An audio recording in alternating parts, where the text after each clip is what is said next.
Have commenced streaming. Let's see if I can get someone on the call with myself, and we'll take it from there. Let's bring on the lovely lady executrix producer, Viviana Sanchez. Let's see if she answers the call. Of course, she is new to this, and the time may become forgotten.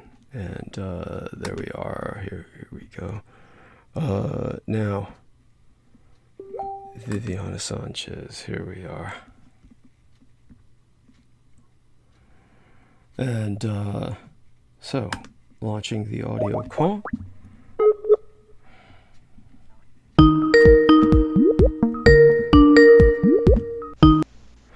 There we are. Hello, honey. Can you hear me?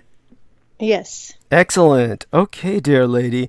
Let's work on this together. Let me do the screen share, and then we will have you call. Though, let's have you try and do the screen share. That way I can see what you're doing. See if you can do that, okay? Okay. Skype. Mm-hmm.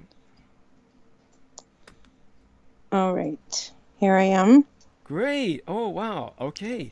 I see that. Oops. So, honey, let's see if we can add people, and I'll tell you who and who not to at this point. We may have a contact for you that we don't need to be contacting anymore. Let's find out and see who you're adding. So add all the Daniel, usual suspects. Yes, that's fine. Amanda. Yeah. Let's see. Noreen, Pakwan, Penny. Whoops. Yeah. Penny. Sammy.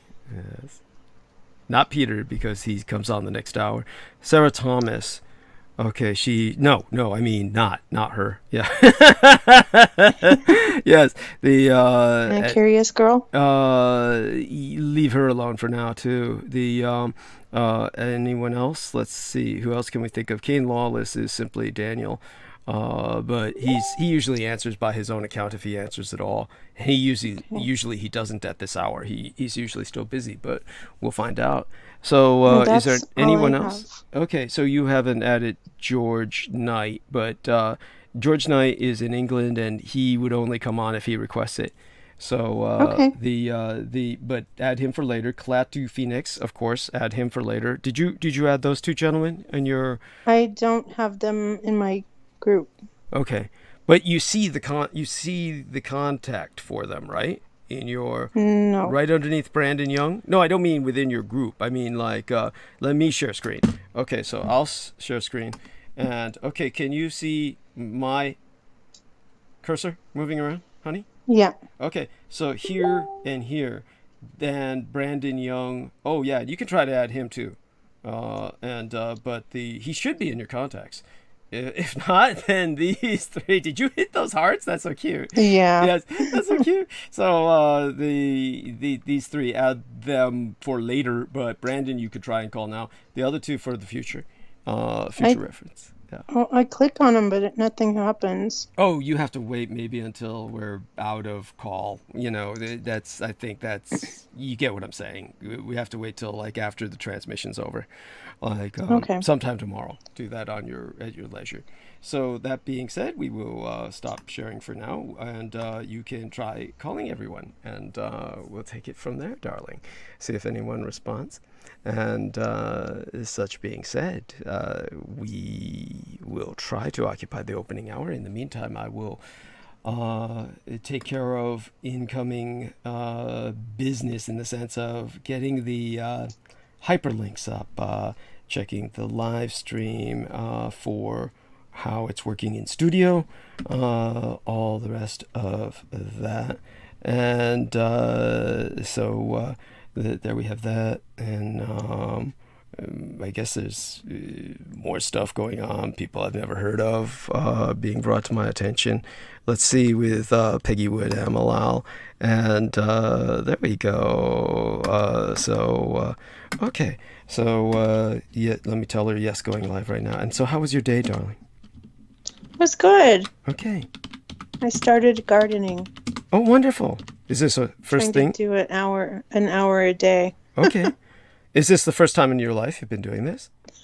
No, I think I've been doing now 10 or 11 years. Mm-hmm. But I moved, so this is like the second year in my new garden, and a lot of stuff I wanted to keep, I just moved. Mm-hmm. So thankfully, some stuff survived. Oh, wow. Wow. So you've gardened before at Yeah. some depth. Okay, good. Good. That's wonderful. And this I had a neighbor that uh-huh. she was really cool. She started a community supported agricultural store here in our town. Mm-hmm. And she was my neighbor. So she started gardening, and then I started gardening, and she started teaching me. Mm-hmm.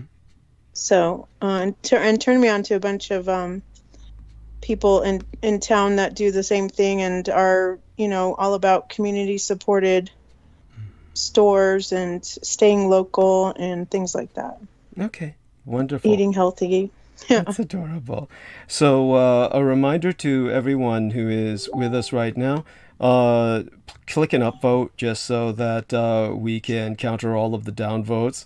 We're going to have at least 2 new downvotes, obviously sourcing from the couple that eloped, Salman Sheikh and Mr. Jameson Reese, who continues to write myself relentlessly in the text. So we may have had someone else who's joined us, and that's Noreen Helpan. So, honey, Hi. dear lady, glad you've joined us. We hear some background noise with you.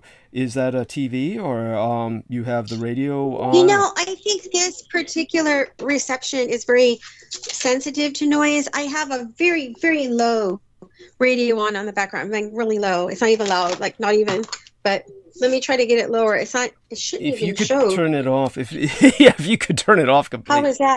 How is that? Seems okay. Seems okay. I don't Okay. hear it now.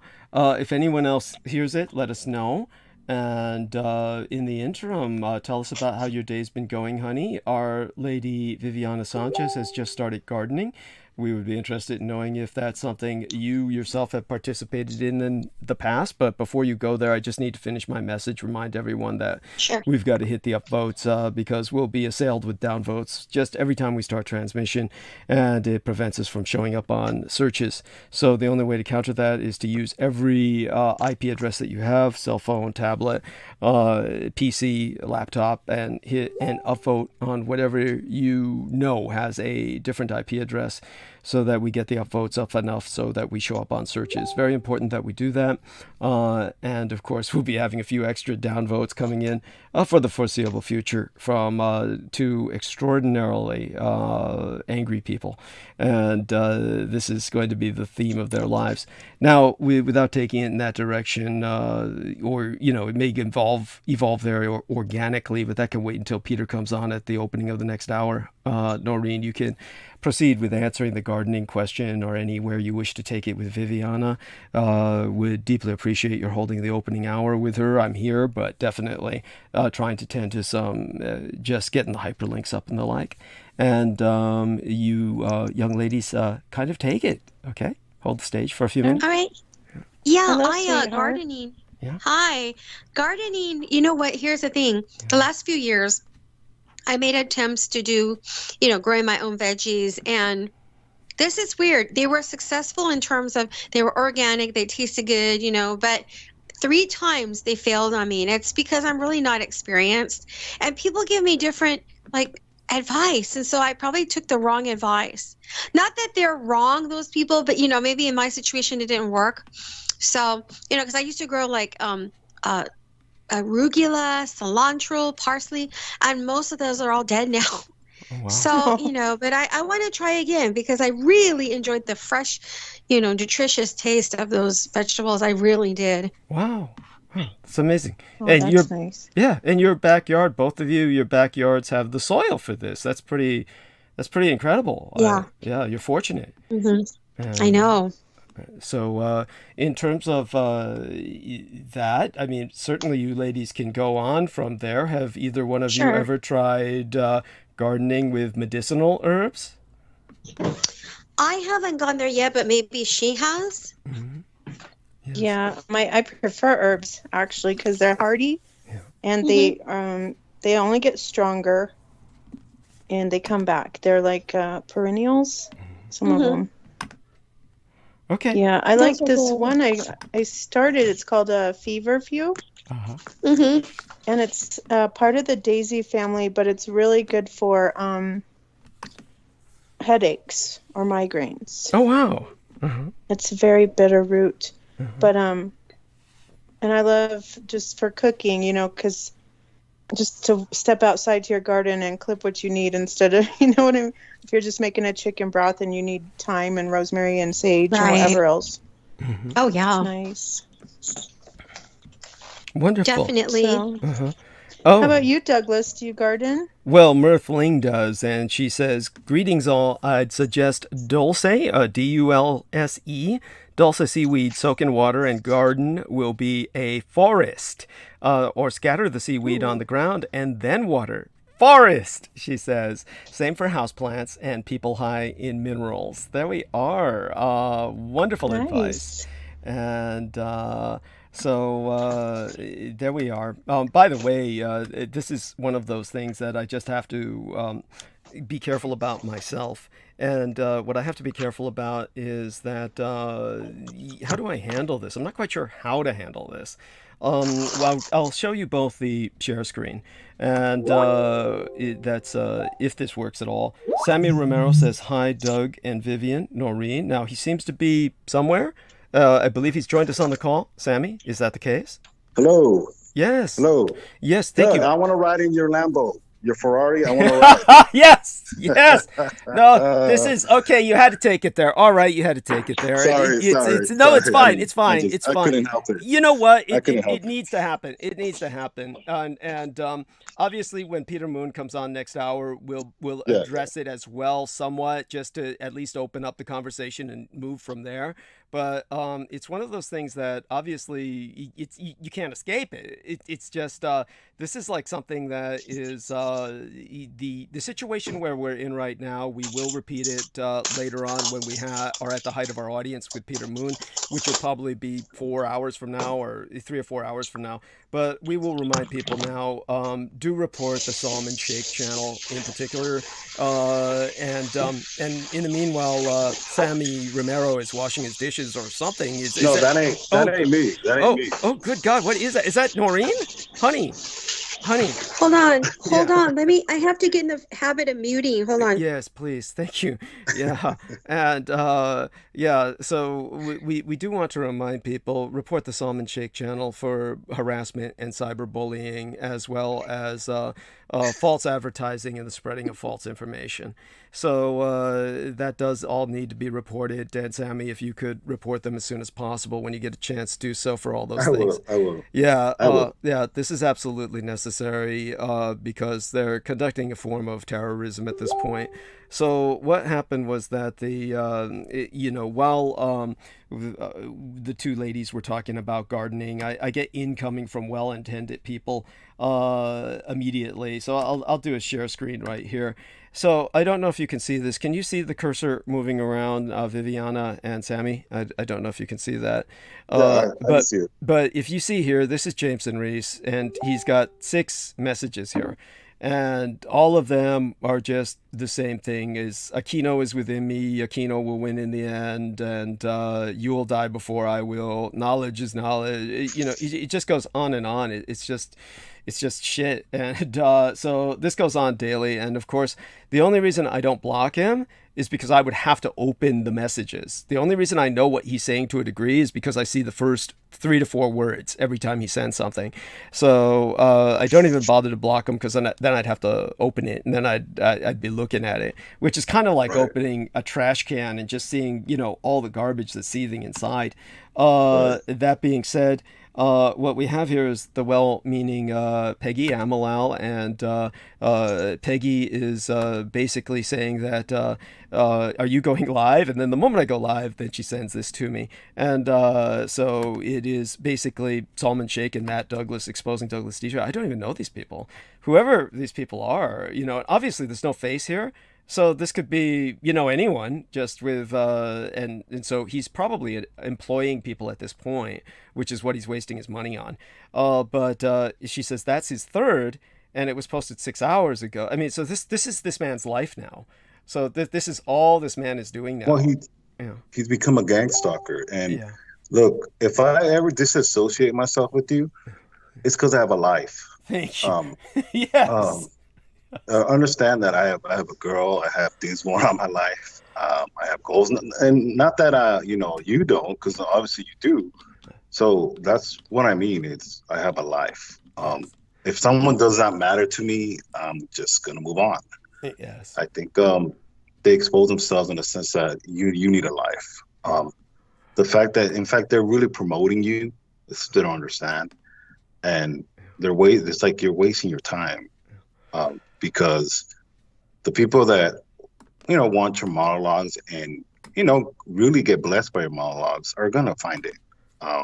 So, yeah, it's just, and they're not really important. It's just almost humorous. But at a certain point, we're going to move on. Yes. Because it's so much going on. Like, obviously, we already know what's going on in the last 24 hours. Yes. A bunch of brown Hispanic kids got lit up.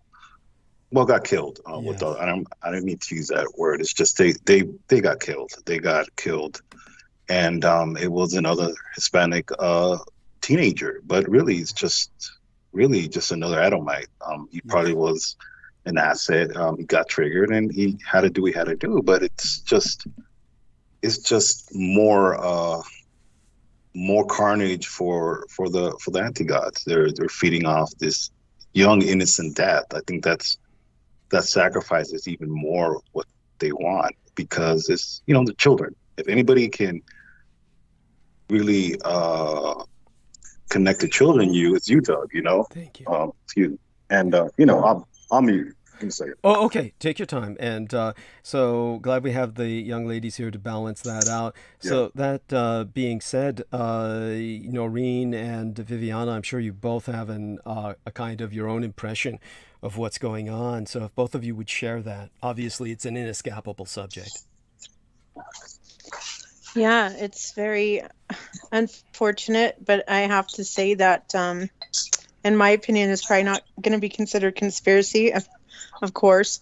But I knew, if you could tell, I guess, going into COVID, that, all was going to be well and peaceful as far as our children being in school.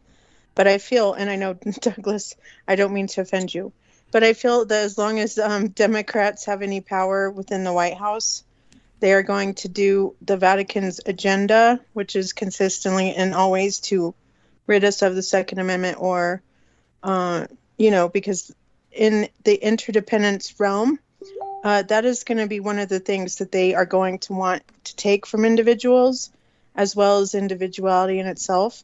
And I think that these school shootings are targeted not just by the individual doing the shooting, but by forces that are greater and have agendas.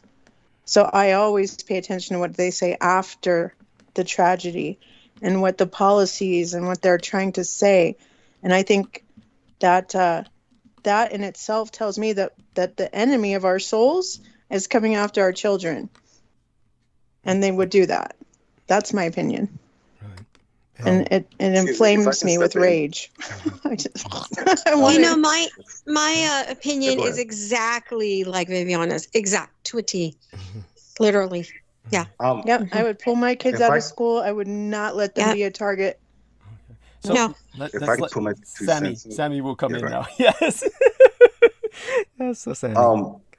My thing is, I really do believe in gun reform. What I mean by gun reform is, I think it's almost like a vehicle, almost like a car. I think all these weapons need to be registered. I have nothing against firearms. I just want to know who has them. Really simple. I want to know how many guns they have. And the problem is everybody has guns. This is the most dangerous country in the world. We provide weapons to other countries. The cartels. Yes. We sell them weapons. Yes. All the weapons in the cartels. My family's from Michoacan.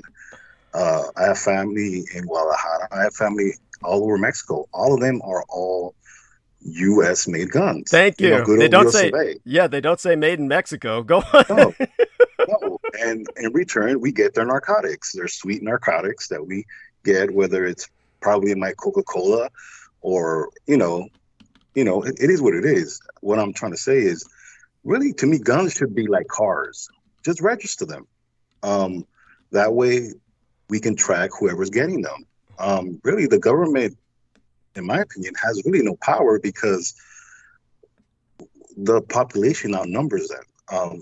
That's You right. used to, and it makes a lot of sense, when you used to talk about the hunters in Wisconsin have more ammunition than our own military, that they probably can shoot better.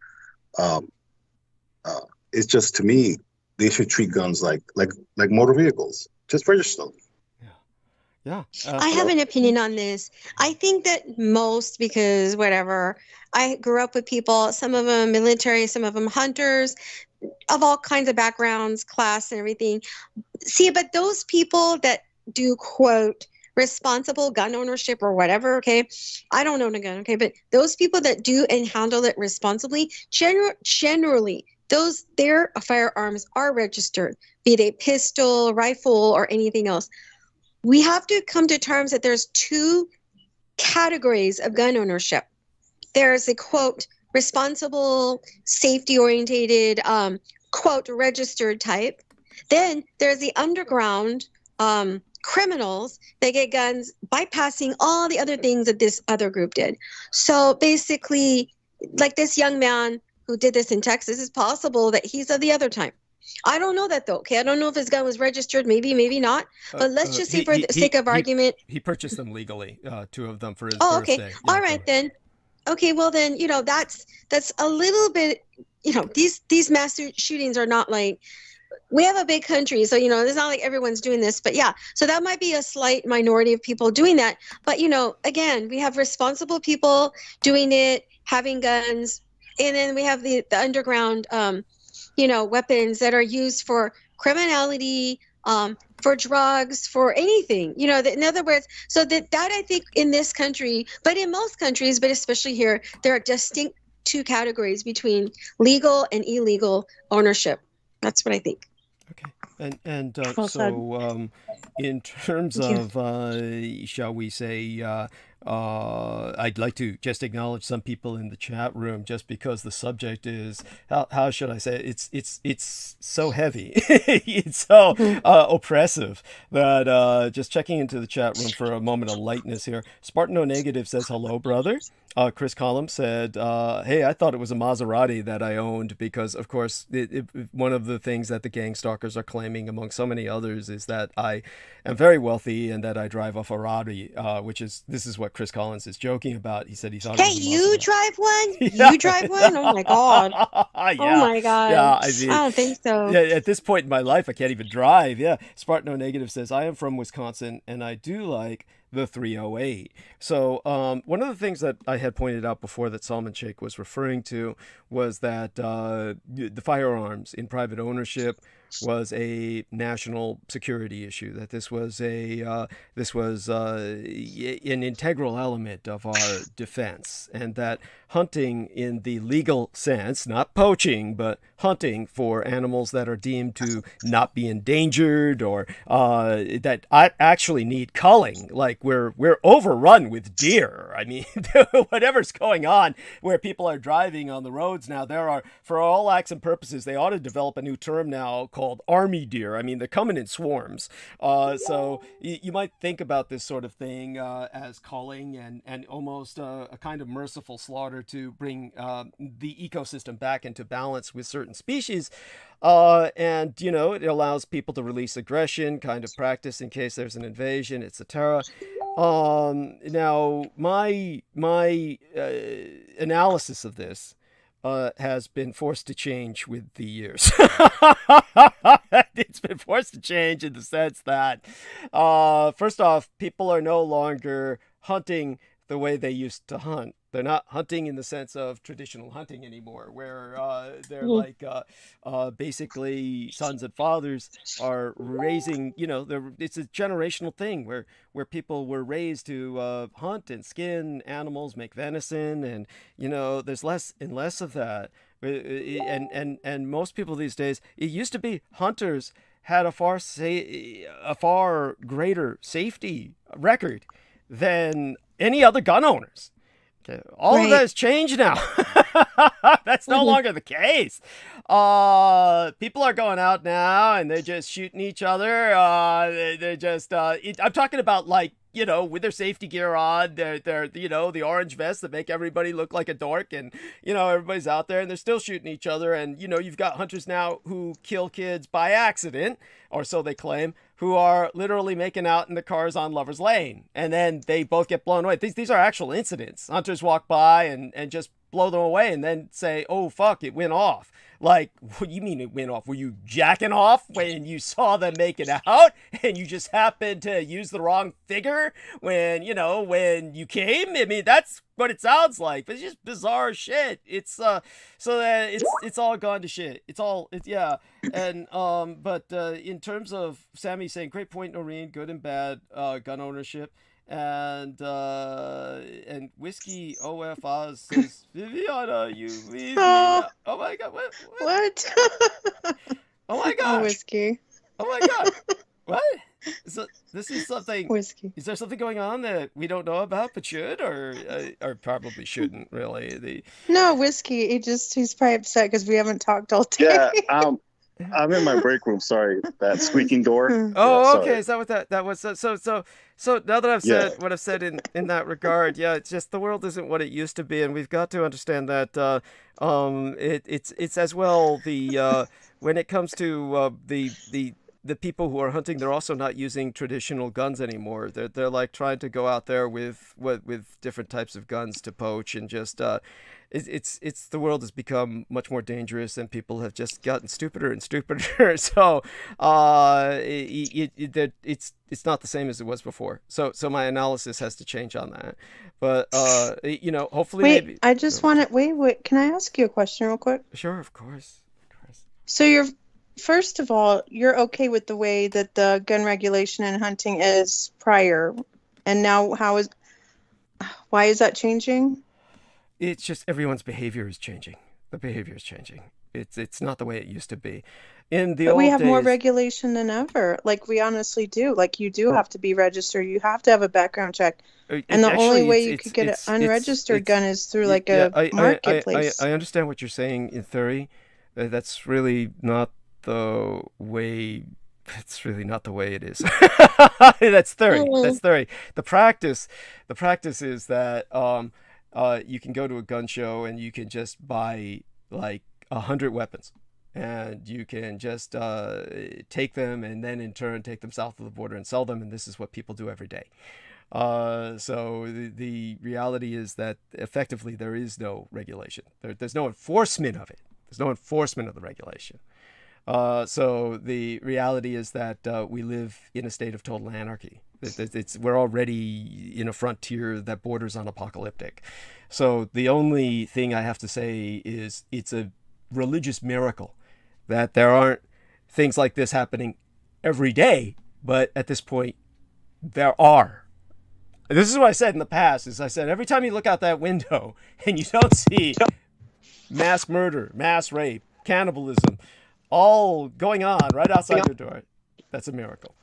And that time's come now. It's here, and so we are in a situation now where this is just going to keep happening. And the problem is there's no way to enforce the regulations. There's not enough police because, like I said, you would need a draft and a United States police force, because this is, at this point, the population outnumbers the police and the military so much that it's off the rails. It's completely off the rails. So I can't even bother to scream for regulation because there's no point. So it's going to take a social revolution, but we're going to get that. We're going to basically get civil war. And then all the guns really get put to use until there is an enforcement. And at that point, it'll be possible because at that point you'll have the nation in arms. So this is what it's come to, where it requires that. There's no point for my even going on about other than for how it should be arranged once we get to resettle again in terms of a static equilibrium of a sort. By the way, as our lady Peggy Wood Amalal says about Salman Sheikh, she says he's big mad because you dissed his religion and the Masonry. That's not the case at all. Anyone who listened to what I said the other day, everything I said was completely detached in observation. And so he says he was utterly and hugely insulted. Being easily offended, she adds, is a form of narcissism and low-level intelligence. Basically, yes, indeed. She says, I really wanted the chance to tell him that, but of course that's why he blocked you, honey. And so, yes, this is what we're left with. Anyone can listen to my episodes, and many people have. Salman Sheikh is absolutely right. I have had hundreds of hits since this character assassination campaign began. You might say I've learned more about myself than I've ever known. I never knew that I was not Douglas Dietrich, which is what he says. He puts my name in quotes and says, Douglas Dietrich is not Douglas Dietrich. So I have no idea who the real Douglas Dietrich is, but apparently it's not me.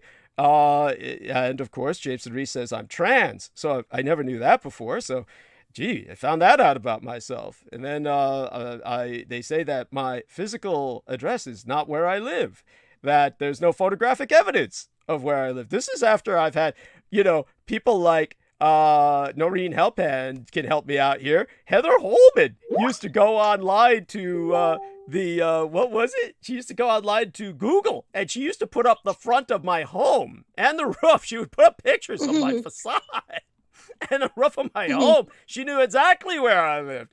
Not to mention that Jojo Mikolejic and Peter Moon just picked me up there the other day. He could testify to that. So was I just, couch surfing in someone else's home? Yeah, but beyond that, why would that be an issue? But it's just they're attacking everything. And they're saying everything is a lie, but then what is the reality if all of that is a lie? It's all very bizarre. And at this point, it's but then that's the maddening nature of it. So if they make people curious and people come by, they drop by and review, trying to hear this crap that they think they're going to hear, but it's not what they think they're going to hear based on what these people are saying. But then again, this person is taking everything in a bizarre fashion that has nothing to do with reality or the reality of what I said. Now, Noreen, of course, remembered back in the old days when we had everything going on at Revolution Radio, and maybe the 2-hour limit. Sammy says, says I'm some goth hipster. Yeah, there you go. They could say something like that, but I don't think they have that kind of fashion sense. So I don't know. Does this remind you of anything at all? And if it doesn't, don't even worry about it. Maybe it's just simply unprecedented. I mean, do you remember anything like this when we were at Revolution Radio together, honey? I don't recall that. Okay. Are you talking to Noreen? Yeah. Oh, yeah. Noreen. Yeah. Oh, yeah. Yeah. I mean, Noreen, when she and I were at Revolution Radio and she used to appear on my show all the time, people thought we were husband and wife. But yeah, so certainly, what was his name again? Lacey. Robert Lacey thought that, as well as many others. But go on, honey. Yeah, do you remember anything like this at all in the past, or is this just unprecedented? Or... Oh, I'm sorry. I was in the other room. What was the question? Oh, no worries. It was of no relevance. It's just crap. It's just we were talking about. So back to the important issues of topicality.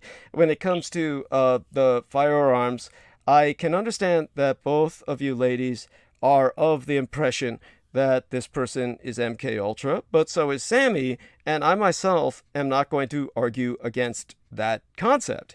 This person may very well be MK Ultra, and all of us can agree that it seems to be opportunity for something. It's certainly opportunity for people to take advantage of what happened. But it's definitely, I think, interesting the ethnicities that get chosen. Now, we're going to go through the pattern here, and the pattern is first black victims and then brown victims. And but it's almost like someone wanted to take away the race card. In other words, see, the coloreds are killing themselves as well. Sammy, if you could follow up on that. God, is he with us? Or maybe I think this thing here in Texas. Yeah. Oh, go ahead. Go ahead, Noreen. It could be just. Well, I'm not saying it's logistical because a lot of these are a mixture of, false flags and or not. But this sounds like it's geographical because the area that shooter is Hispanic American whatever neighborhood, and he's the same. So it could just be that, but I don't know that. I think there's a lot of, and we've talked about this before. In the past, hate crimes against whites and Asians were way underreported, and they still are, and even with Hispanics. But this incident, I think, might be, again, his neighborhood or the area, right? Because that's where I think he grew up or something, or went to school. So, and there's incidences like, what was it? Mm-hmm. Well, that Waukesha one where the black guy, I think he was crazy. I don't know if he was MK Ultra, but he mowed down, I guess, white people at a Christmas parade. And then the other one was some Asian thing. Oh, no, I'm getting mixed up with this recent shooting. Well, there's so many. Yeah. I don't blame you. Yeah, I know. Yeah. So, I'm just saying that, yeah, but I do know that, this sounds like a neighborhood, not neighborhood literally, but, like concentrated in that area where all those people were in that area, the school. It just seems that way. Right. That's what I think. But that would be the point. That would be the point. Yeah, exactly. Of basically cut some colored guy loose in a colored neighborhood. Of course, where else would he be located? It's not like, right. See, this is the difference. When the white guy went to kill black people, he had to drive for hundreds of miles over several hours, whereas the brown guy who's killing brown people. Well, he was only 18, though. Remember, okay? That's not relevant. That's not relevant. Yeah, but you know what though? I think these white people are like MK Ultra for one, and you know what? The hierarchy. Oh yeah. In the hierarchy. Yeah, but listen, in the agenda, this global agenda, they want to get rid of everybody anyway. Okay, I think Viviana knows what I mean. But honestly, they want to get rid of the white Americans first because they're into the Constitution. They want to rid the whites first, and then second would be who? Maybe Asians, and then everybody else. Got it. The point that I'm making is that the white guy has to go way out of his way to do what he's going to do, whereas the brown guys are in place because they're just already there. So the assets. If the brown guy or a black guy wanted to kill white people, then it would be much harder for them. The black guy that you mentioned at Waukesha was very much an MK Ultra product, but he was also someone who basically had to wait for a parade where the whites are making themselves available, and then he has to settle for a bunch of old biddies. And so he crashes into the dancing grannies. And when it comes to the brown people, what the problem they run into is higher policing in white areas, gated communities, and generally impossible to reach areas for them. So the white guy can reach down at low-hanging fruit and just pluck it off the grass. The colored people cannot reach up. They're stuck with killing each other. I think that depends on the class of the person, because I know Hispanics that are well armed. They could go anywhere and do anything, but they're not MK Ultra. Okay, so I think that really this is by not all, but part of these things are false flags as well as MK Ultra, because how they strategize things. I don't even know if it's the intention of the quote murderer / MK Ultra or whatever. They may just. I don't know if they're being used as tools. They might just strategically put them in these places. I don't know that though. I don't know that. Well, it's just easy to find them there. It's just you find somebody in the area and you do with them what you will. Them. Yeah. So with that, Sammy, I almost said Salmon, Sammy. So yes, do take it from Good there. evening, Brother Dag. I'm sorry. Go ahead. Yeah, there we are. Oh my God, that's so creepy. That is so creepy. He always was creepy. Go on. Well, to kind of bounce off of Noreen, and the reason why I have to respond a little bit, and this is just my opinion, okay? There's nothing against Noreen. I don't really care about the Constitution because I like the amendments. I don't give a damn about the Constitution. George Washington would hang me. Yes. Abraham Lincoln would hang me as well. Yes. They're not my founding fathers because, first off, they didn't even know what the hell a Mexican was. So, you know, to segue that, the shooter really, to me, is just really that. He couldn't go to a white neighborhood. He wouldn't even last. Yeah, he wouldn't get there. He wouldn't get there. He wouldn't get there. First off, he doesn't have the resources. Yeah. He's only 18. So was the white guy. Yeah. But the white guy had all the resources he needed. The white guy had full SWAT level armor. We have Hispanic people in my neighborhood, so they're mobile. So I think any person can be mobile. I'm just saying, you know. Really, Noreen, trust me. They can't. Noreen, that kid in Kenosha. Yeah, go on. That kid in Kenosha had the ability to just walk with a gun and pick those people off. Those people were white too, and they were Jewish. He killed Jewish people. Yes. Yeah, he didn't kill blacks, though, but they made it like a black. But those Jewish people, and I'm half Jewish, okay, they attacked him. They were like drug dealers. Something's weird. That whole thing is so bizarre. It was so weird, but anyway. It was. And as I said before, when it comes to that Kenosha thing, I analyzed that in excruciating detail. That would take another episode to go into, but go back to that. Mm-hmm. Yeah, go back to what you were saying, Sammy, with the... that kid really just... Like and really, it's just that he only killed what he had access to. Yeah. It's sad, but I can't. And as far as the MK Ultra, it just seems very hard for me for that kid to do that. He must have a nihilist mindset. Maybe he hated himself. Yes. He had mental issues. I can really see that. Maybe there was abuse in his household. Yeah, Maybe he was a foster kid. I think so.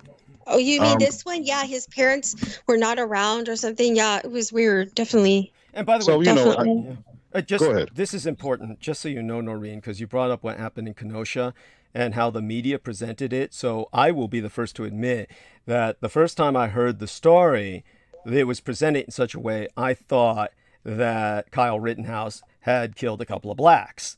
So that was the way it was presented. But in case you don't know, honey, the way they presented this story when it first came out, all over the alternative media, not conventional media, but alternative media presented him as a transgender, which he was not.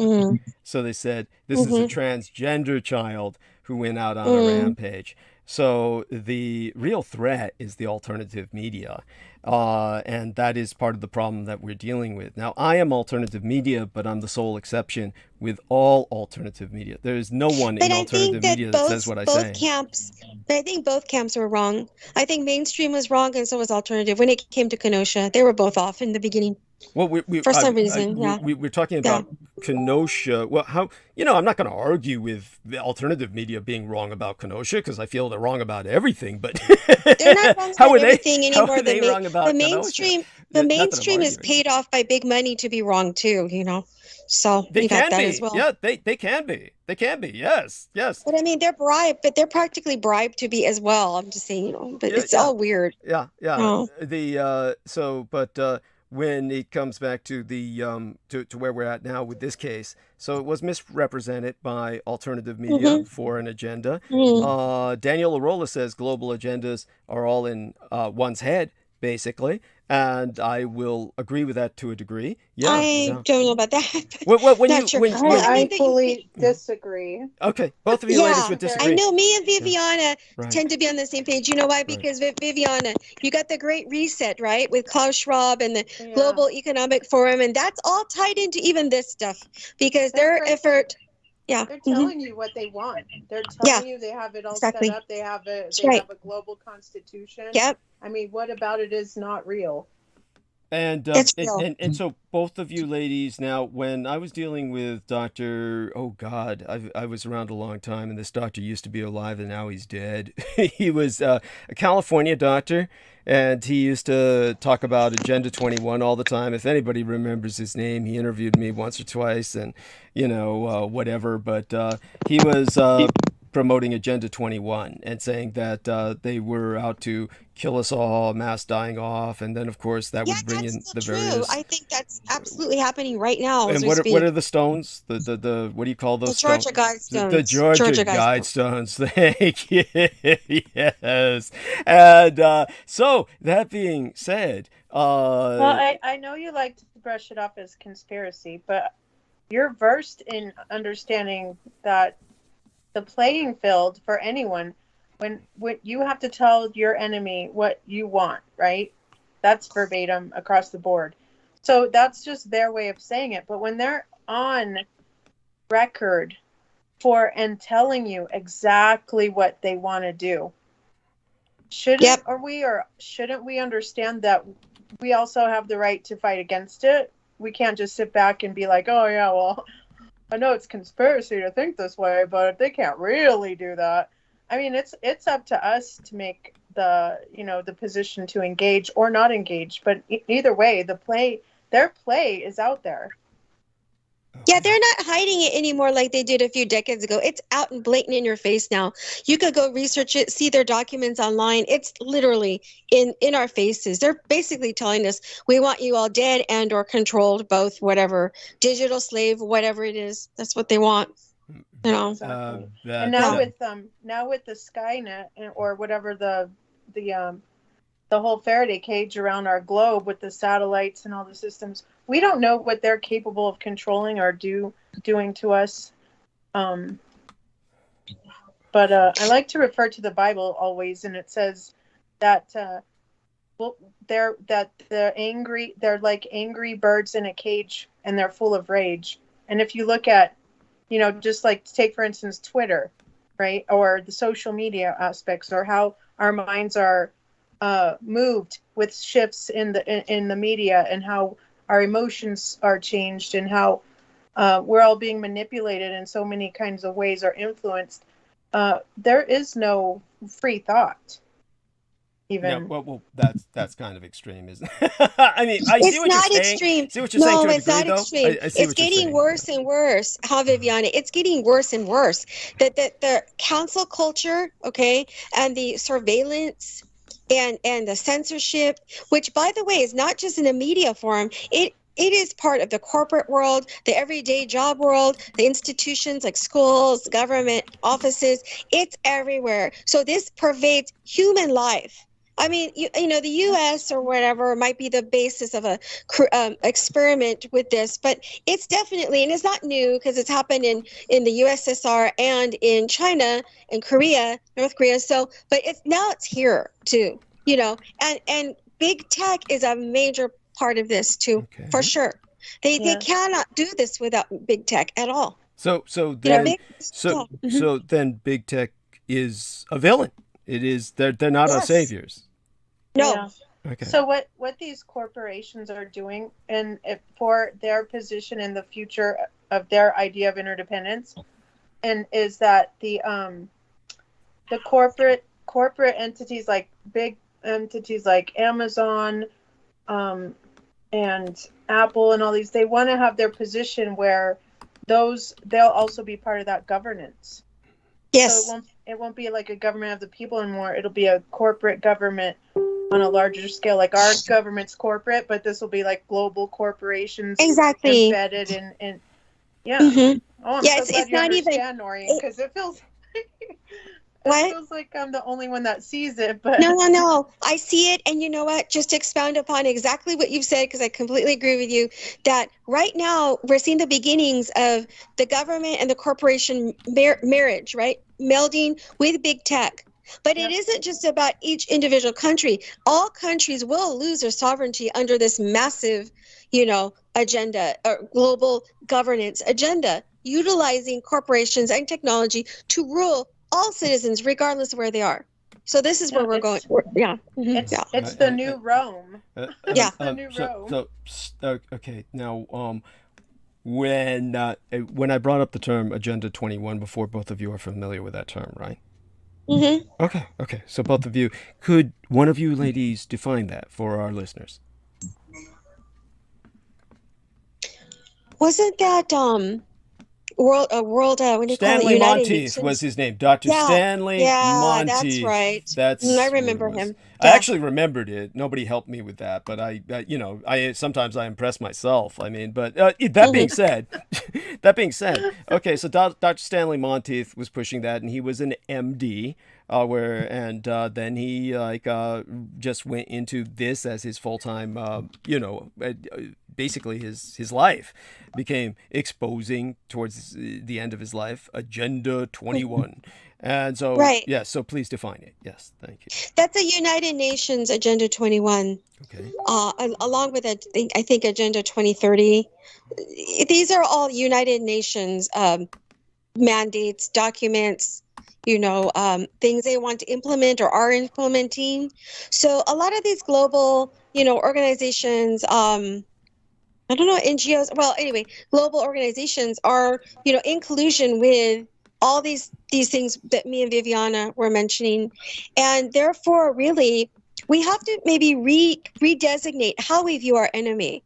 Our enemy isn't the Japanese, the Mexicans, the Germans. Our enemy is this global,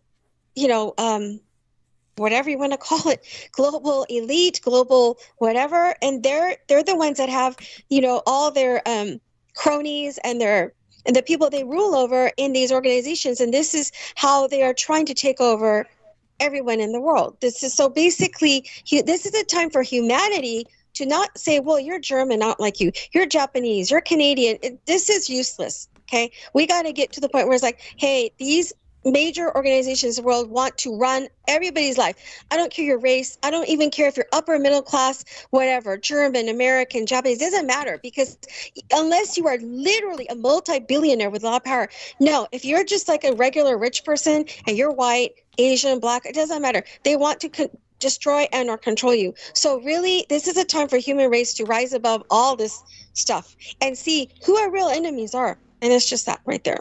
Okay. Hallelujah. Oh, I agree. right. Mm-hmm. Yeah, because what they will feed to us is they'll give us the schisms that they want us to fight about as civilians. Yes. Got it. And then we jump on it, and then we're ruled by our emotions, and they already know Right. that because they study us. So we need to study them and, engage in just even to say, like, I reject your notions. I reject your words. I reject your desire over my life and my children's life. And make a move. Mm-hmm. Yeah. Just, The just to move acknowledge it at least. Right. The move being to at least acknowledge it is what you're saying. Yeah. Okay. Mm-hmm. Yeah. Is Sammy, if you could add to this, do you have the same impression? Obviously, both of these young ladies, they're exposed to a lot of internet. And so... I knew you would do that. No, I you know don't. what? That is a compliment, because at least we're not being run by the TV, right? honey, it's like saying Right. saying you're crazy without not saying you're crazy. oh God, Brushing well, me off. yeah, that's Right. okay. Yeah. Maybe there's a little of that, but So Sammy, take it from there. I mean, you give a response to this. How do you feel about what these young ladies are saying? Let me just add one thing. By the way, I love Noreen's voice and Vivian's voice. Yeah. It's very pleasant. They're lovely. Yeah. Thank you. Yeah. But lovely voice. I just love the feminine energy. Yeah. I'm not very. I don't really know very much about what they're talking about. All I know is I like Amazon service. They have great, 2-day shipping. So Right. I can't really speak. I can't really speak on what I don't know. But they do make a point. Maybe sometimes corporations can have their vendors, but it's just, to me, I really don't have. Not that I don't have an opinion. It's just I'm not well versed in it. But at the same time, too, I'm more of a practical in a sense of I only can control what I can control.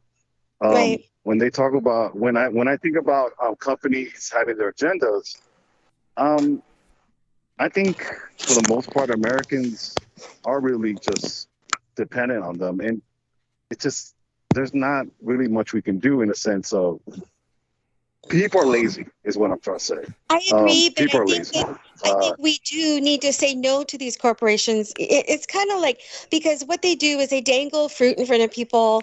I mean, a lot of us in the U.S., we grew up with a kind of consumerism, but I think that's going away because, earlier we were talking about gardening, and that's a step towards being somewhat, self-sufficient.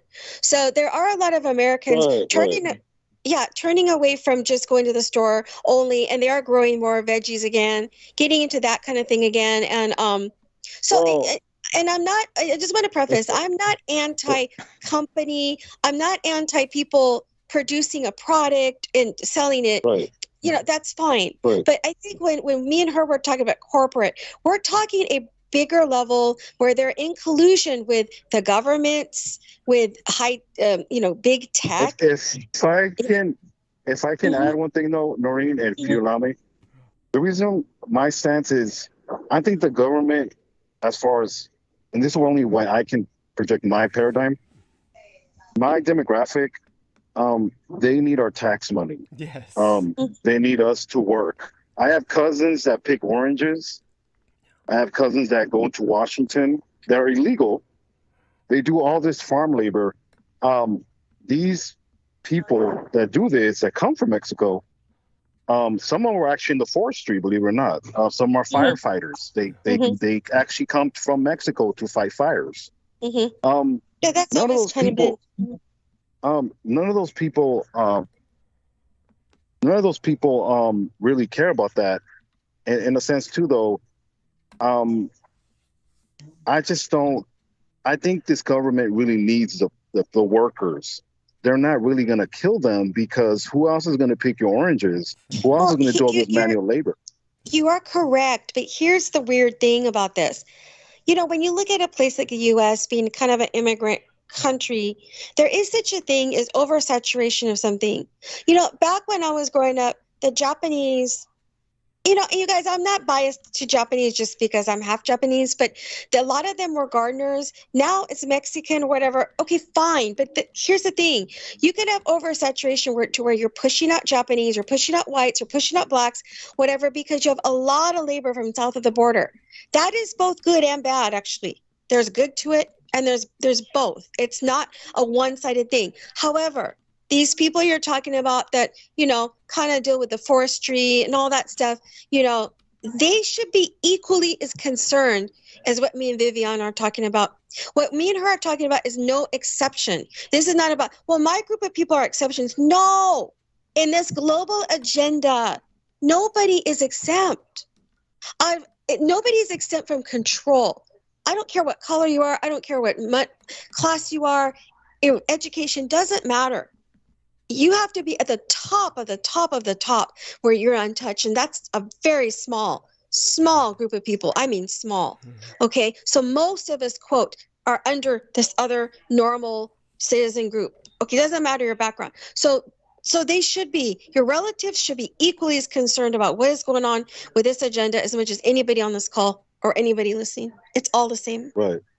Yeah. Right. Well, like I said, I think this is where you and I disagree, because I've always known I don't have the complexion for the protection. Thank you. Certain stuff. But that has changed, and though. That's not add, going to be the same anymore. If you allow me, as a minority, you need to know your place. I'll give you an example. If there's a legal assembly in Los Angeles, that means as far as the LAPD, they enforce that for only one demographic. Really, it's just colored people. If they see a bunch of Mexican kids together walking in a group, they're going to pull you over, and they're either going to frisk you, they're going to interrogate you as far as what are you doing in that group. Yeah. And it's only those people, and it's really called laser zones. Doug talked about this. Yes. Laser zones. Yes. If the same thing when it comes to non-colored, quote unquote, they're not going to care. It is what it is. As a minority, you have to know your place. It's just what it is. I think this is just from my paradigm. Go ahead. Certain, as far as the global agendas, unfortunately, people that work in these hard labor jobs don't have time because they're trying to feed their family. And They still it's should just be what it concerned. is. Yeah, no, you're right. You're right, Noreen. It's just unfortunate. Go I ahead, have Doug. a comment about, I don't know where you live. I live in Southern California. Where do you live? Oh, he lives in Los Angeles, honey. He lives with So you. do I. Yeah. Yeah. I live on the border of Long Beach. What is his name? Samuel? Sammy. Yeah. Sammy, I live on the border of Long Beach. Yeah, he's twins, there's two of them. Go on. Okay, but I don't know if he can hear me or not. I don't know. He kind of dropped off there. Is you there, Sam? Let's see. He's at work probably, so they probably dragged him off. They're whipping him now. They've got him tied to the post. Because what he's saying in this area, I'm not so sure. Because you want to know something? Okay, white and black people are the minority. There's more Hispanics in this area. So when he says that they're being targeted, no, they're the majority. They're the majority. So they're not. How can all the police are even Hispanic? So how can that? This is kind of a little different. What he's talking about, I don't know. Well, he'll certainly talk about it a bit later when he comes back on, which will be later in the evening, and maybe if you're available at that time, since we're all in the same time zone, you might be able to come back on too. So let's see what happens at around 9 p.m. Right now, we're going to bring Peter Moon on, and then usually he and I dominate the stage. But you were wonderful, both of you ladies. May I just say? Yeah. Thank you, Noreen, for your voice. Oh yeah. It's much appreciated, and I love your passion. Thank you. Well, see, I didn't want to disrespect Sammy because I understand what he's saying, but I swear to you, I live in this. I mean, when I say I don't live in the same area because this is a vast area. You guys know Southern California is vast.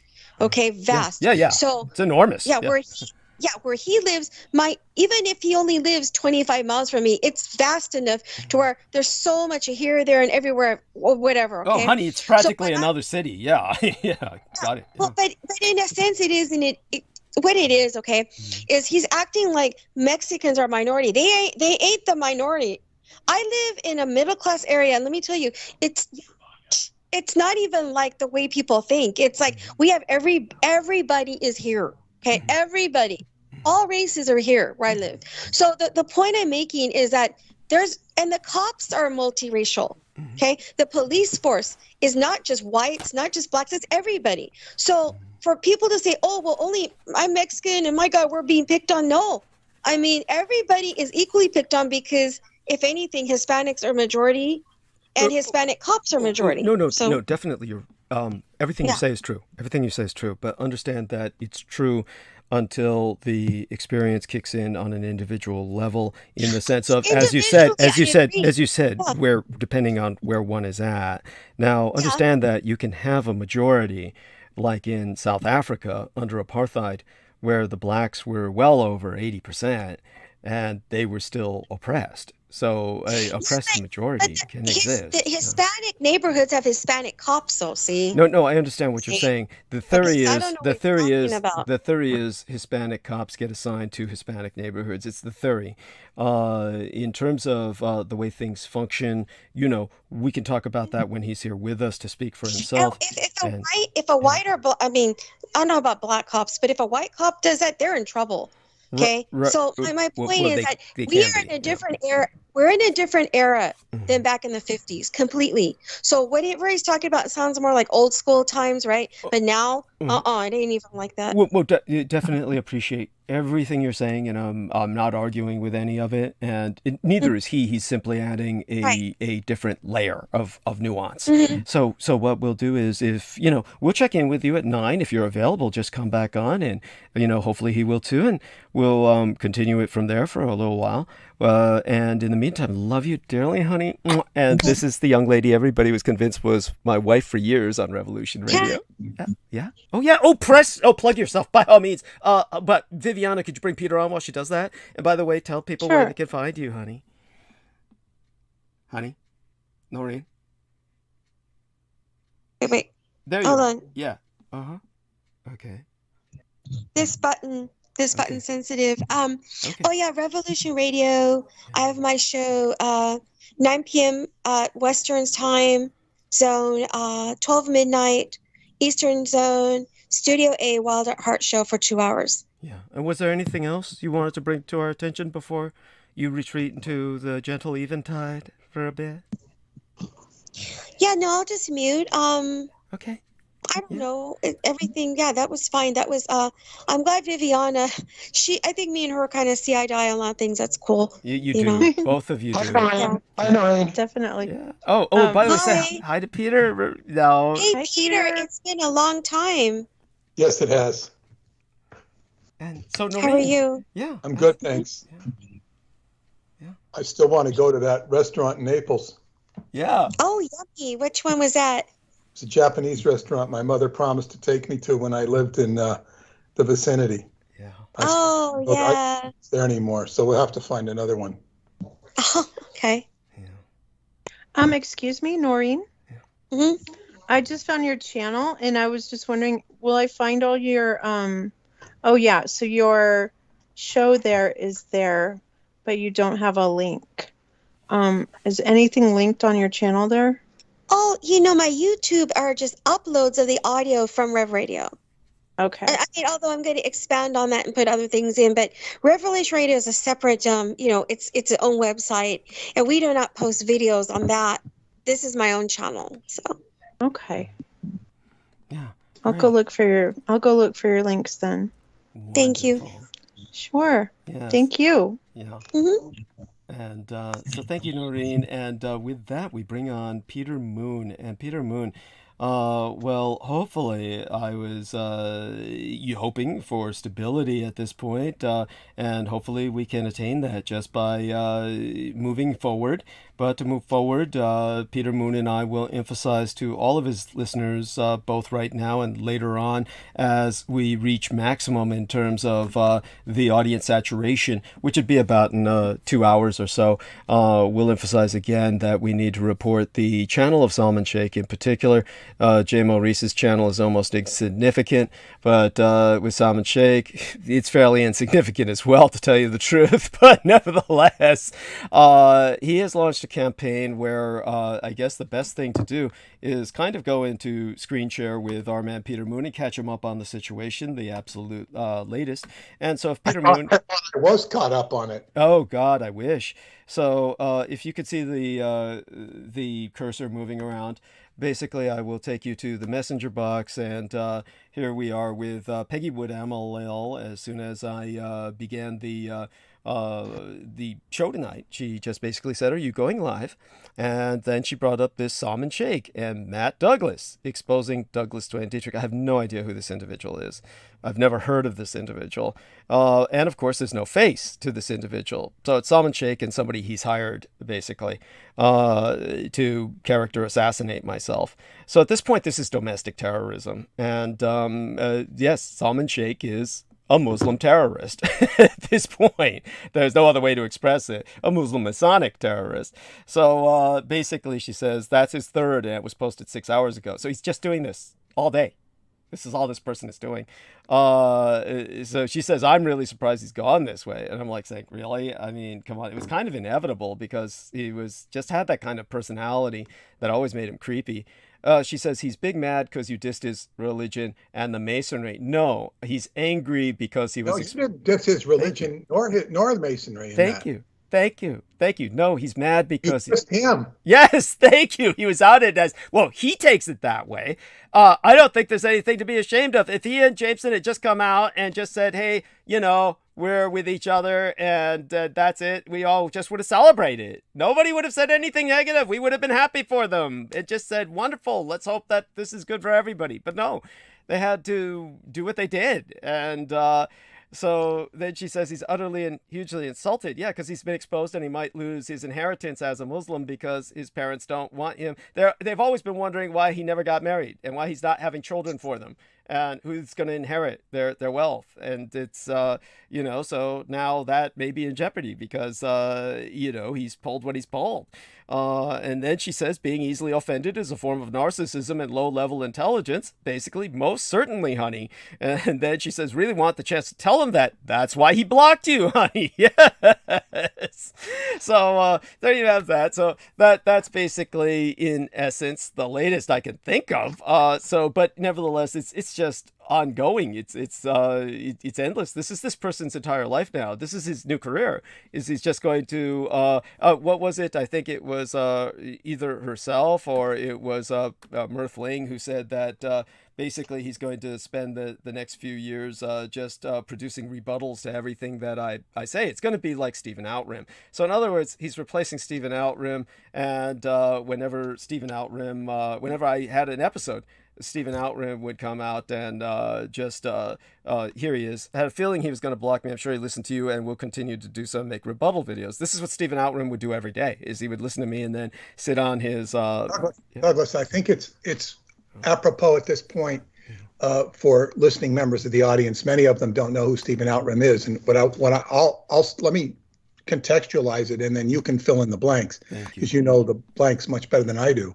But for those of you who do not know, Stephen Outram is a character who, you know, according to Douglas's many past videotapes, you know, Stephen Outram was a acolyte of Aquino. Yes. And defended Aquino. He admitted it on certain things you can see on the internet.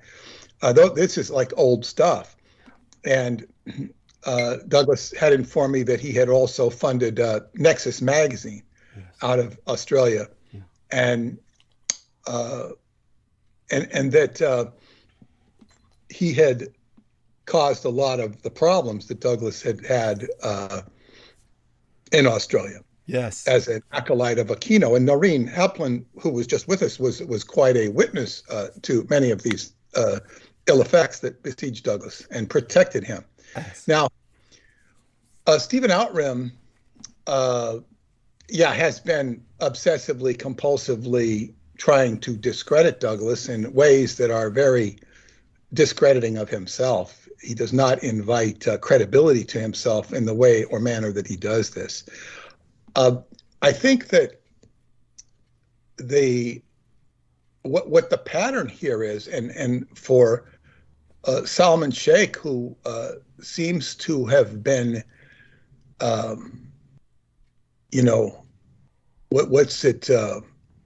who suffered from discernment in terms of some of the friends he picked, to say the or least. Associates.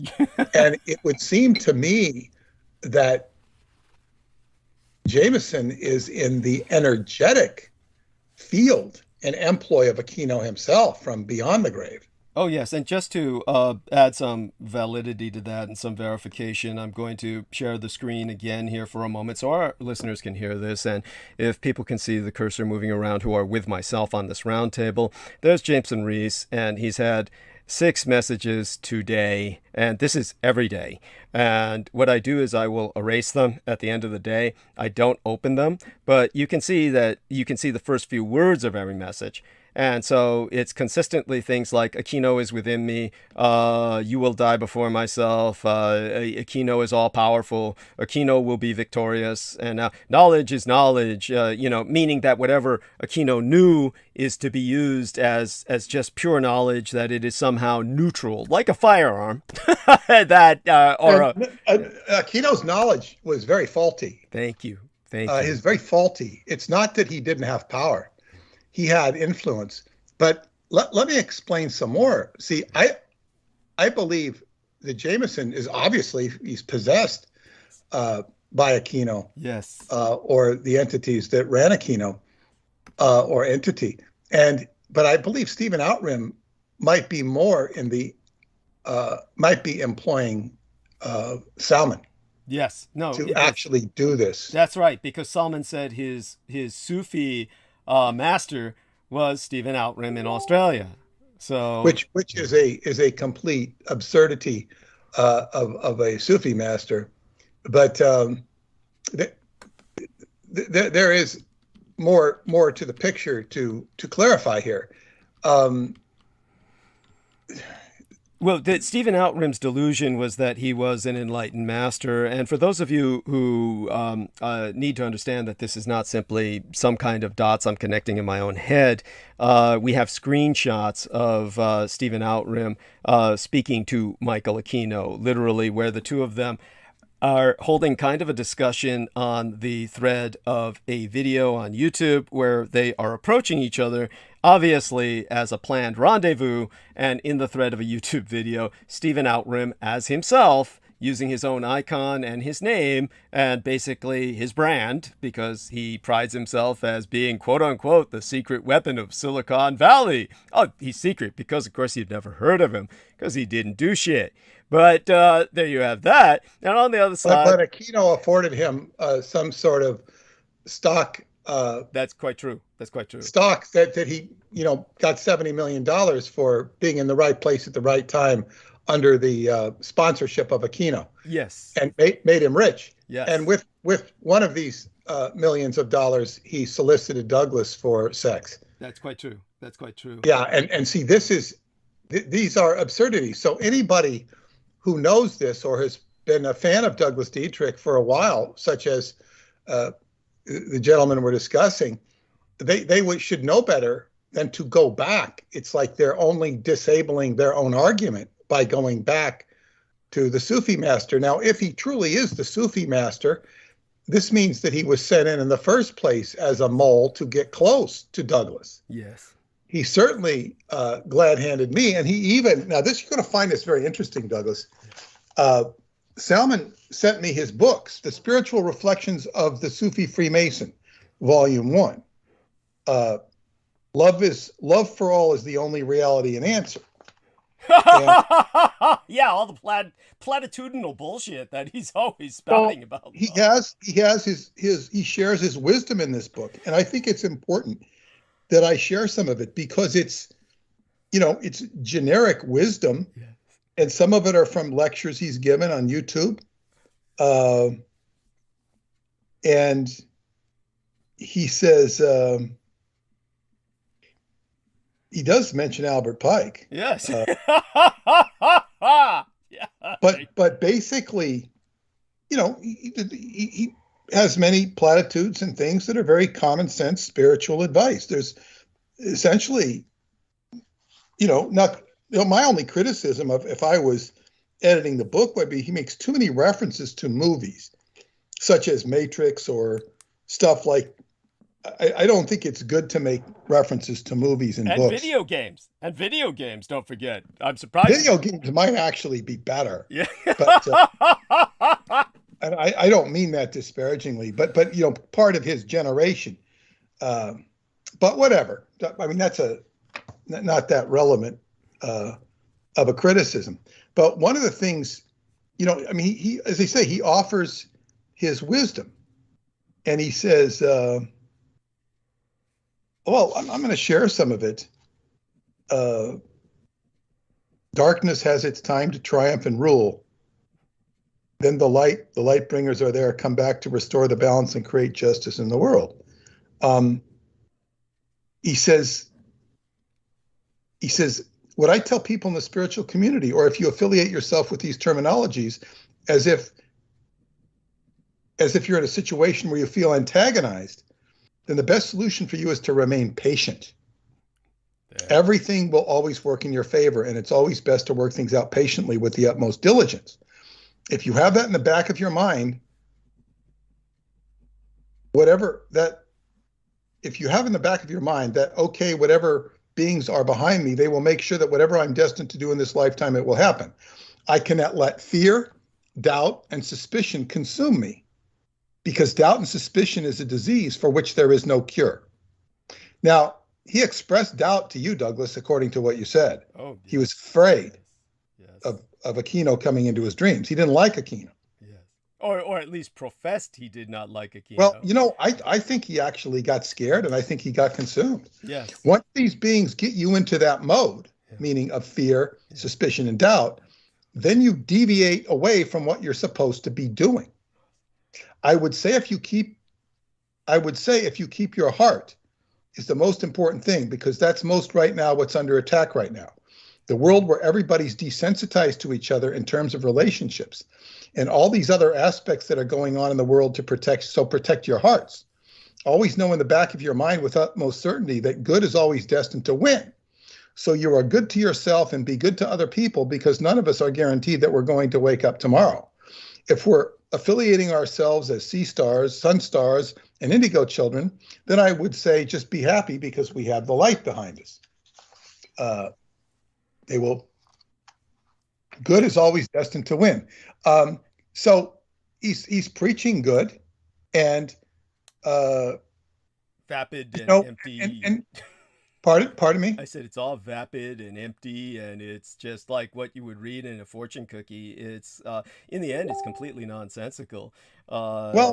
Yes, but there's more. He has a chapter here on Satanism.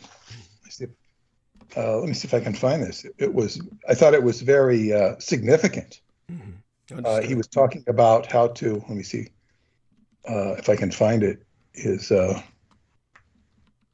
But he's talking about protecting yourself from Satanism, and it seems to me that he totally didn't pass the test. Yeah, obviously. It was like he surrendered to lust and fear, and it's just... Yes.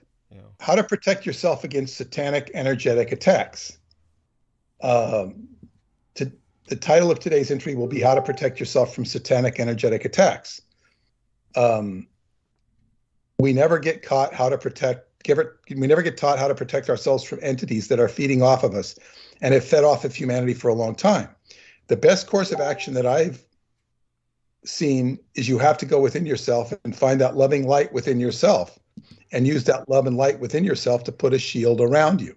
There are certain spiritual practices that you can do to protect yourself from anybody that tries to put a hex on you or tries to drain you energetically in any way. Depending on whatever tradition you follow, let's say in Sufism, from where I stand, there are certain prayers that you can do 100 times a day. You can do that if you're a Christian and so on. It's all about your intent. If you have a good intent about everything, let's say you have a good intent about your food, your actions, your well-being, and you put that intent before you drink the water, you eat the food, and you do all those things, then any negative effects that might be placed on those things, you will be diverted and it will be returned to the sender. Water is a tool to wash all of that negativity. And he's quite right about the water. But it's, he talks about temptation. So I would say to those of you in the listening audience, if you're ever tempted by a pulsating sphincter muscle, just stand back and say, that's the devil tempting me. He says here, if he's talking about holy water, so you got to be able to put those intent and all those things to cleanse yourself off of any evil attacks or attempts by any enemy that might be doing that to you, because the humankind is one of God's most beautiful creations. It's one of the highest creations, and Satan is your enemy. He's your enemy, and it's his job to destroy you. So what you do is you show that you're full of love and light, and you're not going to fall into traps of disunity, chaos, black and white, this or that, because anything that creates disunity is ungodly, and you fall into Satan's trap. You got to be making sure you carry yourself in a unity, consciousness, love, and light scenario always, and that's what will help you, and you carry you to the next realm. You're in a spiritual school. We're all in an extension of the divine creator, helping each other get back to the creator. Now, yes, and unfortunately for this man, he has fallen into a trap of disunity. Yes. Now, he might be thinking that you were being proclaiming disunity by jettisoning Jameson, which was at my, insistence. But absolutely necessary. It was absolutely necessary. Of course, he was threatening to or attempting to harm myself. Yes. And expressly so, and bragging of it and laughing of it. Yes. And not that he was able to. In fact, he's helped our broadcast. He's helped everything here by his behavior. And it's like Salman is, I mean, he's a very nice man who's speaking all of this peace and love. And I think in his heart, he intended it. But this is what I have to say, is that people who preach love and light, and this gets very much into the Douglas Dietrich issue, the overall issue. People who preach love and light often do so at the expense of themselves and others. And I'm going to take this deeper into the shootings. And it's, it's love and it's light and it's America. Now, I remember in 1984 or thereabouts, they had Hands Across America to get, feed the hungry. And they had this big concert with all the rock stars. That's where the rock group Queen came of age. They were stellar performers at that event. And We Are the World, all that. And I remember thinking, what a load of crap. I mean, I saw it on TV like most other people did, and I was not enamored of the rock groups, not just Queen, but any of them. I mean, it's like Bob Dylan coming out and telling the bankers to start being nice to the farmers. It doesn't work. I mean, Thank you. It's nice. It's a nice idea. And I remember, I mean, it wasn't that I was against the idea. I'm saying this is not how things work. This is Neptunian. It's a pipe dream. And then I remember talking to one of my customers at the time, in when I was tending bar, and he flew for the Flying Tigers, Flying Tiger Airlines. Now, Flying Tiger Airlines, many of you will know from Douglas's book, they were smuggling dope in and out of, Asia back in the 30s and 40s, and and even beyond that. Air America, they became. Yes. But and these guys, they were called the Flying Tigers. He was basically a pilot. He wasn't, a CIA operative or anything like that. Not from what I could tell. But he did fly airplanes into weird places, or I should say, foreign places. And one of them, and I don't know what country it was, he flew a shipment into one of these starving countries in Africa from this, We Are the World stuff. Wow. And he said he saw the trucks were taken. It was like a couple of truckloads, and they were going off to the dictator's place. They weren't going to the people. He saw it. Yeah. They in other words, okay, so we raise all this money, we send all this food to feed the starving people, and then the dictator of the country would take it into his own personal abode. Yes, his fortress. And this is typical. In fact, if he did not, his adjutants and his political rivals would look at him as soft. Yes, weak. Yeah, weak. And this is, the Putin syndrome.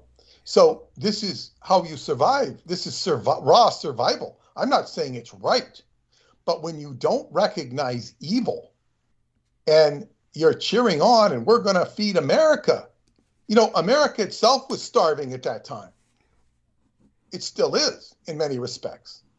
That money that they raised could have been better redirected into America. But how would it have been redirected? It's so clumsy to redirect. It's not easy. It's a struggle. Now, there have been efforts recently to make, compartmental homes and stuff like this. I saw something, some article where somebody had made a system to where you could turn a 3-bedroom house into a 14 compartmental places so people could live.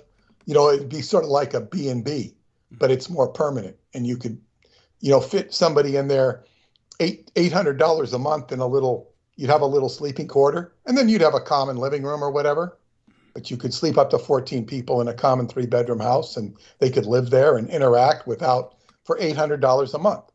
That sounds very enticing to somebody who needs to pay a rent and will put up with sharing a house because it's survival. You can imagine somebody who's living with their parents and wants to get out, and they have a modest salary, and they could live on that $800 a month plus their food. And what does the landlord get? 8 times 14 comes out to a pretty nice monthly income, even in today's world.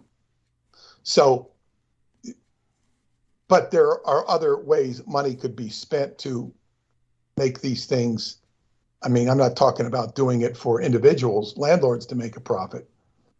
And it's kind of ridiculous, because if you own a house, you might hear that and say, God, I could make money doing that. And certainly you could. Is this what we're going to turn into as a society? Landlords and a working class? It's weird.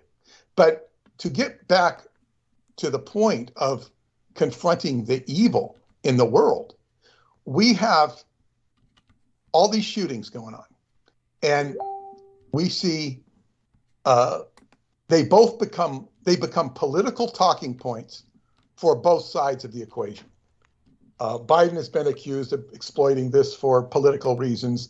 Of course, the Republicans will do the same, and touting law enforcement. But the real thing that gets missed here is everything that Douglas has to offer. And I'm not talking about his geopolitical comments. I'm talking about his understanding of the satanic element in all of this. It's like, what people don't look into this. They don't, because all of these executions are energetically tied to all of this stuff we've been exposing, or haven't really yet exposed. Roswell was the tip of the iceberg, because the Presidio story and the dedicated hand over the heart to Satanism, using the American flag as a cover, it goes back into the history of the United States, and it's diabolical. So the thing is, none of these people are going to look at the satanic element in any of these murders. They're going to focus on gun control. And, if you control the guns, you can't control the guns, because the crime is ultimately controlled by Pluto, who can get illegal guns. And if they don't use guns, they'll find something else to kill people with.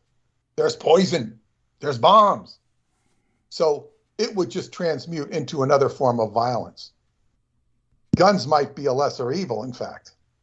Not that they're good, but whatever it is, the satanic element in all of these cannot be dismissed, because, as we've seen with the Jameson phenomena, this is an energetic thing.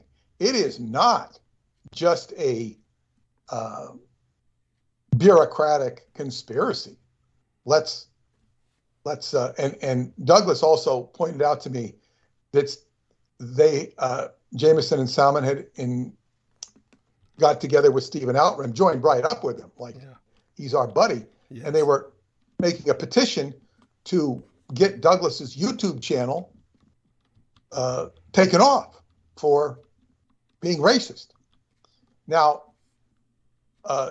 Douglas has, fought against racism.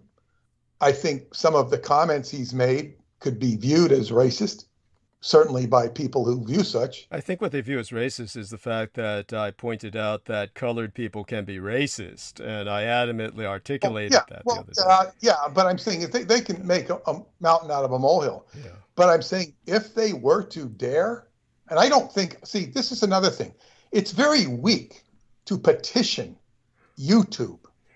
Because if this was Aquino would have his moles who he would bribe or threaten or coerce because he was an expert in this. He had people owed him favors.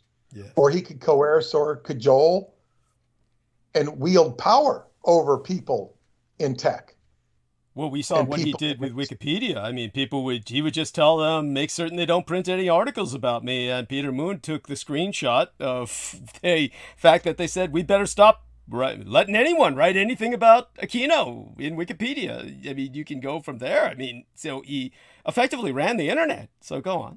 Yeah. Well, yes. So this is Outram does not have any of that power.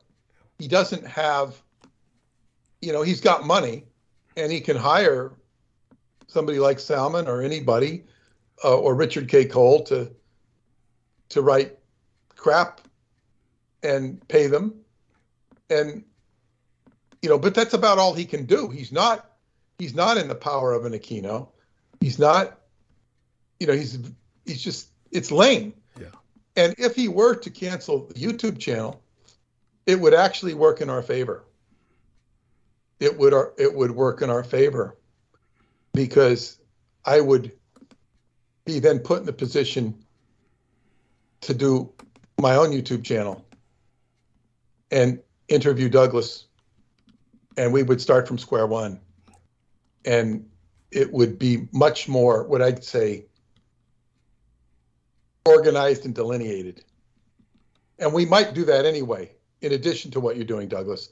I talked to JoJo about it yesterday. Oh, great. It's because I kind of bemoaned the fact that, we don't interact anymore. Since I went to did the event, and she says, no, it's just, I've been busy. She hasn't given up on me. Understood. And she was enthusiastically, she says, well, maybe in September when we get back from Romania, because she's been so busy. Yeah.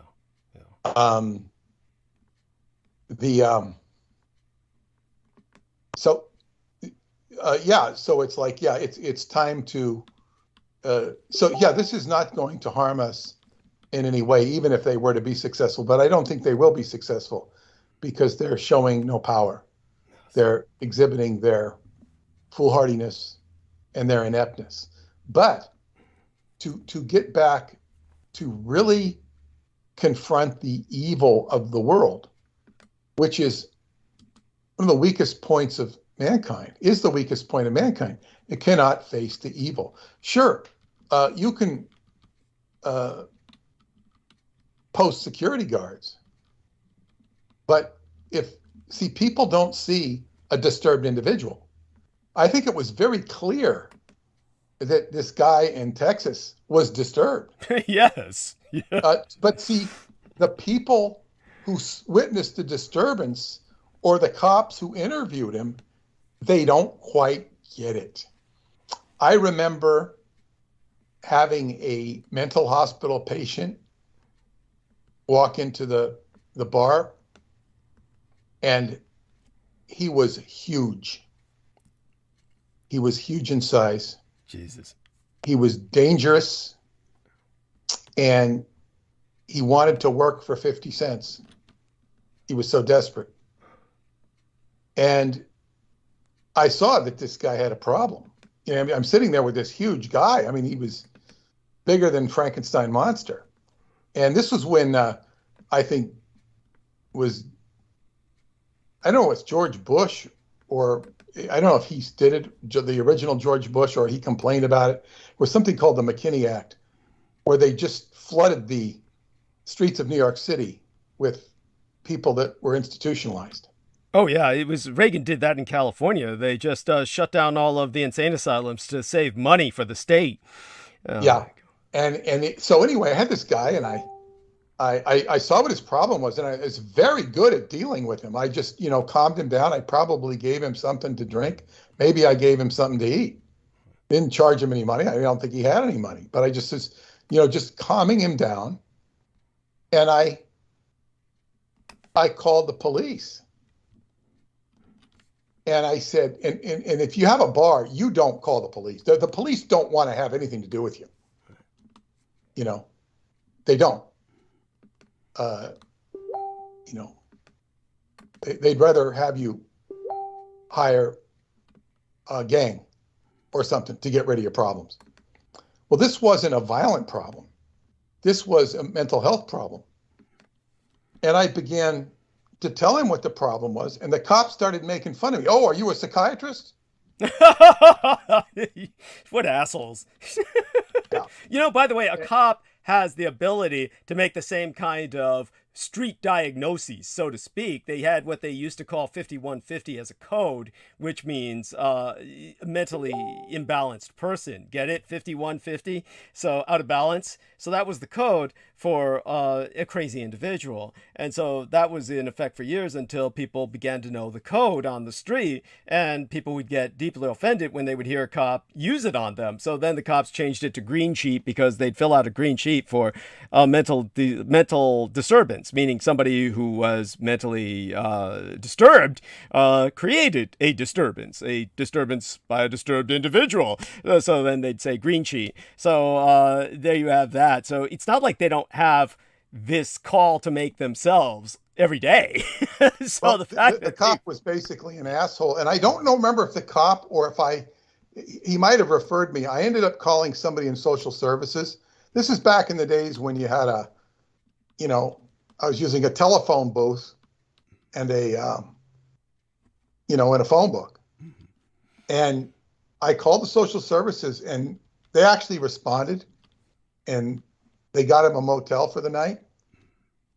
And I was doing this all behind the scenes, and I told him, I said, look, I set him up with a motel for the night, and he was very happy with me. I gave him a place to stay. Yeah.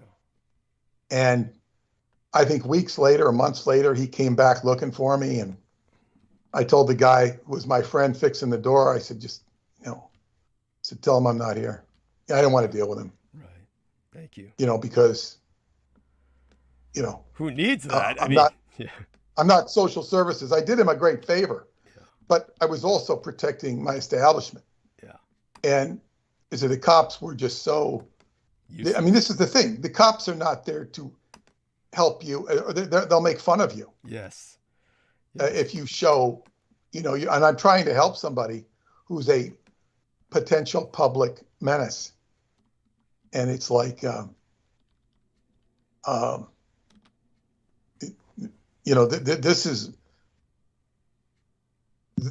is the amount of help you can expect.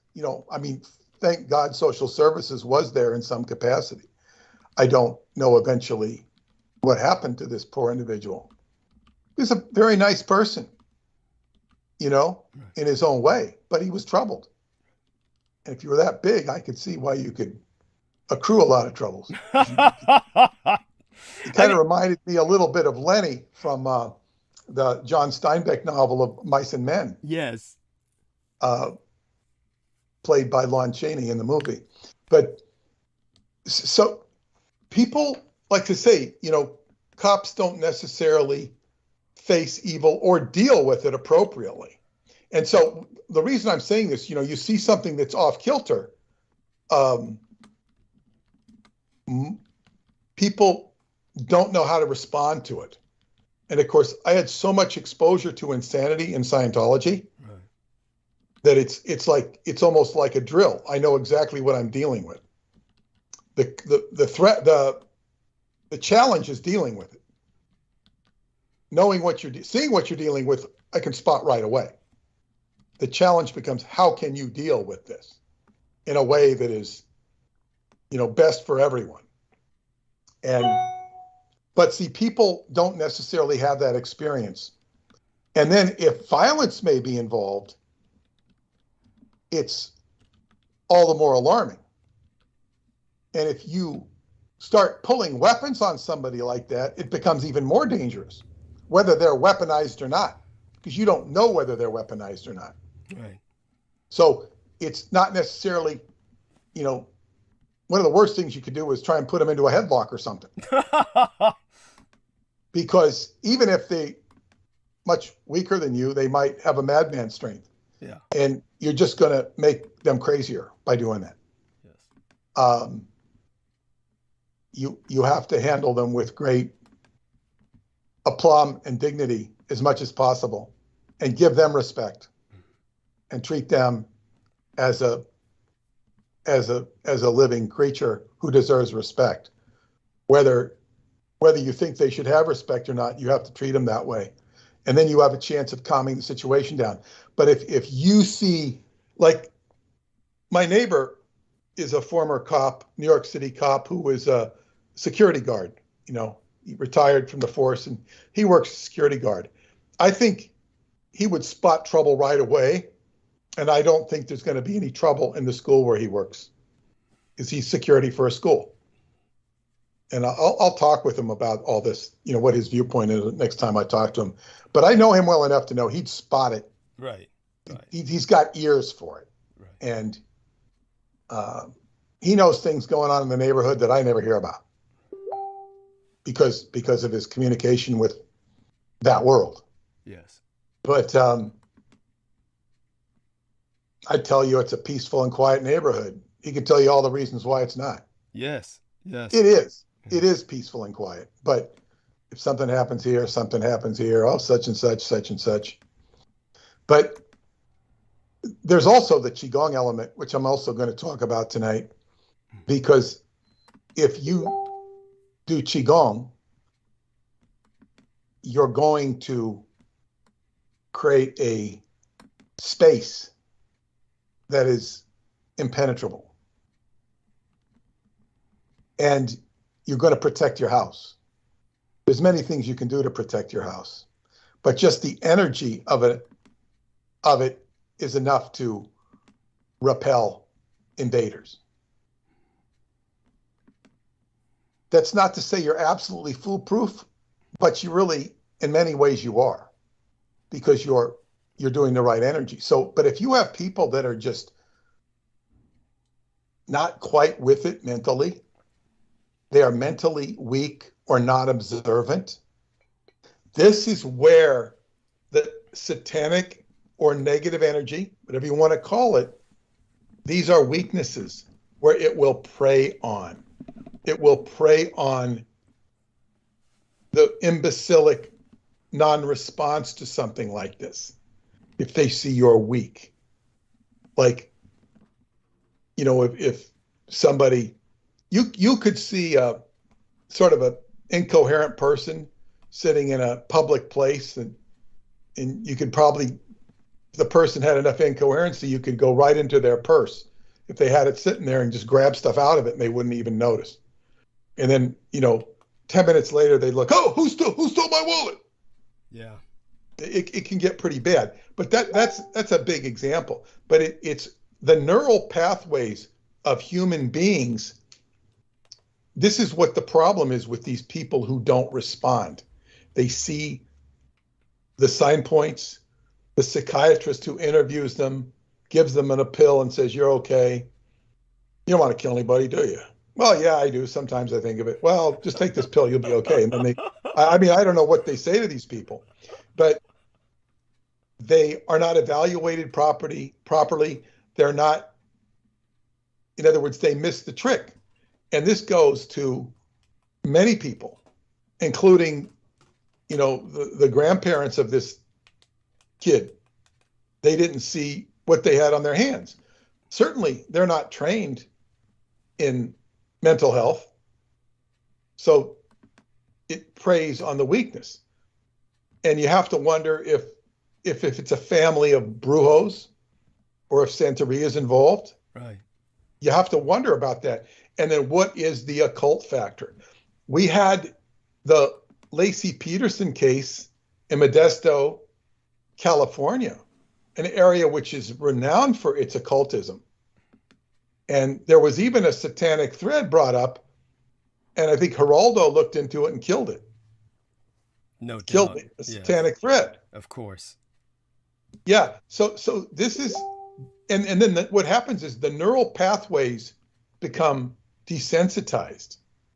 Now, if you had full neural pathway awareness, you would be a Qigong master, a Tai Chi master, and then some, because you could command your neural pathways. You might just need to learn a few things, and you could be shooting energy around like Superman or something if you had full command of your neural pathways, because that's what you're trying to do with Qigong. But as they say, these people are, but when you have those neural pathways compromised, which most human beings, frankly do, none of us are operating at full throttle. If we're operating at twice the throttle of an ordinary human being, we're doing really good. So when those neural pathways, and now just to give some more occult perspective on this, and this is explained in my book, Synchronicity and the Seventh Seal, you have 72 pathways in your brain that are mapped out according to ancient cultism. And those 72 pathways correspond to the 72 sections of a circle, which are the 72 jinn. And those are all related to your functionality. This is from a Western occultism perspective. And those pathways are called Goetia. And that is the sort of what you're trying to do, is wake up the brain and become metaphorically a fully activated crystal skull. This is what we have as Christ's place of burial is called the Golgotha. Yes. The skull. Yes. Place of the skull. And it's the Gotha means God. Gotha. Gol is gold, golden God, golden skull. It's like a crystal skull, fully activated. That's like the Christ consciousness. But so when those neural pathways are, it's like you have all this negative crap. Now, Douglas has done so much to expose what goes on in the satanic perspective, the government perspective, the government's relation to Satanism. And this is why I'm telling you, whether they're Republicans or whether they're Democrats, all they're going to do is bitch at the other side, because that's what they do best. And they're not going to, well, why don't we, Republicans and Democrats, rub our hands together and get down to the basics of Satanism. And let's pat Douglas Dietrich on the back, and let's look at what really happened in Roswell. And what did FDR do to the Golden Child in Mongolia? And what about Henry Wallace and Roosevelt and Wallace make all the other presidents look like Boy Scouts? Yes. Except for maybe Woodrow Wilson, but go on. Yeah. I mean, it's like the further you go back, you see what great evil they were wrapped up in. It's yes. So this is the people. Sometimes they make inept comments about what's going on with Douglas Dietrich, and this is, but this is the part of the resistance we're trying to overcome. If this Roswell book, I have committed in the last week, say I'm going to write this Presidio book, whether this Roswell book sells or not. Thank you. I'm going to do the book. I don't know when and how, but I said this has to be done, because with all the nonsense that's just occurred, it has to be written. Thank you. And the truth has to be acknowledged. And maybe we need to go a little deeper than we would have otherwise. Because originally, the way I was headed with the book was just to expose the Aquino story and some of Douglas's personal history, so we could get to the story about the Artilect, yes, the artificial intelligence that Douglas is connected to. Yes. But now it's like, wow, it requires a deeper penetration of certain elements, maybe not a whole fundamental change, maybe it would have come up anyway. Right. But all of the shit people are swallowing in terms of what they think about reality. Now, Douglas, I want to shift, unless you have anything to say, I want to shift gears a little bit towards certain topical things I'm having to deal with right now. Absolutely. I do want to say a few things, and I do think it's very important. What I'm going to do is go on screen share just to show the lovely Viviana Sanchez exactly where we've been. And give me a second here, and let me see if I can remember where to go first. And when it comes to where we've been talking about with what went down with Salman Sheikh and everyone involved, and Jameson Reese, I want people to know that you don't think that none of this impacts me in the sense of emotionally. Understand that it does, and that's why my son took the photograph that we're using for tonight. Embedded in thumbnail of live stream is, of course, my falling asleep while reading through some very ancient books. Now, one of the books that I was looking through was The Romance of the Three Kingdoms, because it was very parallel to what happened with Salman Sheikh and myself. Now, in terms of Peter Moon and George Knight and some close friends, I was sharing with them some of what I had shared about J.Mo Reese and his basic claims towards health and whatnot. And I think the best one to express it has been Pac-1, well, let's just put it this way, some other people. But they were making some observations, and there was one individual who in particular was pointing out to me that basically many people who were part of Team Dietrich, and this is important because this is affecting me on the personal level, that many people on the part of Team Dietrich were basically supporting Salman Sheikh and Pac-1 Morales. So when it was brought to my attention by any number of people that basically you've got this situation where people were putting all of these likes on their posts and everything else, I said, yeah, I'm morbidly curious, who was doing this. And these are just people who have literally been on this show, called in, have showed up on this show, and basically they're all going for it and have blocked me. So one of them was Sarah Thomas Lyons, who was in Canada and had Peter Moon help her send contributions to me in the past. And so God knows what their motivations are. We can only speculate. I suspect I know, but this is something to point out. Obviously, Mr.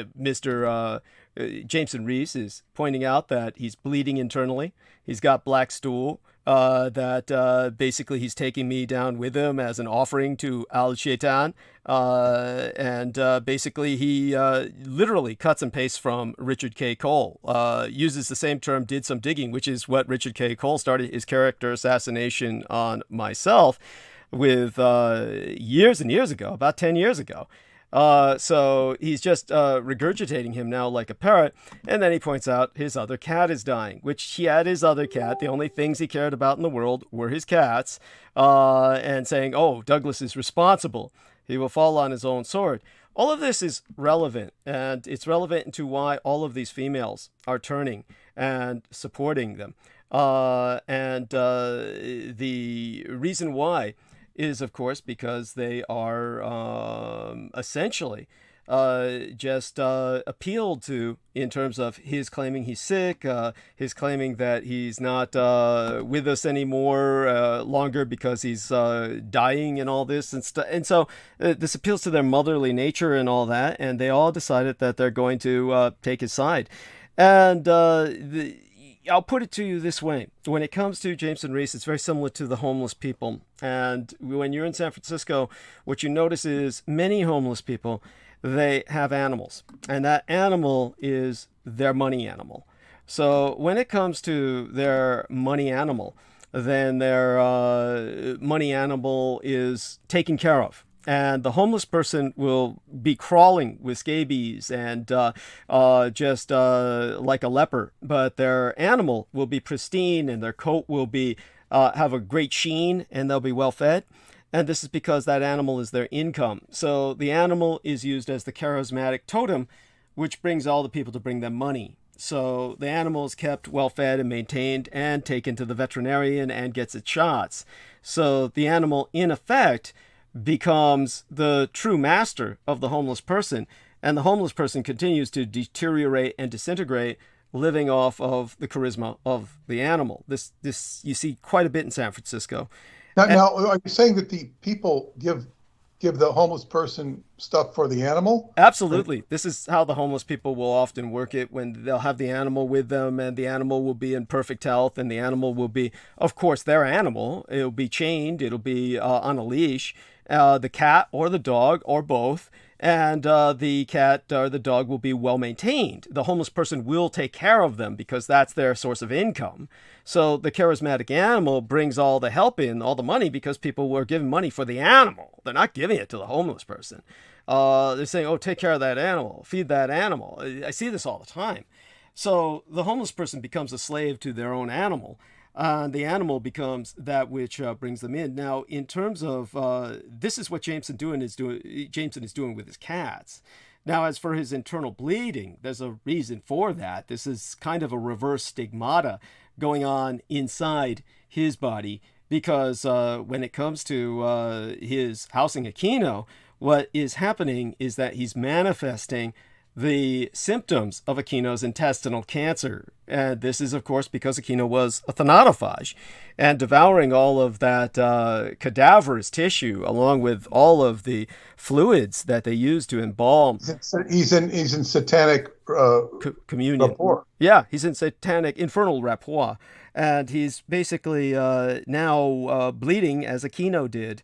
So this is what's going on. Now, if you were to take him for some kind of inspection health-wise, they probably may or may not be able to detect cancer, but they would certainly see the symptoms, and they would be puzzled. But they would just assume somehow he got an internal bleed. None of his drugs that he's abusing would necessarily cause that. That wouldn't be what they normally would do. So this is obviously new and developed with his becoming the recorporeal housing for Aquino, the reincarnation thereof, as he continually boasts of, and what attracts Salman Sheikh to him. Now, this is what I want people to understand about these cats. This is very important because he's using them to turn all of these women into his followers, and this is their choice. And obviously, I think it's asinine, but this is where the education comes in. When the Berlin Wall fell, the Stasi, or the Vopos, these were the border guards. These had the flared helmets that were very distinctive, and they killed people who tried to cross the wall. And so the East German Stasi, the border guards, the Vopos, they maintained a huge collection of killer dogs. And when the Berlin Wall fell, they had thousands of Alsatians, German Shepherds, and various attack dogs, pit bulls, that were trained solely to attack and kill people. And there was no place to turn these dogs into as a haven. They were just, the only people who could take a few in were extremely wealthy estate owners all over the world, who said, well, I could use a few killer dogs and I'll take them in for my personal security to guard the estate with. But even so, they could only use a handful of such dogs, people at that level of wealth. I know this because Sugar Daddy took in a few of them. So my son's husband. The point is that the rest of them, they just had to kill them. They just had to put them down. They were simply too dangerous to let live after there was no more need for them to constantly be on the prowl to kill anyone who tried to escape. A nation, if you can imagine that. This isn't just a prison. This is an entire nation they were guarding. Now, when it comes They could have used some of those on the border. Oh, that would be monstrous. I mean, yeah, that would be. I mean, I never even thought about it. That'd keep people from coming across. Well, that would certainly turn our border guards into something. Well, they've already gained that reputation, haven't they? Yeah, I hear what you're saying. It's at that point. Now we'll see if this. Now that we've mentioned it on the air, We'll see if that rises as a solution. Yeah, I'm sure they had ideas of it, I'm sure. But when it comes to the Berlin Wall and the fall thereof, and the example that this transitions into, is throughout the Middle Ages, and people have no understanding of medievalism or the Middle Ages. They call it the Dark Ages, and they dismiss everyone as a lunatic who's controlled by religious mania.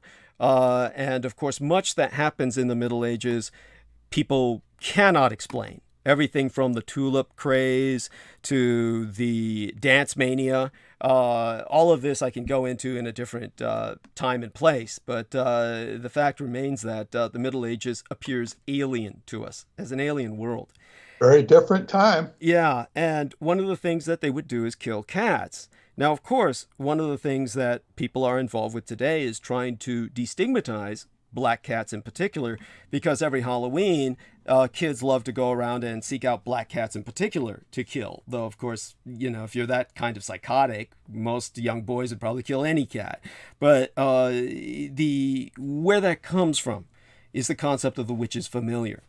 Now, J. Maurice has been quite adamant all of his cats are his familiars. So the concept of a familiar is using an animal, often a cat, but often monkeys or other animals that will house demonic entities and do your bidding. And this can be used to extend yourself through another creature.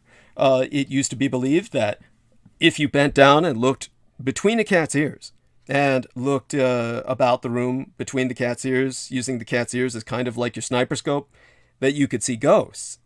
So cats are profoundly sensitive, and they make for marvelous reconnaissance in their wanderings.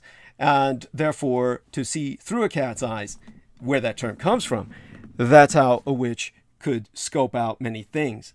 The cats truly were used as familiars. This is not in the sense of training them as you would dogs. You're basically bringing something into them.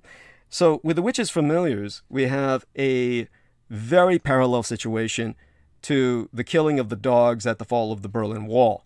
There is nothing you can do with a witch's familiar in terms of rehabilitating it or using it as a pet. So in the Middle Ages, they would burn it with a witch. So when they went on mass cat killings, there was a reason for that as well. Great example is if you look up the monkeys in Japan. The monkeys in Japan are profoundly evolved. There's no other word for it. It's very similar to the Planet of the Apes when they were trying to portray the evolution of the apes. We could consider this rather racist, their interpretation, but they were trying to show certain characters as their eyes became blue, they were evolving. It wasn't like this happened in their lifetimes. It was that they were born that way, but they were supposed to be a new generation, a new genus of a more advancing ape. And they would develop a taste for chocolate. There was one character in particular, whereas all the normal apes hated chocolate in the Planet of the Apes. Well, in Japan, they've been proving this for years, that their apes have evolved. They live in communes where they teach each other, pass on skills. They drink tea that is brought to them from cups. I was just going to say that. They do a tea ceremony, but I was going to say it sarcastically. Carry on. Oh, yeah, they really do. They really do, and of course the villagers take them down into schools to be educated. I'm not kidding. They bring them down into schools and they teach them a level of Japanese. I'm not kidding. You can look this up yourself. And I mean, they understand it, or they speak it too? They understand it, but what the Japanese have learned to do through primatologists is they can speak the primate language. And they learn to shout and scream the way the primates do. But of course, these being Japanese monkeys, they don't shout and scream like any other monkeys in the world. It's more genteel. But there's a kind of cackle you can do, etc. to basically... Now, the woman who learned how to do this in Africa was Jane Goodall. But the point is there's a language that's been developed. And this, by the way, is completely real and functional, very similar to Jane Goodall in the field, as opposed to what was done with cocoa, where that all turned out to be a hoax, where they milked millions of dollars in funding. So Coco was not stupid, but she was not able to do everything that the people who were exploiting her were doing for her.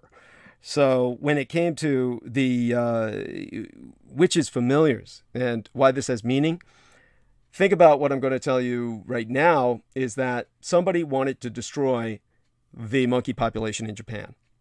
They don't know who. They tried to find out, and if they found out, they've kept it a state secret. But we know it's an enemy nation because it took a military scale operation to do what happened. Basically, it could only come in by submarine because Japan is an island. And so by submarine, someone smuggled in hundreds of monkeys from various other parts of the world to downbreed Japan's apes. And when they cut these loose, the Japanese had to start a nationwide program to find these monkeys and kill them because they couldn't have them downbreeding Japanese apes. And by the way, this is all part of the reality of race. Race is quite real, and it's real among apes as it is among us. What kind of apes are the Japanese apes? What would you cut? What they the type of monkey or? It's obviously a significantly specialized species. I forget the name of it. Look like more like a monkey. How big are they? Yeah, they look more like a monkey. It's basically they're kind of highly evolved monkey. And so they do things like they build snowballs and snowmen and shit. I mean, it's just you don't see this anywhere else. It's like they're tool users. They're socialized to a degree that that most people in the world aren't. I'm being sarcastic here, but you get my point. And it turns out when they cut loose these apes, and a number of them were diseased, then the Japanese hunted them down and killed them. And people were asking me, because I brought this up on Revolution Radio at the time that it happened, people were saying, couldn't they just find the non-diseased apes and sell them as pets? And I'm explaining to people, you can't do that with primates. Monkeys and apes are the most dangerous creatures on Earth. They are extraordinarily violent. And a great example was a couple had a monkey and they raised it for years. And then when they finally had to get rid of it because it was tearing into other people, attacking other people, then they put it in like a primate center. And at the primate center, all these apes and monkeys were in cages. And of course, what they hadn't known was that all of these monkeys had for years had learned to pick their locks. And all of them walked out whenever they wanted. And they would go out at night and raid the neighborhood because they learned how to pick the locks of the facility. So these monkeys were going in and out every night. And they'd come back to the facility? Of course, because they got free food. So they'd come back there to get out of the rain, get free food, but then go out at night to raise whatever havoc they could. But nobody knew because what havoc they were raising was like killing raccoons, killing turtles, things in the neighborhood, raiding trash. Nobody paid attention, and they were so smart, nobody ever saw them. So obviously Bigfoot can hide if these monkeys were loose throughout a city. And when the couple went to visit them, then what happened was they brought a birthday cake for the primate that was in the cage.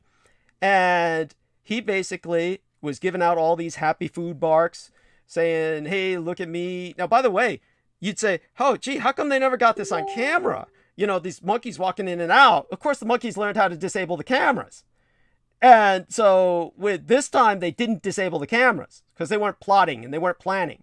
This was spontaneous. When the couple came in to give the birthday cake to their former pet monkey, he was giving out all these happy food barks and saying, basically, look what I got and none of you have it. And so all the other primates got mad. They literally walked out of their cages, leapt out, and attacked the couple.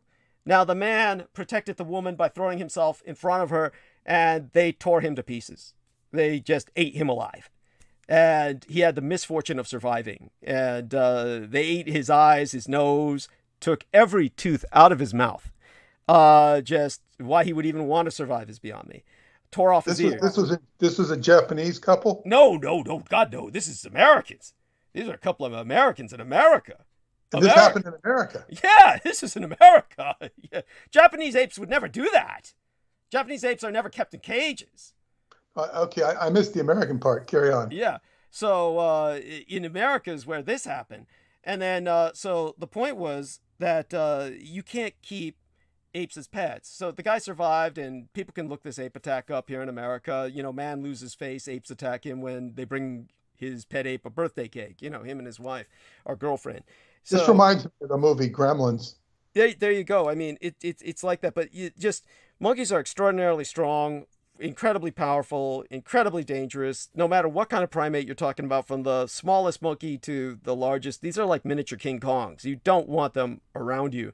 They have trained little monkeys to take care of completely paralyzed people, and that's a totally different story. These are like the Japanese type monkey, and they're raised from birth. They're not ethnically Japanese monkeys, but they are really small and kind of trained from birth to be like those monkeys. So this shows that it's not just race, but also environment that can produce a genius primate. But when it comes to something like, and they also made a horror movie about that one of those apes goes bad and terrorizes a crippled man. So that's a horrible movie that if you want to see a true horror story, what makes it so horrible is that it's conceivable. But the man ends up killing the ape by, eating, basically biting it to death or something like that. It's some horrible film. It's just horrible to watch. It's unwatchable simply because it's so horrific. But when it comes to my point, this is what it's like with the witches' familiars cats, because they spread that kind of diabolic awareness. The one thing that was known in the Middle Ages was that when people tried to basically take cats that were witches' familiars and keep them as pets, those people, their lives would be destroyed. That the cat would just bring so much ill luck into their lives that everything in their life would end. So you couldn't take them as pets. And worse yet, it would spread. The cats in the community would kind of spread that phenomenon, and then the cats would attack people in their sleep, like babies in cribs, or the elderly who were bedridden. So they had to go on mass killing sprees of cats at various times in the Middle Ages. This is not a mania. This is what they had to do because these cats were truly a danger. So understand that the cats have a horrible parasite. And the cat's parasite is in all cats. And it's through their feces, their fecal matter, that it spreads. And this cat parasite gets into the brain. And it's called Toxoplasma gondii. And it's the brain of the human or the cat? It gets into the brain of the human. The cat, it doesn't affect at all, but it creates toxoplasmosis in the human. They simply call these people toxo people. Now, these are crazy cat ladies and crazy cat men. And crazy cat ladies and crazy cat men are the kind who hoard cats, and they reek of cat urine. And the home reeks of cat urine. So Toxoplasma gondii is in every cat. Every cat has it. And the overwhelming majority of people who take care of cats, just by changing their kitty litter box, they ultimately get it. So millions of people have this. Millions of people have this all over America, all over the world, but especially in wealthy nations where they keep pet cats. And all these people can think of is, I've got to feed my cat. I've got to care for my cat. And everything in their life is centered on their cat. And they care more about their cat than they care about people. So cats are truly, literally toxic. They're extraordinarily dangerous. You don't want them as pets. And yet people have them all the time. And then their lives become completely centered on them. And then they get more. And this ruins people's lives, like it did my former Executrix producer, Laura Lee Solomon, where they wound up making her homeless. Basically wound up losing her job. And this woman who I once had on my show, who was a cat hoarder, etc., and I didn't know that at the time, and I had a fundraiser for her, and all the money went to her goddamn cats. And these are the kind of people who care far more about cats than people. This is like J. Mo Reese. And so J. Mo Reese is using his cats to appeal to other cat ladies, and his cats are dying simply because of collateral damage from all his toxic magic. It's all what's called magical backfire. So his magical backfire, that he's conducting all these curses to basically kill myself, to kill Peter Moon, which he's open about trying to do right now. And his cats are dying around him. No shit. Because he doesn't know how to work this shit. He doesn't have the resources Aquino did, who was working with technology, who was working with entire staff, who was working with entire covens. You're talking about the backup of many people in a team operationally. You're talking about the backup of a budget. You're talking about the backup of where you can have a proper environment to conduct bloodletting. You're conducting also a ritual involving multiple people pooling their psychic energy together. Otherwise, this is like trying to build an atomic bomb by yourself. Like the Boy Scout who took a bunch of radioactive bits of plutonium from fire alarms and built an atomic bomb. And he probably ultimately died of blood cancer or something. I mean, this is like what J-Mo's doing. So his cats are dying around him, and he's blaming Peter Moon and I. So, and then these women fall for it.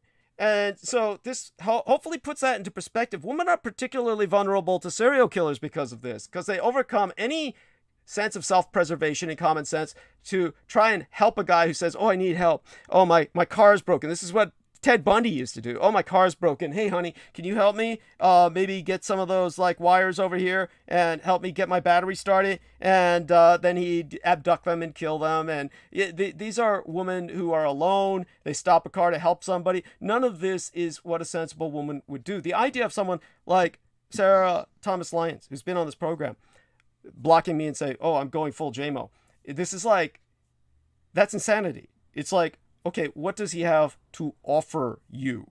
All that he and Solomon came for here to me is because they're seeking secrets.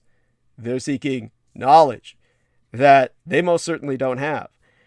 Now, that's the JMO aspect of this. So he's exploiting his dying cats, which he effectively is killing through abuse. And you're all blaming me, referring to all these crazy cat ladies who are going over to him and whatnot. Or say, for instance, many people who this is happening to, say, such as those who are basically siding with Salman Sheikh. And what happened with Salman Sheikh, understand this was a guy who was, like Jameson Reese, completely spoiled. In Jameson Reese's case, one of the things that would really irritate me, that you would wonder why something like that would even bother me, but by the way, Mirthling names the Japanese macaque. So that's Macaque. Japanese macaque is what we're speaking of. Yeah. So, so when it comes to Jameson Reese, he used to say this all the time. He'd go away as soon as Peter showed up. Then he'd come back while Peter's talking, and he'd enter into the private message box, back, eating. And every time, that would piss the hell out of me. And of course, because I'm complexly post-traumatically stress disordered, it's little bizarre things like that that happen that really set me off. And I would wonder why. I'd try to analyze it. And I'd realize he's eating. It's because anytime he wants, he could eat. He could raid the fridge. And all my life, I've known drug addicts. And drug addicts will give up food. They'll go starving because they need money for their drugs. He is the only drug addict that I've ever personally run into that could eat anytime he wanted. He never starved, never had to sacrifice or save up money for his drugs. Always was full, had all the food he needed to maintain his weight, maintain his muscle mass.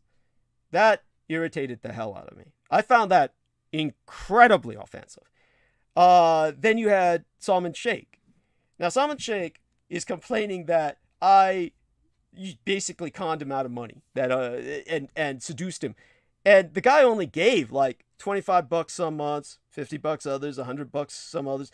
There's no way that guy could have given me more than over maybe 1,000, maybe 1,500 over the past several years. You know, maybe more than that. It's like, big deal. Now, of course, what did he get in return? Got his time on air, got to advertise his channel, etc. Got to spout his venal platitudes. But what happened was two things to mention here. He was, first off, a very spoiled individual. He never had to work because his parents are wealthy. And so, unlike everyone else, he could just hang out all day and talk philosophy and attend Masonic meetings and spout bullshit.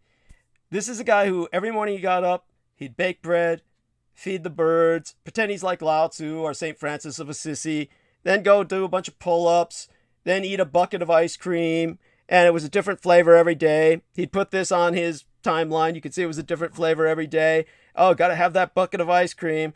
And it was, you know, some of the flavors were just wild. I swear to God, I saw one photo that said, Martian man milk for the ice cream. I said, what the fuck is Martian man milk? I never asked because I didn't want to know the answer, but I have no idea. I suppose that's sperm flavored. That's got to be like cum flavor or something like that. And I couldn't even imagine where he got that in Philadelphia. Yeah, but at any rate, here's this fucker. Then he would always say, life is beautiful. Yeah, if I were the child of a couple of rich immigrants where I could get up and just leisurely walk to the park, do what he did, and eat a bucket of ice cream every day, yeah, life would be wonderful for me too. But for the rest of us, working for a living, and yeah, I include myself in that. I have to work it or I don't make my checks each month to pay the rent. And everyone else who's out there working in COVID, in a time where it's harder to get a job than ever and everything else, no, life's not wonderful. So it's just like he's trying to present himself as someone at peace. And then to confound the felony, he comes back from, anytime he wants, he goes to these places. Oh, I'm going to Pakistan. Oh, this time I'm going to New York. Oh, I'm going to visit JMO down. Yeah. And it's like, he can do what he wants, go to Britain, etc. Because, his parents are rich. And of course, like when I said to him, don't they expect you to have a kid? That's where it was like, yeah, maybe someday I'll meet a nice Pakistani girl. And I'm like, dude. He's like, no, that didn't wash. Then the thing worked out with JMO and it all became what it was, which is the real reason for his cracking up. But there was two things that he and JMO had in common. Well, one thing. They were both gamers. So that's the other thing was JMO Reese was gaming all the time. And he has got this multi-$1,000 gaming computer. And there's Salman Sheikh doing gaming all the time too. So these guys are spending all day gaming. They're online doing first-person shooters. There's nothing peaceful and loving about that. They're online like killing all these virtual people. And they both agree a great genocide needs to come about, which Salman Sheikh has said on the show. 85% of the people need to die. Of course, he should start with himself. Now, one of the games he played was Assassin's Creed, where he pointed out on this show that the enemy, and people can look this up, the primary villain you're supposed to kill is George Washington, because he's a Mason who, in this parallel timeline, in the conceit of the gaming world, turned himself into America's king. And therefore, you, as the assassin, need to kill him. And so he was pointing out, yeah, he was a slave owner, and he points out George Washington is a villain. Well, yeah, it also points out he was a Mason. So you've got this guy talking about he's playing a game where he's killing George Washington, the ultimate Freemason, but he himself is a Freemason. And so, again, part of his insanity, pointing out Albert Pike and all the rest of this shit as heroes. And so what I did on him was, not intentionally, just being myself, was what my mother would call a Zhao Qi.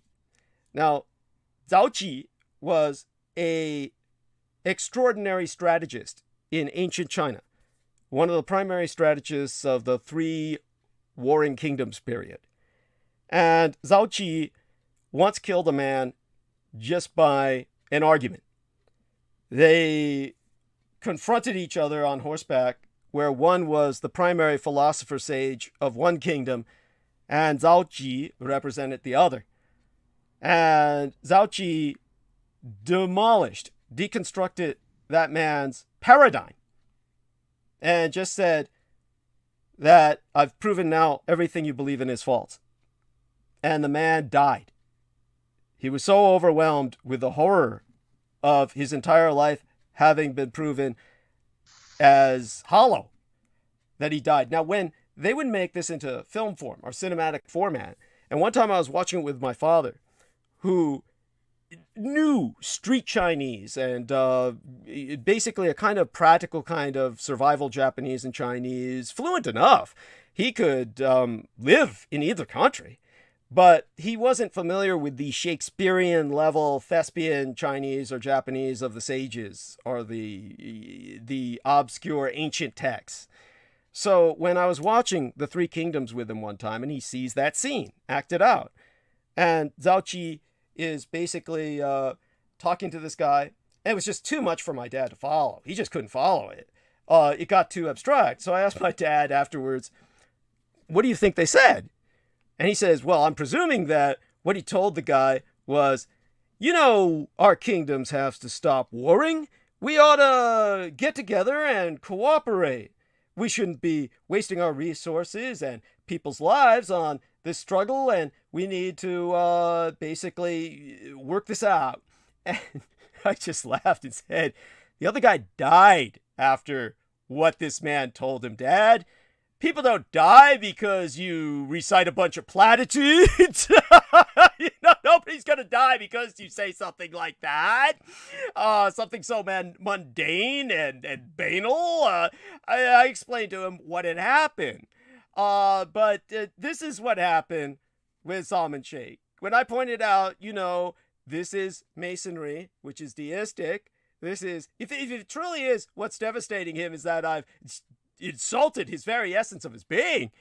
Then what happened was, when I pointed out that Masonry is deism, whereas Islam is completely incompatible, and it's similar to someone claiming they're a Marxian Muslim, which is just doesn't make any sense.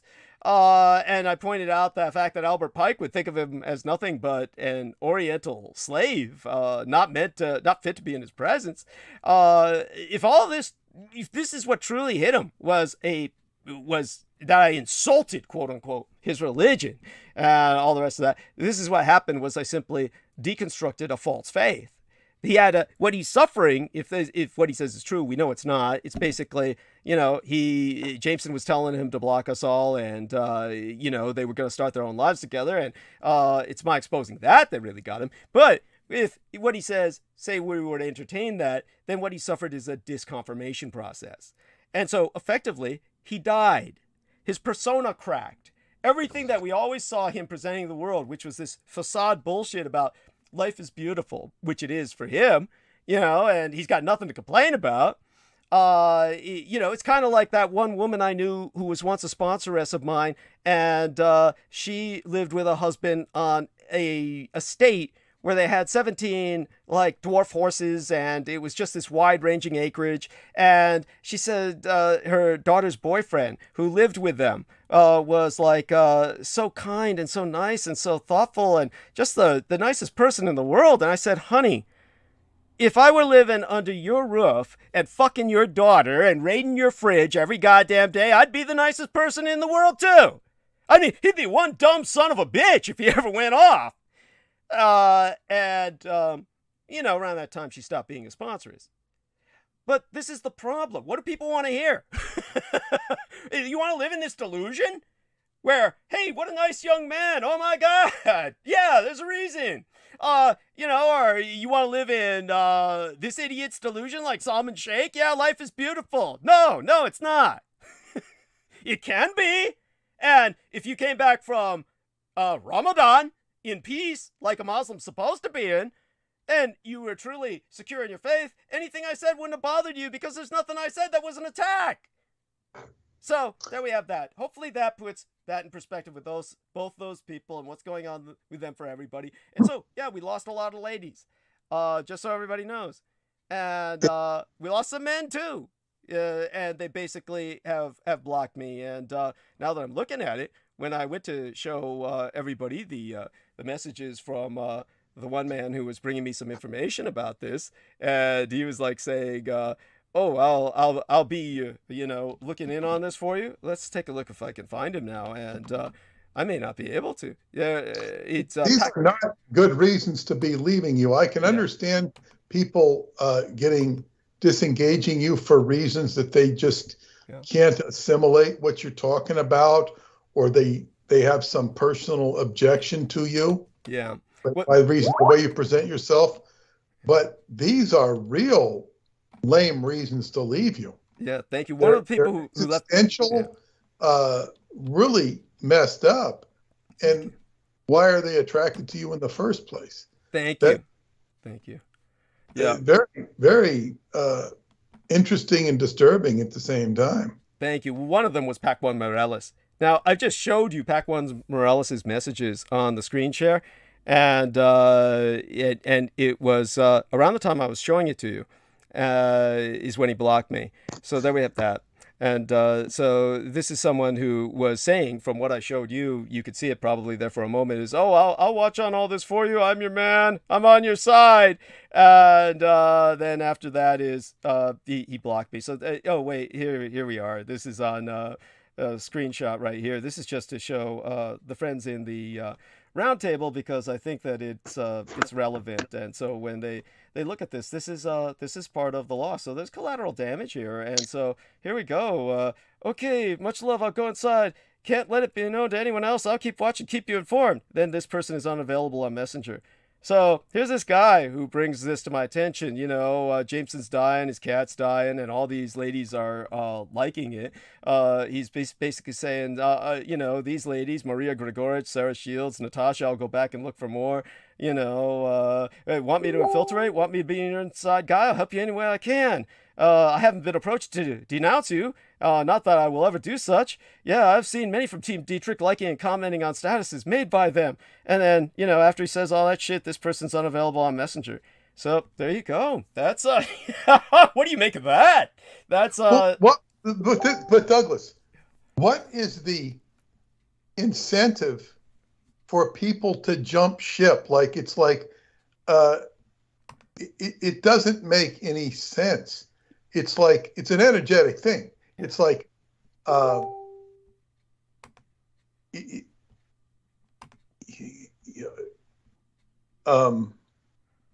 just trying to put it in.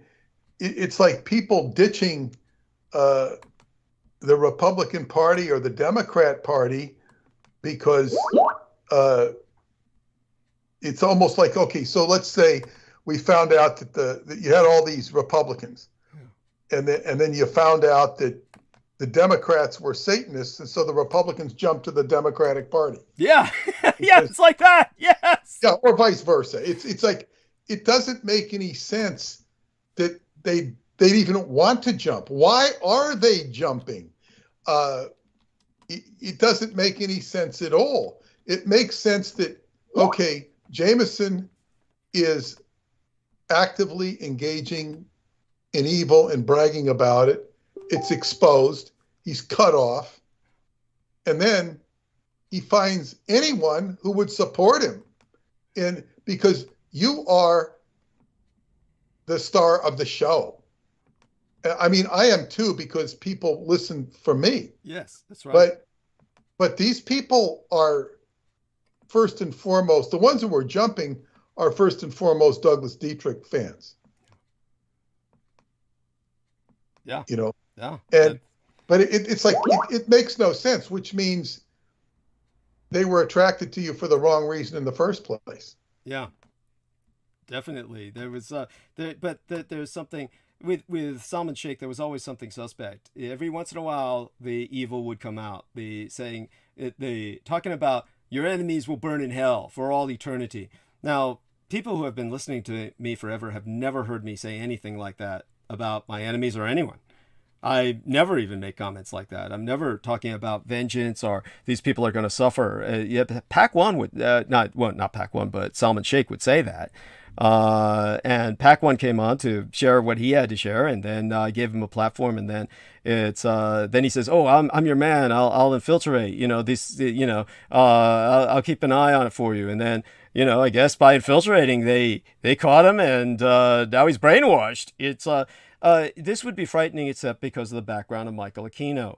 Understand, Michael Aquino, for all intents and purposes, Jameson represents him now. And the funny thing, as Sammy Romero says, is they all continue to listen. All these people will continue to listen, then put together, cobble these little rebuttals together, and speak in their lunatic fashion that I'm not who I say I am, that I'm something different, and that I don't live, where Peter Moon can testify. He's picked me up right here at my home. I obviously live where I say I live. So it's just the insane things they say. Like Peter said, next they'll be saying your hair's not real. Their attacks are just multi-shot scattered. It's like shotgun splatter. It's just like they're throwing everything they can at the wall to see what sticks. But what puzzles me, and this is what's puzzling Peter, is what is sticking is their own ineptness. Yes. Their own stupidity and insanity and self-undoing. Yes, and yet people are falling for it. So I've explained what's going on with the ladies. Yeah. it's not something you can fall for. But I want to say something else about the ladies, and not these specific ladies, but Wade Gordon, one of my authors who's passed away. You know, he spent his life in the radio business. He had a lot of inside contacts in the radio business, and he was always perplexed that, you know, Coast to Coast would never have me on, and he figured it all out. You know, he says, "Boy, you have a horrible reputation. Boy, people hate you." He's told me. I said, "They don't even know me." Yeah, I was about to say.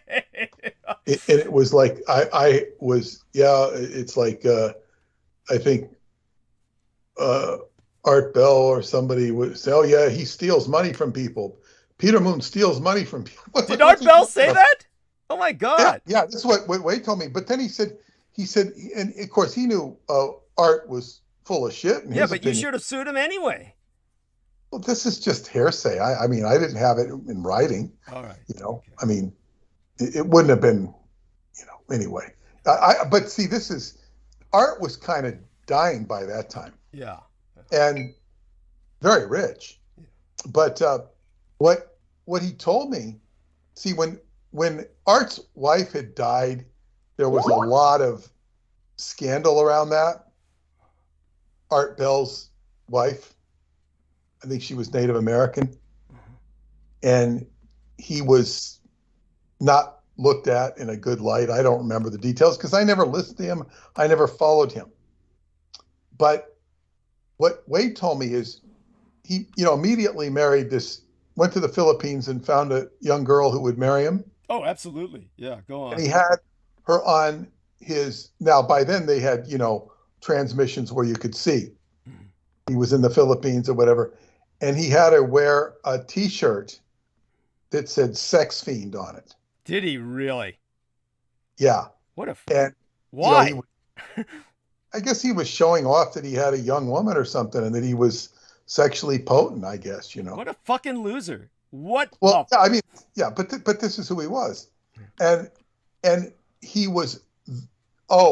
He had such ire from the women audience. They were so offended by this. Understandably so. Right. Of course, I was offended. I never even listened to him. I just didn't listen to him. So it was like, but anyway, he suffered a big ratings downturn. I think this was after Coast to Coast. You know, at that point, that stupid son of a bitch didn't even give a shit, but go on. But what got his ratings back is when he had a baby. And they showed the baby. And all the women who hated him came back, "Oh, there's a baby." Oh, my God. And it's sentimentality. Yeah. It's people being completely ruled by their own sentimentality. Yeah. Even though it was completely, you know, contradictory, you know. Now he was I don't know what they thought he was, a sex exploiter or whatever, and now he's a dear old guy because he has a baby.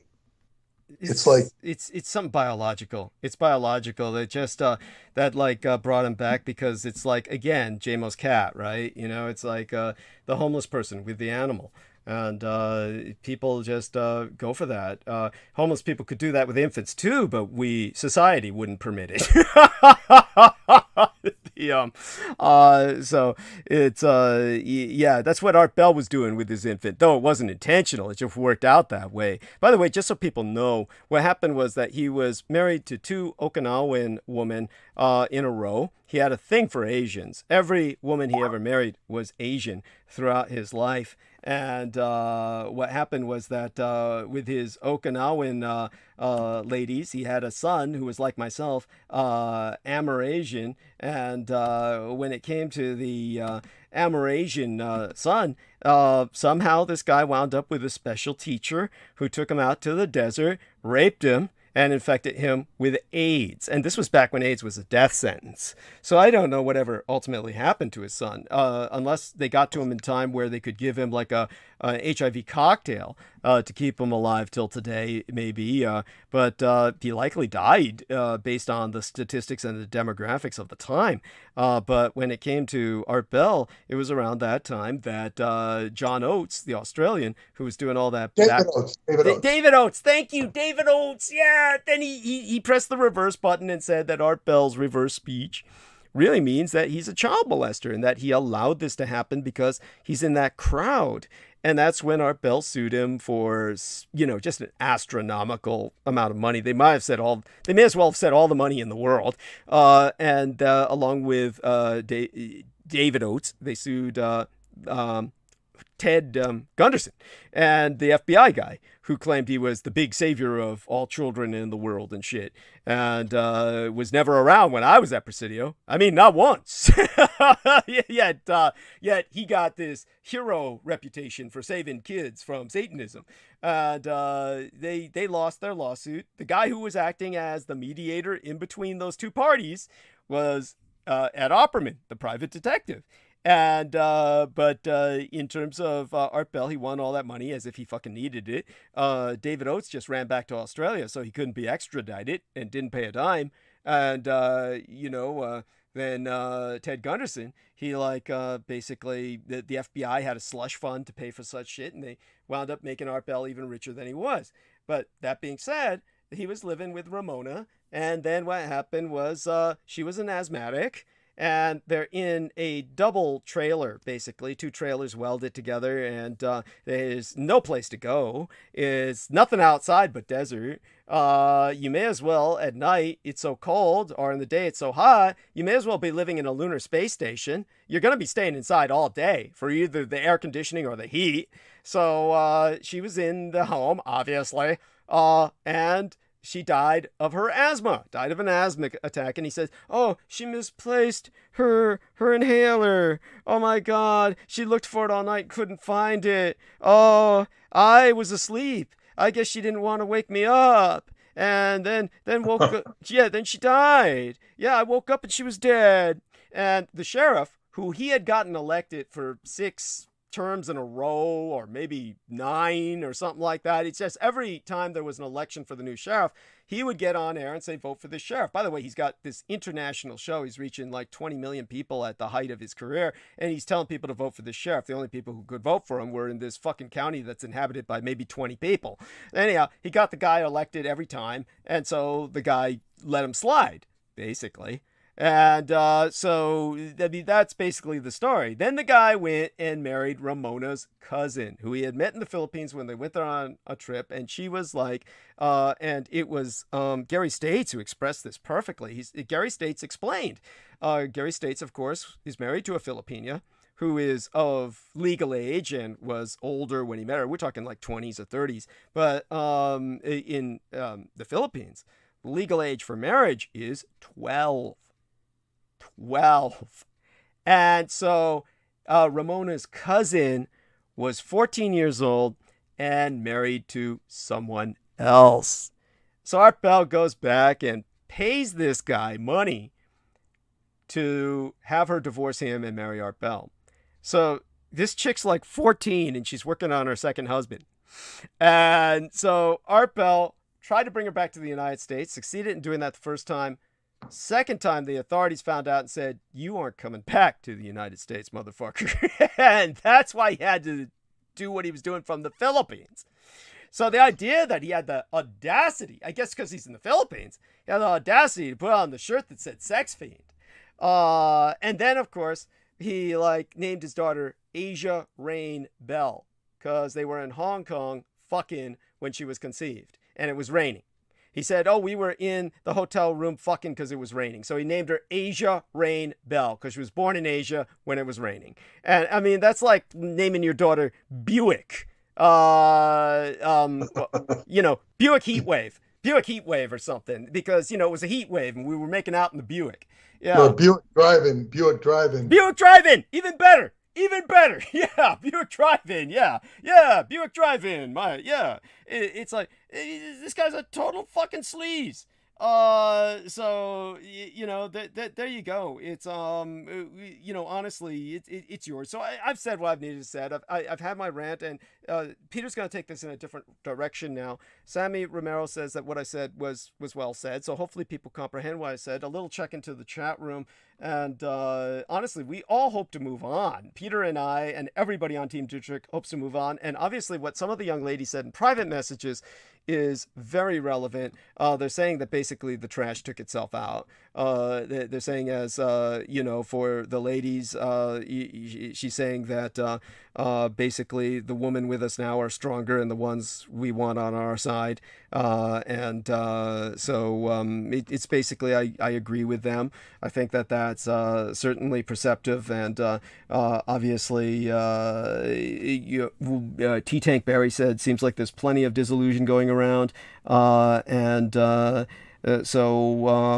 we have that. T-Tank Barry says, real truth is found here. Oh, God bless you. Thank you so much for that. And so Mark McLaughlin was saying, makes humans crazy daredevils, love cats, the parasite affects the brain of the mammal. Yes. And Marky Milk was talking about Martian man milk. He says, mine's better. Yes. And Daniel Arola says, masonry is the white man's Islam. And Vicky Johnson says, thanks for sharing all of that. Thank you so much. I appreciate that profoundly. And definitely want to thank all these lovely people. Nick Littlesey says, hearts for Douglas.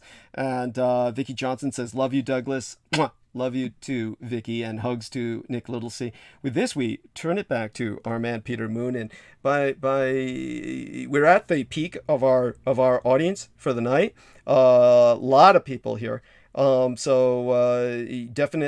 the stage is yours, and you're the man who brings them. Okay, well, I do want to acknowledge that that's a very good statement that was made. The trash took itself out. Thank you.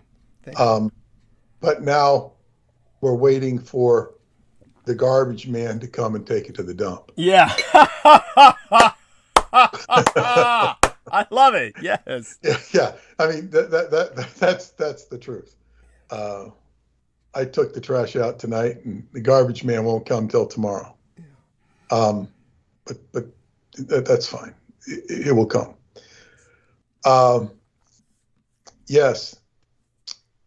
I did want to take it in a different direction. Yeah. But before I do, I want to take it in yet another direction. All of this strife in the world, all of this in the shootings, the politics, the inflation, the good guy, bad guy stuff with the politics, the geopolitics, the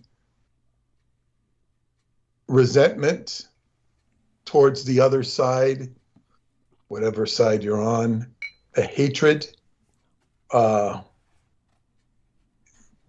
of these things, and I'm gonna give a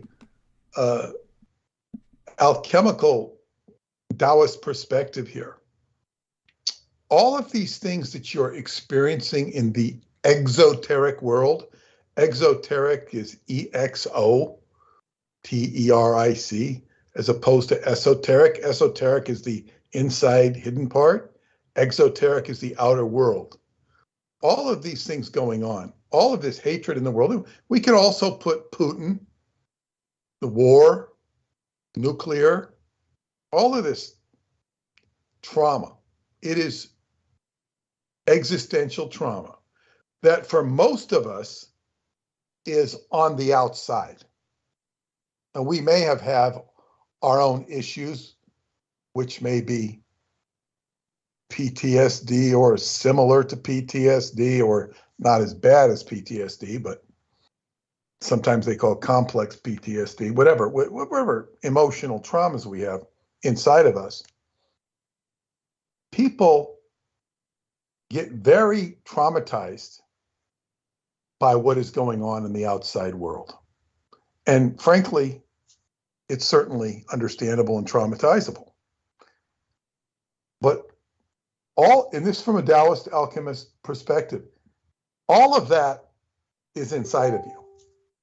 All of that trauma, all of this Putin-esque, and I don't mean to just isolate him, Biden-esque, Trump-esque, dictators in foreign countries that torture people. All of this geopolitics is so toxic. All of this toxicity in the world. We can include the toxic chemicals and all this. All of this stuff, from a Taoist perspective, is inside of our own body. It's reflective. Like we're living in a world with all of this stuff. Now, there's some of us who might react to what's inside of us very poorly. It's like disease. And what you want to do is you want to find, on the other hand, all the good stuff that we see in the world is also inside of us. The heavenly host we visualize, the Shambhala we might read about or hear about, all of the positive things in the world are inside of us as well. It's like a cauldron from an alchemical's perspective, the cauldron. The cauldron has spirit. It's got the physical body, which is what I'm talking about. It's got the mind, and it's energy. It's all of these things, and the essence of the person. If you visualize it in a cauldron, of course, when we think of the human body and when we think of qi flowing through the meridians, and it flows, and it will hit certain areas of toxicity or blockage. And you have to blow through that blockage. The qi is stuck. And you want to have that moving energy. And it can just move right by it. Right by it. Just blow through it. And I'm going to relay a story from my chiropractor friend who treats me. And he had a problem. He works out consistently, plays football, very healthy, very intelligent guy. And about, I think last September or last summer, he was bowling. And he was bowling something he didn't normally do, kind of aggressively, because him and his friend wanted to show up this other buddy who was, acting too self-important about his bowling. He had too many bowling balls and bowling shoes. He was too fancy, so they wanted to beat him. And beat him they did. But somehow he tweaked something. And he couldn't get better. He was getting treated by his fellow chiropractors. Everything you could imagine. He had all these resources. He got MRI'd, he did all this stuff, and he couldn't play football. He was screwed. And I went and saw him for the first time in a long time. I knew he'd fixed the problem, but I said, what happened? How did you fix it? He said, well, around Christmas, one of his partners gave him an adjustment. But he says, I was feeling that my profession was failing me, because I adjust people every day and I fix them, but I wasn't getting any better. So he said he was on the table and he says, okay, you're not sitting straight, sit straight. Sit straight, he says him sit. And then he adjusts him. And then he says, it was a pop like he'd never heard. It was so loud. And his body just jerked. And he jerked so much that his fellow doctor was scared. He says, are you okay? Says, yeah, I'm okay. Jesus. And I said, technically, that's gas that was being released. He says, technically, that's the explanation, that it was gas being released. He says, I didn't realize I was better till the next day, because I was running around doing things and I realized, God, I'm better. And I've been better ever since. But he figured that the vertebrae, instead of just being, torqued to one side, must have been twisted like halfway around on itself. And it took all of these adjustments to set him up for the one that really worked. And boom, it relieved. That was a blockage. It's a blockage of chi, a blockage of energy. And it was from an innocuous torque and bowling. And these are the blockages that this is exemplary of blockages we have in ourselves. If we have resentment towards Trump, Biden, gun control, shooting, all of this stuff, it's horrible. There's all of this horrible stuff on whatever way you want to look at it. Inflation, robber barons, people using green technology to mess with you. And it all is inside. Now, I have heard that people have been spending $20 or $30 at the gas tank and cutting it off there rather than filling up the car because they can't afford to fill up the whole car. That's true. Because it's so expensive. And there are different reasons for it. But I would imagine in the majority of the reasons, they're not waiting for the price to go down. They're not being cheap. They're actually apportioning their money, budgeting their money, because, you know, if you've got to put food on the table, which is also getting more expensive. These are challenging times for, you know, for everybody. But this energy, that's how you respond to it. I mean, frugality is intelligent. I'm not talking about that. But I mean, emotions of hatred, emotions of anger, they are ultimately non-productive.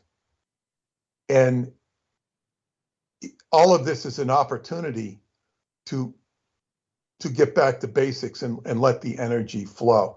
And I was also explaining it to a friend of mine, and this is contextually, we have just had big eclipses, major eclipses in Scorpio and Taurus, lunar and solar eclipses, respectively, in Scorpio and Taurus.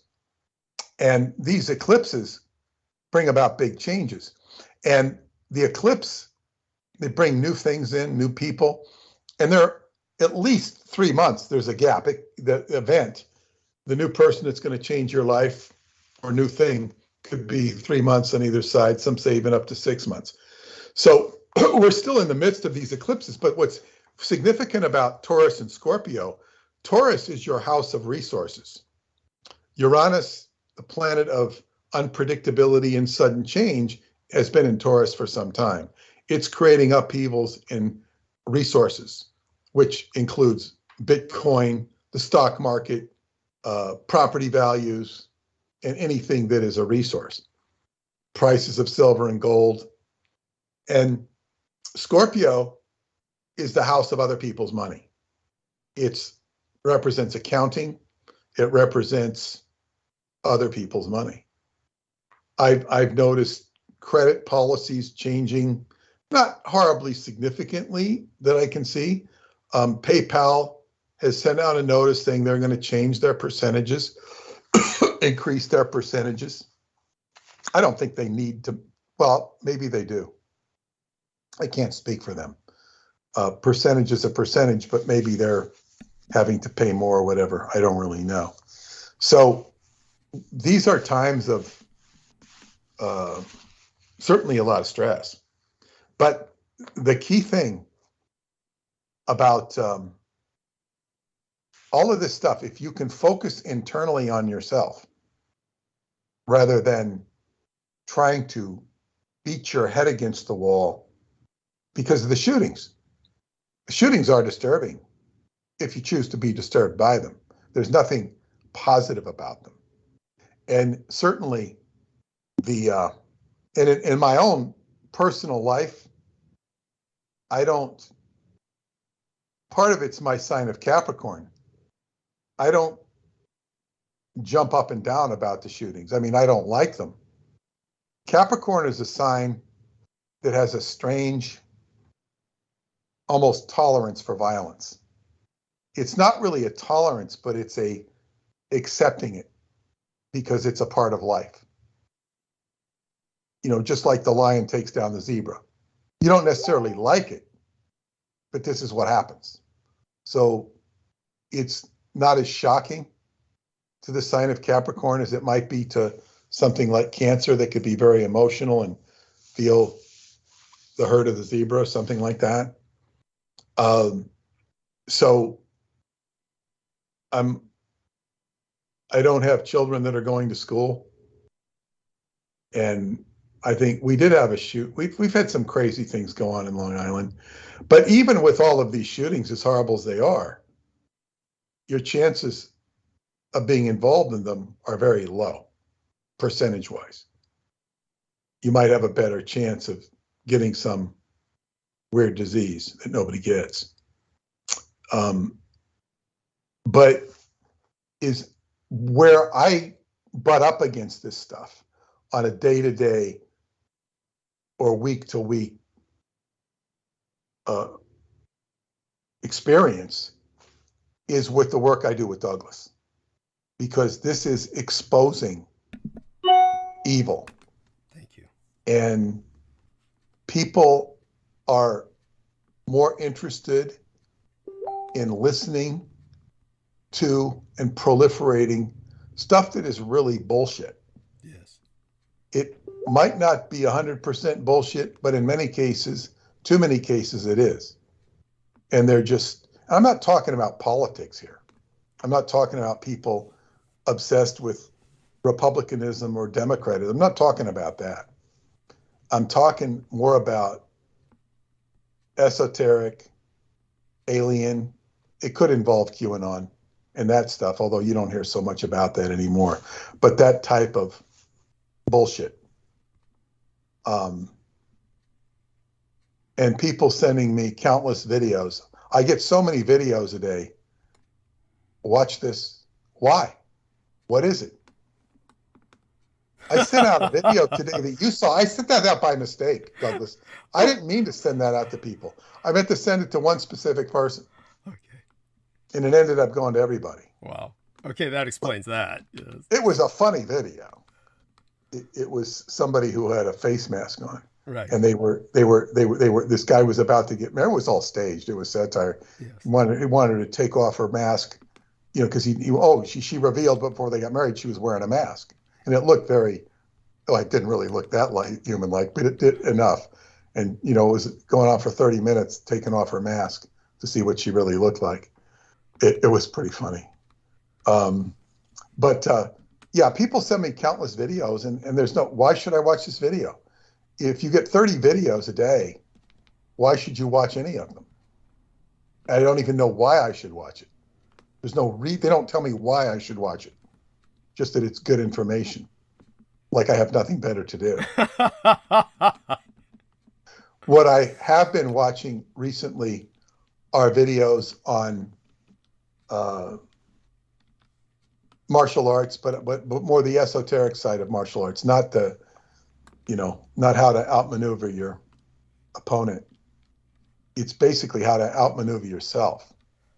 And listening to long diatribes from people who have studied too much, I might say too much, but what's interesting to me is it explains things to me, that certain things that I've accomplished, that we put them into context. Oh God, I did that 5 years ago. I've been working on that for 15 years, but he's explaining it to me. Yet he might not even know what I know.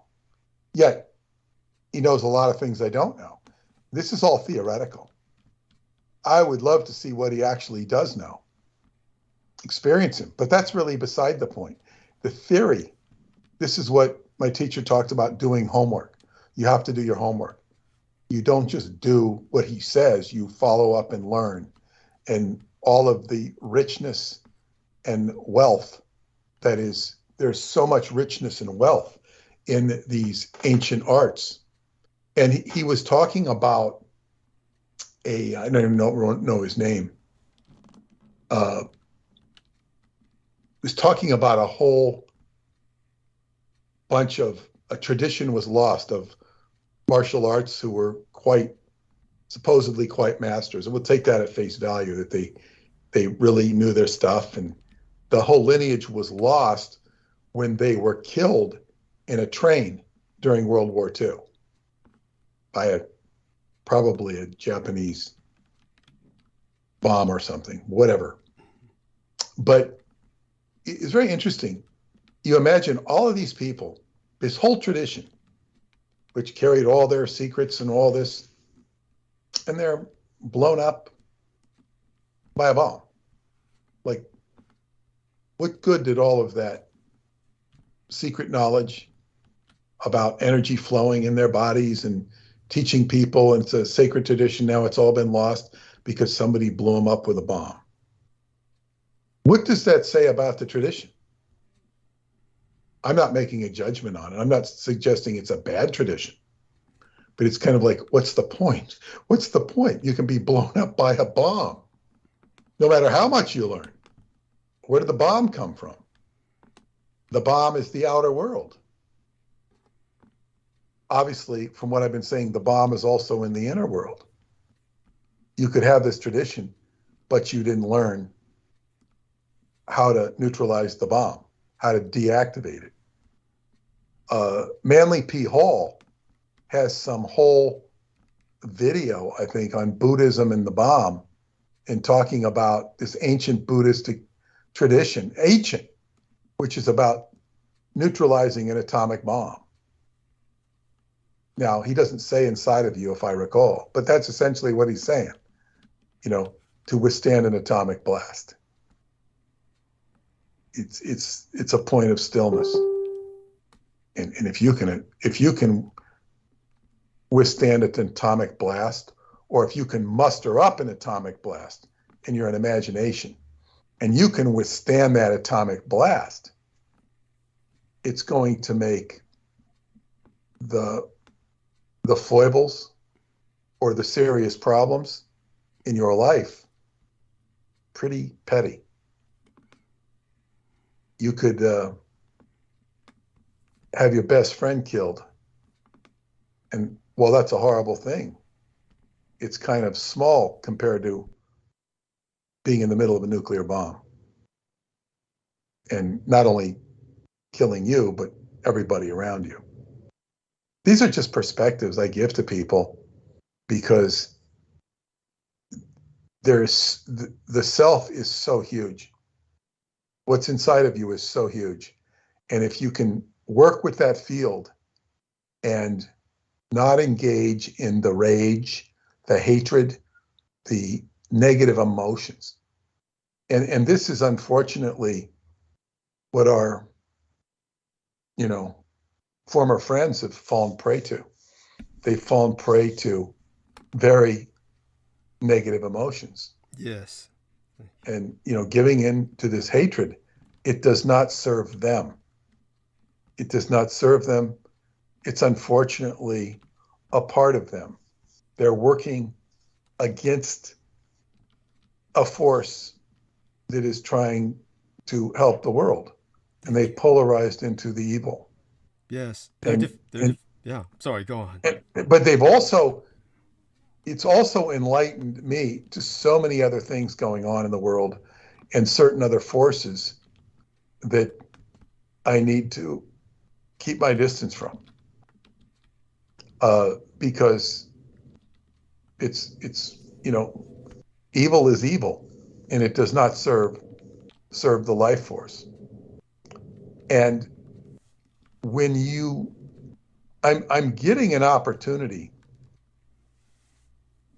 to, one of the things my teacher taught me many years ago, he says, all right, I want you to go into a Wu Chi state 30 times a day.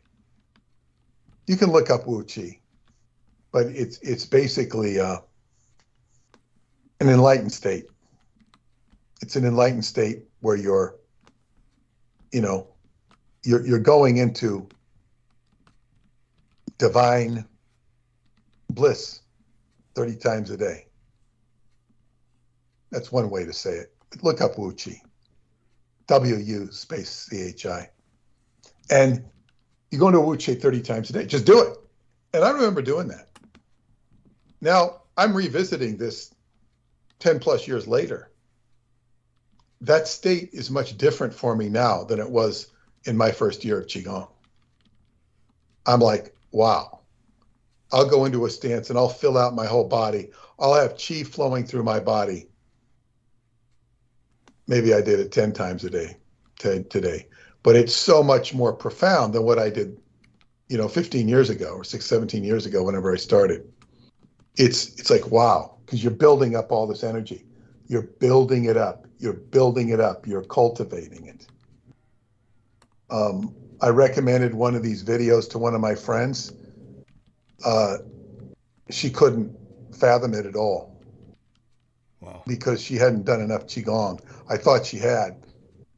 Now, didn't register. None of this stuff registered with her because she just didn't have any knowledge or experience. What I'm saying is, instead of trying to cultivate hatred or indulge in hatred or fight Liz Cheney or Nancy Pelosi or whatever you're fighting, it's just like you want to start building Qi, building life, packing life, eating right, breathing right, exercising right, building the body as a vehicle, as a platform to put life into, and then building it with the mind and the spirit. It's such a rich potential.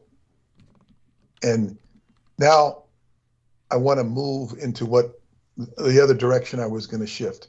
This has to do with the alien stuff, which you and I know so well. Yeah. And as much as I know it, I'm beginning to think I don't know it. I don't know the whole ins and outs.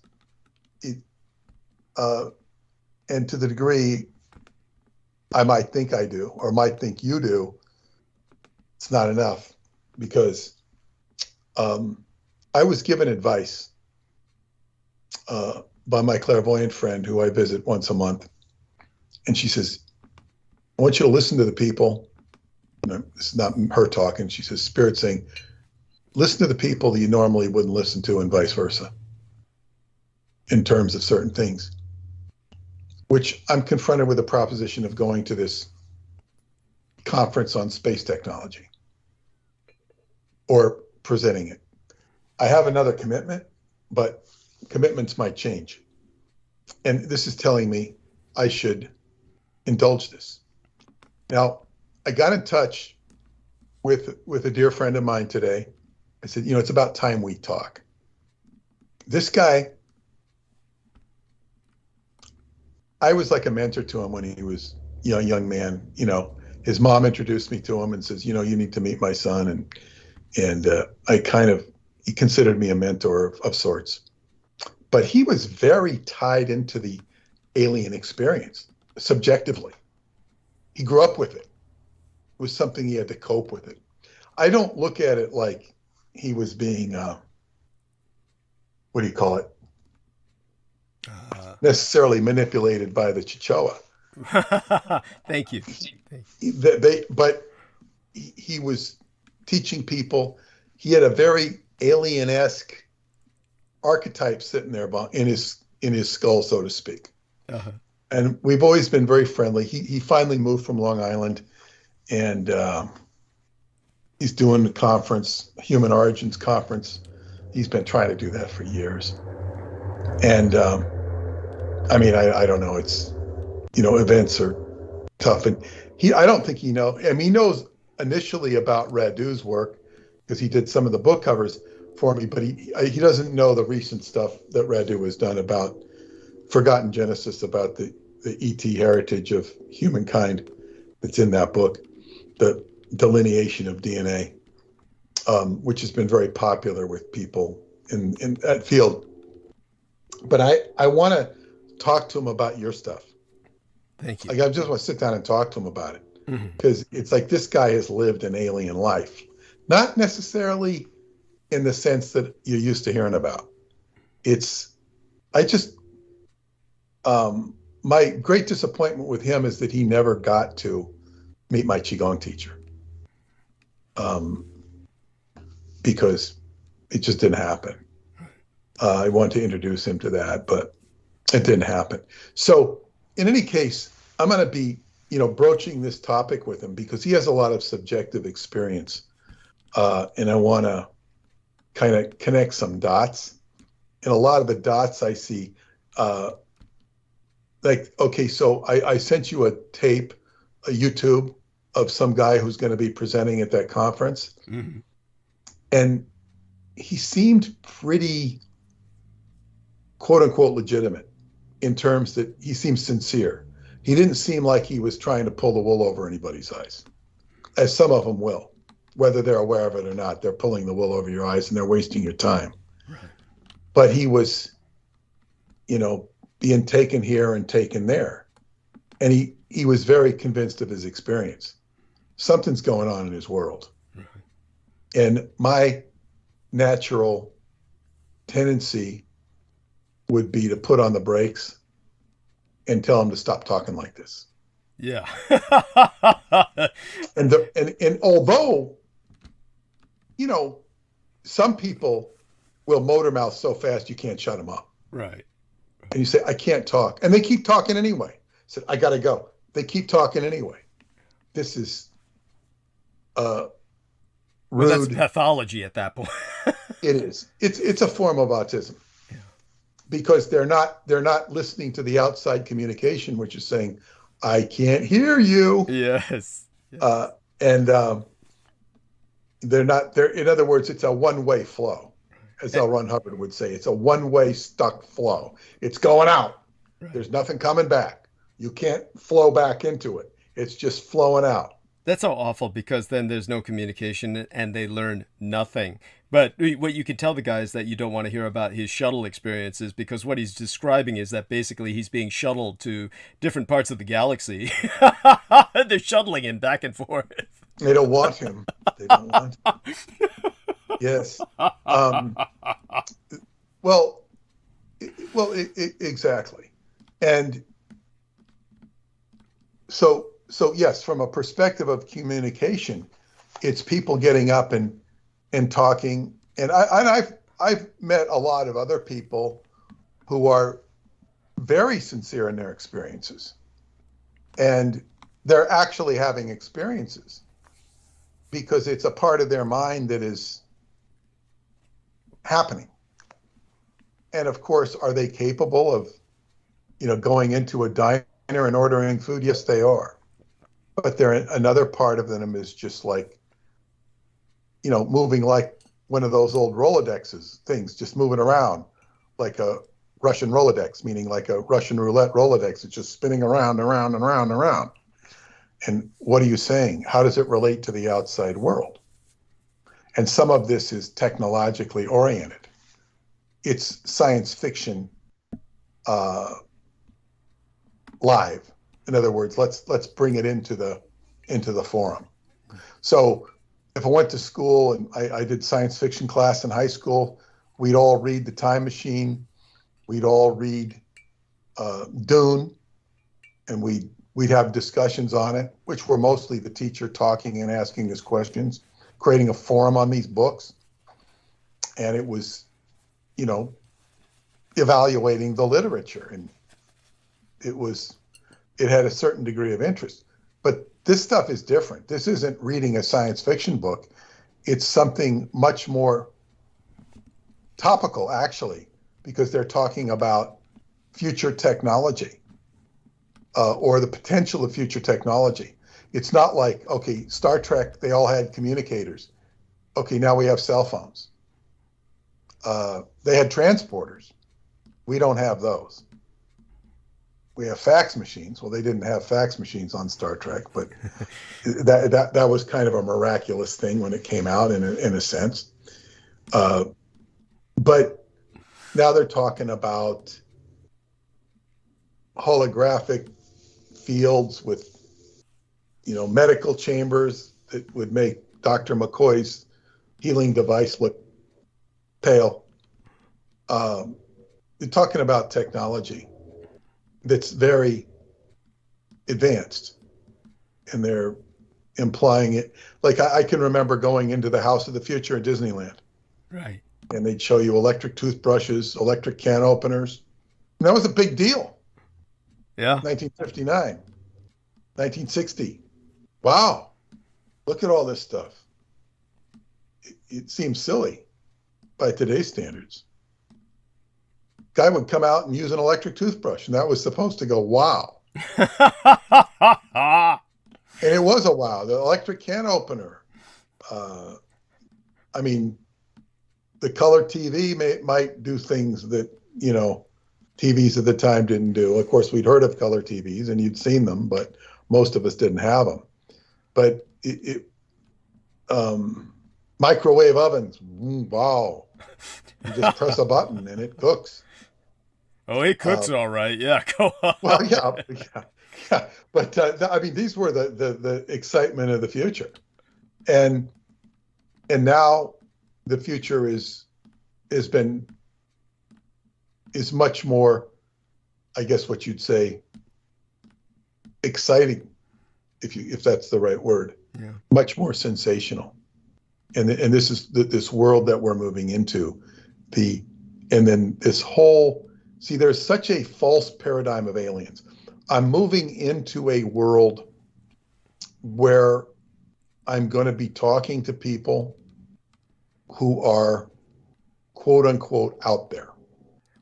And of course, I've always attracted these people because my work is considered out there. But I'm very grounded. And because I've written about people like Preston Nichols and certainly read U's books, it's just, I'm not flying around my house on a witch's broom or a spaceship.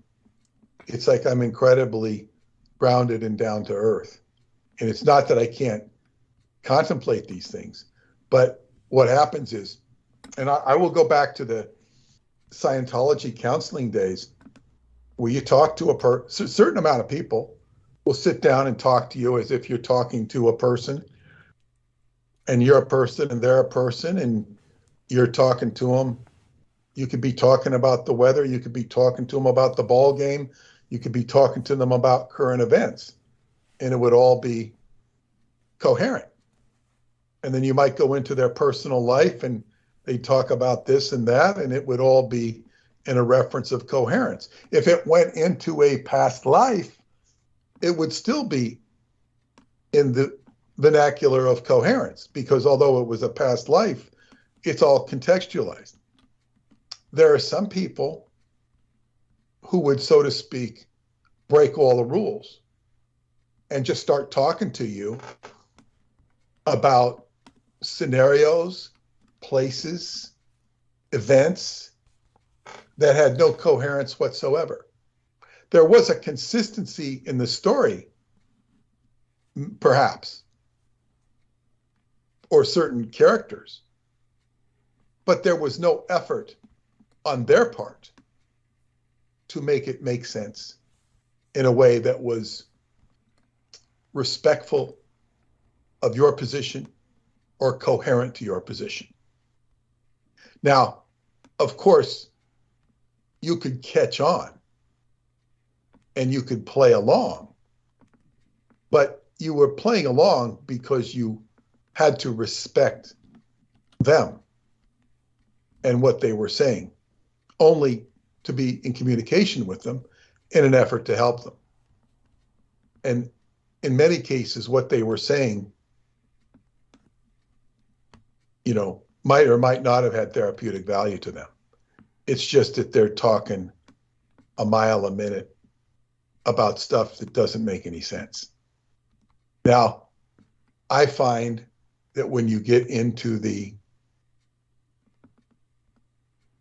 alien phenomena with people, going to jump rooms, where all of a sudden they're someplace else. They've traveled in time. They're moving a mile a minute, and they're talking about an elaborate scenario that has nothing to do with the present time. The trick with all of this is to connect it to the present time, is to make it connected, is to, what is the relevance of it? Einstein talked about relativity. Relativity, what is the relativity between what they're talking about and the world we're living in on Earth? It may have no coherence. And I want to bring up a phrase I used in the L. Ron Hubbard book, The Tao of Insanity. It's a famous saying. I don't think they know who first said it, because it's been attributed to different people. It says a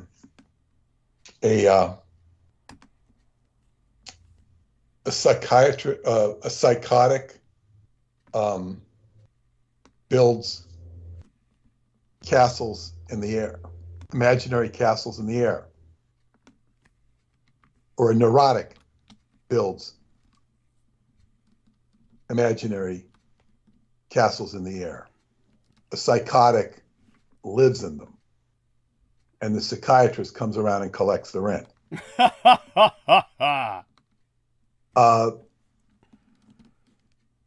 People and also psychosis is being completely obsessed, living in the past. You're in a state of incoherence. You could also be living in the future, but it's a future that's not relevant.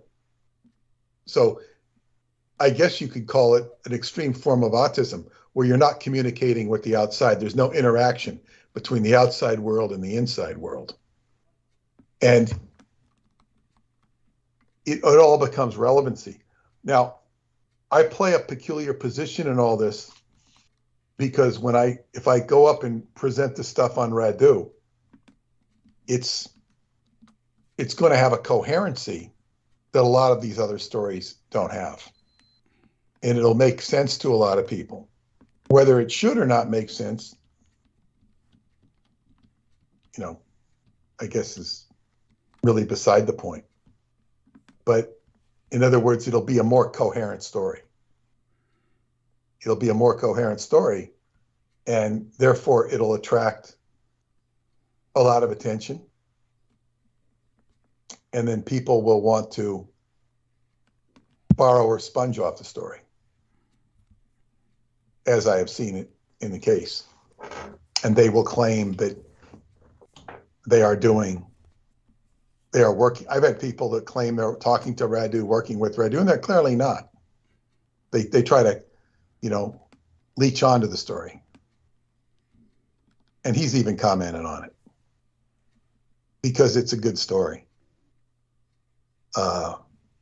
And I'm not and it's almost like I have to deal with a lot of people who aren't thinking. They might be intelligent people, but they're not thinking with all of their marbles. This is the challenge. Now, I don't have to engage them. I can just go about doing my business, But something is, I guess what you'd say, encouraging me to engage people. People I would normally not engage. All towards the idea of improving communication, getting the word out, ultimately getting your stuff out. Because it's easy to talk to them about Radu stuff, because it excites their mind. It's basically very positive. It excites their mind. But then what I want to do is bring up the, some painful truths that need to be faced. Thank you. And they're not that painful. Thank you. It's just the truth. And it's like, no, I'd rather shovel shit. It's like, look at, I've got a job for you here. You can, drive a pretty jet boat and take people from one side of the bay to the next. They say, no, I want to shovel shit. Oh my God. Yes, it's so true. It is true. They love that shit. They want to wallow in it. They're carrion feeders in that sense. It tastes good to them. They eat it up. Go on. Well, yeah, I mean, it's like, but of course you can't.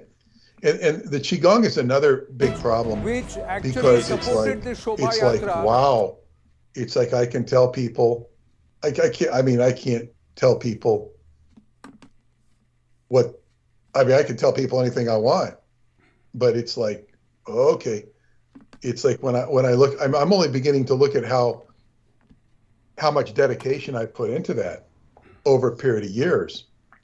And it's just like, wow. And then I go back and I start revisiting it a little more and a little deeper because I'm saying, wow, it's like I've put my body into a position where it has a lot of potential, even though I'm at an older age. It's like I started in 2007. This is 15 years. It seems like longer than that. It's only been 15 years that I've been doing this. And only been 15? Well, that's a long time. But it's like you start setting up conditions in your body that make you able to do things. So you can see friends or contemporaries of yours that haven't been doing that for the last 15 years, and you see them literally falling apart. And they're falling it apart at such a rate, it becomes like an entropy factor, where it's like they could arrest the decay by starting to breathe and do stuff right. Mm-hmm. But they're much less likely to because they've waited this long. So if they've been working even modestly for the last 15 years, they'd have a platform to work on. So it's like when people end up sick with these maladies, it's like they've been working on them all of their life. No matter where you are right now, whatever your state is, whether you're healthy, whether you're bad, whether you're good, whether you're medium, you've been working all your life to get where you are. It's all a setup. It's all a setup, for better or for worse. And this is,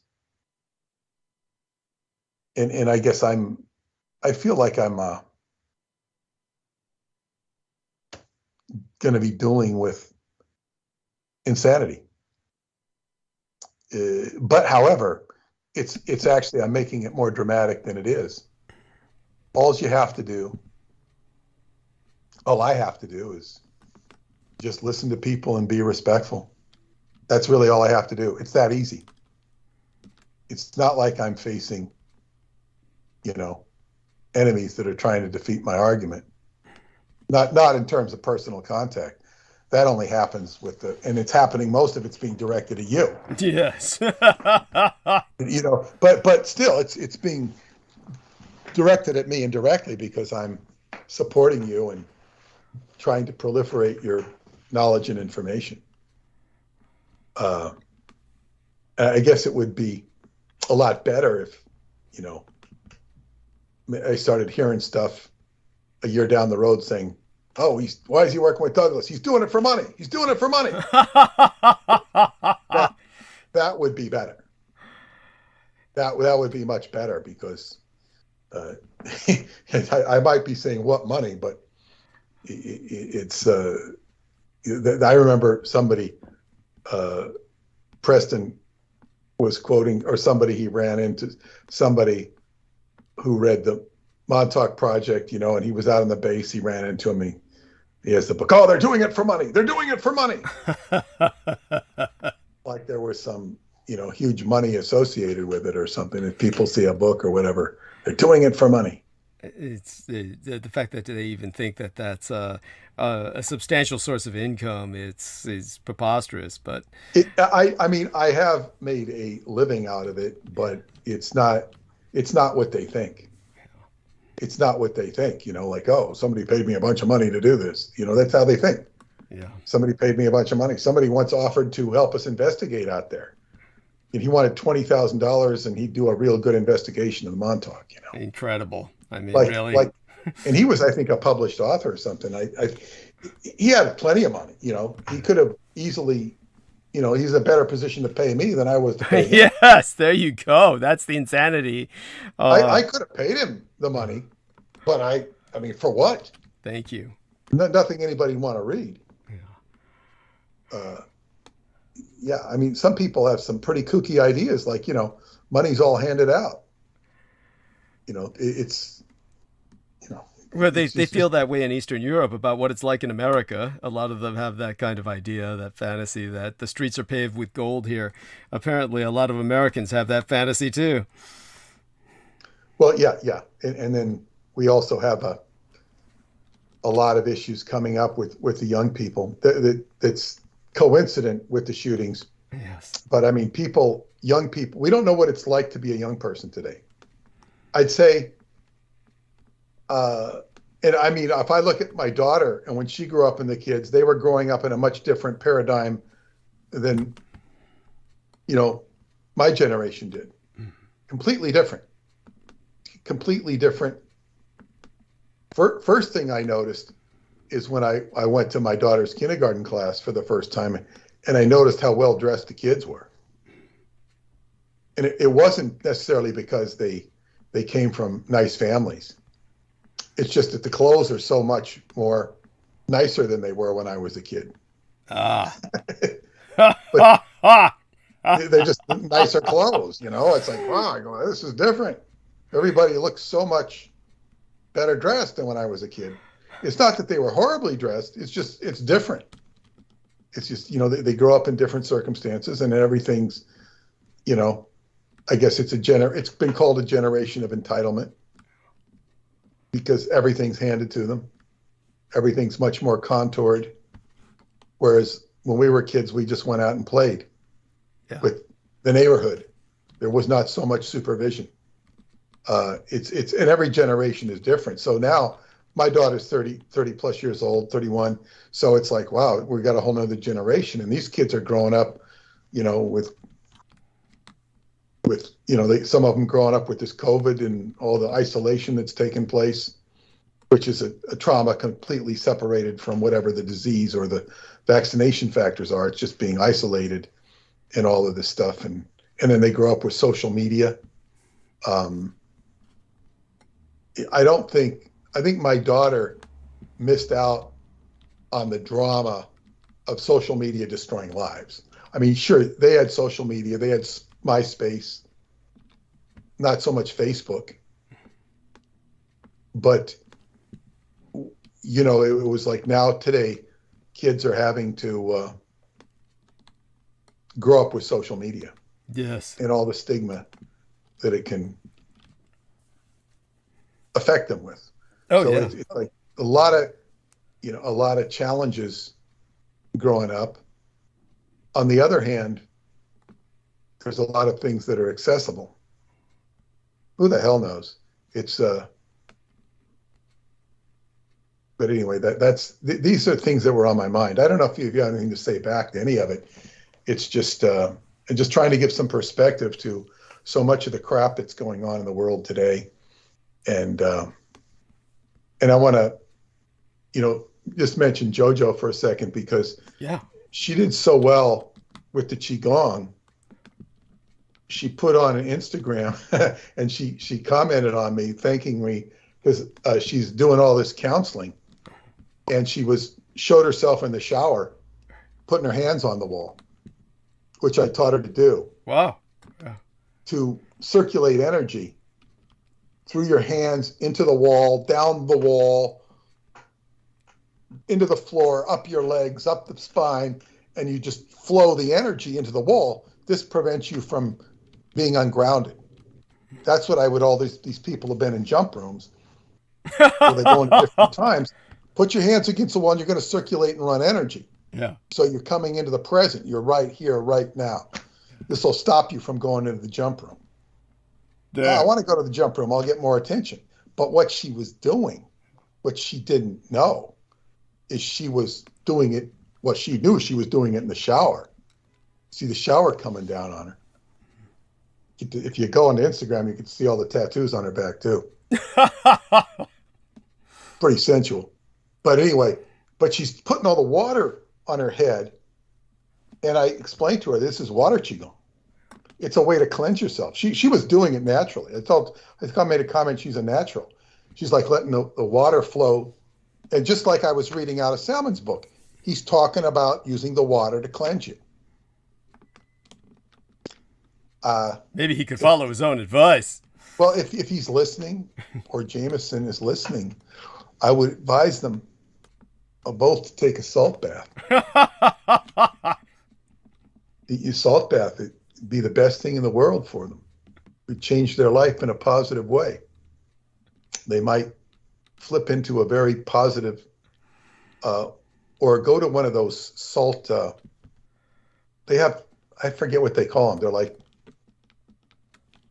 a sauna. But you go in, you're just surrounded by salt. A spa. They need to go into a salt spa. Well, a salt spa. Yeah, they have one at Montauk. They have one in the cities. You go in and you pay some money and you sit there with amongst the salt, and you're breathing in the salt air, and it's very healing.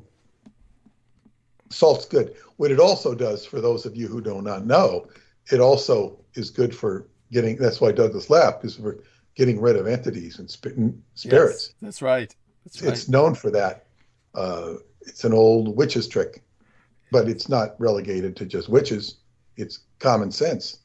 And salt baths are are very good. They're very good. They're very healing for you as well. They're healing for the body.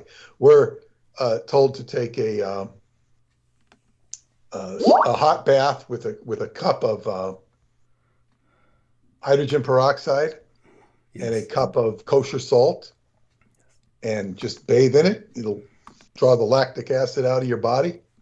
It's very good. Yes. It should be done 3 times a week.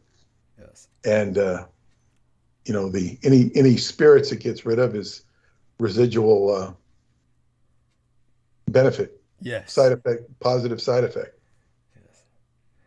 And so I guess things are pretty good right now. Well, and I wouldn't have said that. I wouldn't have been so optimistic 2 days ago. And not just because of the Salmon Jameson thing, but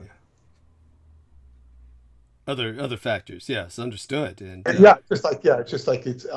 Everything has turned more positive today. Okay. And then this is good. It's very good. Yeah, no, definitely appreciate that. And Vivian Sanchez, honey, could you tell Peter?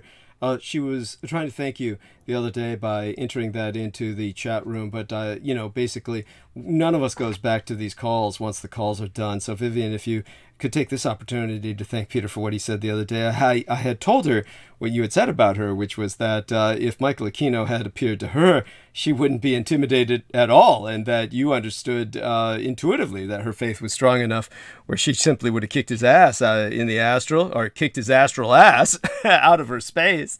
And so, honey, yes, you can talk to Peter about that now. Thank you for that. Thank you. Well, do you hear me? Yeah. Yep. Yeah. Okay. I'm borrowing my daughter's iPod AirPods. Yeah. I've never used them. And so her and I were debating. She's like, I don't think they have a microphone. I'm like, I think they do. Yeah. She's like, no, I don't think so. So I just proved her wrong.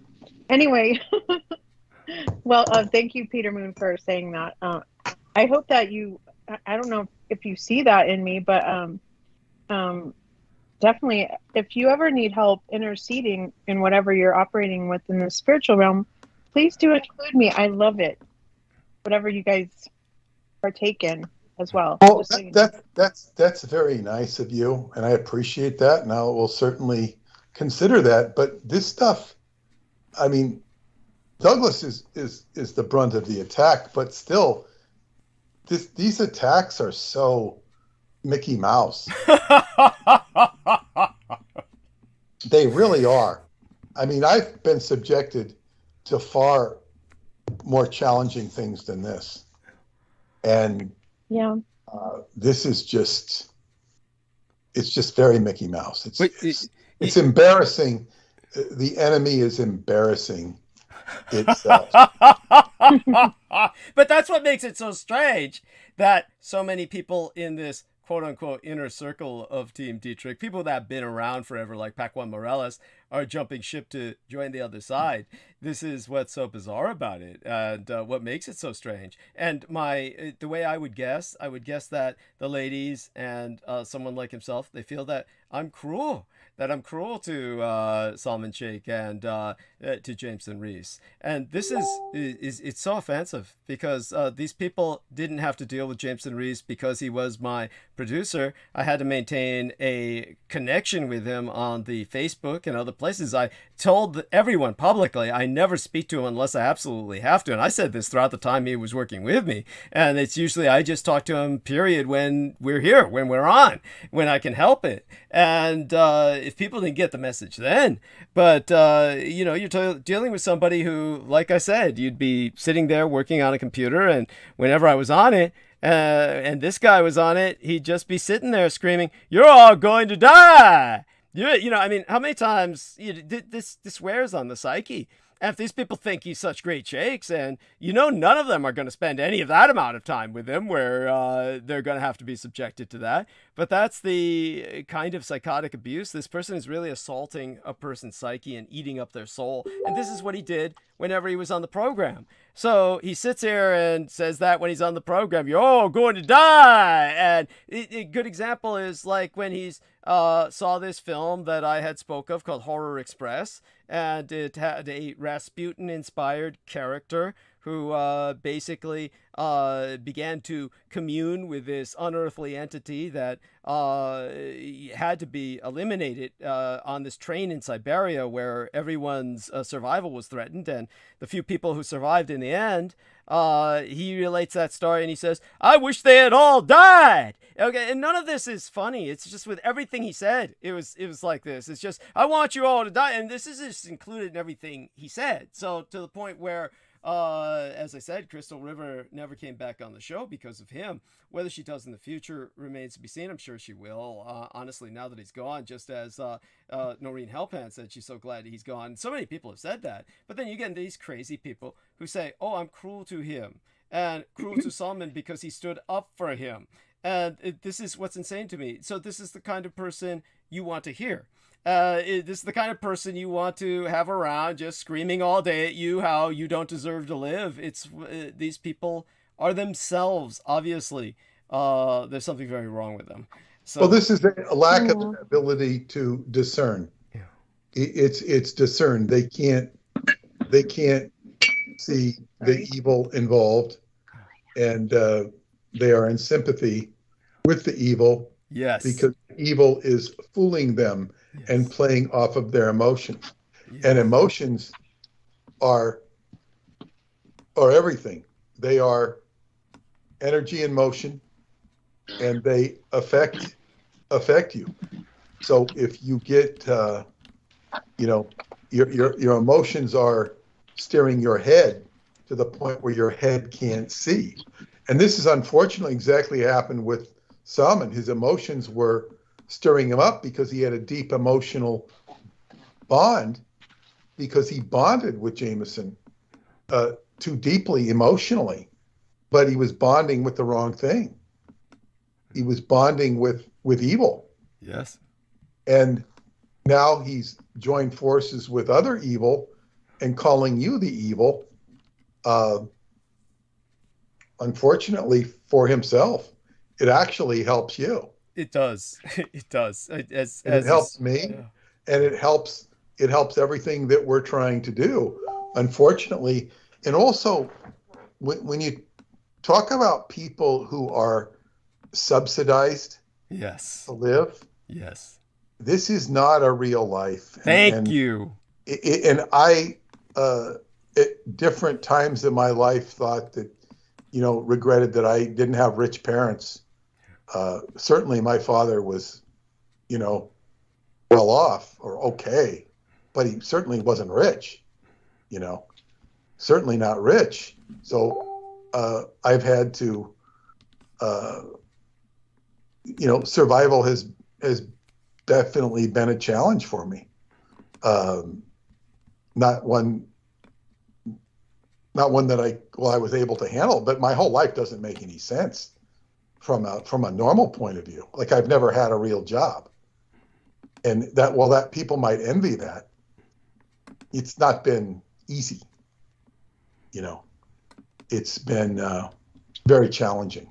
Well, you definitely had a career, and I've had a career, but it's been, up and down, tumultuous, and I always realize that the career that just the management that I've done of it would drive most people nuts. There were people that want a paycheck and this and the consistency and that, and there's a great deal of predictability in that. But I mean, I just learn how to manage whatever I manage, and I just don't. I think when I went through some of my hardest times financially in this life, after my divorce, I just realized, I said, you know what? I'll deal with finances 2.5 hours a week. And that's it. I'm not going to think about it. Not going to worry about it. I'm not going to worry how much money I owe, how much blah, blah, blah, blah, blah. It's okay. Deal with it. 2.5 hours a week. And that's fine. And that's what I did. Yeah. The rest of the time I didn't worry about it. And I was able to compartmentalize it. But I said, this would drive most people nuts. Absolutely nuts. You have to have a certain mentality. But in any case, and it was only, about 5 or 6 or 7 years ago, maybe 10, that I realized, I said, I'm so glad everything worked out the way it did. Because if I was born into a rich family, I wouldn't have had any incentive to do anything.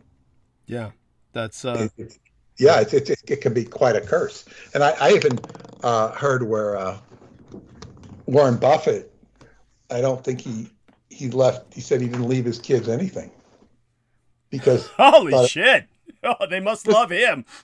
I think they're all doing okay, but from what he said, I don't know what they said, but it would basically ruin them.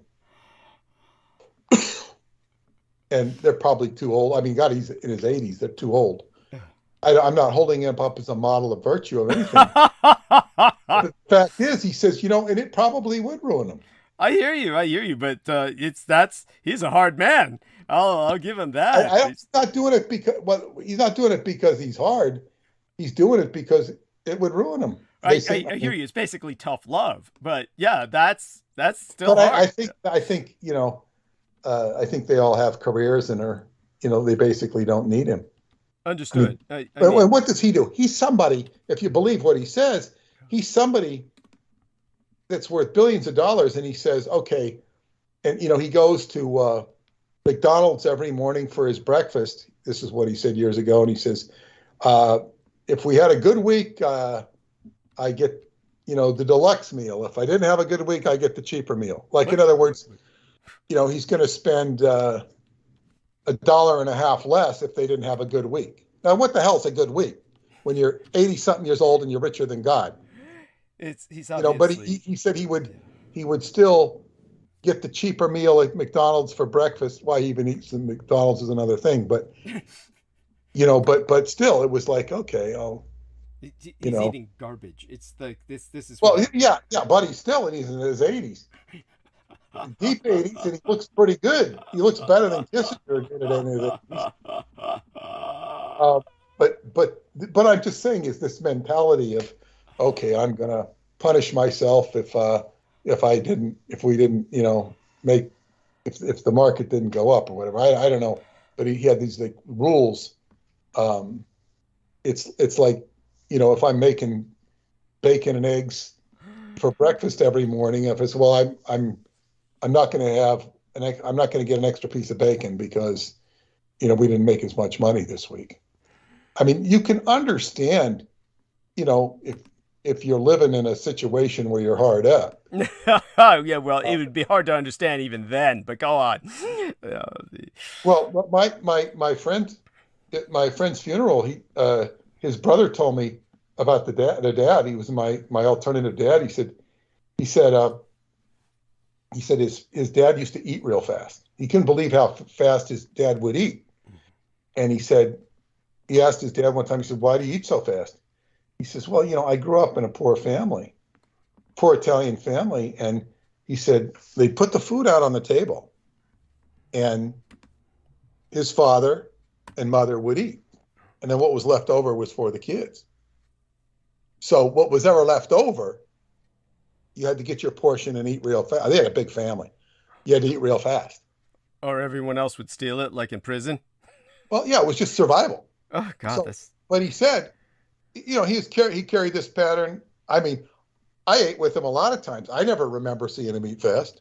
Okay, there you go. Because I didn't pay attention to him eating, But I guess he carried it into his old age and said, okay, this is why I eat fast, because it was built into the survival instincts.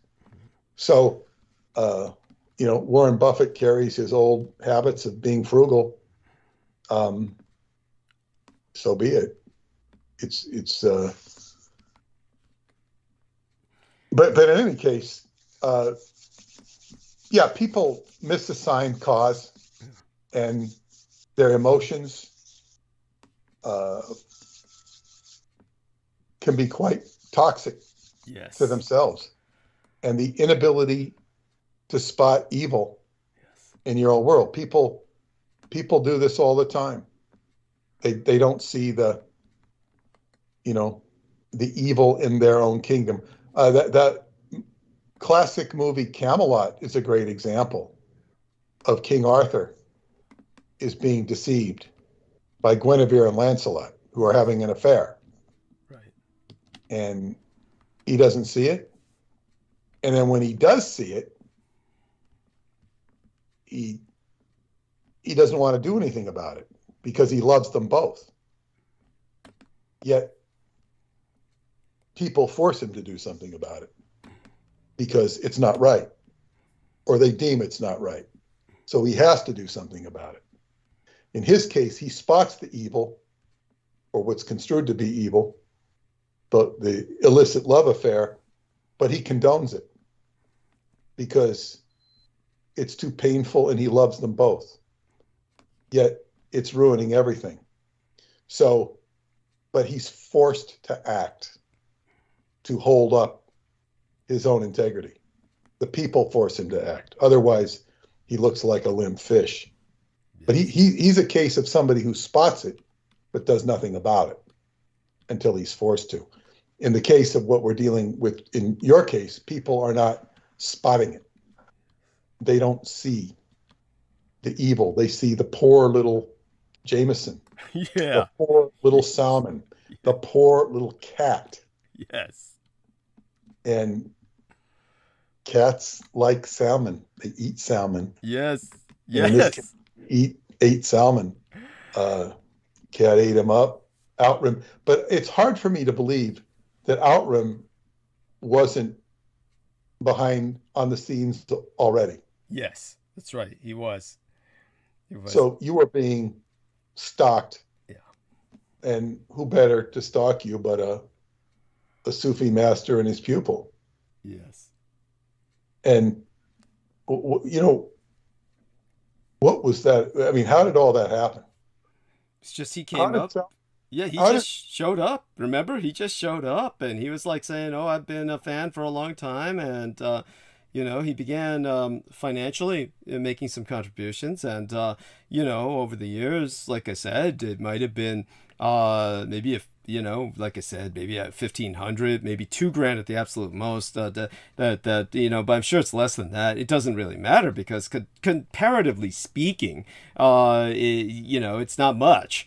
And it's not even like I'm rationalizing it. It's because he made a big deal of it.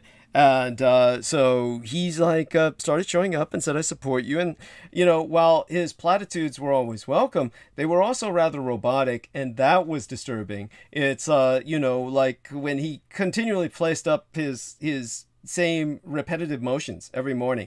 It's this robotic, I go out and I do this and I eat the bucket of ice cream, and and then he puts life is beautiful, and then when he's here he would like say basically the same things over again, and it would just be this kind of robotic platitudinal repetition, except once in a while, like I said, that element of him would come out, the viciousness, where he would say something along the lines of 85%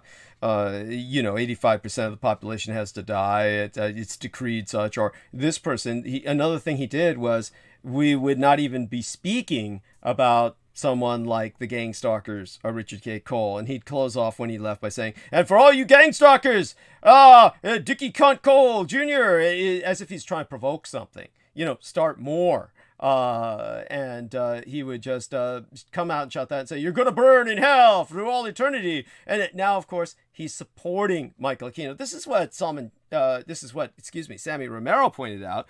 And Sammy was pointing out that when he reviewed what Salman had to say, so basically now Salman is saying that Michael Aquino is the good guy and he's a victim of Douglas Dietrich, that Douglas Dietrich victimized Michael Aquino. So this is a man who's just totally flipped into, and so for anybody to think that these people, and especially the insanity with Jameson Reese, he always said Michael Aquino was the good guy. So he was always pledging his allegiance to the anti-gods. So the fact that you had one that was always doing that, and the other guy who's flipped to that side as well, and they are saying now that they're working together and all that stuff. Of course, now Jameson Reese is, from the way he portrays it himself, unless he's milking it for sympathy, he seems to be dying. Or, how long can his bullshit go on where he doesn't die with all of the drugs that he does abuse to the point of the illnesses he suffers, major dehydration and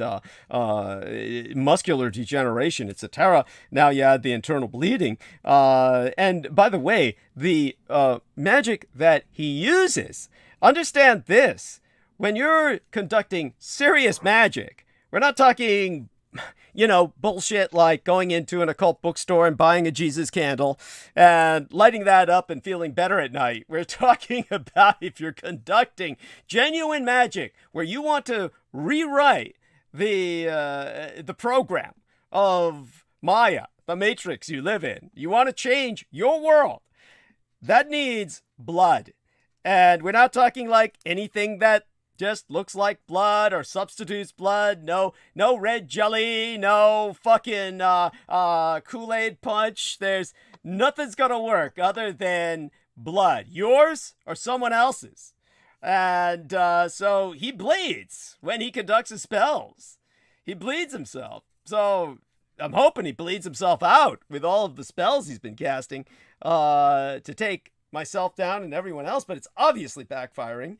I'm immune to that. That's that sort of thing. Plus, of course, there's, as you can see in tonight's promotional banner, there is Artilica technology that even reinforces my immunity. I'm demonstrating some of it in my promotional banner for tonight's show on the Facebook timeline. You'd have to be on Facebook to see that. And obviously it's worked. Salman has discredited himself forever. For those who just don't get it, Salman has basically proven everything he's ever said is bullshit. Everything he's ever said about inner peace, everything he's ever said about his peace with the world, it's all crap. He's proven that look at the space he's in. He's in a space of rage and hate and bring Douglas down. We got to bring Douglas down. And he's talking with Satanists. He's bringing up, and he's defending Aquino, and he's involved with an Edomite. He is now effectively an Edomite. Is he actually defending Aquino verbally? Yes! Yes! Yes! He's saying, yeah, Aquino is basically an innocent victim of Douglas Dietrich, and that Douglas Dietrich is the real member of the Temple of Set. The insanity speaks for itself. He actually said that? Yes! Yes! That's his stance. That's just so nutty. Yeah. And it's like he's got one, as far as I see, he's got one chance to get out of this. And it's going to sound, well, I don't know how it's going to sound. His one chance, and I'm talking about this literally, is to find Jesus. Yeah. And I say that because the Christian Jesus is polar opposite. And it's kind of a weak way out. Understood, but yeah. He's weak. Yeah. Yes. It's a way out for, in this case, losers. Yeah. Because that concept of Jesus will accept him and forgive him, but then he will, be in the context of a sinner. Yeah. Because he sinned heavily. Yeah. He sinned heavily against his Muslim creed and his Masonic creed. Yes. So maybe that would be his only hope of getting out of it. Profound. And if he does that for 10 years, he might be able to come back to what might be considered a normal state. Yeah. Some state of balance or equilibrium or peace, some state of peace that he was always promoting. And the fact that he promoted that so pervasively, so chronically, showed a real insecurity about that inner peace. Showed he really was. Yeah, I want to relate before I go to bed for the night. Yeah. I would put this reading, if I've ever on some level of a Qigong course, it might be an intermediate course, but I found a story on the internet once of somebody who discovered Qigong. He was in Asia. He was an Asian, and he was just super adept at it, per his own statement, and super infatuated with it. He developed all these healing abilities, far beyond anything I've experienced, and just going all these places, doing all these healings of people. Of course, I'm seeing things in him as I read it, and I'm thinking like, well, he doesn't have this right, he doesn't have that right. Nevertheless, he appears to be getting all these results, and he's just talking about all his enthusiasm, and then he basically gets in over his head after he's done all these things, and he finds Jesus, and Qigong is a tool of the devil. And I had to wonder if the story was completely concocted, right, by some misguided Christian. Go on. Yeah, to take people's attention off of Qigong, to say how great it is, and then to say, oh, it's really a tool of the devil. But it might be true as well, because I could see exactly where he went off the rails. But in other words, it's easy for people to get in over their heads when they study the occult, when they study magic. There was also the author, I think his name was Bear. I forget his first name, but he wrote the book, The Crystal Connection. Wow. And it was a very complicated book about crystals. He was a scientist. But then he ended up writing another book, and he was working with J.J. Hertog. And that's part of what inspired him to study the Crystal Connection and the Keys of Enoch. And then he completely polarized against all that and became a fundamentalist Christian. I think he committed suicide. Holy shit! because he went into all this occult stuff. Well, occult, Keys of Enoch is, I guess he went into all this crystal stuff and this quote unquote New Age stuff. Right. And he just flipped. Jesus. And he flipped, and then he thought it was all satanic, and he became a Christian, but he couldn't handle that either. And he, in other words, it just killed him. Jesus, that's Yeah, there you go. I mean, that's what, there really is too much of a good thing. Yeah, you can take stuff too seriously. That's That thing, I think if I was, uh, with him on a day by day basis and was part of that or whatever, uh, you know, I don't think I would have taken it as seriously as he did. I would have, I wouldn't have, how can you take anything too seriously? Certainly you take the negativity seriously, but like we're doing, we're taking it seriously. But as I say, it's still more of a Mickey Mouse operation. It's by people, we should be glad that the adversaries are so incompetent. Be thankful. good point. Your point's well taken. Having them on the side of the enemy is like having 100 men on our side. Yeah. I've had other enemies like that, and they're kind of a blessing. Yes. Blessing to have. The hardest part is when you can't see them. Yes. But they say they surface, and when they're surface, they can be dealt with. So before I go, I want to remind people to contribute to Douglas. If you can send him $10 or $20 to help him, because they say he doesn't get paid for this, and his royalties as an author are very modest. So please support him if you can, and I will see you Sunday. Yeah. I don't, I just realized I'm going to be picking up Paula from the airport. Okay. So I don't know if I will be with you. I might be able to say hello for a few minutes, but Okay. I think Sunday might be out for me. I'm just realizing. Okay. So we'll try and prepare for that. Thank you for Yeah, warning we us have ahead to of time. get Vivian on, put her on some steroids or something so she can perform. What is that supposed to mean? It's a joke. I mean, have you all hyped up. I don't really mean for you to be on steroids. Yeah. I mean, be ready to fill up some time. Yeah. Yes, honey, you can. We'll get you started, wound up, and I'm sure you'll be able to go, so to speak, at full speed. And of course, we don't know. Oftentimes, Peter says that, and then he is able to show up. So, are you like Unless picking? her flight gets canceled, because I come on at 9 and her flight is coming in at 10:05. She'll be there, so I'll be pretty much occupied. Got it. I'm glad I realized that now.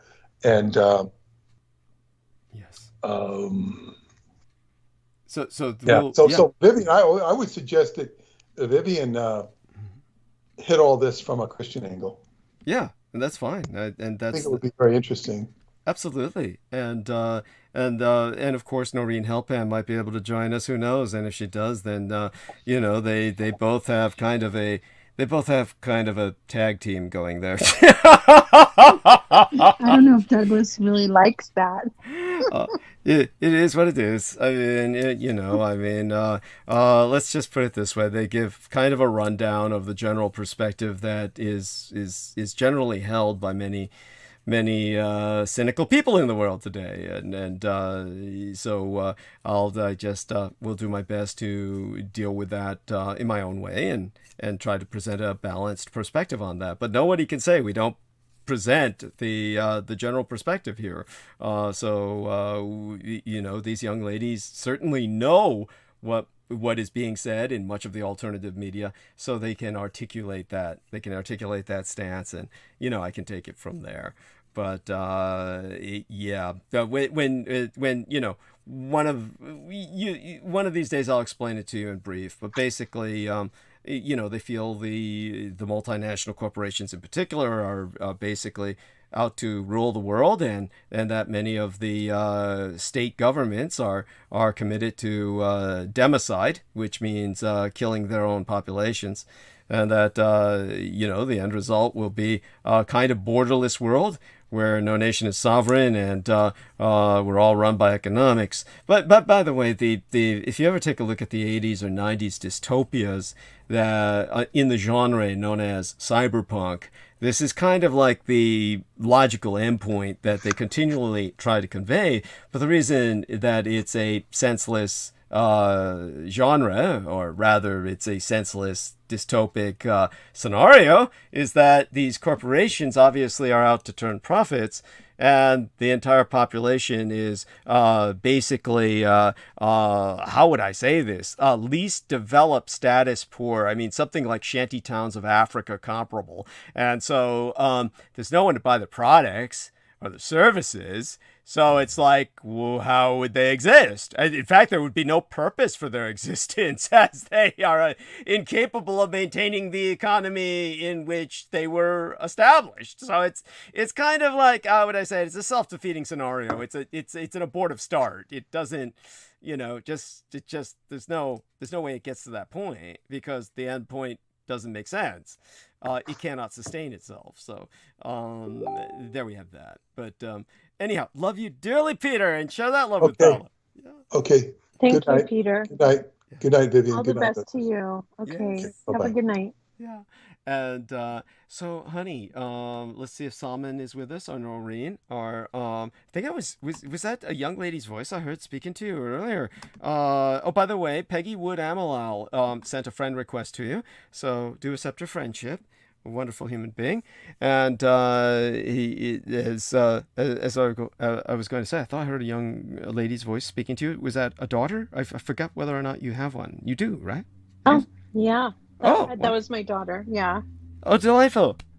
Yes, that's right. She's the young lady who gave you her earbuds. Oh, that's wonderful. Yeah, she loaned them to me.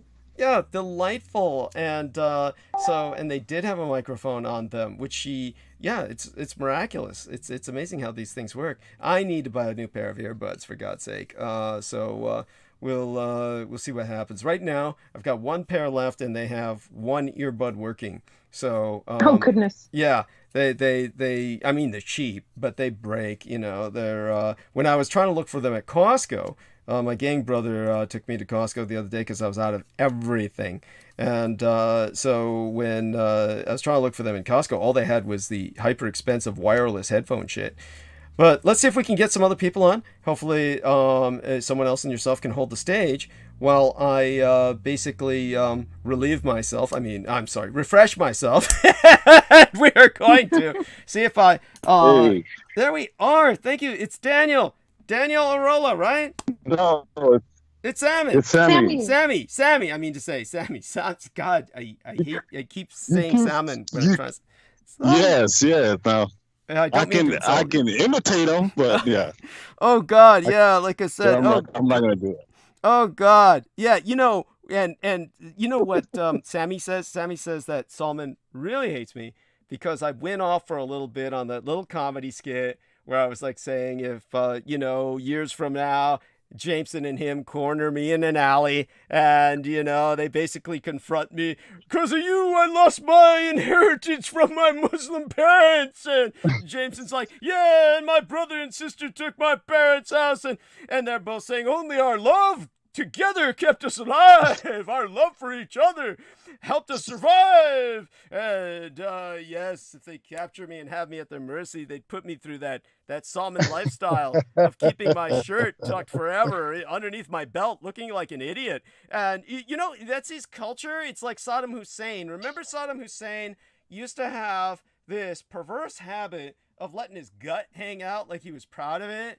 And so, right. Yeah, he'd show up at parades and fire off a shotgun and shit, and his gut would be hanging out, and you'd be like thinking, dude, why don't you just inhale or suck wind or something and pretend? But no, he in that part of the world, Southwest Asia into Pakistan, that whole Middle East, it's like this shows you're prosperous. So they're trying to show they're prosperous by showing they're well-fed. Right. Yeah, and so, Salman's got that cultural baggage where he thinks that showing his gut off is like, shows he's prosperous and shit and successful, and he's got that tucked into his pants. He looks like a complete and total dork.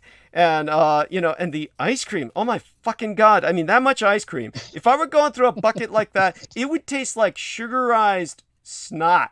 And Right. oh God! So I have this nightmare that they capture me and force me into an ice cream diet and shit. Then doing all those pull-ups with my shirt tucked in my pants and shit. And when I was making jokes about this the other day, Sammy says that's what did it. He says that's what broke Salmon. He said that's where he snapped and said, "Kill Douglas, kill Douglas." Well, here's the thing, Doug. Okay, like you can roast me. It is what it is. I can say, well, Doug looks like Morticia. Like, doesn't matter. No.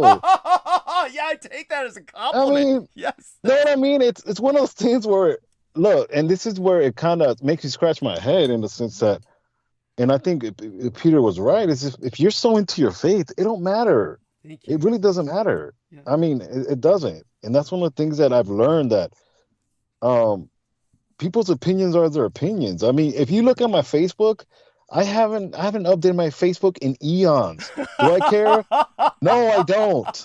That's not even. I mean, that's not me. It's just not. I mean, even my picture what I have in my Facebook, that's my work. That's like my work, what I do. But it's like so outdated. But it's what I'm trying to say is, all this is just really to enrich me and help me as a better person. I'm not saying appearance doesn't matter. Don't get me wrong. A setting is a setting. But, someone making fun of me, I'm over that. I don't got hair. I have the Peter Moon thing going on, but I shave my head. I shave my head. I gave it up. Like, I have the cul-de-sac. It is what it is, I don't care. But by the way, just for all you men out there, fashion tip. Just like fashion tip that I was going to tell Salman and share with him the secret of, I know it's fucking cold in Philadelphia in the morning, so that's why you keep your shirt in your fucking pants so you don't freeze your belly off, but wear 2 shirts. So at least you've got the shirt on the outside so people think you look normal instead of like a fucking dork, and then you've got the other shirt. And this way people don't see your fucking pregnant belly either. And then, so a little, Well, shall we say? Yeah, go on. Like I said, and that's very nice of you to do that. But at the end of the day, to be honest with you, I think if you don't talk to women, Yes. you don't engage with them either, Yeah. you really don't have a chance. Look, I'm not the best looking guy, so I got to pick a struggle. Like, I can't be broke, a dork, and an asshole and not good looking.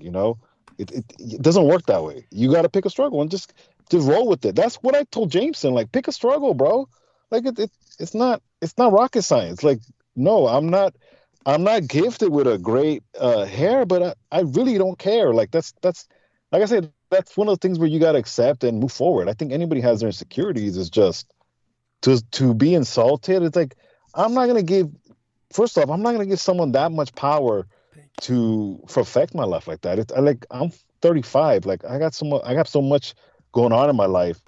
If a woman does not want me because I don't got hair, she ain't the right woman, Yes. No, it's right. Just, and that's just my thing. It's just, And that's the fashion tip for everyone else, for all you men out there who have that strange haircut with the little hole in the middle. And I know none of you are Franciscan monks and you don't have tonsures. So we all know it's genetic. Just stop combing your hair over that bald spot. The guy, George Dietrich, the man who raised like him. I told you. Yeah, go on. Yeah. I mean, I shave my head because it's one of those things where that's what they need to do. You need to emulate Sammy Romero and understand being bald is beautiful.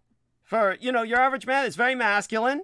It's dignified, and hell, it makes life so much easier. Oh my God! But another things too is, my girls better looking than me, so that's what I care. Yes. Like, what I try to be is clean. Have your hygiene, make sure you smell good, Yes. and just make sure your breath is good. And that's really all the basics you need as a man. Just be clean in your be clean in your hygiene. Yes. And look neat. When I go to church, I wear a nice dress shirt. My stuff's ironed. I have a sports jacket on, and just keep it simple. I think really the attention should be on women because they're a lot more beautiful. They're beautiful creatures than we are. We're very limited when it comes to our looks. It's just what it is. That's just me. That's when I've never understood the hatred towards and this is off subject, but what I mean by the hatred towards homosexual, gay people or even lesbians. Like, I love lesbians. I'm a lesbian. I love women. Yes. I mean, that's a joke, but even with gay men, there's more women for me. Like, I'm not some type of ladies man, but to me, it's that you can't get wrapped up in people's opinions because they're opinions. Yeah. It's so true, and you can't obsess on what other people think about you. Honestly, then you will go insane. And but the point was, none of this was necessary when it came to the Salmon case. It was just completely unnecessary. It was like Sammy Romero said. I mean, of all people, Douglas Dietrich would understand what was going on with those two. Yeah, absolutely. And there's nothing wrong with that. Like, if y'all want to be a bromance, go right ahead. We don't hate Jameson. It's just, Jameson, you're a freaking nihilist, and you don't change. You're messing up business. It's just what it is. You can't put a binding spell on the person that's trying to help your friend and expect that to go well. That doesn't work that way. And you can fight your own battles. I'm not here to protect Doug. No, Doug is a grown-ass man. He can protect himself. Thank you. And it's just all it is. It's just Sammy's just making observations. Yes, go on. I mean, that's really all it is. And when it comes to friends not getting along with each other, well, get in line. As a grown-up, you can not get into that fight. I'm not going to get in between two grown people that I have no problems between Jameson or you. But to be honest with you, it's the person I'm really just siding with the person that really has enriched my life more. James is not a bad guy, quote unquote, but at the same time, you got to look at your track record. What fruits do you produce? It is what it is. Like, people choose sides. It is what it is. If that means I chose Douglas Dietrich's side because he's enriched my life and he's enriched their life, they're listening right now. Yes, they are. We know that. They're probably holding hands right now. It is what it is. Hi guys. How are you guys doing? I know you guys are listening. Hey, have a shout out. I have nothing against them. It's just, I'm here to support if I call Doug my friend, then I'm supporting him. And if he bullies me, I'm going to know, hey, you know what, Doug? If there's anything I did to offend you for you to react that way, then we'll hammer it out as grown-ass people. But to be honest with you, if it doesn't apply, I let it fly, Noreen Halpin has an interesting opinion on the subjects that we talked about earlier, but I don't take it personal. Part of this transmission is dialogue. You need to create content. This is part of having a podcast. Is different opinions, and it really helps, your show, Doug, as far as reaching out to your audience where, to a certain extent, yes, Doug has his views, Vivian has his views, Noreen, Peter, etc. have their views, but the objective is that we're all here as a panel and we respect each other's opinions. I know there's people out there that don't really care for my opinion, and that's great, but at the same time too, it's my opinion. What I'm here for is support Doug, because what the information you relate to, it's gonna hit everybody. Yes. Thank you. And that's the one thing at the end, if after all this is over in a year or in a month where, they're gonna flame out, what's next? What are they gonna do? Are they gonna join? By the way, they're saying they're gonna have their own YouTube. Great for them. But my question is, why didn't you guys have your own YouTube as far as Jameson, and why don't you have your own YouTube? They both have their own. Maybe you shit did. Little, I don't know. They both have their own chicken shit. Okay. Little channel. Yeah. Then why do they have to ride your back still? Like, you don't need to ride Doug's back. Like, actually, because it's the only way they can get any ratings. and that's what I'm trying to tell you. It's one of those things where you need to be your own man at the end of the day.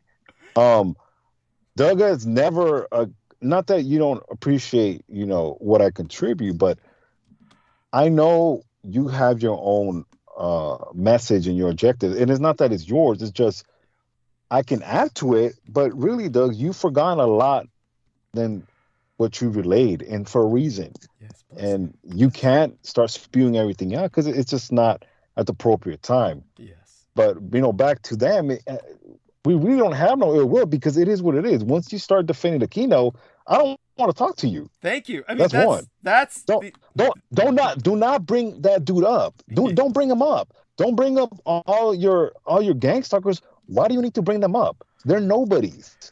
And if if they're nobodies, why do you need to join them? There's no logic to that. And to me, in my opinion, is a lot of it's because you open yourself up to these dark forces that really don't need to be in your life. Yeah, I talked to Jameson, but I really knew the difference between him and I. I respected his views, but I'm not him. And there's so many level of dialogue or interaction I can really have with them because we live in two different paradigms. Yeah. At the end of the day, I'm here to support somebody that has contributed a lot more to humanity than just crying because their boy toy got kicked off. Like that's just some high school stuff to me. I'm sure your adoptive son is laughing his ass off because Yes. they're worse than Flaming Queens. Like Yes, who are yes. these guys? Like really? Yes. Like just what they should have done is say, hey Doug, when's the next gay pride parade? I want to go. Yes. That's really it. It's true. Like come on. Because that's really what it is. It's you don't need to go to that side to be open and free. Now, if they're not gay, hey, good for them. But you need to get out there and start your life. That's another thing too. That and all these people that are following them, I don't know their reasons, and God have mercy on them. I don't wish no ill will. Pac-1 seems like a cool guy, but the thing is how are they going to enrich your life? And I'm not. It's just a reality. Like there's substance to your transmissions, and if that's what they're looking for is to choose sides between petty drama, then I'm sorry. I don't know what to tell you. And in other words, I can only be responsible for myself, and that's all I do is just support. That's just really it. If I ever have disagreement with you, I'll talk to like an adult, but at the end of the day, I'm not gonna run to some subhuman like Aquino or his followers for what? I don't support people that did things in the dark and weren't man enough to do things in the light. And to this point, they're still in the dark because they don't. And then think about it, all the resources that man had, and he still did things in the dark and always hiding and always preying on the weak with all those resources. Yeah. That lets you know, like that's just low. That's the lowest of the low. And at the end of the day, you give people power because you let them. Yes. You let them in your life. That's just really it. I think if more people understood that, the world be at least a somewhat more livable place. And I don't mean to run off. It's just let's just move on. Yes. I'm more excited about what things you can contextualize and enrich our lives. All this stuff that's going on with the shootings, it's nothing new. This is a rerun. This happened last year, and the year before. Yeah. I think what's really interesting when your book started moving forward and when you started talking about stuff that you talked about as far as people with abilities and talking to the dead, and when you revealed stuff about Aquino that he was a fanatifier, that he ate the dead, and people started connecting the dots more, all of a sudden Aquino popped up and stuck his hand up on someone's ass and speak through them. Yes. Because he was hurt. Yes. Oh no, Doug, stop. Don't say that. I thought I took care of you. No, it doesn't work that way, because God is gonna have his vengeance regardless. Whether it's in the afterlife or in this material plane, you cannot stop the Creator. The Creator's justice is his justice. And when you walk in the light and you've done what you've done, you've lost loved ones, relationships severed, people that have died because of what you fought, Doug. Yes. And what you've helped to expose, then it goes to show you that you are walking in the light and you are a child of the light. And unfortunately, this is nothing new. The Bible says people will fall behind you. I don't know the exact verse. You know which one I'm talking about. Yes. And your path is the narrow path, Doug, because when it comes to something that doesn't fit well with them, or it touches a chord, regardless, people get upset and they're going to leave you. And it's not because you're a liar. It's because, well, you're bullying me. No, Doug does not bully anybody. If you allow yourself to be bullied, then you're bullied. Yes. And even then, Doug, you've given so much that I can't. Certain things, unfortunately, people have way too many expectations Yes.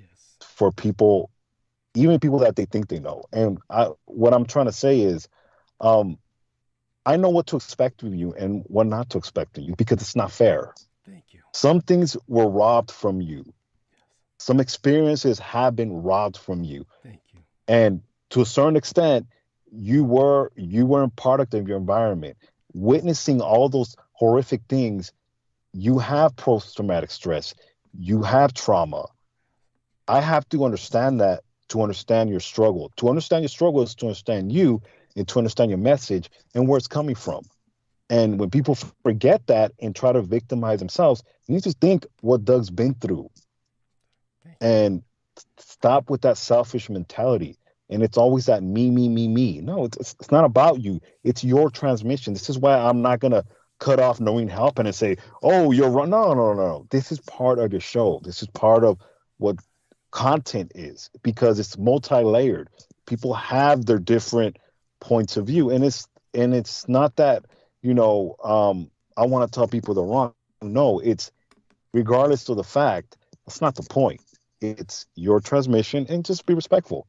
And at the end of the day, let's continue on. The ball keeps rolling, in other words, Yes, very much so. I love you dearly, and thank you so much for understanding. You have a great handle on all of it, and with that, I'm going to leave Viviana Sanchez and Samuel Romero, and these two wonderful human beings will hold the stage while I refresh myself, and I'll be back in about 15 minutes at the absolute longest, probably before then. But let me grab a Coke, so to speak, liquid, and some in the line form, and I'll be back and see if I can pull my head out of my ass and get ready to do another monologue for tonight. And I think my voice is a little better than it was with the latest episode prior tonight. And I think that we're kind of at a turning point where we've expressed ourselves any number of ways. The fact that there was more, from my perspective, the way I experienced it, there seemed to be more collateral bleed off of people with this than with probably any other experience. It's not hemorrhaging in the sense of anybody that's decisive or like large numbers, but the people that did, it's surprising. But then it shows us something about them, that these people, as I said, I understand the ladies, not that I think that what they did is smart. I think what they did is bordering on a kind of insanity. It's like, these are the kinds of ladies who would be victims of Ted Bundy. These are the kinds of ladies who will be victimized by serial killers. It's the kind of, I feel so sorry for this horrible individual. As for God knows what's going on with Paco Morales. The kind of intensive experiences he's had with the occult in the past, you would think nothing would faze him. But then again, who knows? It's God knows he never came up against Aquino before, and maybe now that he said he was going to do some reconnaissance, and then Jameson might have pulled out something with the Aquino is within me that impressed him. Again, this is sheer speculation. God knows. But such being said, did he officially disassociate himself with you, though, by any chance? Did he tell you? In a very real sense, as far as I'm concerned, he did. Here, I'll do the screen share. So give me a second here and let me just get into Messenger. And here we are. And when you see it for yourself, then it'll give you a better perspective. And not too much to show, but basically, when we take a look at, let me see, Pack 1 here. And what happened was with, okay, here we are with the Pac-Man. And see if it clicks over to him. And basically, what happened with the Pac-Man was basically he was saying here, just basically, and this is what makes it so bizarre. Of course, he basically said first he said. Okay, here we are, just a little bit up, and he just basically said, always love and always here. Holy shit! Big golden heart. It's really starting to look like a duck. Meaning, Edomites are Edomites. It's unfortunate. Would you like me to dig around a little, or are you satisfied with his reasoning? Meaning, Solomon Sheikh's crazy reasoning about the higher spirits he can't reach anymore. And then left a message, very supportive. That makes sense. Because I told him there were 2 meetings between Salmon and JMO. What he said in the message was, damn, when Salmon went down to see JMO did something to him. And I said, well, there were 2 meetings, actually. Then he's like, that makes sense. And then he says, here's the laugh for you with a bit of thievery. Some type of work has definitely been put into effect. What would you like me to do? Shall I infiltrate? Want me to be your inside guy? I'll help you in any way I can. I haven't been approached to denounce you. Not will I ever do such. I've seen many from Team Dietrich liking and commenting on statuses made by them, meaning, Salmon and JMO. And then, then he said who they were: Sarah Shields, Natasha, Maria Gregorich, crazy cat ladies. Anyhow, I'll go back and look for more. And that's when, we got this, wonderful bit of news, bleeding internally, black stool. You heard what I said. This is Aquino's intestinal cancer manifesting symptomatically in JMO because he's now in JMO's body. But before I go, what did he say? Yeah. So he's internally. Yeah, he's got black shit. His shit's black, meaning that he's digested his own blood. Yeah, he's bleeding internally. So you know what? That's very interesting. He's going through that because it makes a lot of sense. When it's, in my opinion, even in the astral plane, he's still that rotting inside individual. Mm-hmm. He's not even, healthy. Absolutely. He's still in agony. He still is suffering. And it makes a lot of sense when you talked about that he's in never-ending suffering. Yes. Even when his astral pain. So in the astral pain, so that lets me know he wasn't even really successful. Yes. You're still going to be in misery. As much control do you think that you have, you're not the creator. Yes. And the creator will humble you. Yes. And what you are is a roaming spirit. The Bible talks about that, there's roaming spirits. Yes. And the reason why I have to wrestle the Bible, because that's my paradigm and that's how I can comfort myself. But in a sense, all those resources, all that work, all that pain and suffering will all for nothing, because you're going to be in never-ending pain, suffering, even through your vessels that you go inside, that you enter. Yes. And it makes a lot of sense. This is why it's almost, well, justice has been done. Yes. And, he's been defeated. He has no power. Yes. It's just what it is. Yes. No matter what he tries to do, he has no power, and his works will come out. Yes. Those bodies of those children down there in the Presidio will see the light. They will see the light. It's just what it is, Doug. And what I mean by that is the suffering. The voices of those children suffering will not go in vain. Yes. They will not go in vain. Yes. It's just what it is.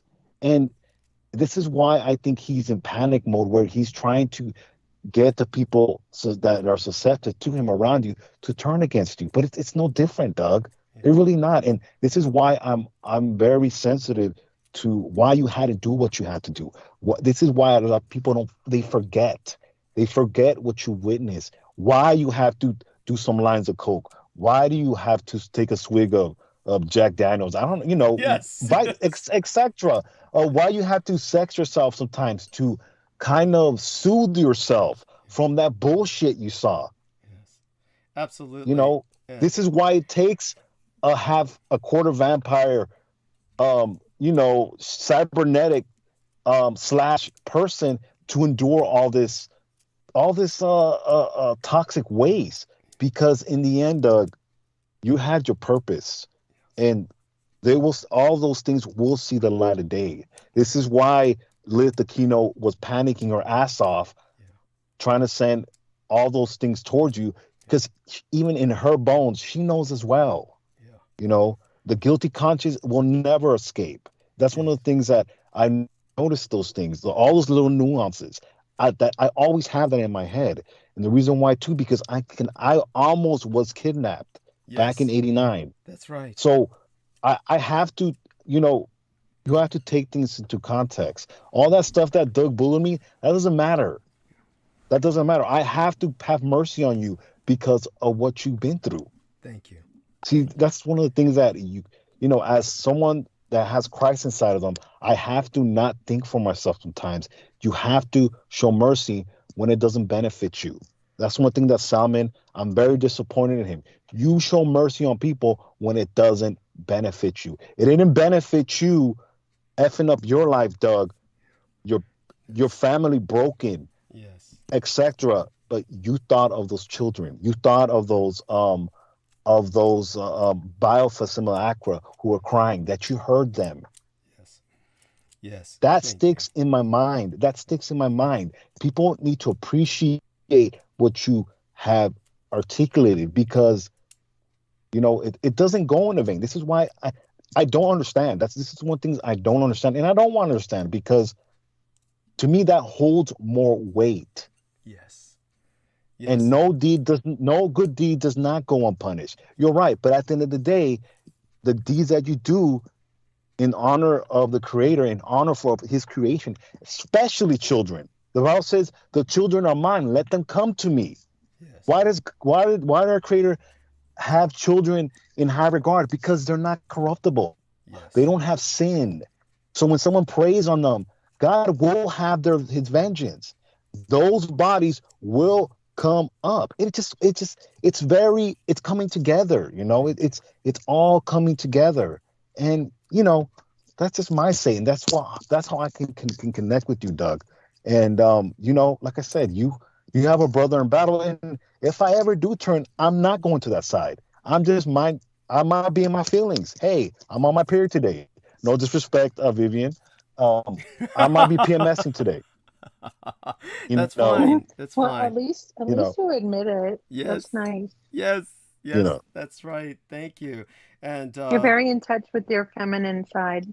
Yes, and that's good. Oh, that's so good. He is. Well, that's I was raised by six sisters, and I kind of understood their struggle, as crazy as they are sometimes. Honey, this guy had so many sisters along with his twin brother. It's a miracle they didn't turn out gay. Oh my God, this is like. Yes. Well, no, you know what? My dad had fears of that, and I think with me it was just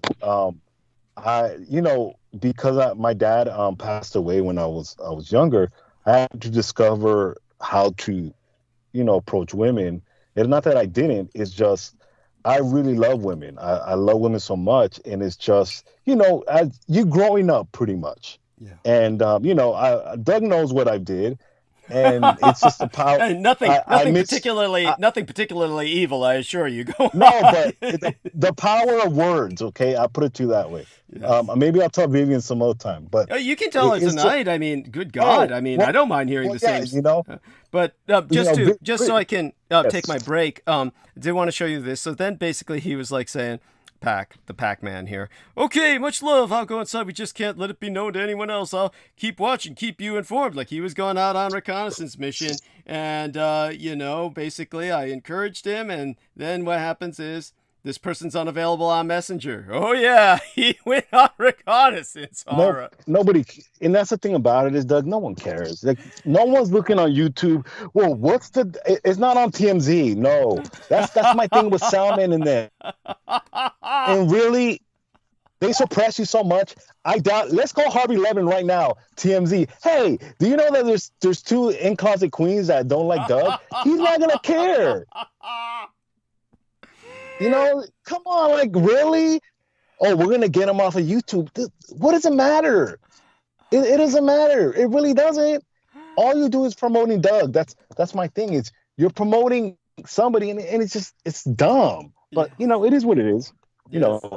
I'll let you.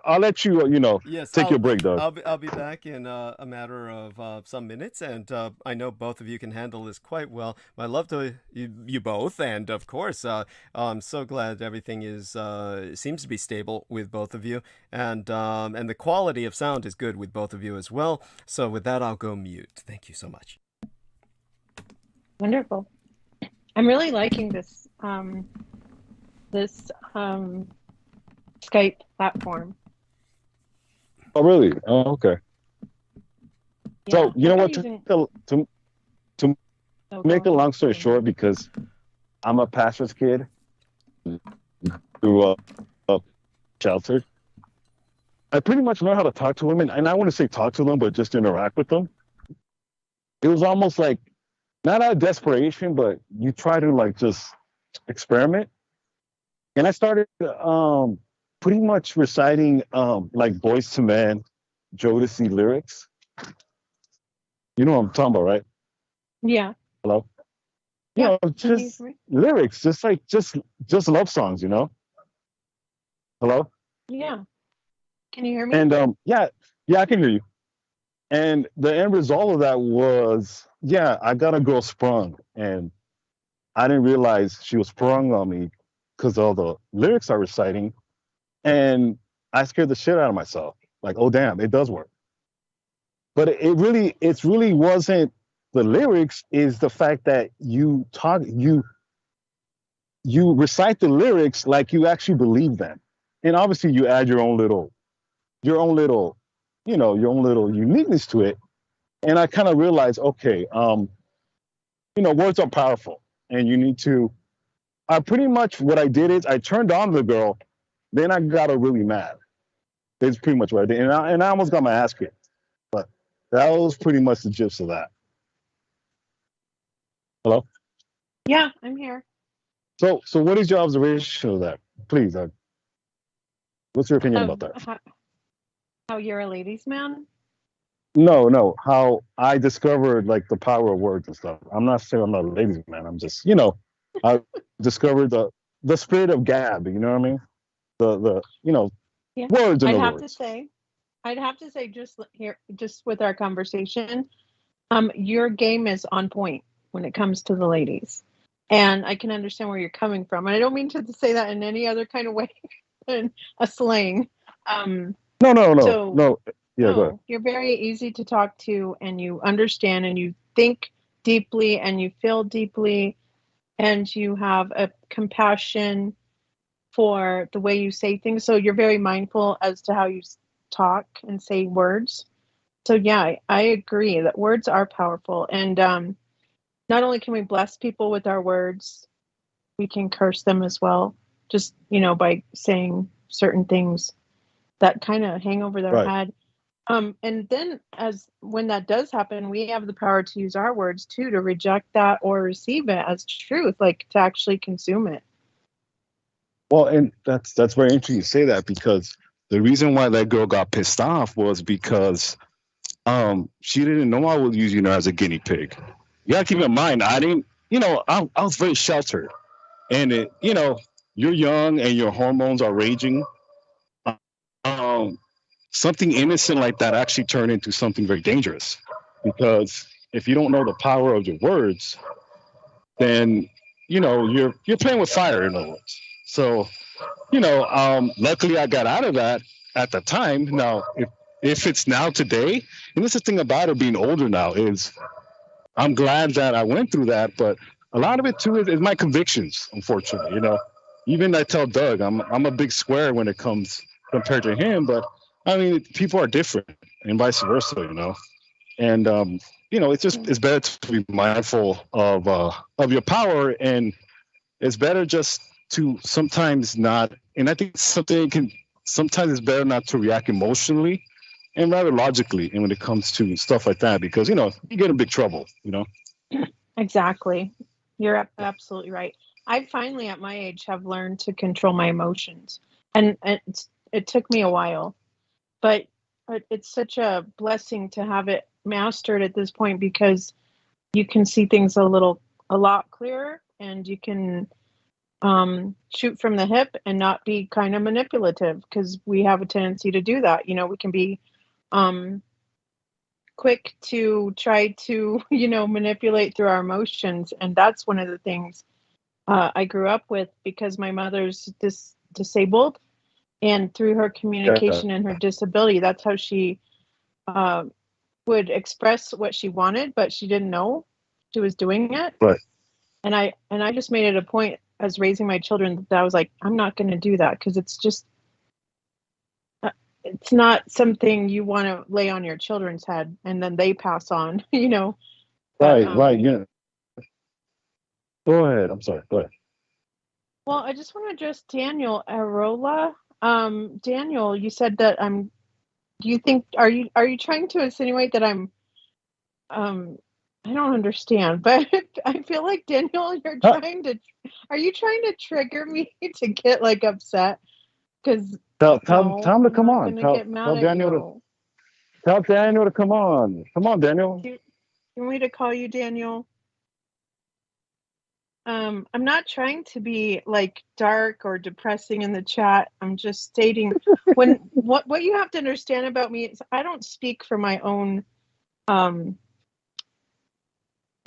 we talk about all these things, I'm not talking from stuff I read on the internet. I'm talking about biblical stuff that I see happening in real time. And so my mind's always there. It's not to try to portray it onto you or make you feel bad, or I'm not trying to manipulate you to my standpoint. But I am at war with factions in the global sphere. And so I have trained myself to learn my enemy. And I'm not talking about him like, so I hope you can understand that at some point. Did I get kicked off? No, I can still hear you. Okay, I'm gonna call Daniel. Daniel. I'm just calling Daniel. But I don't want to fight with you, okay. Daniel. I'm just not gonna be triggered by, comments, because it's not worth it. And I'm not here to dishonor Doug either. So I just want you to know I would never do that. I just have my opinions too. And thank you, Ron, for stopping in. He said, thank you, Vivian. Love you guys. Going to bed. Keep up the good work. Read what?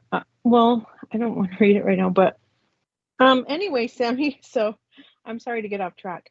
But when I was talking, when you were talking about the vengeance, and that's what I mean. It's like God tells us in Deuteronomy 32:35, if I may.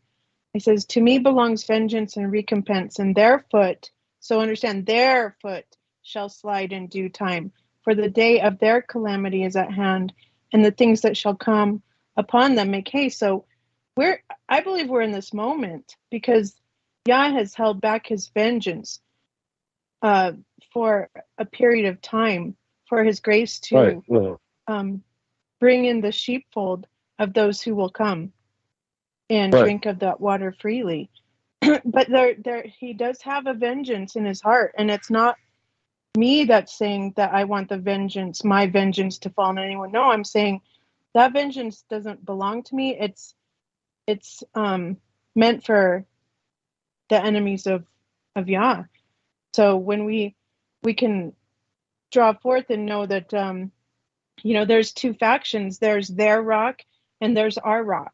There's their foundation, which is their government, their global sphere, their belief patterns. They believe their gods, whatever. If you mind me asking, who are you talking about, though? I'm talking about, man as the enemy of God.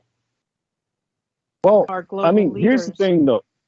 Here's the thing about global leaders, okay? And this is just how I kind of have to process it, because I'll give you an example. Someone like Elon Musk, I don't care, or someone like Jeff Bezos.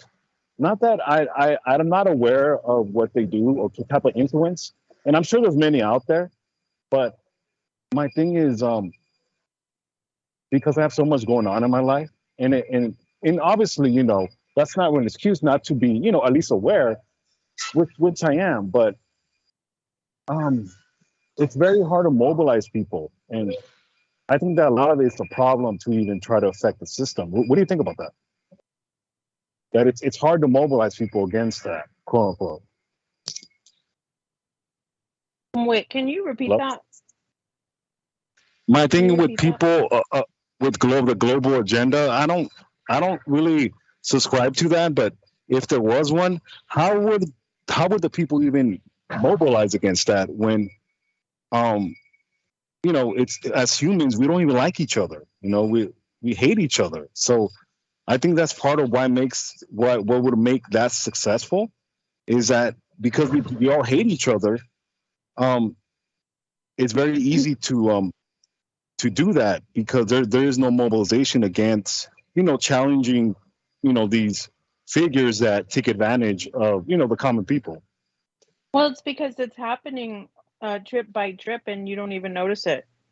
Right. It's about policies and things that they do with the sleight of hand. It's like the hidden hand in the shadow. It's kind of like how they think they master us by keeping us in in the delicacies of the world, and we're constantly confused by them because we're not paying attention, nor do we realize their intentions.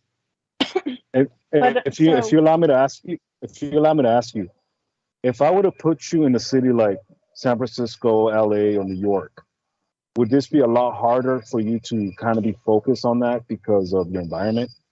Maybe has Arizona helped you to kind of be centered and to being aware of these things? No, because the way I go about things is kind of historical. Okay. I study to know my enemy as far as in a spirit form. So like in the spirit and the truth. So I'm not really tied to the world, if you get what I'm saying. Right. I don't have a position here. I'm not rooted or grounded here. It's like, and I don't want to be, and so I'm not trying to attain to the world or gain anything from it or be noticed or anything. I just we're just here for this time and this purpose and this reason, and to bring each other knowledge and to bounce off each other and to support each other, grow each other, and gain wisdom or whatever, and that's how I view our encounters. But from my point of view, it's like, this is, we're living in a war, and we can also use our own sovereignty in our state that we are in, absent from the government and the world, and rise up to, like we said earlier, like at least acknowledge it and then speak against it. Like, you don't have to go out there and vote. Can I ask you your opinion? Yeah. I'm sorry, I don't mean to interrupt you. Can I ask you for your opinion on something? What did you think about the January 6th insurrection? The what? What did you think about the January 6th insurrection? I think that was a controlled thing, actually. I think that our leaders... Oh. Well, I think that there was a lot of talk about like an uprising, right? So, because the citizens of this nation could rise up and overthrow the government. And I think that's something that they really are frightened of. And so I think that part of that movement was kind of like to showboat something and then make people afraid of it and then make it look like a conspiracy. And it just didn't seem genuine, because I think a genuine uprising would be respectful to the governmental process, even through, with the Constitution. It wouldn't be like so crazy. I think if the real citizens of our country that loved freedom and liberty, they would do it in a process that was unified, but without violence, for instance. Oh, that's okay. That's a very interesting point. I actually thought it was very real. The reason why, because one of the things that I've noticed about non-melanated people, quote unquote, is that anything regarding policy that doesn't go their way, they're gonna panic and fear, and they're gonna act in violence. And one of the examples I can use is Black Wall Street. They destroyed that town in Oklahoma, and because of Black people, the Black Americans being independent, having their own hospitals, banking system, when they saw them really using segregation and pulling the resources together, they burned that that town to the ground, and no one got reprimanded. And every time they see that's not working towards them, they're going to try to do anything to destroy that. I mean, this is why they're changing voting policies in some of these countries. The idea that there's voter fraud is changing election, but I mean, voting is voting. At the end of the day, they don't want an equal playing field on everybody voting. And this is the thing about it. I'm not really pro any party. It's more of everybody needs to have the opportunity to vote, and to create these laws where people need to show ID. It's really garnered towards one demographic, and that's people of color. It's been that way because the lack of voice. If you see everybody, all your representatives, that imagine if all representatives were people of color and maybe 3 or 4 whites, it would look very different policy. And this is what I think they feel a lot is, well, we don't want all these colored people changing their policies because they're going to do to us what we do to them. Right. And that's a very scary. It's kind of like understanding chaos magic, though, and I think that's what they practice a lot. So Right. They create the chaos so that they can control the chaos, and then out of that comes policy. So that that's one way of looking at they it. can control the playing field. I just Right. I don't really believe anything as what it is at face value at this point. I'm just that kind of a thinker at this point.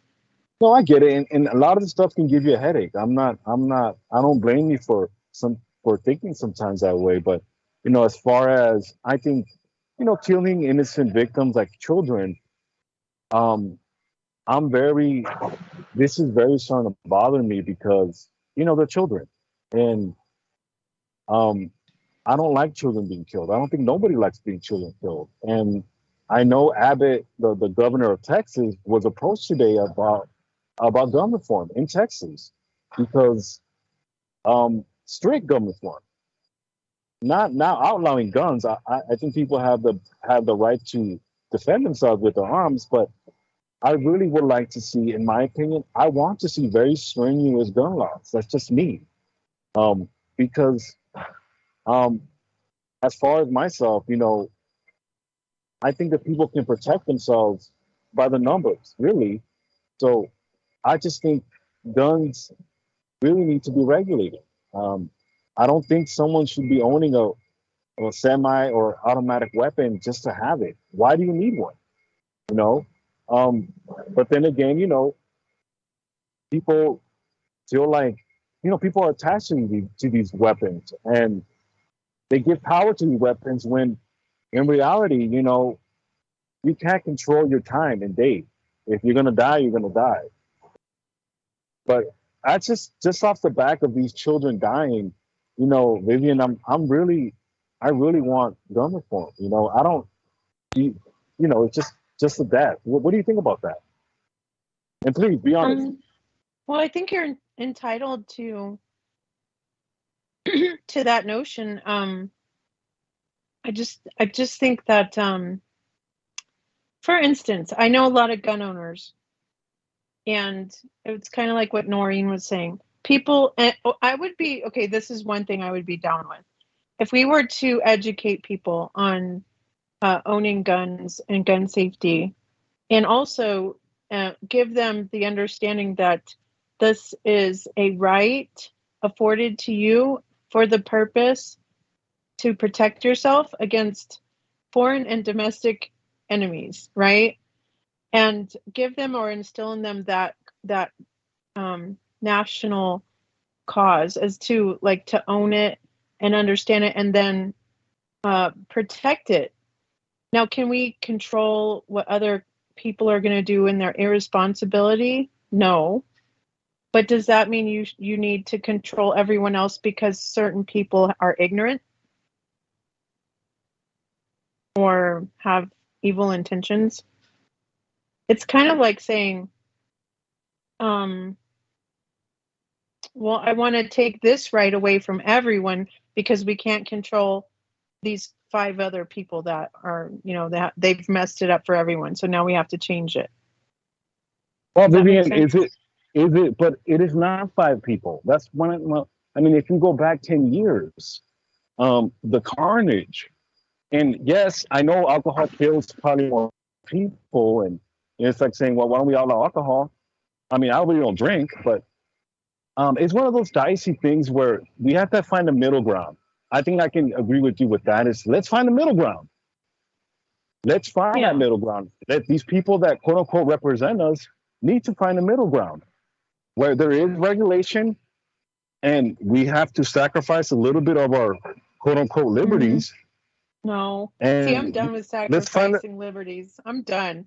I'm so done with this ideology because it's exactly what they did with the Patriot Act when they came in with the lies of the whole terrorism and after 9/11. And if we don't learn from this, and if we don't learn what our enemy is doing to us bit by bit, we're the ones who are going to pay and be doomed and be put in a corner and controlled even more. So should we ask the government to protect us and tell us what to do and make it right? Well, I don't know. Take COVID, for example. How did that work out for everyone? Businesses lost out. Citizens were fighting over this, that. It was all a test. And they're going to keep doing it until they get what they want. And then we won't be able to defend ourselves. That's my opinion. Are you still there? Yes, I'm here. I'm just reporting from the gates of hell. So I have a lot of noise background in the back. So, no, you make good, interesting observations. We have our difference of opinion.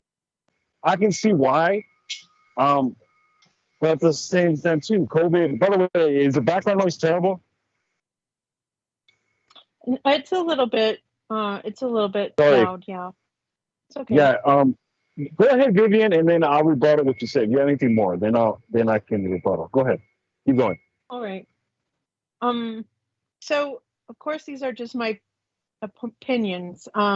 It's not like I'm trying to change the world. Okay, just understand that, Daniel. So I think we have to hold on to what we have and understand that there's a war between them and us. It's us and them. I mean, it's like Pink Floyd said, like us and them. And to have it in a perspective of, as citizens and as people with the rights, how can we conform?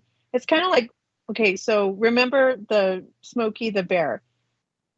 We sent him to the schools to educate children from the get-go to how to deal with fire, how to control fire, how to respect fire. I'm talking about education. Education is the key to helping people understand and then embrace the power that they have and be responsible with it.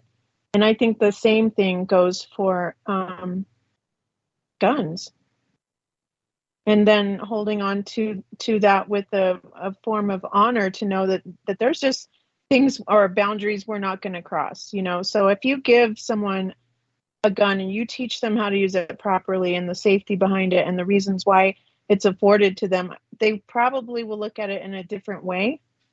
But that takes, so it's not like embedded in fear. And then of course, unfortunately, we live in a time and era where we have a lot of influence in video games. And I know it's a crazy time. So for me, there's just no fighting it at this point. I'm just like, people are going to do what they want right now. We're in the midst of chaos. What are you going to do for yourself and your family? And at least just work on what you can at this point. I think that's all we can do. And be good to each other. Other than that, a crazed world. So from a biblical perspective, I those are think good that points. our Father is going to have justice on this matter, because he sees everything. He knows what's going on, and he knows the intentions of man's heart. So I'll let him be the judge at the end of the day. I'll just take care of what I can take care of. You know what I mean? That's all we can do. All right, you make good points. I mean, I do understand that some of this can be kind of crazy. And I would honestly, I think if we at least have some cohesiveness that we all have difference of opinion, and we can kind of get through this. Excuse me, give me 1 second, okay? Okay. Yeah. Well, it's kind of like I saw this a long time ago when I pulled my daughter out of school, and it was kind of like just a God thing, and so I did that on that instruction, and I've been very glad that I don't have to worry about or live in this with this kind of fear. But I feel deeply for these parents. I mean, to imagine that you drop your child off in the morning, and then a tragedy happens, something that you trusted this institution to protect them, and it's not the school's fault, but you come to pick them up and you can't even find them. You don't know where they are. You don't know what's going. I mean, can you imagine? To me, that's a nightmare. And let's just say if this was an orchestrated attack with an agenda that was concerning our government, I would be very, very, very hard pressed to see the evil in that. Okay. And I'm not going to go deeper in that, but I'm just not going to let them have any power over my children's minds or their bodies. We're talking about our sovereignty. Okay. Yeah. So I just got back, and so just we'll be here for a few minutes, and then just finish up my refreshment, and but just checking in, and both of you seem to be doing quite well, right? In talking about sovereignty. So I heard what you had to say, and so you're drawing a line when it comes to basically kind of like educating your kids or something, or indoctrinating them, perhaps something like that. Huh? Yes. Well, he was trying to see where we could have a common ground on this gun, on legislating like gun control, and he's okay with like having a lot of stricter gun control, gun advocacy. Yeah, gun control. Yeah. And I was saying that I think education's more like a key. Education. Okay. So then, okay. So tell me, Sam, what's your impression of what Our Lady Viviana wants in education? What do you think she's trying to, or what do you think she feels is okay for children, young adults to be educated about? Like, how would we go about educating them in such a way that there would be an impact? I mean, after all, the young lad in question who went out and killed everybody was basically a bullied teenager, and he looks effeminate enough where, as I said, he was exploited and propagandized by the alternative media as being transgender. And so he was probably bullied because he looked like a girl. And since school is basically a prison rape culture, it's where people are institutionalized to go to prison so they can experience rape culture the rest of their lives. He basically was probably raped repeatedly and then came back to do what he did.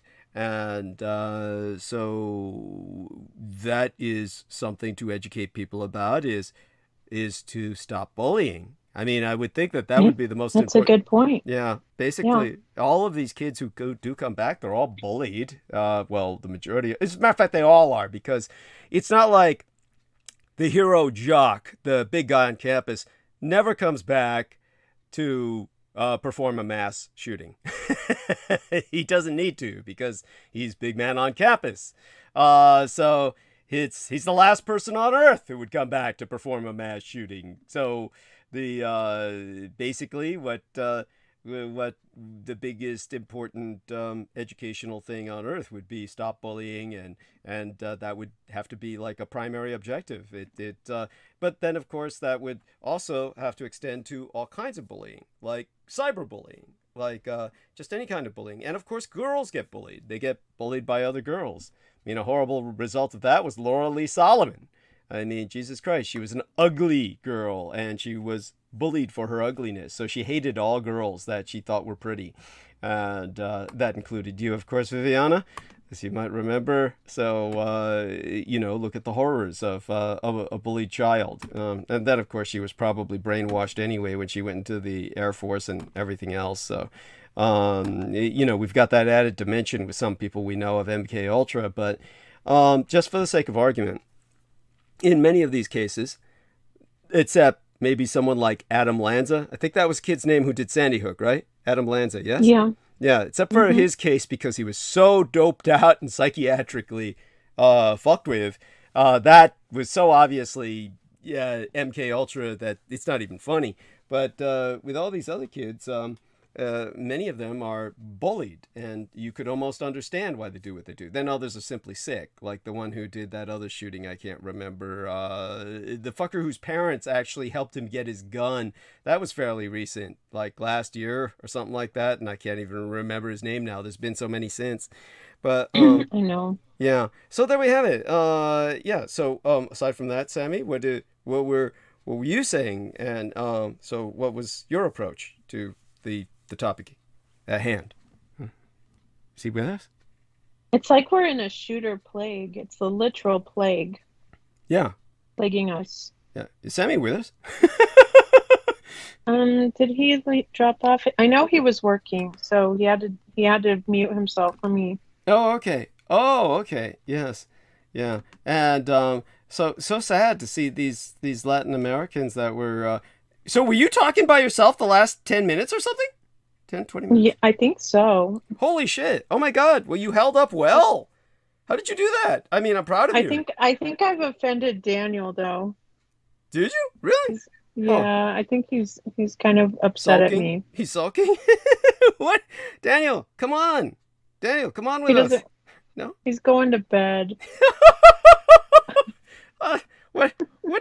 He's not going to stay up with us. What did you say? That you I think... don't know.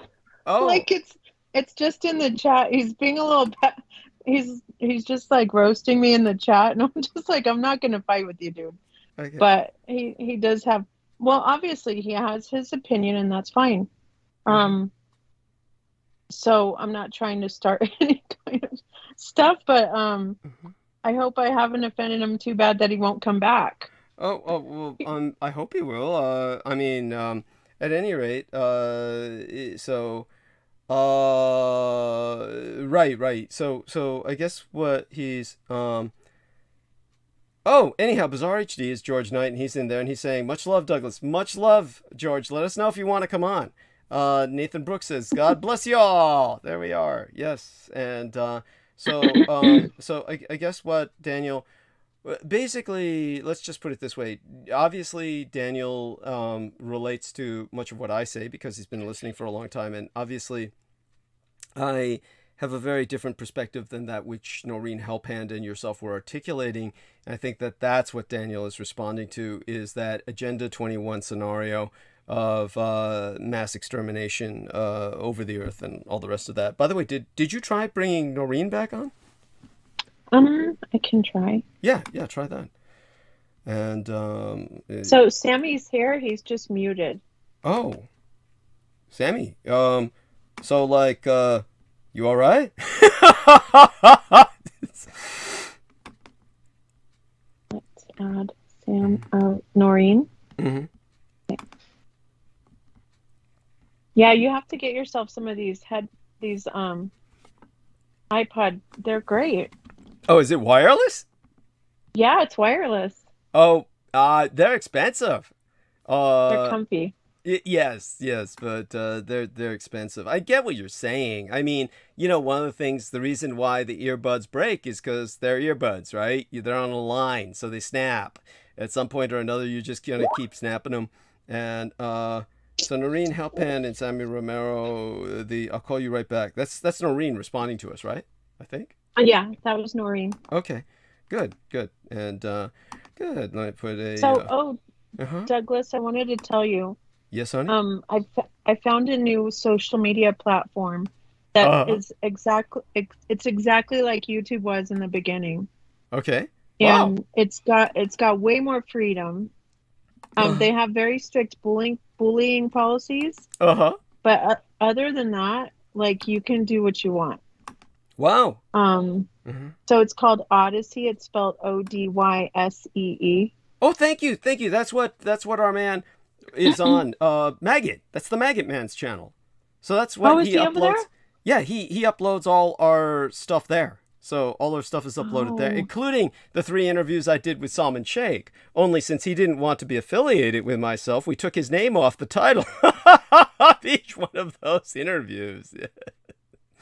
Oh, nice. I'm going to go look for him. Yeah. And so... yeah, I just I synced my YouTube over there, and it caught all my it just uploaded all my stuff from YouTube over to it. And then you get paid. You get monetized right away. And people can support you there. And you can get paid by cash to a debit card or Bitcoin. Wow. Yeah, they operate cool with that, I think. And so it is what it is. I am just letting him handle it because it's kind of how would I say it? It's kind of difficult. I mean, if you figure out how to work it, we could set up 2 channels on there, his and yours. And unless you set yours up already, right? Yeah.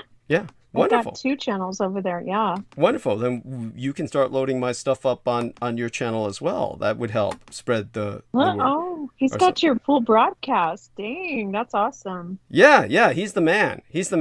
I guess we'd best let him monopolize that. Yeah. And then, but you can put up some other stuff too. And definitely, I think that's if you can access his stuff. I know some people complain that they have a hard time accessing it, that it's they like when they turn on the video or something, it says that you've got to go through a process to check in, log in and stuff, and then sometimes it doesn't work for some people, but so that was how do I say it? Well, they're only a year old. So from what I attest to, just from my experience, it was super easy. Okay, great. So I don't know what's changed since maybe then. And no. I mean, you probably worked with it after I tried. So you're probably, if it works for you, maybe it's gotten better. In other words, it's probably improved in terms of. I made my first $1.03 in 2 days. Wow, that's so cute. Oh, that's adorable. Yeah, and so there we have that. I'm glad that you discovered that, and we need to start advertising. Maybe you could write up an ad for me to read about Maggot on that channel and your own YouTube channel on that, and we can read that out so people get turned on to your channel and his on Odyssey, so they can watch my stuff there on the Maggot channel too, right? Makes sense. Absolutely. Yeah, thank you. And aside from that, if Noreen comes on in a few minutes, then we will be able to hold the line again a bit more until I come on and take over to keep on talking into the morning hours. But aside from all of that, honey, so the 2 of you were talking about the shootings. And what about anything else that comes to mind recently? Anything that happened topically that I noticed, say, for instance, Noreen was talking about gardening, and she brought up, and there's no way on earth I'm going to discourage that. I mean, obviously, I think that that's wonderful. I think that it's a wonderful way to occupy oneself, and that obviously... Yo. Yeah, there we are. Yeah, what happened? By the way, I got distracted by this very attractive Salvadorian girl. Oh, From El cool. Salvador. Oh, all right. Very pretty. Very. She's a nursing student, but she's trying to drive a truck, and she almost wrecked into our warehouse. Oh my God. So, because she is pretty, Yeah. I'm gonna give her the benefit of the doubt. But I said you need to go and go either be a model or some type of clerical job because you don't belong in the industry. Yeah. Very, very attractive girl. Wow. She's, it's very pretty. Yeah. But yeah, she seemed very out of place. Very foreign. Did not know a lick of English. Oh my But God. to kind of show you the job market here, you have very attractive girls driving tractor trailers trying to make a living. Mm-hmm. That's how bad it's gotten as far as people trying to get a job. Yeah. Yeah. And mind you, these are foreigners. I can tell she's probably either on a visa Yeah. or some time a foreign exchange student. Yeah. But very attractive girl is just when it comes to trucking, she's dumber than a box of rocks. I hate get to it. say it that way, but No. she's a nursing student, so Yeah. it's very sad, but it's kind of like where we're at right now, where people are trying to make ends meet, people are trying to keep food on the table, but yeah, I kind of told her, use your good looks at an advantage to kind of do less work because Thank at you. least for the meantime, very pretty, but I told her, what the hell are you doing here? Yeah. Yeah. And yeah. No, So, it's tragic. sorry, I think no, that's fine. I don't blame you at all. I would have I would have abandoned everything and just taken the wheel from her, and if I were you, and just showed her how it's done. She's not that pretty, but she's still pretty, Okay. I'd But, educate her. So is she driving like a stick shift truck or automatic? or what? But I have no idea, but she literally parked. Her parking was terrible. I told her, you park very terrible. You're a very beautiful, very dumb, beautiful girl when it comes to truck driving. And I said that wholeheartedly. Like, I'm not trying to hate on you, but you don't know how to park a truck, and you don't belong in this industry. And she kind of looked very disinterested, like, I know, but I'm a nursing student, and this is pretty much all the work I can get. So I'm like, no, no disrespect to her. She's trying to do what she has to do. But What about student people trying to loans? hustle. What about student loans? She can't get student loans because she is a foreigner or something? I didn't want to get into business because then it seems like I'm really hitting on her. And you know how girls are. Just some girls are used to getting hit on, and to a certain extent, I really don't care. Mm-hmm. She's just way too attractive. But Yeah. I get here it. you go. Yeah. Oh my God. I mean, it's I just think that's criminal that she's forced into that circumstance. That's criminal. Honestly. So if there was, if I were in your place, I'm different. I would have suggested, gee, what about student loans? Is there, something? Have you tried social work? Well, I'm going to tell you one thing. A lot of these girls that come over, girls get exploited. Women get preyed on. They do. And, you don't want to get attached to women like that because one thing about Salvadorian women, I don't know if you know Hispanic culture, kind of like, through the Asian, certain Asians are what they are. Yeah. A lot of the Salvadorian women are very rough. They can be very attractive, but they're very callous and rough. And they kind of like a roughneck type of person. Very attractive girls. This girl's very attractive. But at the same time, I kind of already started saying that. I told her, like, you don't belong in the industry. One, because you're probably going to get knocked up. You're going to meet some guy. Yeah. And you're not going to be able to finish nursing school. Unfortunately, like, kind of how you talked about how, by the way, she didn't even close her door, so all her stuff's going to fall out. So oh, my God. Yes, this girl does not belong in the trucking industry. Oh, my God. And, bless her heart.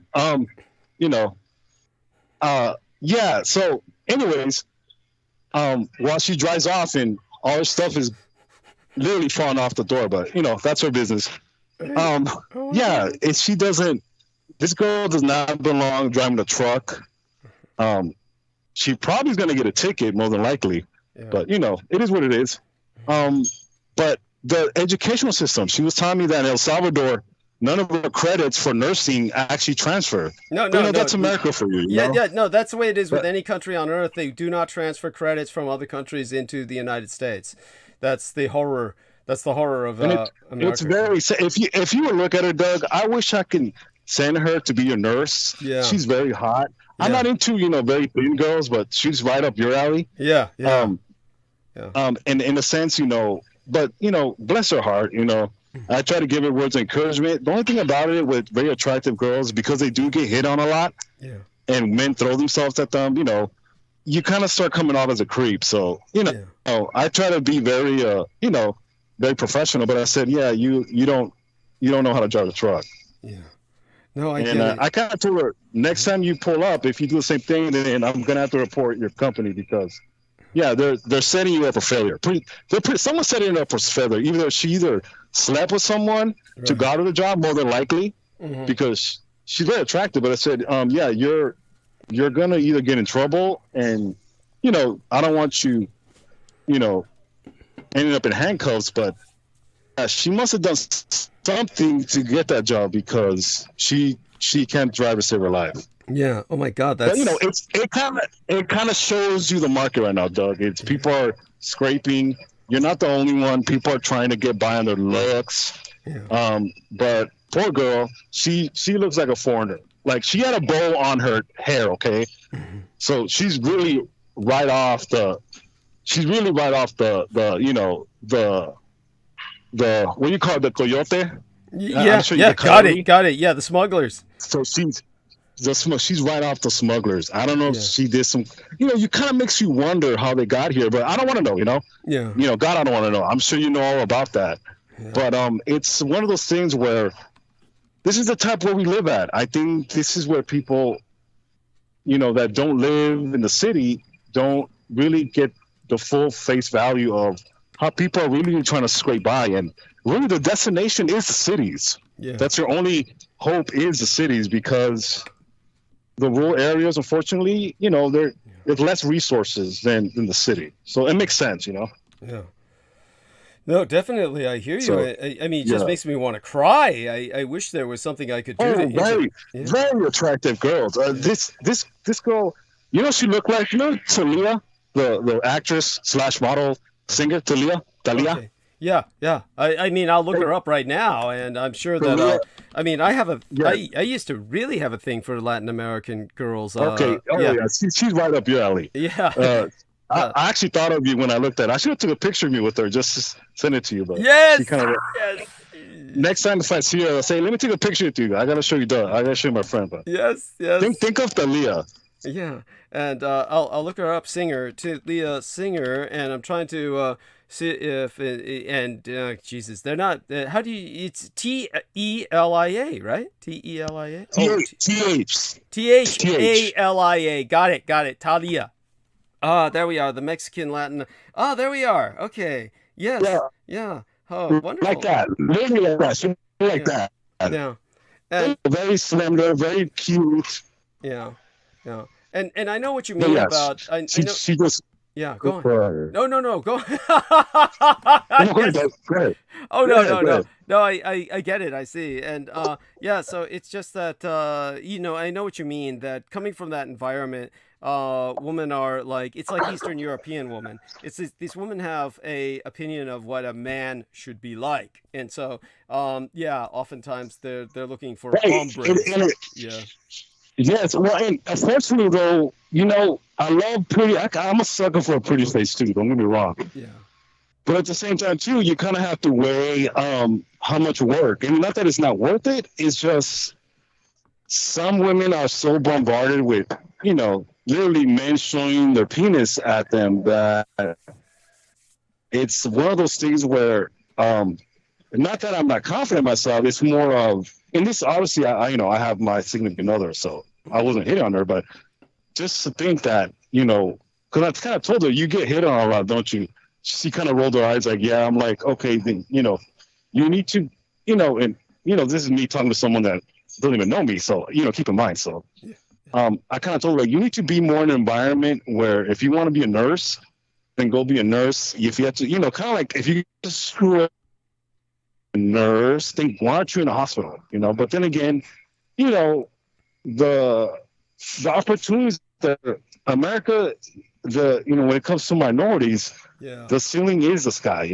Yes. And it's not that I'm sure she's not smart. I'm sure she's well educated, but the connections, the big key, and it kind of reminds me of what you did for your adopted son. That I could imagine what you had to go through to kind of make him independent and have him the ability to be in those circles where he can have access to certain things. Yeah.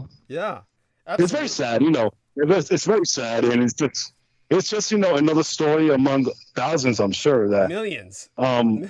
These people are millions. That are educated, but just a lack of resources, really. Yeah. I mean, I'm sure she paid an enormous amount of money to be here, but it's kind of it's not saying it's a bad time, but it's a bad time to be here since people are very predatory. And I kind of told her, like, hey, be careful out there, because she's very pretty, but damn, I can already see someone that's very sinister trying to take advantage.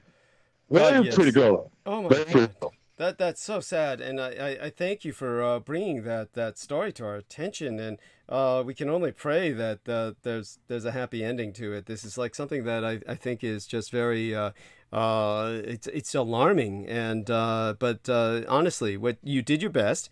You certainly tried to help her, and it's kind of like this, Doug. It's kind of like this. Yeah. And I'm sure when you talked about war zone and you talked about war, you've been in war, okay? Yeah. People have offered payments, and it is what it is. Yeah. But to a certain extent, you can only do so much. Yeah. It breaks your heart.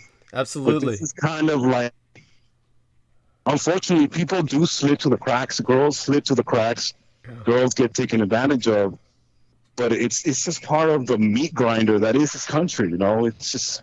What can I say? It's just part of the meat grinder. I think, at least I'm glad she's in her 20s. She's only 23, but so technically, she's quote unquote an adult. But it's just welcome to the United States. It's not what you think it is. It's just, you're gonna have your battle. I hope she does become a nurse, but from the looks of it. Oh man, I hope she finds a doctor. Some type of doctor that would marry her. But in a sense, it's no different than El Salvador. It's just you know what? When you say that, yeah, when you say that, that just brings tears to my eyes, because that's not the way it works anymore. Just to give you a little hint on that, because I got so familiar with the medical industrial complex. With all the care provision for my parents and everything else. Honestly, I'm as familiar with the medical industrial complex as I am with the military industrial complex. And just so people know that back in the old days, when nurses looked like nurses, basically there's the old nurses that we only see the costumes now with that show the white cape, the white kind of dress, the kinds of shoes they used to wear that were white. Yeah, these were. I love that. Yeah, I love that too. I love that. That's a fetish. Yes, I make my girl dress. Here's a little TMI, but I make my girl dress like that. I don't blame you. I don't blame you. Yes, it's a yes. I've gone through that too. Yeah. She rolls her eyes. She rolls her eyes like, really? I'm like, just play along. Yeah. Okay. Yeah. I'm very simple. Yeah. Men just like to be taken care of. That's all. Yes, it's true. It's true. She just laughs and rolls her eyes, but it is what it is, Go ahead, Doug. Yeah, no, absolutely. And but in those days, what women who became nurses were determined to do was marry a doctor, and it was possible. And this was, in those days, that was totally the way it worked, because basically an MD was someone who had no social life. They went to medical school.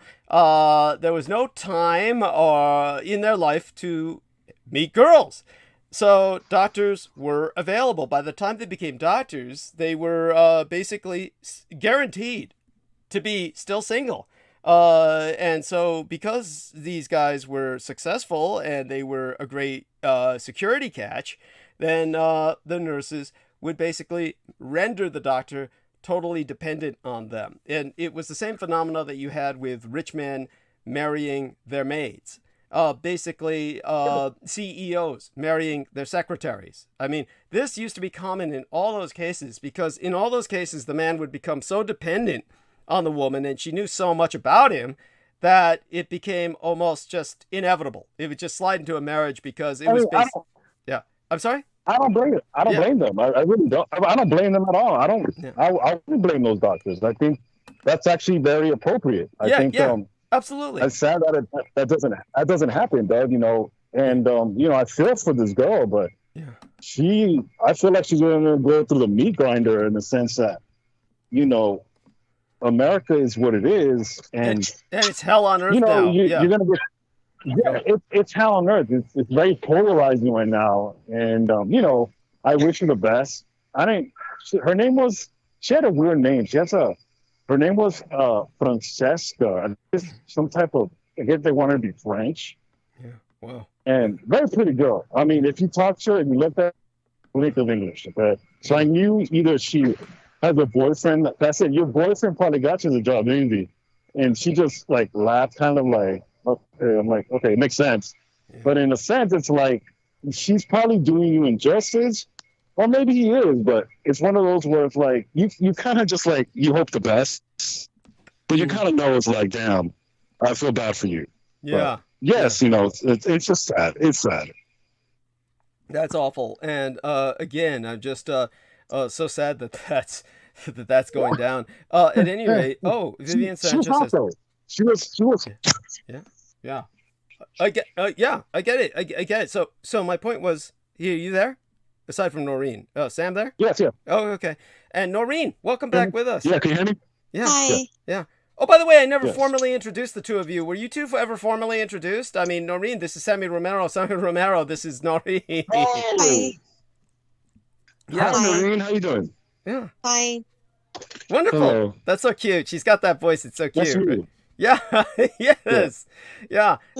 And so he just met this very attractive girl, and he was saying, gee, I hope she marries a doctor. And I'm explaining to him why that doesn't happen anymore. So in the old days, that used to happen, but then what happened was that they started allowing women to become doctors. Now, this is both good and bad. So what happened was when women started becoming doctors, then doctors, it's like executives have this, we only talk tie to tie. So it becomes this kind of elite coupling. Then doctors started only marrying doctors at that point. Wow. So yeah, to marry a nurse is beneath their dignity and considered, you know, just it's like that would socially stigmatize them. So they instead now nurses can only, you know, most nurses just wind up marrying other nurses or something like that. It's just awful, you know, the male nurses.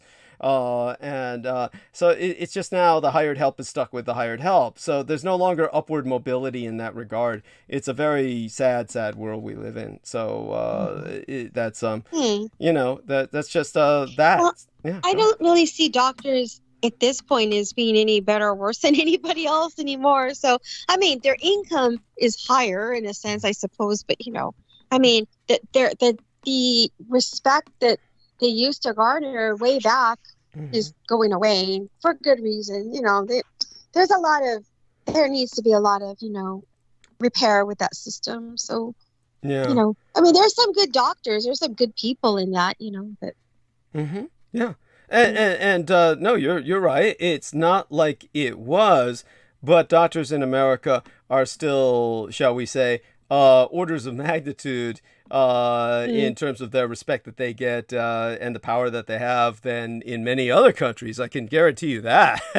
Oh, I know that. Yeah. So if someone's a doctor in America, they're considered to be doing pretty well off. And but you are obviously very familiar with this situation. And you had some friends who had worked as nurses or something before, right? Or weren't you training at one point? Oh, you know, I just took like a CNA class, and I took a basic medical like for the front office, but I never became a nurse. No, that's a totally different program. But yeah, and I knew other people that were involved, in those types of, schools or jobs a little bit off and on. Okay, great. And I so, mean, which kind of helped me with my caregiving, sort of. But, you don't have to have that to be working for the agency I work for. But, sometimes that knowledge is okay a little bit. wow. Okay.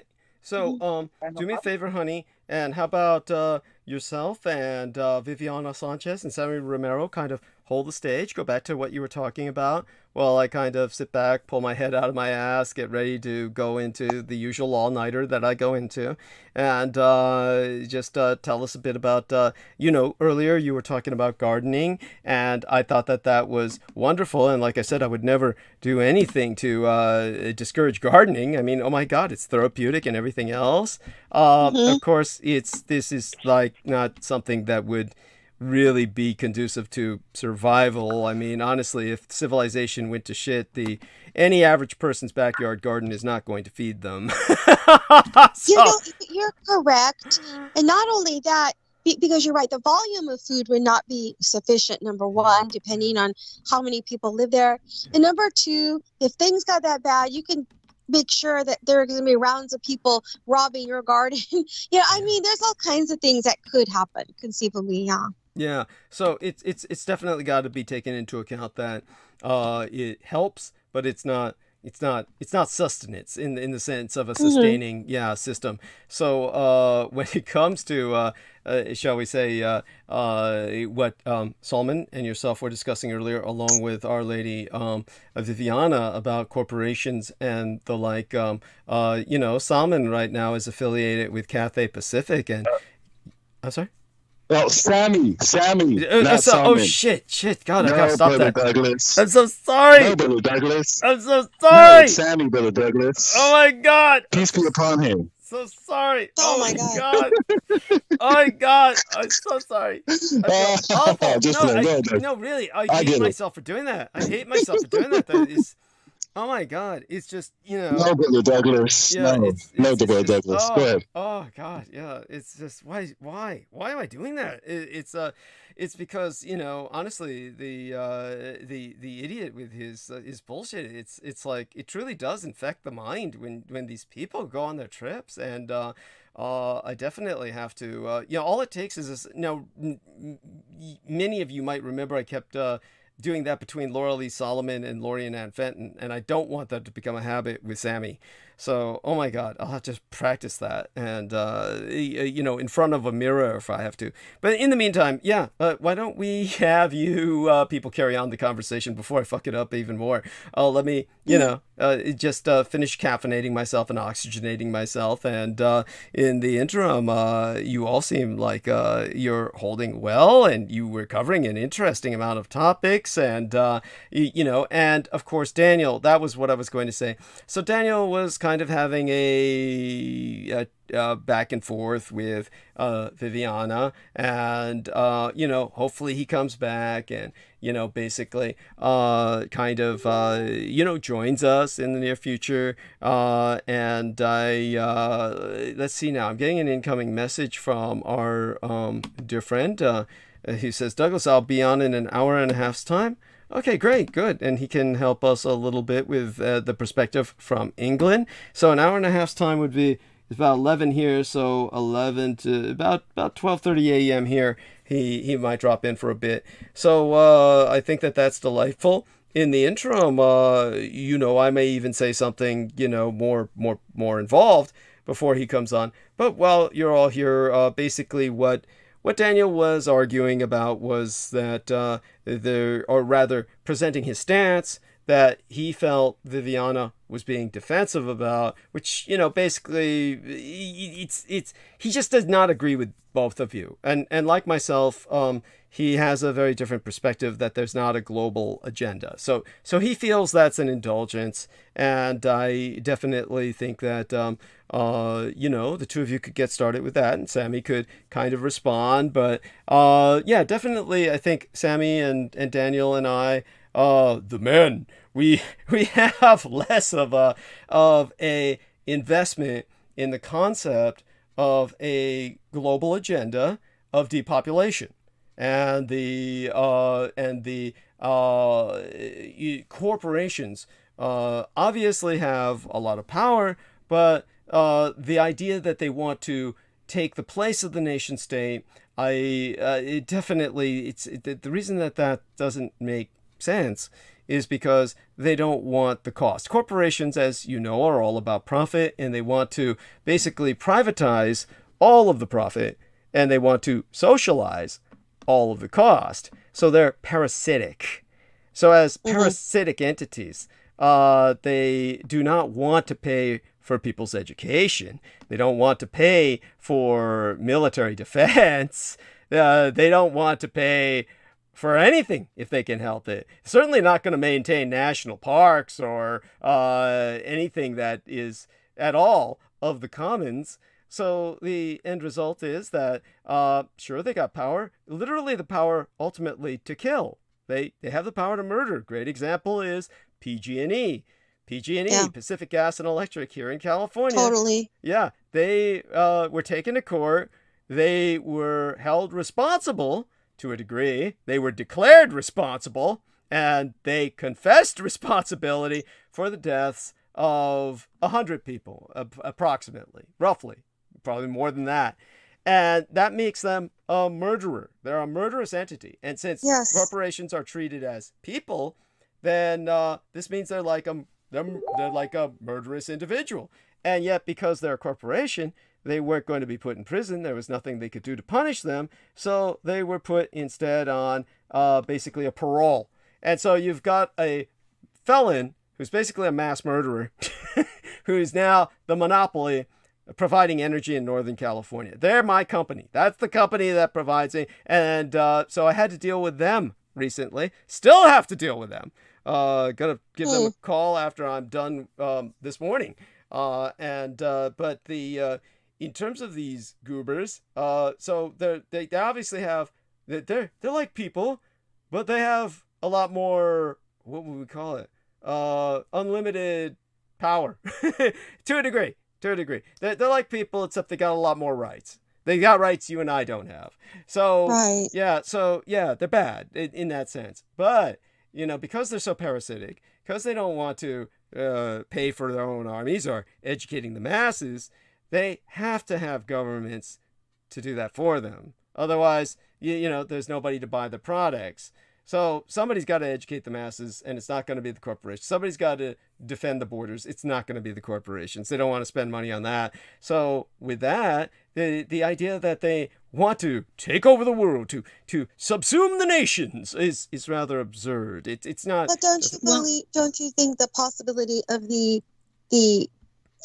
what is that? The merging, the alliance between all these institutions, be it corporate, government, what else? You see, in other words, banks, like I said, this is why I've always promoted basically fascism, because unlike capitalism, where the corporations essentially control the state through all their lobbying, fascism controls the corporations. This was the original meaning behind the term corporatism, but the communists propagandized it so that they claimed that it meant the corporations run the nation. Nothing could be further from the truth. So when it comes to corporatio in the original Italian for fascism, this is where the state tells the corporations what to produce. If anybody wants to know what this looks like, just look at Japan. Japan succeeded in becoming the second largest economy in the world for the longest time, because of the fact that it was fascist. I mean, like, we're talking after World War II.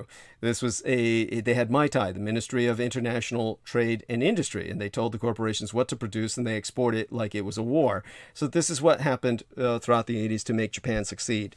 So Fortress Japan and its MITAI and its fascistic economy, this was the foundation for all of the Asian Revolution. This is what made Asia successful economically. So when you take a look at that, then you'd say, okay, what's so bad about it? I mean, they live in a corporocratic world. Everybody's life in Japan is, for the longest period of time, was the corporate state. I mean, people's lives were focused on the corporation. So they did fine. I mean, they didn't really have anything to complain about. With that being said, the dark dystopias we see of corporations ruling the world in cyberpunk movies from the 80s and the 90s is that everybody's seething in the streets. They're all living in Africa-style shanty towns. They're all and the corporations somehow rule all this, and you have people in towers, but who would they be selling to? I mean, the reason that that's an unsustainable scenario is because the corporations can't sell anything to people who are dirt poor. And if the people can't buy their shit, then they can't make money, so they collapse too, right? Right? Well, yeah. However, there is something that's going on right now that I think that, I think we're in a different era, because in the past, the world was larger and certain paradigms existed on their own merit, kind of, sort of. But now the world is smaller, so I think that things that were not done before can be done now, in a sense. I mean, to a degree. For example, I don't think that the way we think of communism now is like what it was before, because now elements of capitalism, fascism are intertwined with communism and the other way around. So I think that when you look at China, it's like a combination of different things. So this is the reason why I don't think it's out of reason to say that these entities can merge to various degrees, because we're not looking at old models anymore. Okay. And there's also supply chain issue right now, which tells me that if corporations singularly were so powerful, we wouldn't have this supply chain problem. So I'm thinking, it takes a few to tango with this scene. It's like, you need various factors to make a supply chain, keep going and producing and profiting, so to speak. But when you have factors that are not only interfering but steering the courses in different directions, then that's why I'm saying we're living in a new paradigm. Okay. Well, just to try and back up what you're saying, there are people who will actually say something beyond what, yes, I would call conspiracy theory.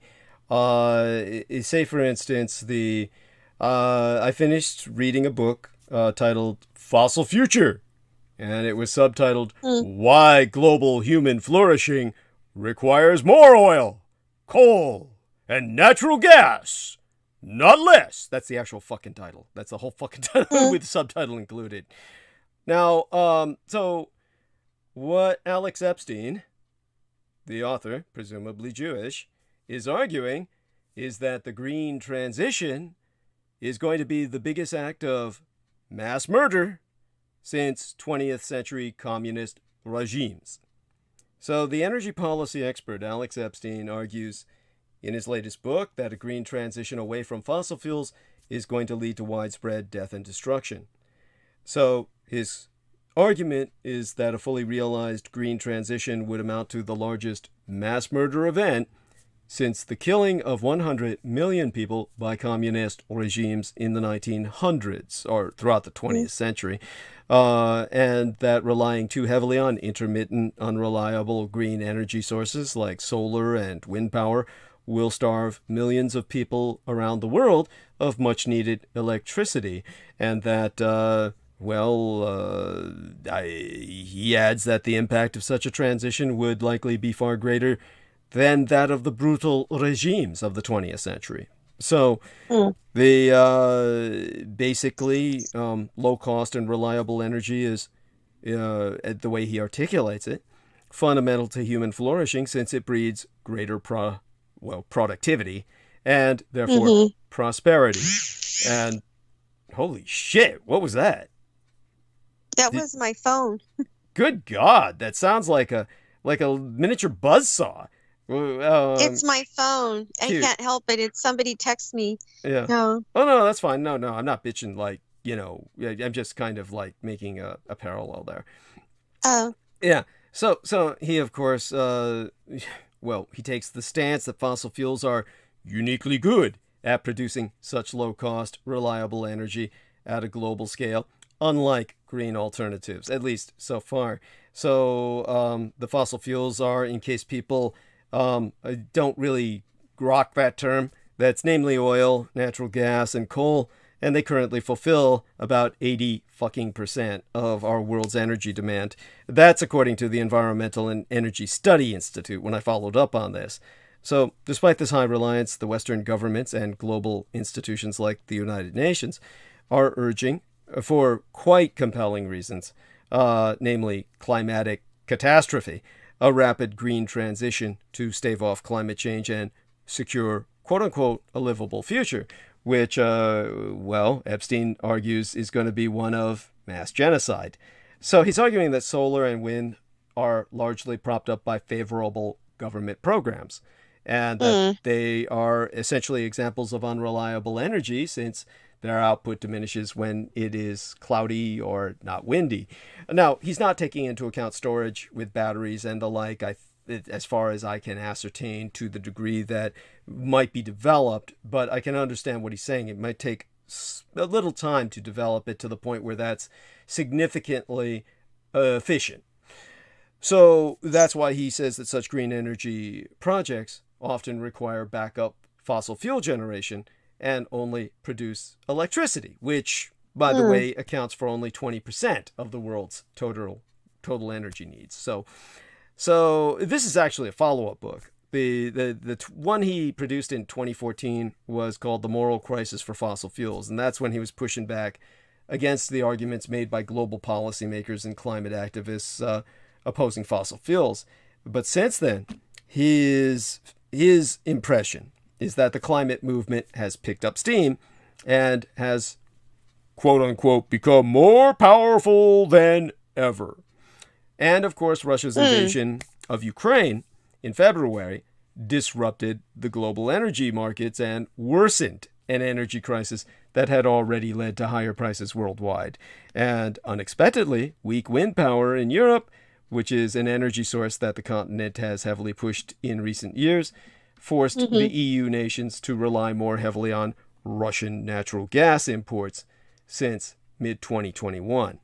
So in this book, basically, I can wrap it up by saying that it highlights how so-called experts and disseminators of expert knowledge have basically controlled the narrative on climate change. And to provide examples towards his stance on this, he argues that the United Nations' Intergovernmental Panel on Climate Change, the IPCC, whose climate reports the mainstream media treats as the gold standard, is, in his words, designed to show that we face climate catastrophe and need to rapidly eliminate fossil fuels.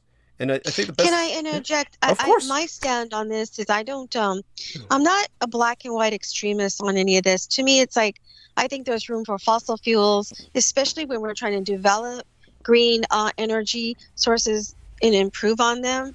So to me, this is like an open thing. I mean, that's just the ideal, I suppose. So, I mean, whatever. That's how I feel about that, but yeah. But that's not really, I mean, it's direct. It is connected to supply chain issues, of course, but I think I'm talking more, not so much about the production part as much as what, the last 2 years with the pandemic situation has definitely, it has hurt the flow of commerce and production. So that's also another factor, to put in with the situation, so to speak. But, okay. Now, the other two with us, join in, please. who's with us? Is it? It fucking feels like Sam nobody is. Sam and Vivian? I don't know. I think Sam and Vivian ran off and they're making out together. And no, I'm here. Okay, and I have to say that I made an error, and it was talking about interdependence as governing through corporations, but the idea of interdependence is governing through institutions. Okay, non-governmental organizations, NGOs, right? Yeah, but what will they proclaim? Will Amazon want to step to the plate as an institution? Will you know, Oh God, various. no. So who's going to be considered the institution that will be favored in the interdependence global structure of governance in the future? That's who I think are vying for positions as far as in the corporate sense. Okay, so what you two ladies can do is kind of take it from here. You know, I'll just kind of like settle back and listen to you both articulate this, because, you know, otherwise what'll happen is, I'm afraid, I wouldn't be, shall we say, as irritated by it as Daniel. I mean, you know, there's a time when I would have been, but, you know, I'm past the point of, shall we say, necessarily promoting my stance to over assertively or too aggressively. So yeah, just take it and come on. You know, both of you can develop your thesis. Why don't the two of you develop your thesis? The one thing I will say, oh shit, Peggy Wood saying the bots are here. Oh my God. Thank you, honey. Let me check the live stream, and our dear lady. Is Sam with us or no? I don't know who. Is it me and Viviana? Yeah, Sam, you with us?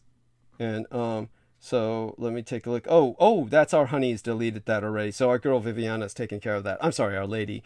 And so thank you, honey. With that, sure. It doesn't sound like Sam's with us. Sam, you with us?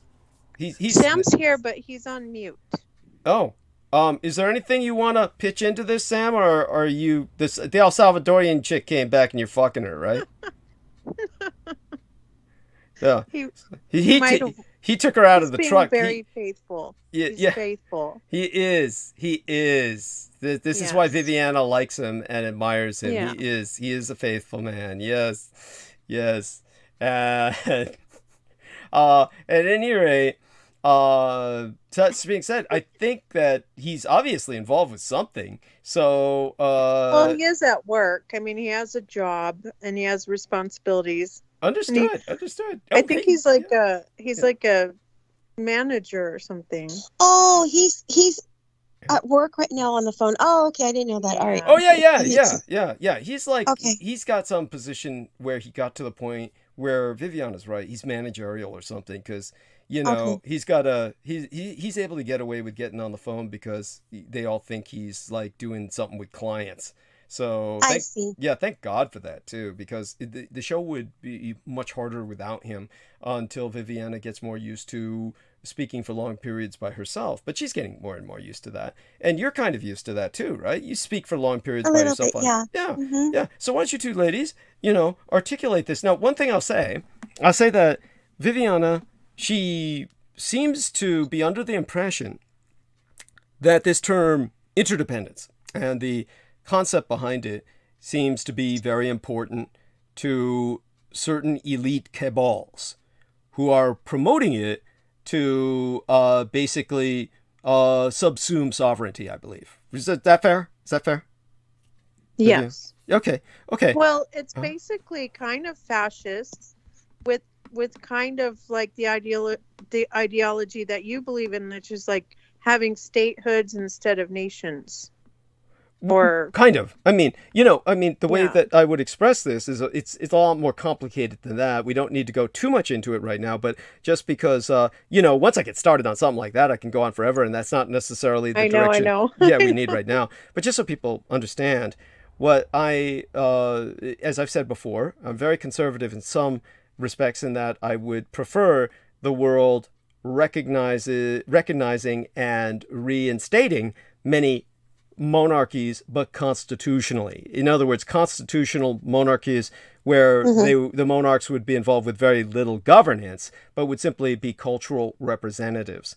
And that this would help with identity and the maintenance of identity. But when it comes to the actual governance, I do see what everyone is saying about the threat of corporations, and that's why I recommend a fascistic government to maintain the corporations under control so their parasitism does not become pathological. What we have right now is pathological parasitism on the part of the corporations. And so...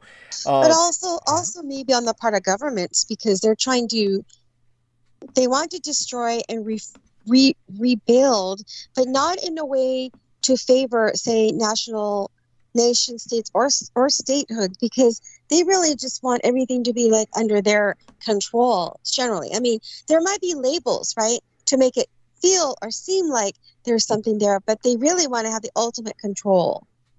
I think that's what's going on. So what Noreen is observing is that basically, in a sense, for instance, the former Soviet Union and the United States have, in a sense, switched governments, and that we have become more Sovietized while they became more corporocratic, and that in both senses it's negative, and now we've got the worst of both worlds in either case. Correct.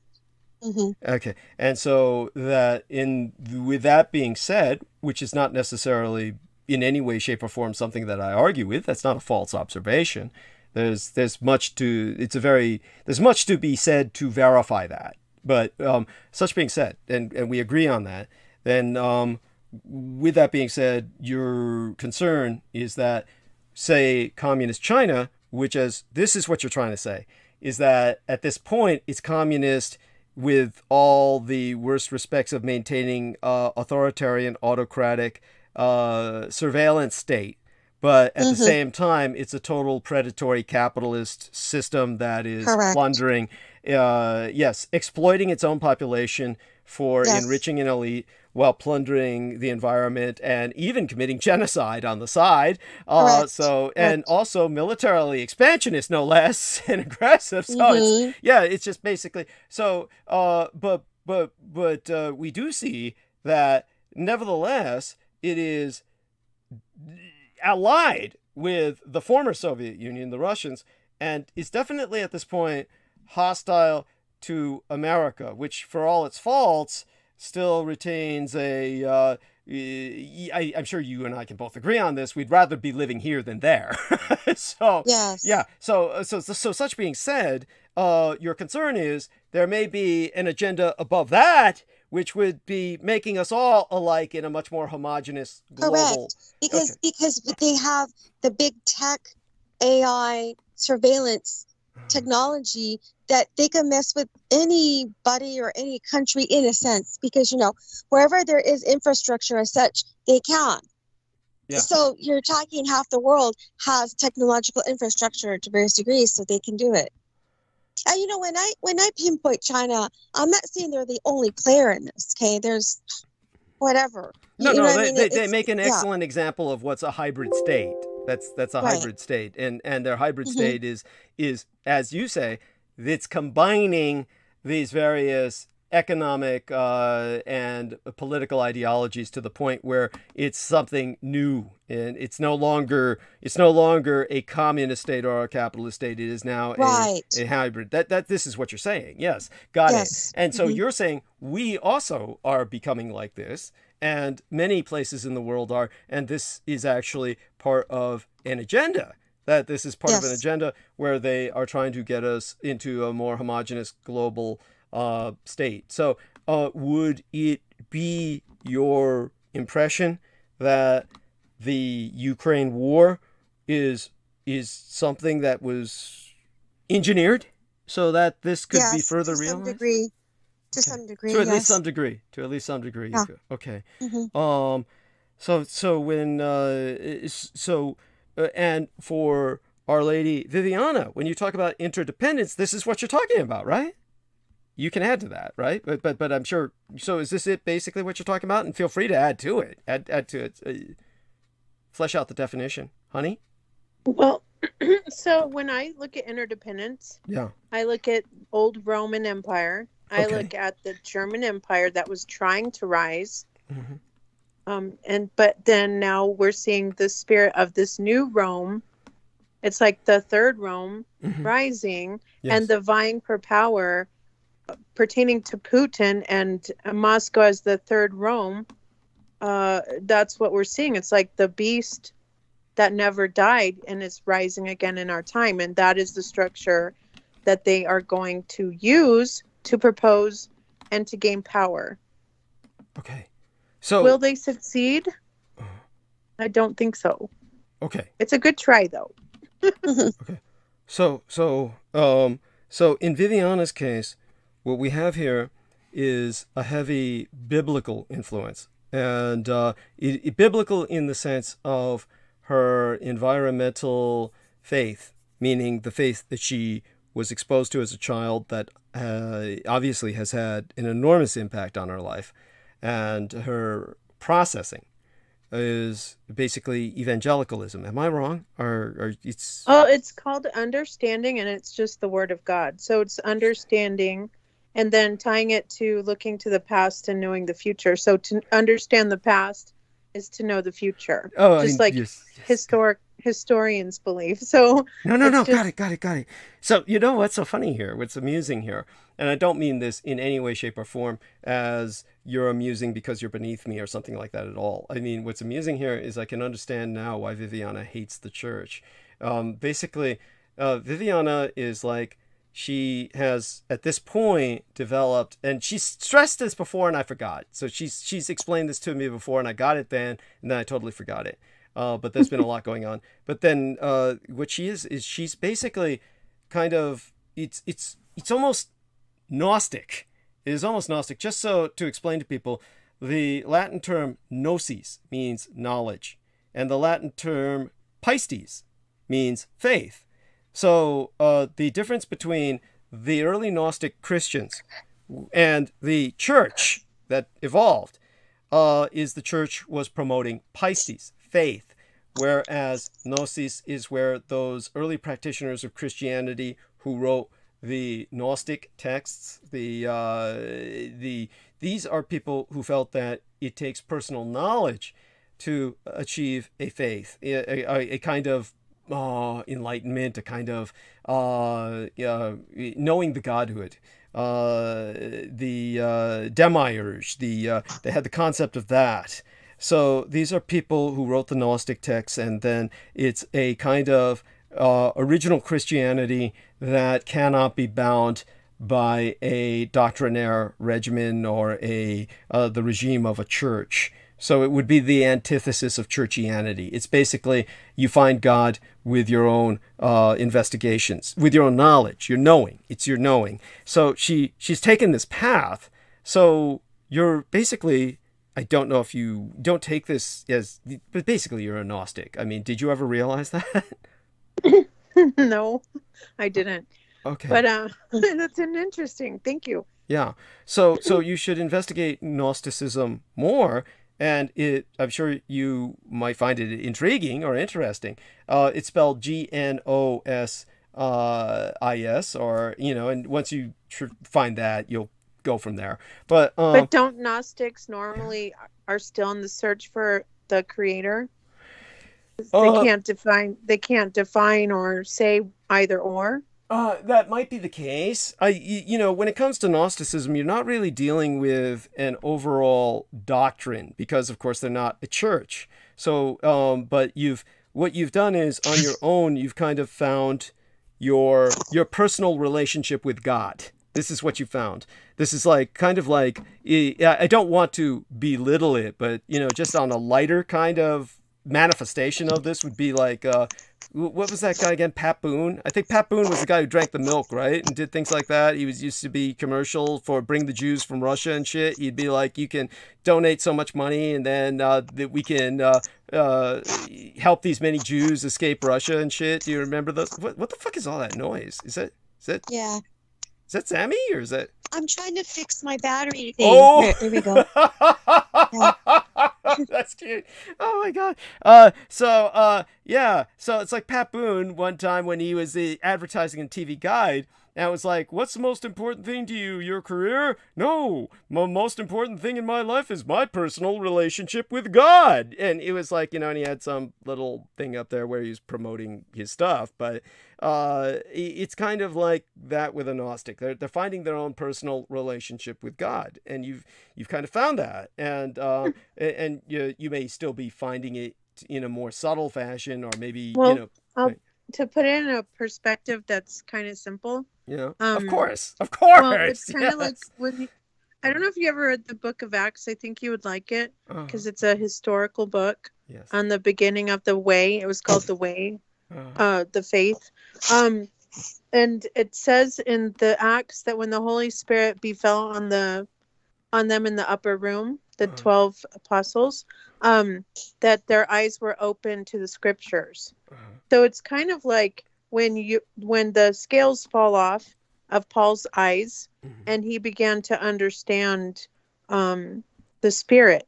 So in that, some of the gifts in understanding are the word comes alive for you, and it's not just a book. You're not just reading it. It's something with the Spirit's entangling, and then you're moving in that Spirit, and you begin to understand. So that's how I consider it. And then in Daniel, it talked about that that there was a time when the understanding would be sealed up until a certain time in history. And I think some people are meant to have understanding to reveal the time and the scripture. So I think that's kind of where I'm coming from, and then understanding again the time we're in and who the players are and how they're moving. That makes sense. So it's it's not just knowing God, but it's knowing what's going on around us as a way of interpreting through the word. Does that make sense? Yeah. I mean, For instance, my Father's word says there was a beast that was, and it is not yet is. And then it's going to rise out of the water. So you understand that water is nations, tribes, and tongues. Right. Entire honey. No, yeah, don't worry. Yeah. By the way, just so you know, this is where, when you were talking like this, which is fine, Daniel Larola's eyes would glaze over. I didn't see that physically, but I could imagine it. So this is where his eyes would glaze over, and he would just basically kind of tune out and just basically kind of say, "I don't know what you're talking about." This kind of thing. This is kind of where this is where it went down. Yeah, and this is so understand that what you are basically delving into now is eschatology, and that's the theological term for the interpretation of revelations, etc. And so what you've done in your personal journey, your personal journey was to basically investigate, and then you came to some conclusions based on a lot of work and investment of energy and time and research, and you came to some conclusions that they've you certainly can argue them with great shall we say, articulation, and but a lot of people, it becomes, how would I say that it's, and you know this, a lot of people that just get they tune out because it's academic enough. Yeah, it's so in the theological sense. So I would say that so you have this which influences your processing, your perspective. And so that's a big part of Viviana's perspective. So when Viviana is coming at whatever's going on around us, it's going to have this element to it. And so with Our Lady Noreen, she has the Soka Gakkai, and that should add something interesting to what you're saying. Now, there is a sense of, now, I know that there's kind of a schism going on in Soka Gakkai, and maybe even Noreen doesn't even want to talk about it. I don't know, but there's kind of a schism as to whether or not the original founder might return or something. Am I mistaken? Did I miscommunicate that? Or maybe is there any apocalyptic? I mentioned apocalyptic Buddhism in the past, and you understood what I was saying about Mappo. Is there something that is similar to what Viviana is kind of talking about when she talks about the beast system? We're basically talking about what might be interpreted as end times by certain evangelicals. So is there something similar with the Buddhist system? Obviously, I've articulated this in great detail in the past, but let's hear you tell our listeners if there's something similar that you yourself are perceiving. Are you expecting kind of a apocalyptic kind of development or something? Or is that part of the Soka Gakkai faith? Please articulate. Oh, shit. She changed her battery, right? And her battery fell out or something. Oh God, is she on mute? No, she's here. Honey? I can't tell if she's on mute. Yeah. Oh. Mm-hmm. There she is. There she is, honey. So did you hear what I said? Yeah, a little bit.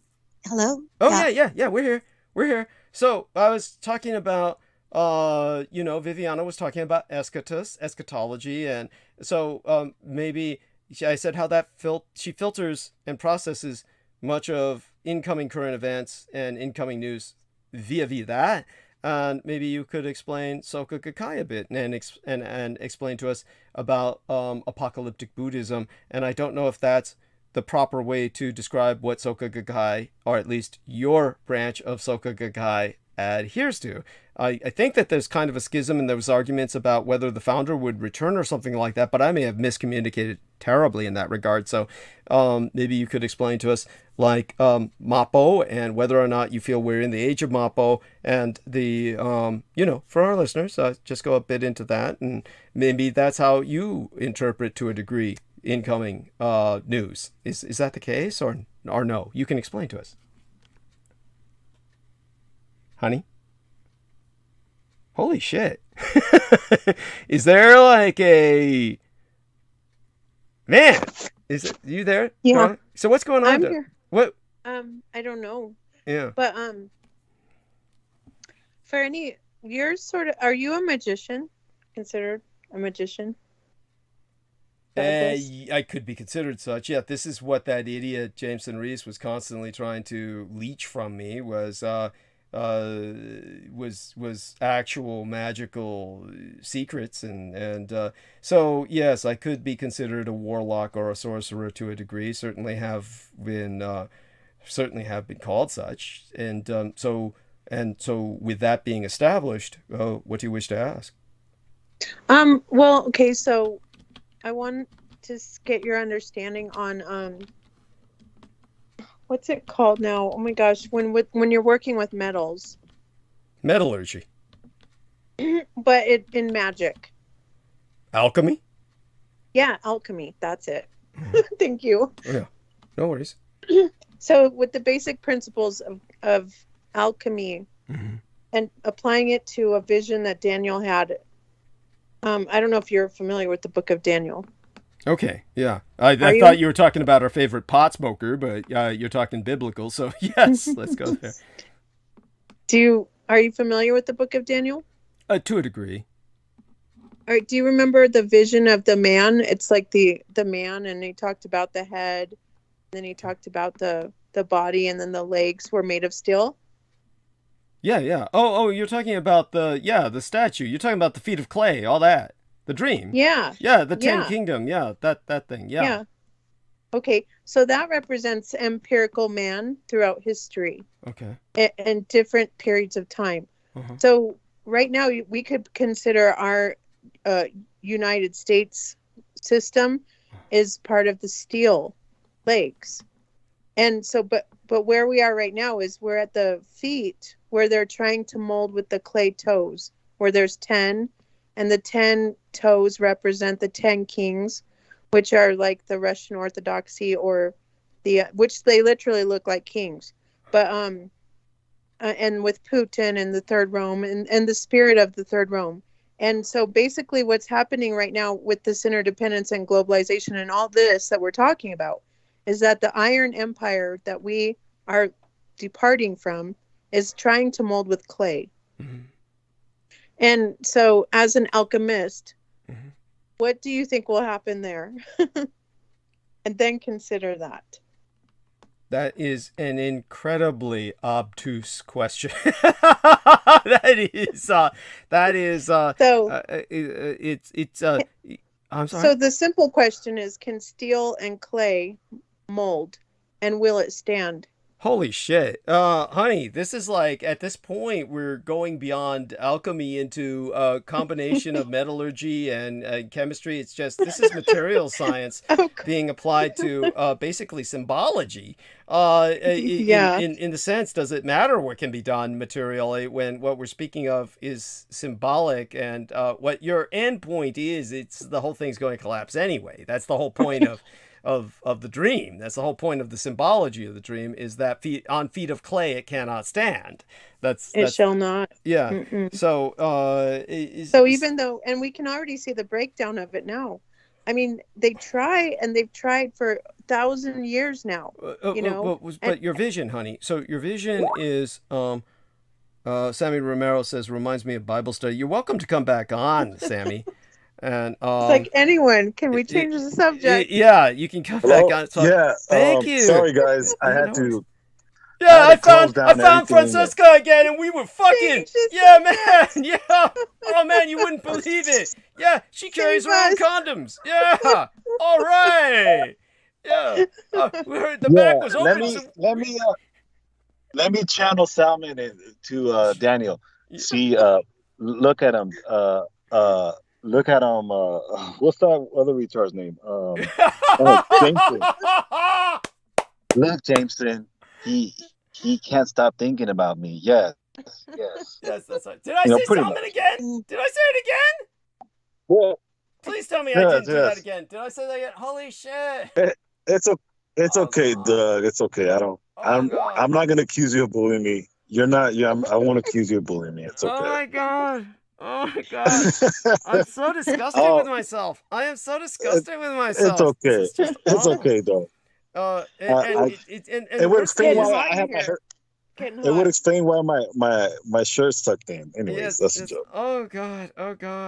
I'm so sorry. Mea culpa. I'm gonna have to do something about that. Yeah, and the funny thing is, it's a much more difficult name to pronounce. I keep saying it because it's just at this point, because we had to speak of him earlier, and it's like, it's painful to speak about him. It's like it's like a toothache. It's stuck like a toothache in the mind. It's awful. And also there was the pain going on with Noreen. I mean, I love her dearly, but you have no idea. It's the stress of the situation of, I kept asking Noreen a question. She couldn't hear what I was saying, and there's nothing on earth I hate more, and the audience hates than my having to repeat myself. So, I had to like rephrase it in such a way that I'm not repeating myself, and then she drops off. I mean, it was maddening.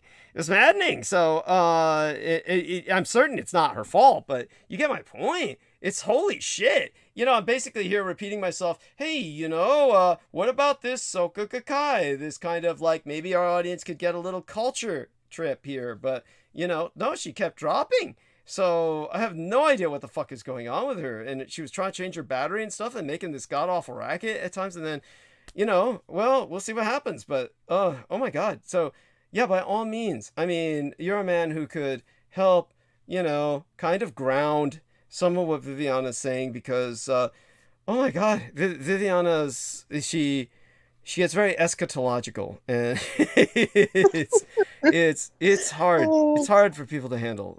Honey, you know that. It's so, I try to make it simple, but people, I get it. Yeah, it's but how's my audio? By the way? Excellent.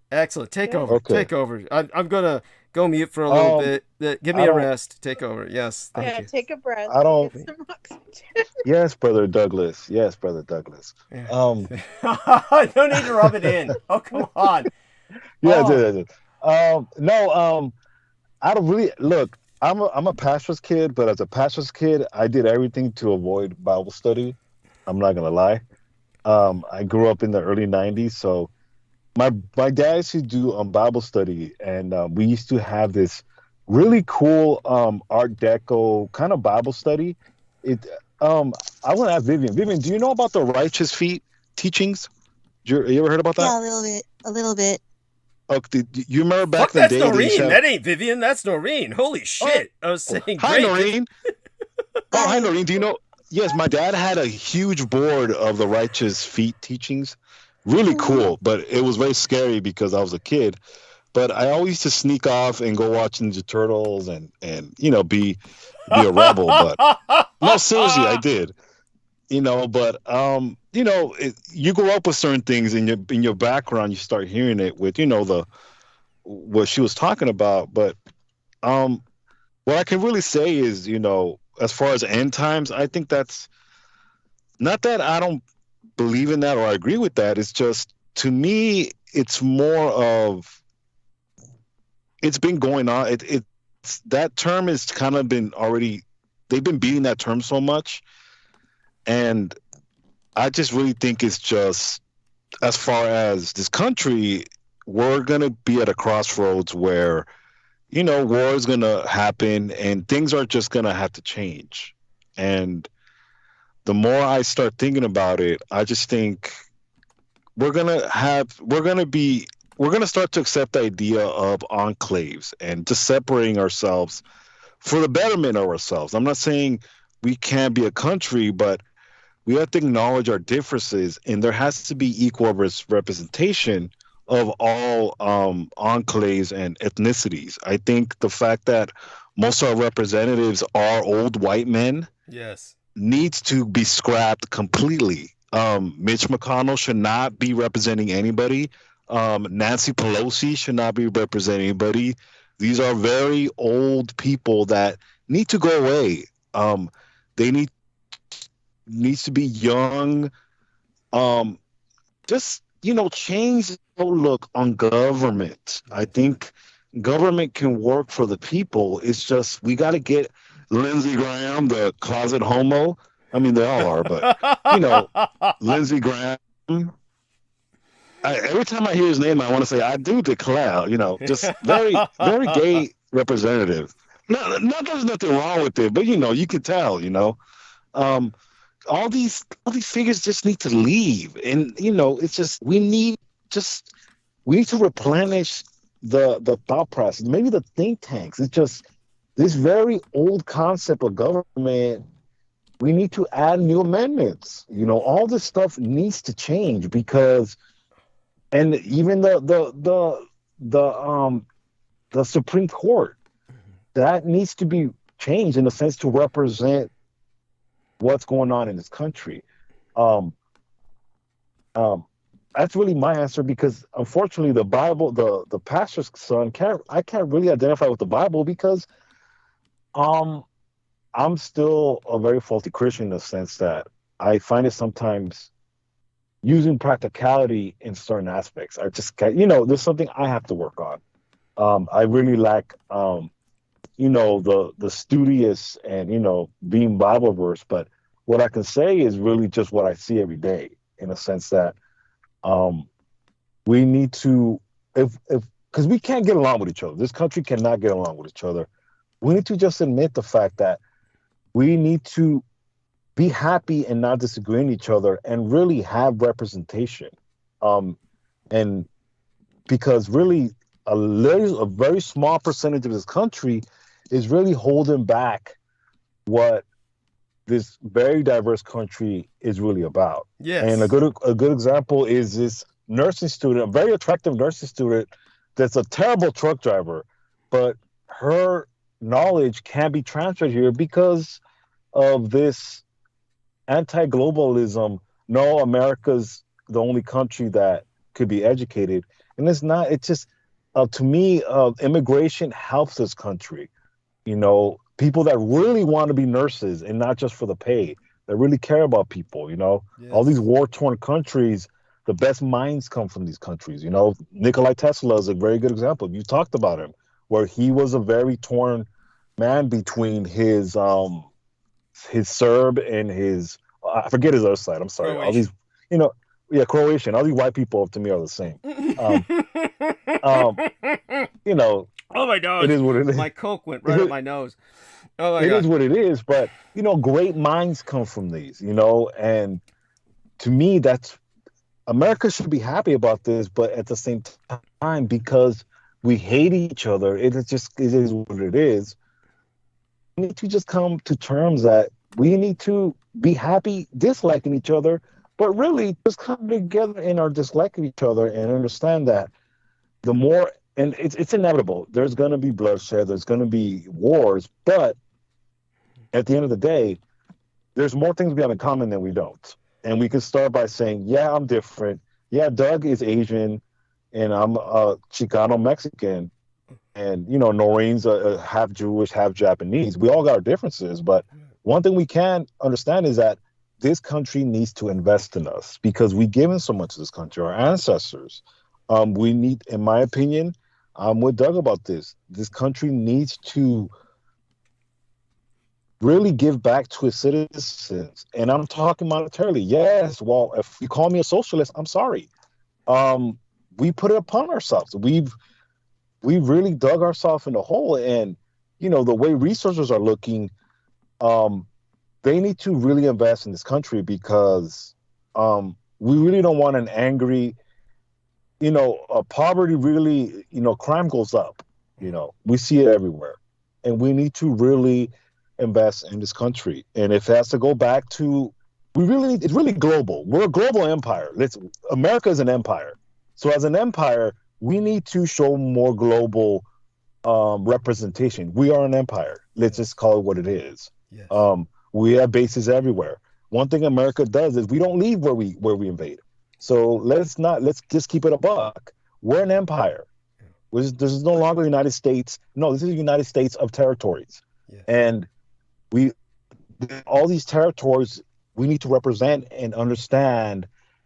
We need to invest in our empire, and rather than fight these wars through other countries, we really need to just hit Russia in the mouth and say, get down or lay down, meaning you're going to comply or you're not, in the sense that you need to come to the table, Putin, because it's inevitable. And I think, this is obviously maybe a pipe dream to anybody, and it is what it is. I can understand, but at the end of the day, we're a global empire, and we need to just get over that and the fact that we raped and pillaged and make it better. I think America can reinvent itself, but not in the form of what we think it should be, because it's over. It's been over. It's been over since World War II. The war that we've still been fighting. It's just all these bad skeletons are coming back. I mean, we're still dealing with Europe. We're still dealing with the Soviet Union, and nothing's changed. And I think that's where we need to represent it. We're a global empire. Let's represent that now. Let's add some color to our leadership and youth to our leadership. This is the millennial talking. Let's put more of this youth in power, because all these old geezers are not getting it done, including all parties. I mean, that's just my point. Yeah, absolutely. And believe me, I'm with you 100%. Some things I will elucidate upon, but Right. ladies, by all means, you can respond to our man Sammy. And Sammy, of course, is basically right now, as a man, kind of expressing a muscular approach, which is something I do as well. But understand that if you're afraid, not referring to Sammy at all here, but to Noreen and Viviana, who express, and I'll say this, a kind of trepidation, a fear, or a kind of a foreboding about a global governance, then an American empire asserting itself to democratize much of the world, is that something you're against? Because I know that a lot of alternative media is intrinsically anti-American in that sense. And they say, because this is the Russian propaganda that has seeped in, and it's basically got everyone saying America is the aggressor, and therefore, Russia has a right to exert its own influence in its part of the world, all this kind of bullshit. And, all of this is the enemy's propaganda seeping in. So, are you influenced by that, or would you think of a forcible democratization as just evil intrinsically, or so you can come back now and take over the stage, and Sammy will cooperate with you and interject, but let me go silent here and let you ladies respond to that. This is where they go silent. What the fuck is going on tonight? I mean, Oh my goodness. okay.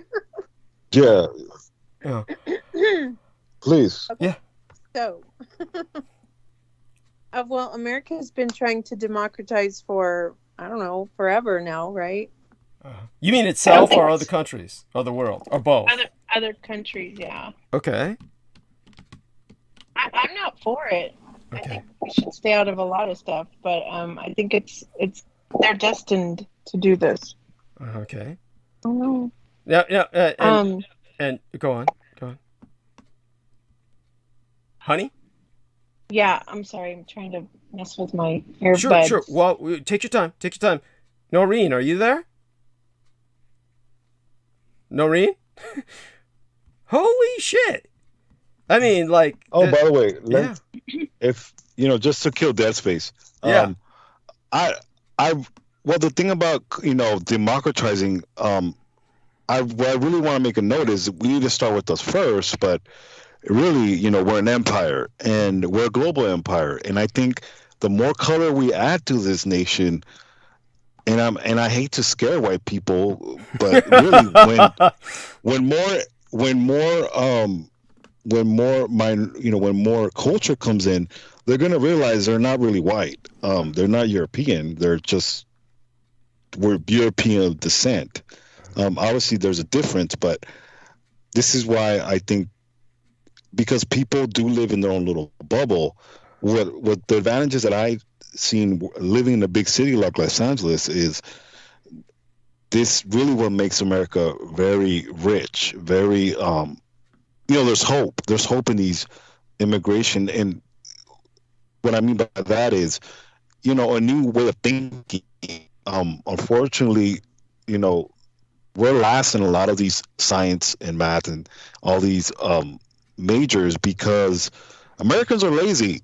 Let's just keep it a buck. Americans are lazy in a sense of trying to innovate. And I'm not saying there's not innovators, but the majority of them are from, Elon Musk comes from, South Africa, Yeah. He's not even American. He's from South Africa. I have all these immigrants and there's nothing wrong with it, but these immigrant minds help enrich this country because, the good old use, we don't make anything here. We're just consumers. Yeah. So we need to get fresh minds to help innovate. And a lot of these minds are going to be of color. Yes. And, the people that are in power here are not of color. Most of them are not. The gatekeepers, quote unquote. But at the same time, it's not really that. It's opening opportunities to understand that if we don't start innovating in the sense of, I'm pro, getting off of fossil fuels.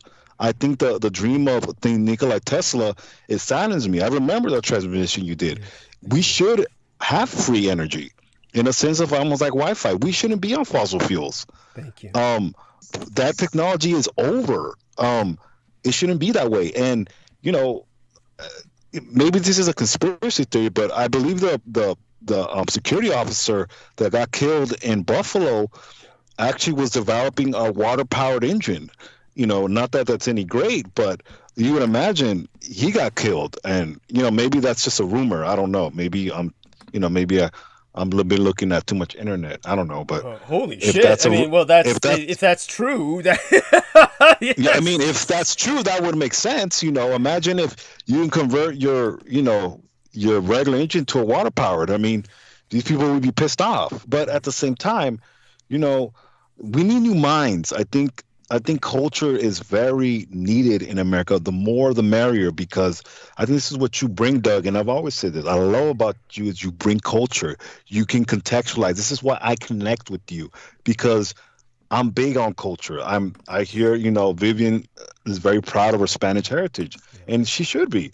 The same to anybody, but at the same time, this is very important because America has no culture. Donald Trump is not culture. He's just a white trash piece of shit. Yes. It's just what it is. Celebrities are not culture. No, Tom Cruise is not. He's just an old in the closet white guy. Yes. All these people, it's just what it is. We got our color coons, who's that guy? Enrique Estrada is another brown coon. He's not very liked in the Mexican community. He's just not.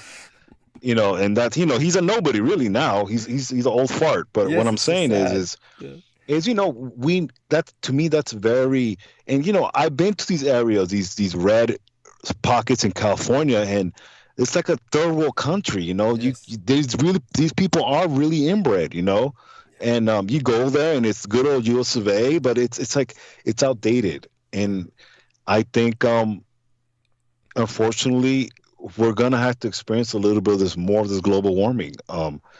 But I mean, what is there left? What, gas is gonna have to go $10? I mean, at this state, this is already, in a way, it's a good thing, as at least in my opinion, because it's gonna force this country into thinking of new ways. I think trial does bring out the good. If you can look at it that way, at least as far as the energy crisis, I don't know about race. I think race is just going to be flat out war. I just think it's just what it is. Yes. And I just think is the understanding of white Americans of who they are. I think the lack of accountability that they don't want to take. It's even something about reparations with blacks. They need the reparations. Also, all minorities the reparations here. It's just what it is. They need to pay. It's just and I'm sorry if I sound like I don't dislike white people. They just need to be accountable. They take the accountability, because whether they say, well, it's not my fault, my forebears, well, it is, because Yes. it's just what you benefit. You have the complexion for the protection. That's how Paul Mooney used to say. It is what it is. When I see a homeless white person, I say, what a waste of white skin, Yes. because you can go in and get a job off your white skin. Just throw in a cheap shirt and tie and speak your vernacular. That's what you do. It is what it is. It's that easy. And prove me wrong, but it is that easy. Yes. But yes, what I'm trying to say, what I'm trying to say is, we need to reinvent our culture. We need to have some culture. Yes. But at the same time, we need to take to atone to all the bullshit that we do. And a lot of it is caused by our founding fathers, the Freemasons. They're Freemasonic bullshit. Yes. Yeah. It needs to be attended. All that needs to be wiped out, because, including our military, in the sense that we need to reinvent our military. Because I'm tired of the mass rape. I'm tired of, all of this post-traumatic stress that and a lot of these Iraqi veterans have not been triggered yet. These are the landmines that we're still waiting. Yes. I need people to understand this, that just like in the 60s, all these GIs, like the quote-unquote Zodiac killer, all these were really just all these post-traumatic mind control victims of the military complex. Yes. Now these new batch of GIs are the landmines that are going to be activated. Yeah, And absolutely. all these shootings are just these little junior landmines, these little Yes, firecrackers. Yeah. And it's just part of the culture. But like I said, like you said, Doug, why hasn't this been addressed? This needs to be addressed. These military needs to be investigated. Absolutely. And you got in their ass, Doug, literally, and they tried to shake it off, but it's an ongoing cycle. Dr. Henry Hammond should be in jail. Why is he still even around? He's like a genital ward. Why are you still around? But it's the culture. It's all the stuff. And the thing about you, Doug, is why you're so dangerous, because you get in the ass of this country, and the ass is the military. This is why they hate you so much, because you know the inner workings of that ass. And I hate to put it that way. No, and I'm not, it's a good way to put it. Holy shit. I'm not promoting, I'm not saying I'm into anal, to each their own. I hate to put it. No, definitely. It's the perfect. All due respect. It's the perfect word. Yeah. You get in their ass, and it hurts them so much, because it's like, damn it, this guy knows all our shit. Yes. Why? It's true. Well, it is true. Yes. In a sense, to me, this is why Aquino, look, in my opinion, Aquino didn't really like the military either. Yes. I just think it's the most damage he can do. Yes. To go through the military, because it's so predictable, and because it is an industrial mafia that no one really cares as long as their check gets cleared. As long as my dick is getting sucked by this underage boy, and until I'm doing all this bullshit during the war. No one's gonna care, and he was right. Yeah. This is why, they're going to exploit. This military does not have no morals. And it started with our founding, quote unquote, abusers, or these dead hypocrites that we put on money. Yes. It's just part of the seed that was planted, and it just grown to this bullshit. All he was is exploiting what was already there. Absolutely. And you said it. All these people above him that were before him. Where he exploited, even in death he exploited. So I wouldn't be surprised if he went to General Groves and ate his shit to find out more shit. I wouldn't put it that far him. I wouldn't put it past him to Leslie Groves, where he defecated, or where he abused his grave to get more knowledge. I wouldn't put it past Aquino. Yes. No, you're absolutely right. It's very interesting that he has that ability. I would expect him to, and I would be disappointed if he didn't. To be honest, the truth, he wouldn't be a bad guy. That explains why the cancerous, all this bullshit that's inside of him, and it's inside Jameson, because it's almost like you were exposed to this radiation, Doug. Yes. That you're always glowing, and I understand why, and I hate to come back to this, but I'm talking about Douglas Dietrich, so it is what it is. I mean, this is what it comes down to. Unfortunately, you have to get in the ass of this country and really light a fire under it to understand that, to really rehabilitate, quote unquote, or really to just come forward toward our issues, you're going to have to get all that out. Things need to get a... Oh, you got him. Holy shit. Hopefully he comes back on with us. And anyhow, is Viviana still with us, honey? I'm still here. Excellent. Oh, thank God. How are you?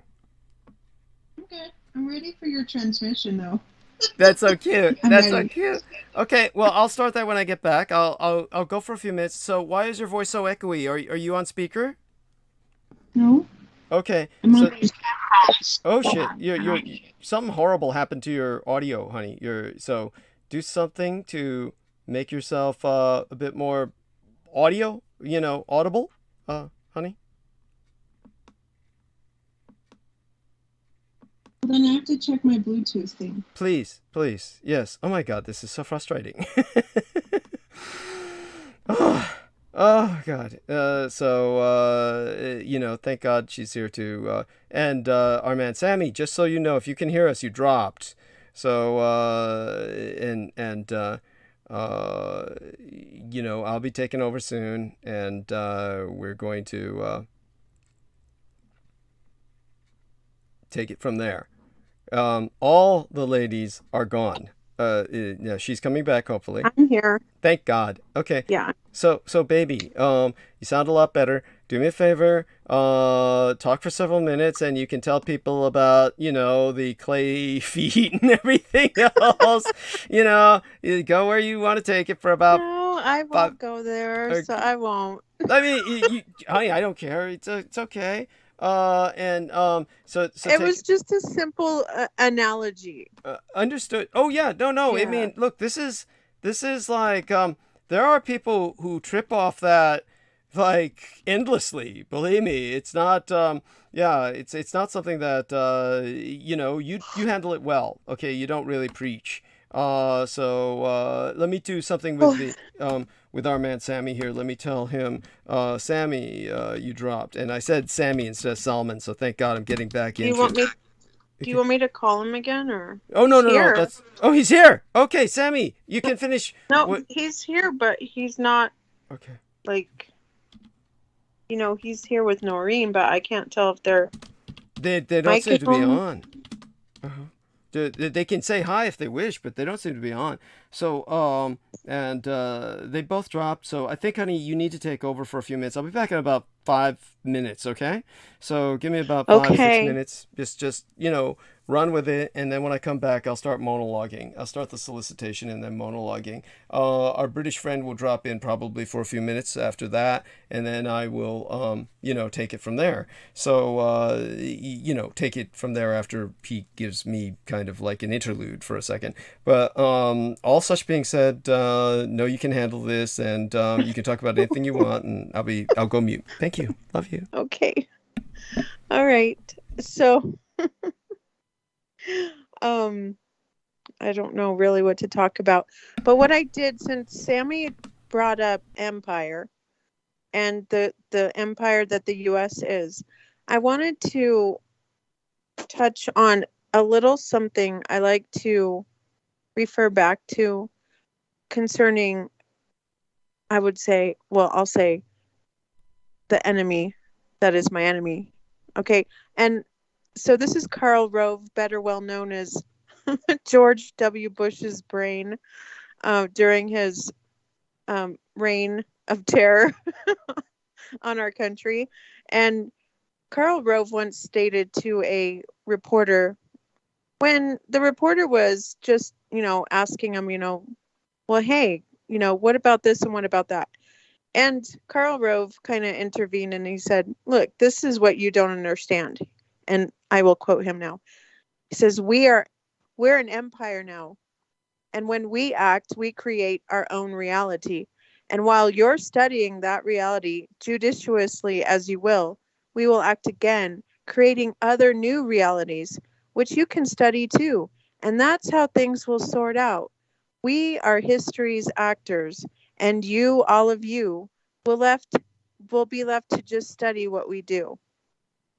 And I think that's a fine example of how we can examine how they, who when they, because whenever they say we, I try to understand who are you and who are you? Like, what are you talking about, Karl? Like, who are you guys? Like, what are you talking about?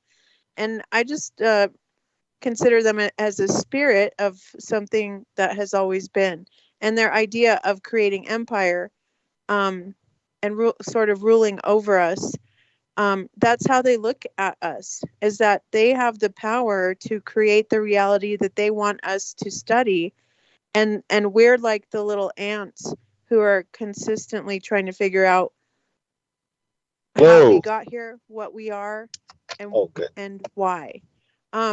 So I think that's how they look at us, and they view themselves as the rulers of the reality. And it doesn't matter if the reality is truth, if the reality is based on righteousness or law. It's basically how they want it to be. And we're just the little imps out here trying to figure it out. Anyway, who's here with me? Is that you, Sammy? Yeah, it's me, Sammy. Yeah, sorry, I had Hi, to take a phone Sammy. call. I had to take a phone call. Sorry, Doug. Hello. Hello. I'm here. I'm just listening. Oh, okay. Yeah. Anyways, Vivian. How's your night going? I just feel like you're always okay. I'm good, actually. Yeah. Okay, I didn't mean to get off subject. It's just I literally got off a phone call, so I didn't know what you were talking about. So. Yeah, you're like really into that. What is Salvadorian girl? Is she still around? Oh no, she's long gone. She was very pretty, but it's like you just feel sorry for somebody because they're, it's just they got an uphill battle. Oh, yeah, I'm but sorry. At least she's cute. Do you know who's Do you know who Talia is? Talia? Talia. No, I've never heard of her. No. Singer. She's a singer. Oh, so she looks. She's a singer. Yeah, looks kind of like her. So yeah, I just got back and I was trying to get off mute. But so glad Sammy was able to get back on. So what was the cause of the drop, Sammy? Just curious. Oh no, I had a phone call. My girl called me, so I had to answer. Oh, okay, I get it. Oh my God. I mean, between that and Noreen, it was just, and hopefully Noreen is okay. I think she's okay, but she's definitely having a lot of technical issues tonight. So it's Our Lady's ready for me to start monologuing, but I need to probably throw in the solicitation, some shout outs first, and then what'll happen is at that point, maybe around 12:30 our time, we're all in the same time zone, us three, thank God, as well as Noreen, thank God. So we will, around 12:30, our British friend across the Atlantic might drop in for a few minutes, and then we will, I'll take a few minutes with him, and then get back into serious monologue throughout the rest of the night. But oh my God, it's with what we've done so far, I think we've covered a lot of very important ground. Here's what I will say. One thing that might be hard for people to grasp is what our friend Sammy, and I've finally gotten over the Solomon shit.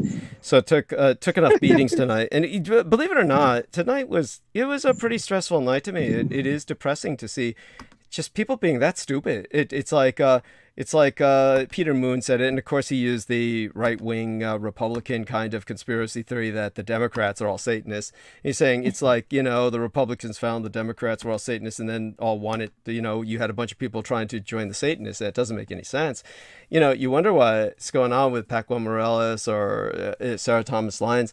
And like I said, I mean, these people think I'm cruel or exploitive. I mean, if they're stupid enough to think I took money from not Sammy, but Salman. See, now I'm stuck on calling him Sammy.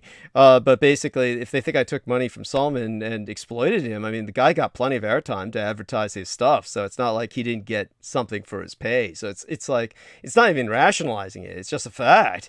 So these people, whatever they're thinking, they're just stupid. And you just shake your head. And it's like you said. But that being said, and we got that out of the way, here's an incoming message. Our man, George Knight, is free. So let's bring him on. So, honey, you have George Knight's contact, right? Do you? Viviana? I was not able to contact with him. Okay, so let me do that right now. So let's bring him on, and he can join us. Fuck, what happened to Sammy? Did he dropped off? Okay, that's life. And what's that? Sammy dropped. Yeah. Okay. And let's see what we can do to bring on our man. And Noreen, you still with us? Oh, there's Sammy, right? Or somebody's talking. Holy shit. Now, how do we do this? Show participants. Add participants. There we are. And then go down here and add...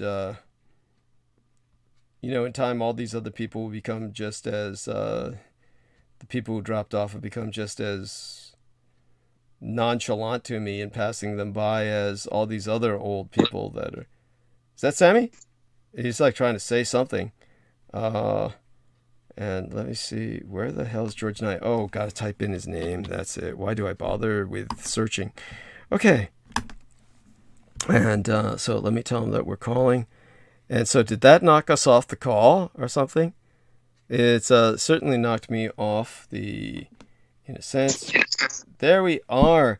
So our man, George Knight, catch us up, dear brother, and tell us how things are going. You're such a wonderful individual, and you've been seeing a lot going on lately, and so you're welcome to share with us either new information you might have gleaned since the last time we spoke about that, or anything you want. Honestly, it's just take the conversation where you wish. You've been introduced to our lovely Viviana Sanchez. Noreen Halpand is technically with us on the call, but she's not really with us. So I'm not going to introduce you unless she pops up to her. And but do say hi to us all, and we hope that your family's doing well. So catch up on that.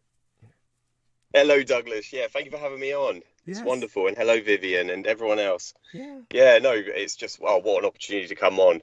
Yeah, so much is going on, Douglas, isn't there? It's quite overwhelming and so much to catch up on as well. Yeah. But yeah, so much has been going on. And yeah, with family regards, yeah, everyone's doing great, Douglas. Thank you. And my job also, since last Friday, I've joined the full fiber team now. So all I'm doing is fiber, which I'm so happy about. Oh, I'm wow. Yeah, I'm so happy about that. Could It you just explain to our listeners the difference between what you're doing now and what you were doing before, please? Thank you. Yeah, thank you, Douglas. Yeah, before I was a hybrid engineer, so I was doing fibre and copper, because the majority of the UK is run by copper. The network is copper based, so it's just electrical conductors, whereas the rest of the world, such as Japan, are moving forward, and they are pretty much the majority of their network is run by full fibre. So Britain is way behind compared to the rest of the world. So we're moving forward now, and the government have a deadline, and they've got a goal to reach 25 million homes by 2025 or 2026. So yeah, and that's what I'm doing. I'm on the full fibre team now, so all I'm doing is connecting people to full fibre, and it's just so much better, so much more straightforward. And then yeah, I spoke to my new boss yesterday. He was on the phone to me, and he told me that I'm going to become a complex network engineer, which means I'll be trained to do soft digs. It's basically what the title is. It's a civil avoidance for block ducting or anything like that. If you come across a customer that have a UG feed and it's blocked, I can then do a soft dig. I can dig a whole new duct to the customer's property, and I'll explain to our listeners that UG means underground, and when you're digging, we'd like to know a little bit more about how you're digging. Is this a simple shovel, or you're using other apparatus? How is this done? Thank you. Absolutely, Douglas. I believe it will be other apparatus, but that will mean my van. You know, the size I was telling you, it's quite a medium range van. I'll have to go for a bigger tonner van. If I start doing jobs like that, I will be in a much bigger van, which means I can't park at home. Oh my god! So it'll be too big large. Holy shit! And so it's like a carriage. Yeah, the house is a carriage house, so it's joined onto a carriage house. Our house is just a normal house, but the house next to it, which is joined on as a carriage house, it's a 2 meter limit, so I can't be able to get my new tonner. Once I get it, I won't be able to drive through. So yeah, I'll have to park it somewhere else. And then the other thing I'll be trained up on is I'll be an N11 engineer. That's what it's called, N11, N11. It means I'll be able to proceed in the network beyond what we call the CBT, the connectorized block terminal. I'll be able to work beyond that all the way back to the exchange. So I'll just be, and that means a pay rise. So it just means I'm moving forward, which is brilliant. That's the news, the good news I've had to tell you, Douglas. That's so impressive. Yeah. I'm so proud of you. Really, so proud of you. Yeah, you've been doing so well with this, and you know, and with that being said, when this do you have to buy this yourself, this tonner, and then they reimburse you for it, or what? Or is it issued? All of it is provided by OpenReach and BT, British Telecoms. I don't pay for a single thing. Okay. No, do you know what? The only thing that we pay for, us engineers, is our washing detergent and our washing softener for our clothes, and we can get tax back on that. We can actually claim tax back on that, so we can get refunded for it. That's the only thing we pay for. Everything else is provided for us. And there's this thing called an OTD, which is basically so you can be able to, because fiber is the difference between copper and fiber. One's optic fiber, which is it's fiberglass. So it's just a light source that travels down the actual fiber optic cable, whereas copper is an electrical conductor, as you know, Douglas. Basically this OTDR, we're able to detect the measurement of that light source, and that's I'm in a call right now. This is why I could come on, because I've got an absence. But yeah, my boss has just dropped off the call. It's on a Teams call, so there's about 30 of us in this Teams call, and he just said they're in Slough, which is near London way. They've had engineers park up, not lock their van, and people come along and stolen this OTDR, and it's $7,500 worth of kit. Incredible. And, I mean, that's just I mean, it's just outrageous, and yes. Oh my God, and it shows Crazy. You just how desperate the situation is in England. Yes. And so do any of the engineers fear for their physical safety, that someone might try to rob them like an armored car for money? Oh my God. Yeah, Douglas, thank you. I'm glad you brought that, because he just also, my new boss, Mick, he's just dropped off the call, and that's why I've come on here. He's dropped off. So he was just explaining that there's been a, I'm trying to think what he called it. It's an investigation into the safety and well-being of an engineer. This engineer turned up at a job. It's within our area, our patch at OUC, we call it. Within our patch, it's in Thames Way. That's all the south of England. Basically, this engineer turned up at this customer's property. Customer wanted a underground feed towards the house, but it was overhead only. So he got aggressive towards the engineer, and the engineer did the right thing. He just got his bags, he just got his toolbox, and he just walked away. He left. And so then what they're doing, what Mick said he has to do is flag it up. So then from the future, whenever this customer requests any engineer on site, there has to be 2 people. Right. So they haven't red flagged him to the degree where he's not allowed to have internet whatsoever. They're not basically the ultimate punishment. It would be like it's almost as if he's ostracized from society. Go on. Yeah, thank you. Yeah, which is what he would be if, exactly.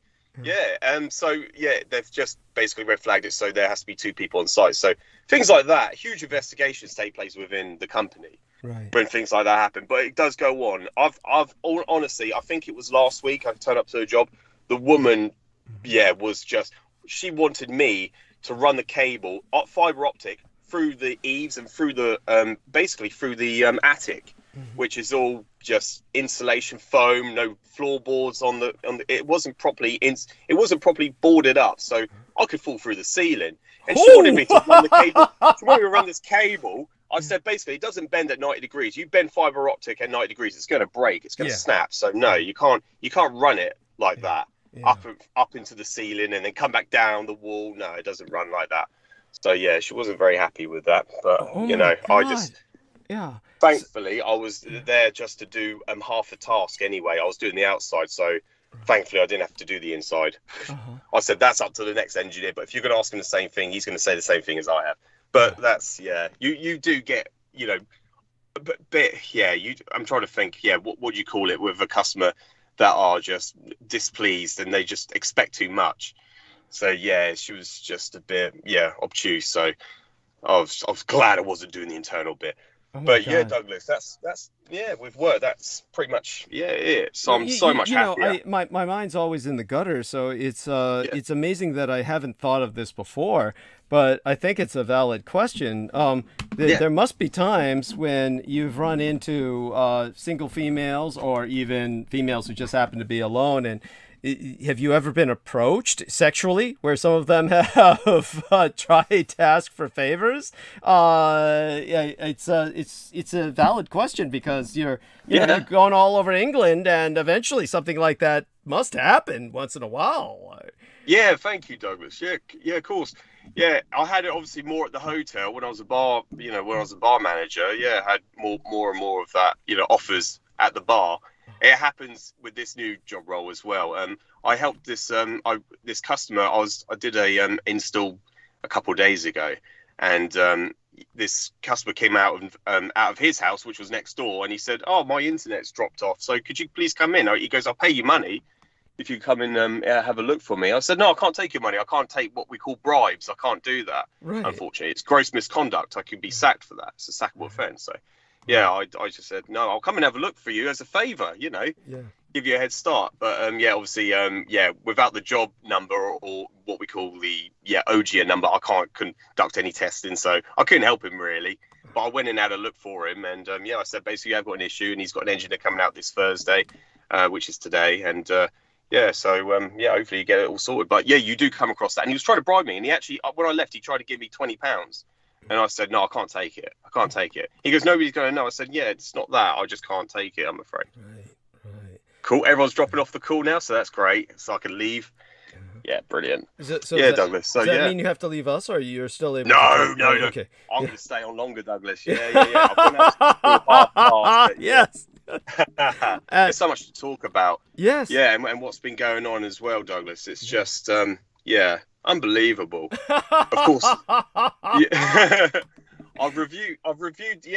Like I said to you, in Messenger, we've those videos that those men have just been publishing. It's just absolutely, it's profound. Thank you. It's profoundly shocking. Thank you. By the way, Our Lady Viviana says congratulations, and I don't know if you had a chance to say hi to her. So Viviana, do say hi to our man, Mr. George Knight from England. And hello. Hi, George Knight.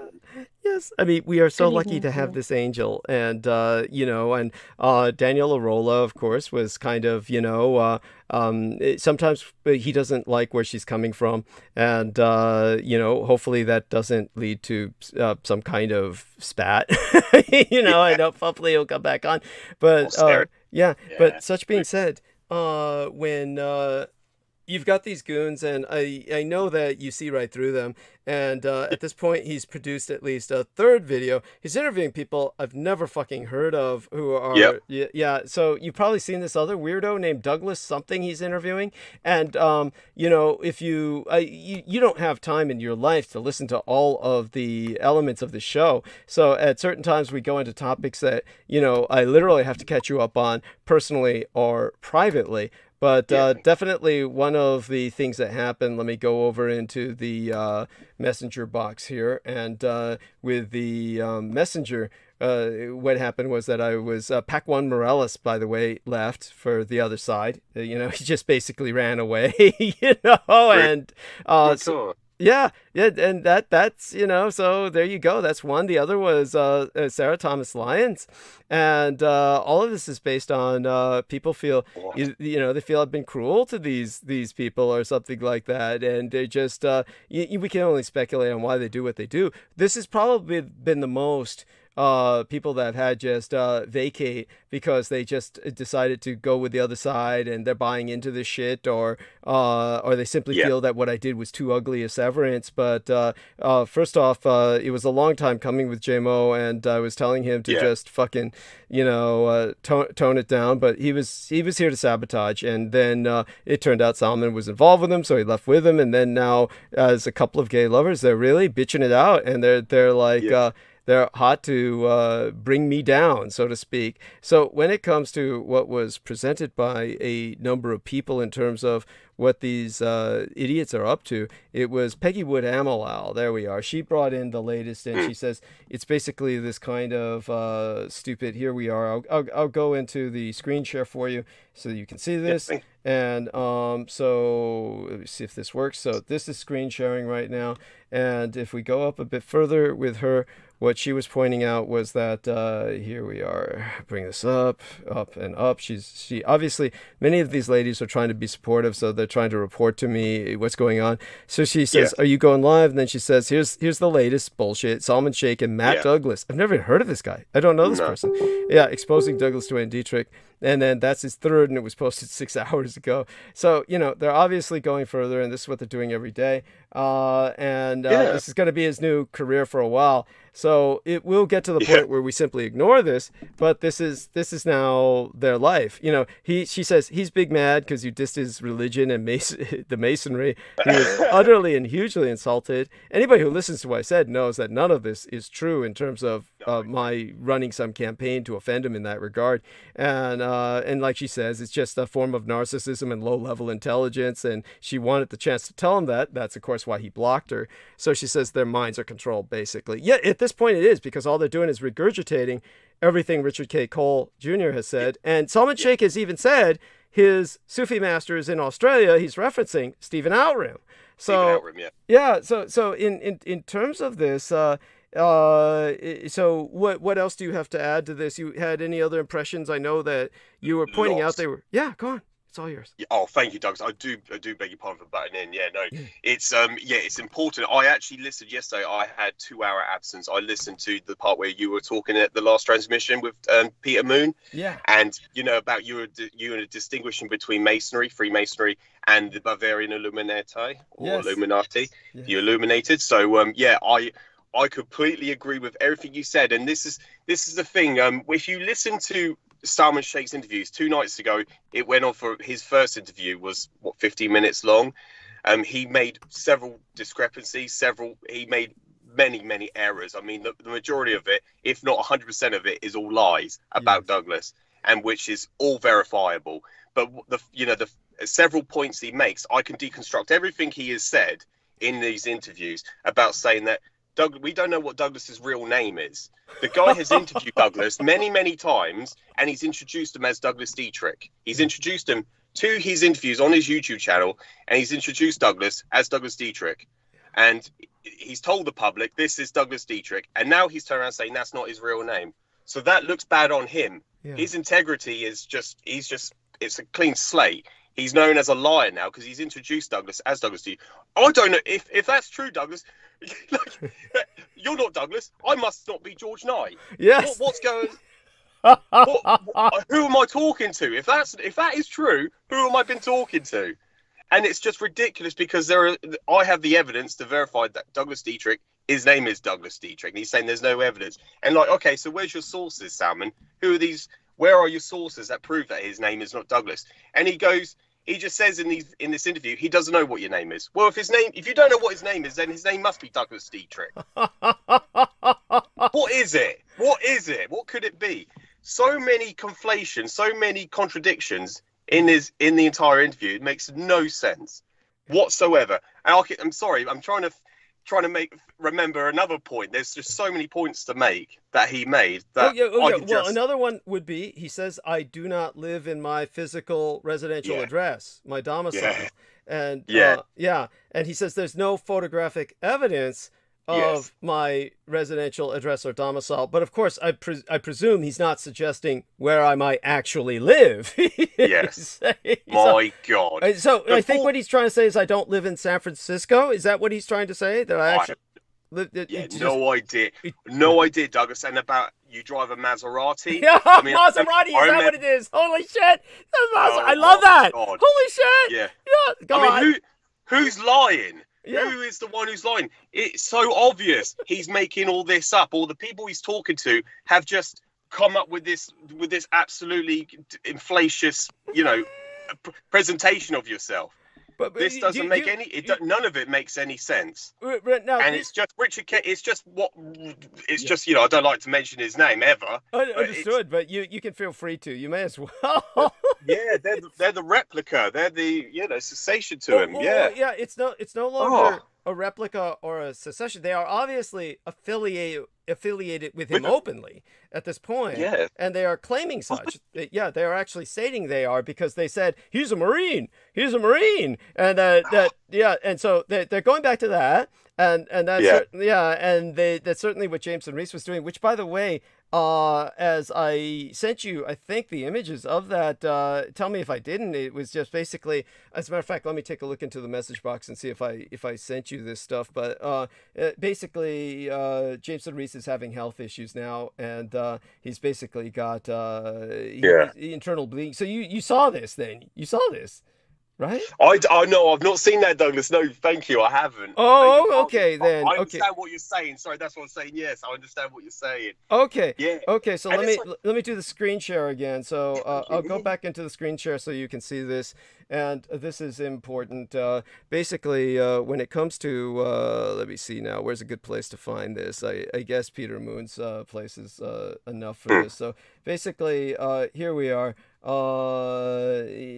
So Salman Sheikh is here we are. This is this is what Jameson is saying. Bleeding internally, black stool.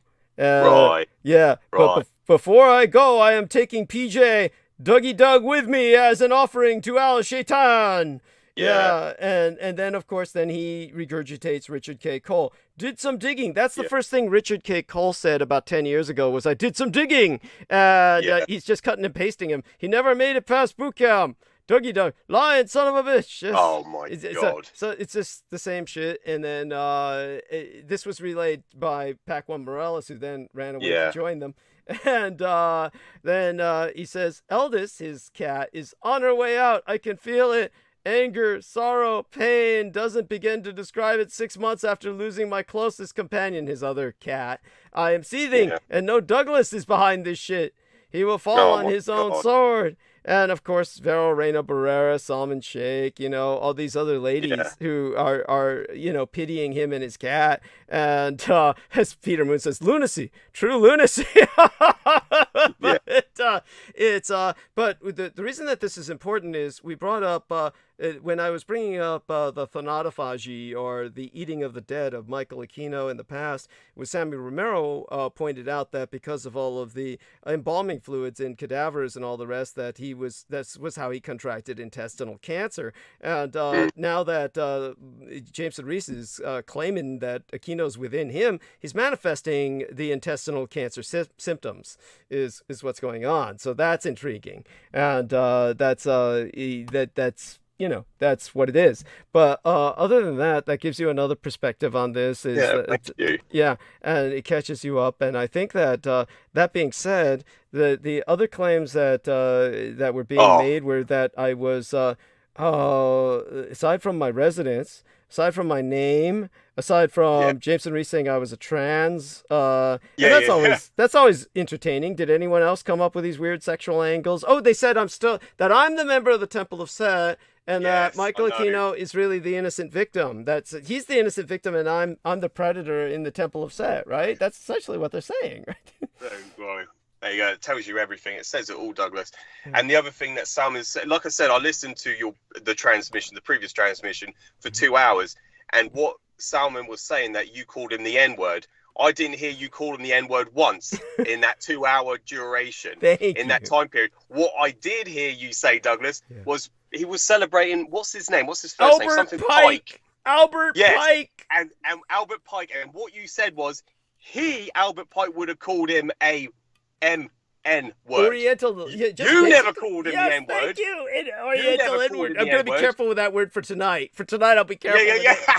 But that basically Albert Pike would have considered him an Oriental, just basically an Oriental ethnic coon, just an Oriental coon. And so you never called him the N-word. I listened to that with what you'd say equivalent to a fine tooth comb. I listened to that for 2 hours. Everything. Thank you. And you didn't call him that N-word once, and that's what a huge segment of that interview was about. He was calling me the N-word. It's completely offensive. No, he never even called you. Anyone can listen to this, and I was listening to it to try and I was listening to nothing you said, Douglas, was offensive. This guy Salman, where he contradicted himself the biggest is he says that the best response to idiocy or people who are an idiot is silence, and he's running off and making all these videos. Thank you. That doesn't make any sense. And what have I done?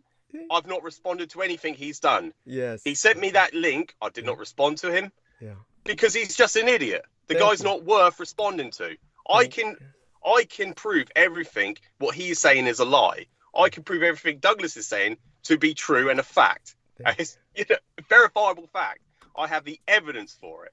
And yet there's no point responding to this guy because he's just a liar. Yes. He's contradicting himself entirely.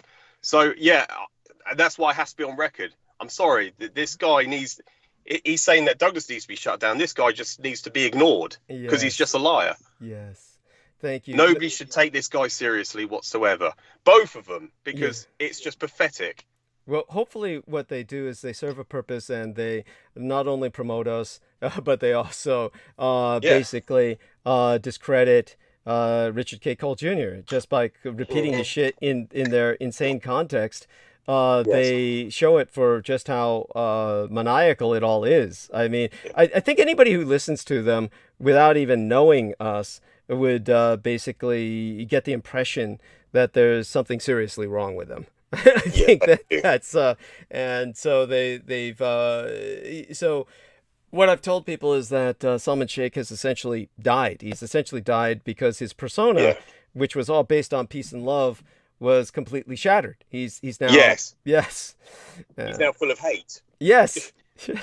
His whole trip is based on hatred now, and that's all he has to offer the world now is this hate. So all that being said, in terms of your side of the Atlantic, with what's going on with the Mayor Khan has basically been talking about Boris Johnson, and obviously Boris Johnson is under some pressure for Partygate, but obviously with everything that Britain's been involved with in terms of a state of war, I can't believe they're going to pressure Boris Johnson very much when, obviously we've got all of these other challenges Britain is dealing with, right? Yeah, absolutely, Douglas. It's one of those things. It's a bit like, the Johnny Depp and Amber Heard trial case. Everyone was just concentrating on that when there was so many more things to concentrate on. Oh my lord! Like people were just hypocrites. I mean, this was the Partygate, and what Sue Gray's investigation and report has just come out with. That in, I believe it was November 2020, there's an image of Boris Johnson. They've blurred out everyone else's faces in his apartment with what looks like either whiskey or sherry or something like that, with a beverage in his hand. Everyone was freaking drinking in November 2020 in their apartments with people in the house that shouldn't even be there. Everyone was doing it. But because this guy was the one making up all the rules, he was the one, implementing all these stringent restrictions on the nation, they're all just basically butthurt about it. And they're just taking it out on him. Now, the guy is a bloody clown. Bojo is a clown. He is, he's a liar and all these things. But really, do you have to really make this, with all the problems that we're going through, do you really have to make this the primary issue, the biggest problem in the UK? And it's like, they're trying to get him out of power. And, you've got the opposition leader, Keir Starmer, saying that, with what's it called, Beergate, that there's an investigation against his party breaking restrictions also, but they call that Beergate as opposed to Partygate. And he goes, if he's found guilty, he will resign. Oh my God. Yeah, he's saying he will resign. And nobody will miss him. Unit humidity. Yeah. Yeah, nobody will miss him when he resigns. No, thank you.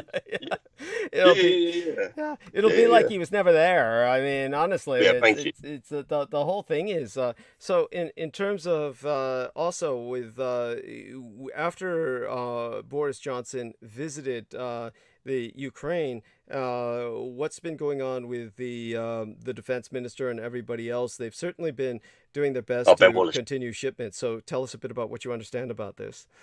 Oh, Douglas, yeah, that's something I do beg your pardon. I can't respond to that at the moment because it's been a few weeks. Yeah. It's been a few weeks, but yeah, the last I ever saw of Ben Wallace, he was in Finland. Okay. He was in Finland conducting just like what they were doing shortly after the invasion of Crimea and Donbass, and the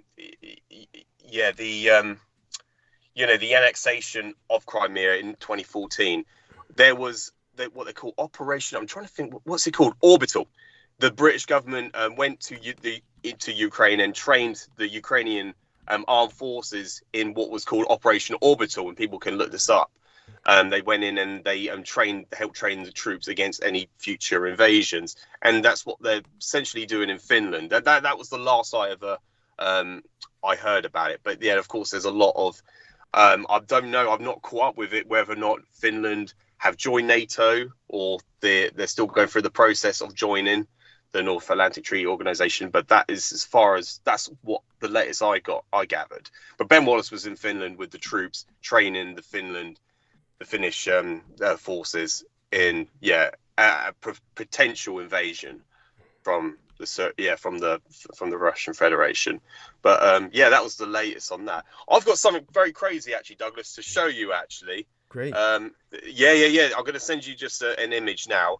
It was something. This guy, he used to live in my hometown, and the last time I saw of him was 6 years ago. And basically, just around the corner, a man, Nick White, the man who I used to work with, Nick White, and he was the one telling everyone at work, I'm a conspiracy theorist. Don't listen to George Knight because he's just a conspiracy theorist. Everything he's saying is wrong. Everything he's saying is a lie. So he was the one telling. He was the one telling everyone that I'm a conspiracy theorist and I'm a liar. This man here, I've just sent you the screenshot. He was sentenced. He's sentenced to 3 years. He was found guilty of touching or molesting a child. I think it says by indecent touching to a minor child. I'll tell our listeners. So basically, this is like they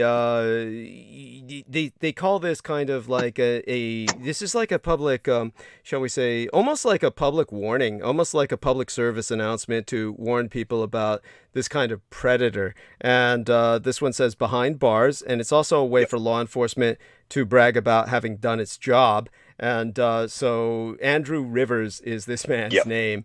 And Andrew Rivers has been sentenced to 3 years in prison after being found guilty of committing a sexual offense against a child. So he's 35 years old, of Station Road, Petersfield in England, who served with a sexual harm prevention order is what he was served with. They served him with a sexual harm prevention order, and he was placed on the sex offenders register. And he appeared at Guildford Crown Court on Friday, the 20th of May, into last weekend. Oh my God. How was this brought to your attention? It was basically, there's a man called Darren Bailey on my Facebook. He shared that image. Yeah. And the response was, because he used to live in my hometown, and a lot of people know this guy, and they were all shocked. I just commented saying, Jesus Christ. Yeah.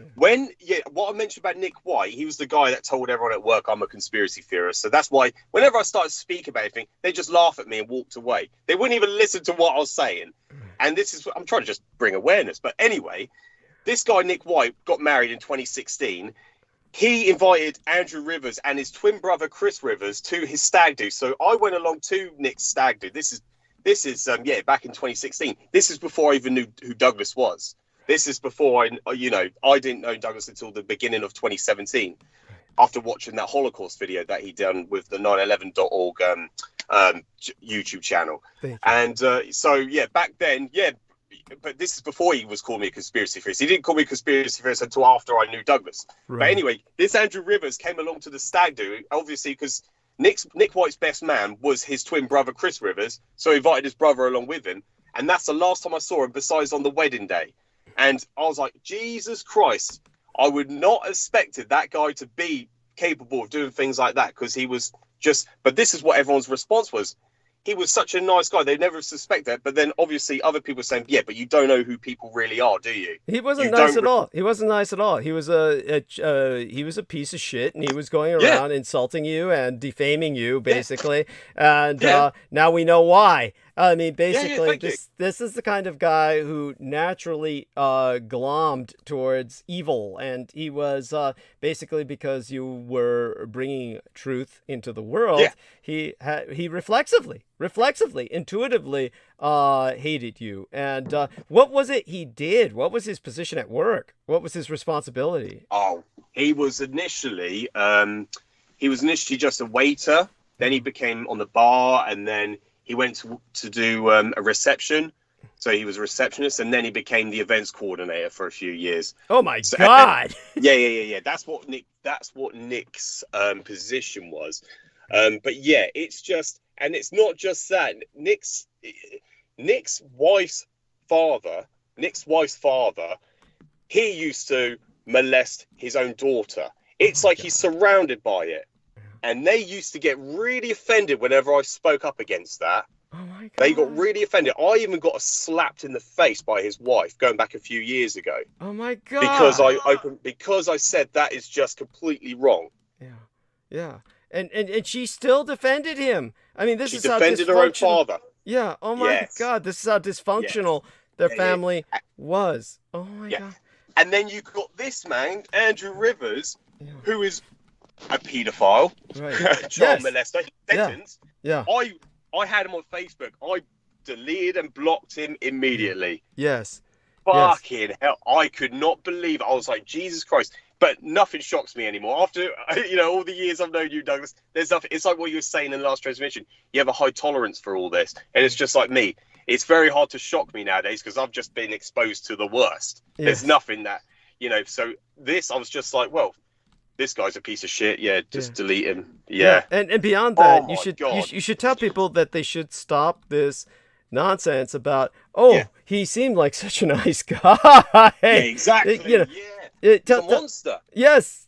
Tell people that no, he wasn't. Yeah. And say, you know what I did, Douglas? Sorry to interrupt you again. I messaged because it was interesting last night before I even discovered this. I was actually on Facebook and I noticed the guy that I used to work with called Craig. He's a homosexual. He used to be in love with me so badly.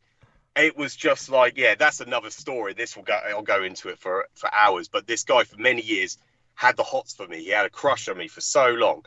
And he basically removed me on Facebook, and I was like, you've removed me about 50 million times. So I said to him, what? Out of curiosity, why you remove me now? Yeah. Because I generally like the guy. He was into the similar things to what I am. I've taught him many things because he reads a lot of Howard Phillips Lovecraftian novels and novellas. Yeah. And of course, I've also explained to him about Al-Kafula. And just what you said last transmission, that is written in the holy book of the Quran, chapter 25, verse 29. Is that correct, Douglas? I believe so. Yes, you've got it thank down. you. You really memorized this. I'm so incredible. Yeah, thank you. But I've basically articulated all this to him just to expose him to it, and that how Philip Lovecraft converted to Islam at a young age, and that he started writing, and he started reading and writing at such a young age. So he was a genius for his age and at his time. But anyway, but I asked Craig, why did you delete me? And he goes, oh, I was on a high and I must have deleted you accidentally. But yeah, we got 90 something mutual friends or 70 something mutual friends. I said, I must have did something to upset you. I must have posted something, but that's what I was trying to get out of him. But obviously he lied to me. He just said he did it when he was high on weed or something. He was smoking something. And so, he just said he just deleted me. But he goes, you're more than free to add me back. And then I messaged him saying, oh my God, Craig, I've just seen on Facebook about Andrew Rivers. I go, I'm just shocked about this. I said, I've just, I think I said to him, I removed him, or I messaged Darren Bailey. I messaged Darren, who published it, and I said, I've just removed him. And he didn't respond back to that. But with Craig, I said to him, isn't that just shocking? And he goes, it'd be best if I just read what he said, because it's just so crazy. I was respectful to it. Let me just read what he said. He goes, honestly, it's a perspective shift. I'd rather just process with the friends I used to hang out with him. I want to otherwise kind of stay quiet about it. There's enough people talking about it, and there's nothing worthwhile I can add to this conversation. So he's just basically shutting me down, saying no more. And I just said, thank you, Craig. I've only just learned about this in the last 30 minutes. Thank you very much. Very much respected and appreciated. Just to be respectful and polite to him. Obviously, I didn't respect his opinion. I just thought you need to... What's the point in processing this with your friends and talking about it? Like, trying to defend the guy. Trying to make up an excuse for him. Yeah, he must for some reason feel an affection for this individual. And... Yes, thank you. Yeah. That's what I was thinking too. Yeah. And that alone is so sad. It's like, that's pathetic. And but I'm not surprised. These kinds of individuals, they have like their own defenders, and it definitely is. How would I say it? It's pathetic. In the case of this son of a bitch, it goes to show that I noticed that the people who really protest what you and I have to say the most, they all turn out to be like this. They all turn out to be, they are. This is what they have in common, and so it's almost like there's a genetic rejection among these people, because their entire world is based on toxic secrecy. It's based on telling the child, this is between you and I. It's our secret. This is what they tell children that they molest. And so their entire world is based on toxic secrecy. So when it comes to what you and I represent in just turning on the lights, they hate that. And so like cockroaches, when the lights are turned on and they're wriggling on their back on the floor with their legs up in the air, this is what these cockroaches are like. And so and so they have an instinctive genetic aversion to you and I. They hate us.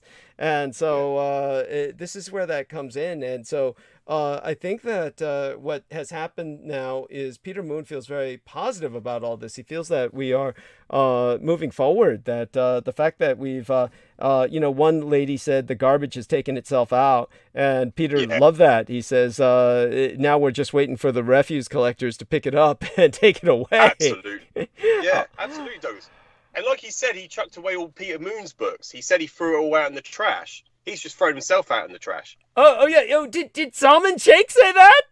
Yeah, he threw all the books out. Oh, that's so funny. Oh, shit. He threw them out. Yeah, he says that in the interview. He goes, he threw them all out. Oh, my God. And so he threw out... Like, Yeah. What did he say about ridiculous. Peter Moon? What did he say about Peter Moon? Oh, no.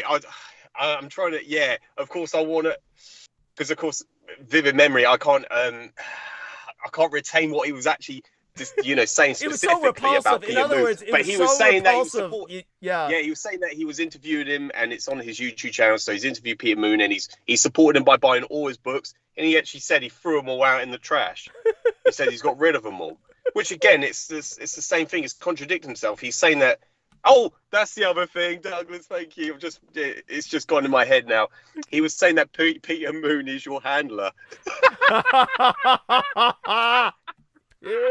When Peter Moon is asking you all the questions. Yes.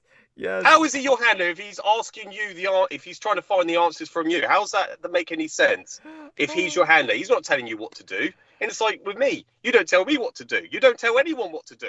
How could you be a cult leader how could you be all these things? It doesn't make any sense. You know, this is what I would say to that.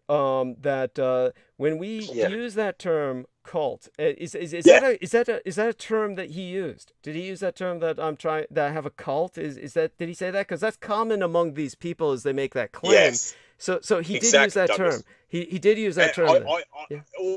That's the thing. Because I don't want to be misquoted. I don't want to say something. I don't want to quote him and get that wrong.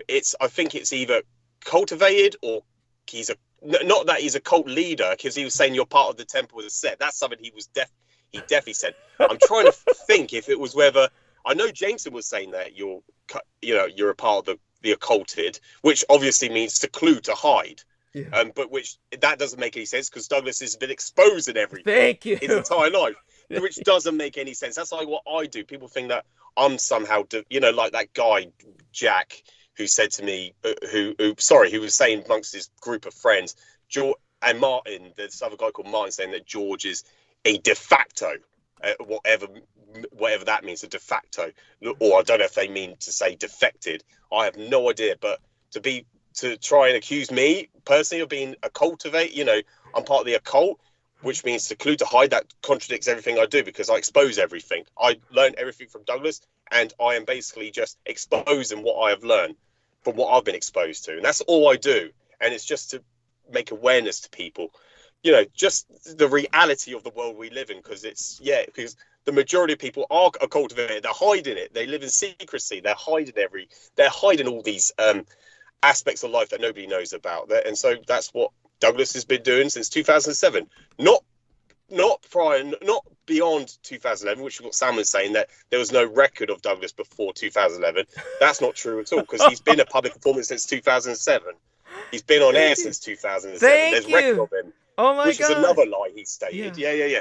And it's just it's preposterous to even say that we're part of the occult, because we're not secluding any information. We're not hiding any information. We are exposing it. So sorry. So what they're trying to say, using that terminology, is they're trying to say we're gatekeepers, is what they're trying to say. That the term they use is gatekeepers for people who are really controlling the release of information, which is, of course, ridiculous, because that would mean that we would be given a much greater platform so everybody could hear us if that were the case. Yes. It would be like, Ancient Aliens on History Channel or something like that.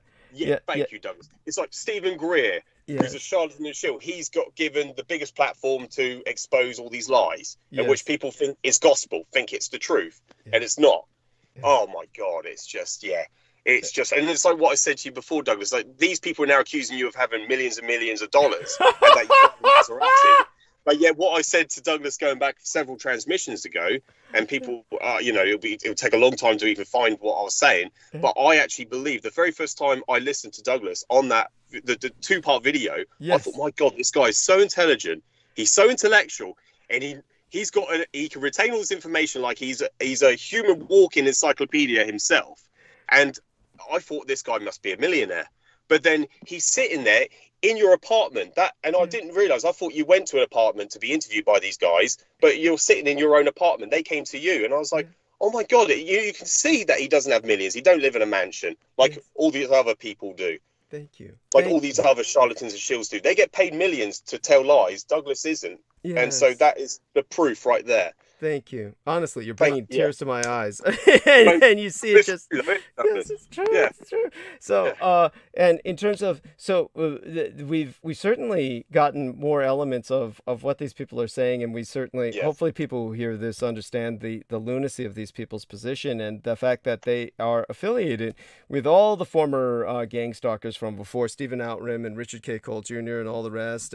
It goes to show the continuity of this insanity is that these people sit down down and they just vomit. They vomit out whatever it was they wanted to say. So I take it you haven't seen this third interview yet. Not that there's any need for you to suffer this, but you know, if you want to watch it for morbid entertainment, you can catch us up on that later. But what about, so what I am curious about is with your work, and when it comes to this kind of environment of, shall we say, you say, for instance, when you're confronting the technological, the technical problem, I mean to say, you've got the technical challenge where you've got to do something UG or underground as opposed to raised. Give us some example of, what it's like different when you're working UG and digging between when you're climbing. And it must be an incredible feeling. So you do both these things on your job. And, have you done like both these things in the same day? Some digging and then some... You do, Douglas. Yeah, beg your pardon. This is what my manager was saying to me yesterday. I will be trained eventually to do soft digging myself. I don't have any of the apparatuses or the tools to do so, the capable means of doing so, unfortunately. But I will be, and when I do, that's when I'll need a bigger van. Excuse me. And but yeah, you do. The majority of the jobs I have been doing this week have all been overhead. So OH, that's the the acronyms. We use acronyms a lot in this job. So overhead is basically climbing poles, and so that's what I've been doing, overhead feeds. And so yeah, that requires you to climb. UG is just so simple. It's just rodding and cabling where you just pull through fiber optic cable. There's a duct usually at the customer's property, and you just slide your cobra in, and then you pull through the fiber optic from the CBT, and that's in a joint box, a little a box in the ground. So it's just, that's so straightforward. So yeah, that's what I do basically, and that's why I love fiber. It's just so straightforward. There's no, I don't go to sleep at night where I used to with the copper, and you feel kind of apprehensive. You don't know what you're going to wake up to in the morning. Whereas with fiber, it's so straightforward. Right. Oh God, that's amazing. And when you say you don't know what you're going to wake up to in the morning, is because the copper presents so many challenges, right? Because it's... It could be anything. It could be... the thing is, it's straightforward, and then it takes a lot... It does take a certain type of person to actually... basically, you have like a probation period where it's not called probation. They're testing you to see if you can handle this job. Now, the van I have now... I only got given it because a guy packed up his stuff and left without giving any, without handing in his notice. So he didn't serve any notice. He just said, I'm quitting this job. I can't do it.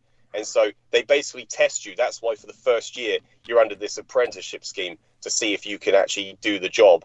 Whereas I've already proven that I'm capable of doing this job. I've moved up already without being qualified, so to speak, legally qualified, because I'm still going through this period where it's not classed as probation. So yeah, I've already moved up, and everyone else that I was training with is still on the same level. Their engineers have been on for over 10, 15 years that are not at my level. So I've proven myself quite quickly. That's amazing.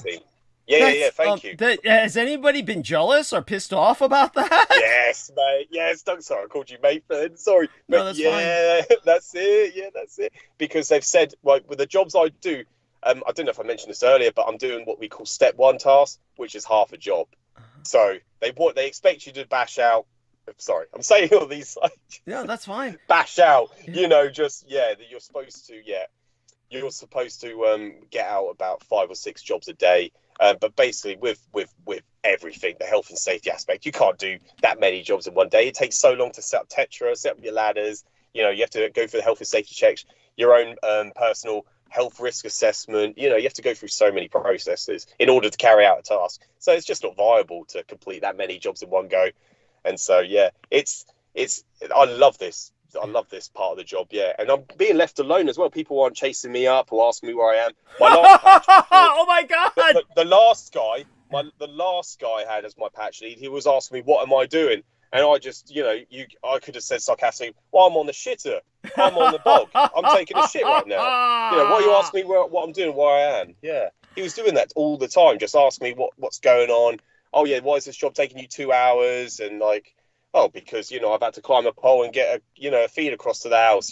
That's why it's taking me 2 hours. Why do you expect me to do it in like 5 minutes? Oh, it was just a headache. So I'm glad I've moved over to a team where they understand these tasks don't take 5 minutes; they take a good 2-3 hours to do.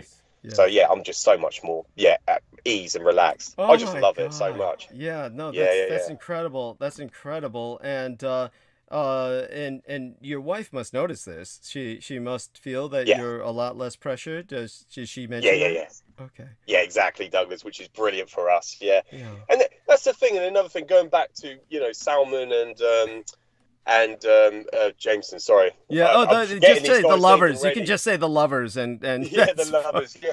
Yeah, and this is the thing. Is something I've heard Douglas say many, many times. You can always tell with people, what kind of person they are, because they don't have the people that they don't have jobs, and they're not capable of getting a job. Yes. I don't know if either of these two gentlemen work. None of them do. Neither one of them works. No, there you go. Yeah, exactly. Whereas Douglas, he doesn't work now. Douglas has had many jobs. Yes. You should look at his credentials. He's worked his entire life. Yeah. He worked 10 years to look after. He was a care provider for his two parents. Before that, he was at the Presidio military base. And you were working. But in a period before that, in San Francisco. Oh, beg your pardon, Douglas. Oh, no worries. It's a complicated history. Basically, it's like 3 different careers. It was the earliest was the Presidio military base, surprisingly enough, because I started off as that librarian's aide. Then there was the period that there was that brief stint in the Marine Corps, the dishonorable discharge, and then working in, of course, the security contracts, the multiple security enforcement contracts. And as well, there was the adult entertainment industry, and that involved security as well, essentially. And then there was the care provision for my parents. So it was basically 3 major blocks of careers that was the case. So when it came to the time that I was working, providing care for my parents, I was also doing just a part-time with the state because of my background, and that was involving, of course, just shredding documents, this time for the state of California. But when it came to the security contract period, there was the time that I spent with the San Francisco Police Department as well, where for a brief amount of time. And just so people understand this, the time that I spent with the San Francisco Police Department, and anybody who is like going to say something stupid like, the police don't accept dishonorable discharges, you're not familiar with the politics of San Francisco at all. What happened was they were just universally known to have a police force that was violently homophobic. And this homophobic police force was just basically, by the way, Viviana Sanchez, say goodnight to all of our listeners. Good morning. Say good morning to all of our listeners before you go take your nap, okay? And we love you dearly. Thank you, honey. So she's going to... Thank you. Yeah, I'll still be listening, but I'm just going to nap while fine. I'm listening to you. That's fine. And all right. Fine, gentlemen. Thank you, fine, gentlemen. I'll be back probably around 4. Oh, honey, whenever you come back. And if it finishes before you come back, don't even worry about it. Thank you. Okay. All right. Love you. All right. What an angel. And of course, so just so people understand, with the San Francisco Police Department, they were infamously homophobic. They were treating the homosexual community as basically an insurgency. And because they had to so radically change the department, they were desperate.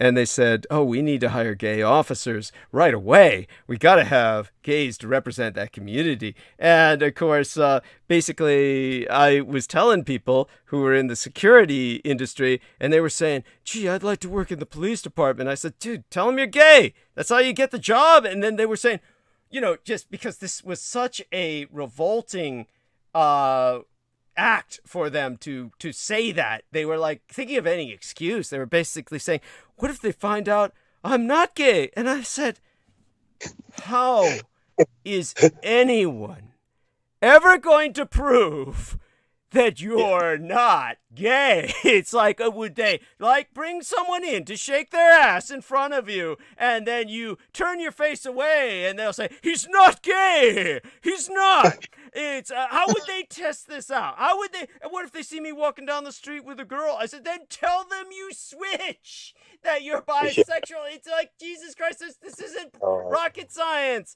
Anyhow, I went down there, and that's how I got the job. It didn't matter that I had a dishonorable discharge. I just said, I'm gay. And they said, holy shit, you're hired. Oh, thank God. It was just, that's all it took at that time. That was just the historical situation. But, unless people understood how violent it was, the other night I was saying, and this was that latest episode before tonight's, it was the 43rd anniversary of White Night, which was basically the gay riots. And it was like, so that puts some context into all of this for anybody who wants to know about how, San Francisco could be that fucked up. But, all that being said, when I went deaf in my right ear, then I couldn't serve as a police officer. Again, it was a short period of time that I was a sworn police officer. I went into what was called patrol special, which is like this very bizarre gray area that is like between private security enforcement and San Francisco Police Department, but you're employed by the SFPD. And I did that for a short while. And that goes back to the Barbary Coast days, where they have this very special unit that is armed, and it is you're in a sworn police officer's uniform, but it's like you're a reserve or auxiliary, and you do a bunch of things that are so routine that it's a way to ease out. And then that's where I eased out and then went into the private security contracts. So our man, Mr. George Knight, is very familiar with everything I did, and he's obviously the man who knows more about me than anyone. My gang stalker, Richard K. Colt Jr., claims that he's, the primary preeminent expert on Douglas Dietrich, but of course he's not at all. He's just a desperate creeper. and now Salman Sheikh and J-Mo Reese are now gang stalkers. And for as long as J-Mo Reese lives, because apparently he's dying. And I laugh when I say that, because you can't have sympathy for these people. They brought this all on themselves. If he didn't want to get to this point, he should never have abused himself so self-destructively.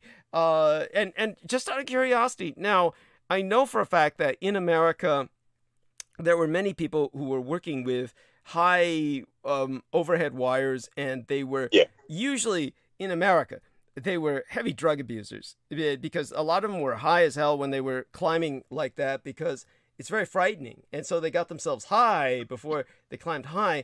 Is there any hint in your profession of anybody abusing drugs or at all? Or is there has anybody been caught doing that? Or what do you know about that? No, nothing of that nature at all, I'm afraid, Douglas. Yeah, unfortunately. Yeah, of course. And like with myself, I don't know if I've ever said this on air, but I've got quite a phobia of smoking. Since I was a young baby, basically, I tried to mimic my mum because she was a smoker. I tried to eat a cigarette. So I've always had this phobia of smoking. And honestly, I don't have any, conscious memory of doing that. But ever since, but I do remember growing up, I could never even eat my food. Like if I go to a beach, I would always put the towel over my head because I can see someone smoking in the distance. So I couldn't eat my food in front of anyone that was smoking. It was a real phobia.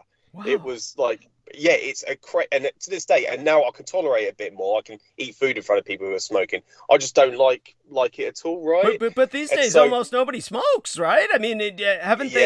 Yeah, they vape now or something like that, yeah. But yeah, I've always had a phobia of it. So me personally, I've never, touched smoking or touched weed or anything like that. I've never tried it. And people say, well, that's good. Yeah. And I've expected people to go, oh, I don't believe that at all. I'm sure you've tried it. Like, no, I've got a real bad phobia of it. And all my family can vet for that. Yeah, they can, vouch for it. Did your mother eventually stop smoking? No, she smokes to this day, Douglas. Yeah, she smokes to this day. But yeah, I've got a real phobia of it. Right. And my brother doesn't have a phobia like I did, but he's never tried it either. He's just never. But me personally, I don't do. I just drink alcohol.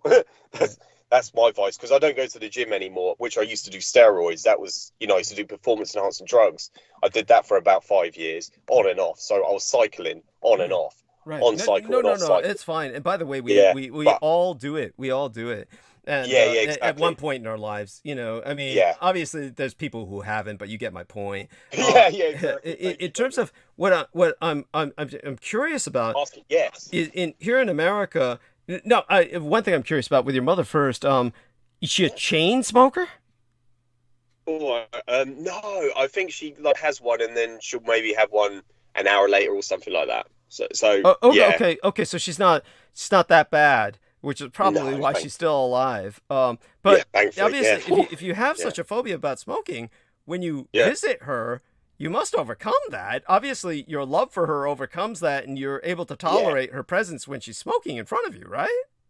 Yeah. What happens, Douglas, if we go, because, you know, like I said before, I take her out shopping. If she smokes, I keep my distance so I don't smell it, and I don't like looking at it. Right. So I'll like keep my head down and she's talking to me.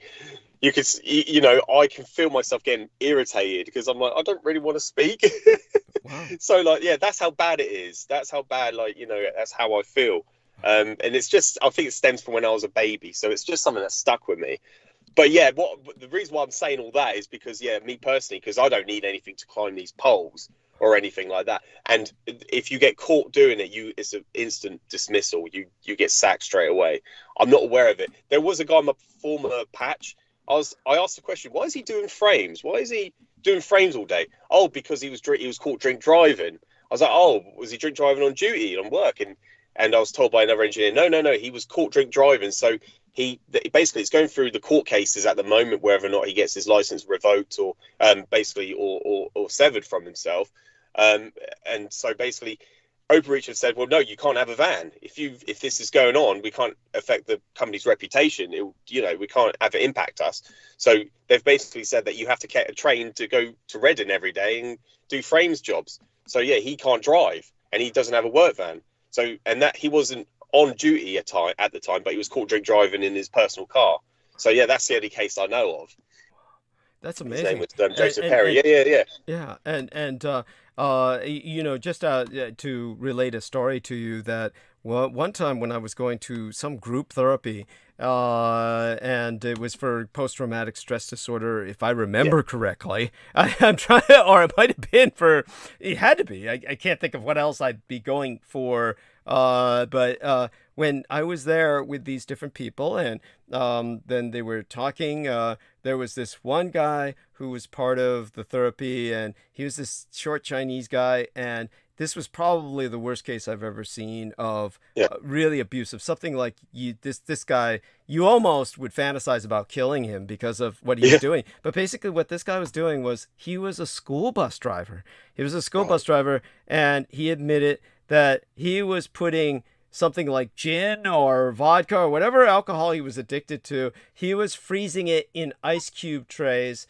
So he would put the ice cubes in his drink that he was taking to drive the school bus. So he's driving a school bus and he's got melting ice cubes of gin or vodka into his water while he's, driving the kids. That is just so despicable. That is just so sick. Yeah, thank you. Yeah. And he had to dilute that with water as well for vodka or something that's like distilled to vodka or gin, because it doesn't really freeze as well. He must be mixing that with water in order for it to freeze as well. Yeah, absolutely. Okay. It's crazy, isn't it? See, as a former bartender, you know Yes, this. that's why I know that. Yeah, I used to stick the vodka in the freezer. Yeah. I used to stick it, and so it doesn't freeze. Yeah, which is Oh my God! No, for some reason, he must have realised. Oh yeah, I have to dilute that with water, which will get diluted in a drink anyway.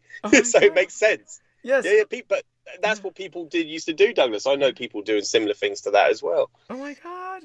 Oh my God, that's just awful. have drinks. Yeah. No, that's incredible. And so when you were, I'm shocked. Honestly, this is like an environment where you obviously meet people all the time, and you meet them usually alone, I presume, in their homes and stuff like that. So it's still the environment where some woman hasn't made a pass at you yet. There hasn't been a woman yet that's made a pass at you. Okay. No, but I can definitely tell sometimes. I had one I think it was last week. There was a woman, there was no sign of, she was on her own. It seemed like there was no indication that she had a partner or anything like that. I don't really check the fingers for rings or anything like that, but there was no photos of any, of anyone. But like, she kind of like wanted to try and have a conversation with me, and I was sort of like, no, obviously, I'm spoken for, but it kind of like, you get that kind of impression sometimes. Okay. But like, it's a lot easier in that environment. Whereas when they used to be drunk at the bar, they would be persistent sometimes, and men even more persistent. The ones that were gay and they had a crush on you, they were even more. Yeah. Like you said, the gay guy you knew for so long who had the crush on you for all those years, that ought to be made into a kind of dark romantic comedy that needs to be. Yeah, that was a horror. Yeah, absolute horror, Douglas. Yeah. Well, when you talk to Sarah about that, does she find that funny? Yeah, she does. And I've had many, Douglas. There was that Craig. There's another friend called Craig, who had it. He wasn't full on like this other Craig, the one I was speaking to last night, who I asked, why did you delete me? Just out of curiosity. I thought it was something I posted.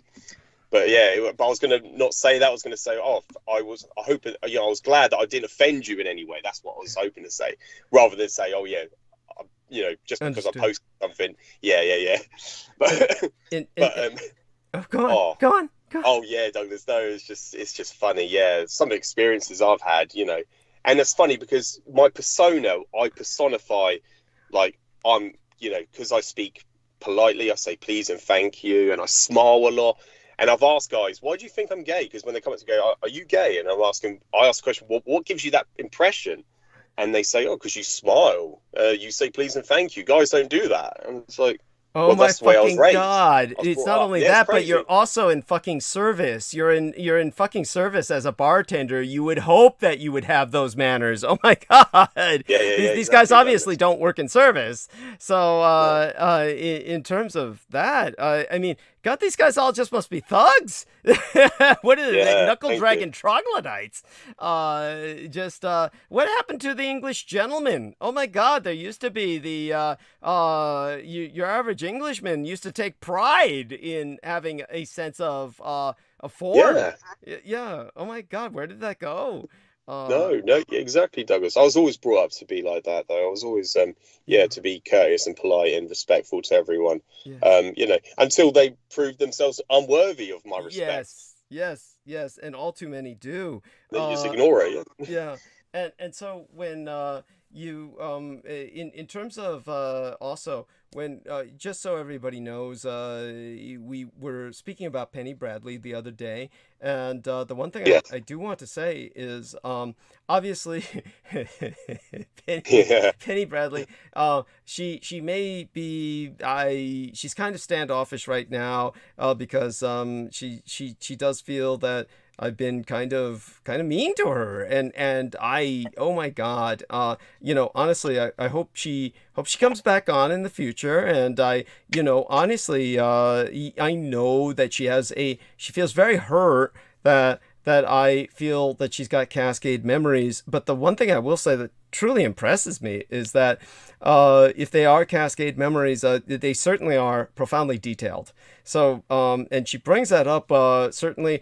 and I don't know if this happens with every time that our man George Knight puts up a new series of photos in a portfolio, but certainly the last one, she felt like very much, I guess the word I would use is inspired by that. Yeah, so she started adding a lot of comments on the thread, and one of them she added was, and then Douglas doesn't believe me because Aquino told him all my memories are cascade. I saw that comment. Yes. Now, just so people know, no, I mean that's really unfair. I mean, Aquino never told me that. That's nothing to do with him. It's certainly maybe simply because I've come from that PSYOP background. It's kind of a natural thing for me to think, but just the thing I want to point out to people is, yes, it's impressive that her memories, she certainly speaks with such a sense of detail. Her memories, I can see how compelling they are to people. So at any rate, love her dearly and hope she's doing well. And I owe her an autographed copy of my book, and hopefully I'll mail that out soon. For the longest while, I was avoiding the post offices. Do go in there once in a while when I have to, but really have to take the time to mail those books out. And oh my God, with our man, I forgot. Did you? Not that this is important to me, but I'm presuming somehow you got your hands on a copy or an electronic copy sent to you by Peter Moon, right? Did you not? Oh, is that of the Roswell? Cassette? Yeah, I've got the electronic. Yeah, he was sending me it. He sent me every time he was, he was adding on. So he basically, when he was doing the draft work, he was sending it to me throughout the process. So I pretty much have the whole copy. Through him. He sent me the link to it. It was all, I think it was PDF. Through a PDF. Okay, good. Brilliant. Yeah. So I already have it for free, but I will have to purchase it. No. No. You don't have to do anything. Don't worry about that. Oh, honestly, thank you very much. You've done enough. Thank you. No, thank you, Douglas. Yeah. Am I allowed to? What's this in my head? Am I allowed to bring up a couple points as well? Please. Which is something that you had an interview with. I'm trying to remember his name. It was going back to Theta Black. It's a show called Theta Black. This is going back a few years ago. Right. And there's 2 points I wanted to make about, like, with the Third Reich in exile. Yeah. This guy, what's his name? I'm trying to think what his name was. The guy in Theta Black, I'm trying to remember his name too, because I bleached that from my mind for obvious reasons. It was an ambush, but the guy's name on that was what was his name? I could find it. Yeah, I'll look it up, and I know it's going to just make me puke to see it. Exactly. He was, of course, a strange individual. He was, of course, his father worked at the Presidio military base. And, This is it, Douglas. This is one of the points I wanted to make was, of course, with your background, this guy came on. I think he was like, I think you referred to him in the show as like, is he your co-host? Because now he's running the show. Right. The crazy guy named Dino. That called in. The guy's name was Dean O. Was the guy's name. In other words, Dino was the caller. Yes, that's it. Douglas. DEAN-O. As in, and this is something that they would add to the end of their names to signify that they were part of, in his case, the Esoteric Order of Dagon. That was the cult. And so they added that little thing at the end of their name to show they were part of that cult. In other words, with Michael Aquino, his name in that cult was Setho, Seth-O. So this was, he was part of that cult, and so was Jimmy, I think the guy's name was Jimmy. Yeah, Jimmy Church. Jimmy Church, that's it, thank you. So Jimmy Church was the host, and so I had to confront him and say, is Dino your co-host? Because he was just trying to turn this into what it was, an ambush, and then he tried to claim I had a meltdown, and so it was thanks to John Warrington. John Warrington actually went into their system somehow and hacked the interview so he could publish it, because they were not going to publish the interview. They were just going to spread the rumor that I had quote unquote a meltdown, and that they had to terminate the interview, and that was unpublishable. That's what that's what they were going to claim. So it was we preempted them and did what we did, and so that's there you have it. That was and beyond that, after the ambush, then he literally ordered all of his faders, his followers, his haters is what they were called by many people, his faders, to basically harass me on my Facebook timeline. So it was that was definitely, certainly throughout my entire career as a public informant, it's just never been any rest. It's just an endless siege of hate and hatred from all these kinds of different Edomites and all of their. Many of these people may not even know that they're running with the cult of the kings of Edom when they're dealing with people like Jimmy Church. Just all of his listeners are just stupid people who are ready to mob out for him, and so that was on the channel.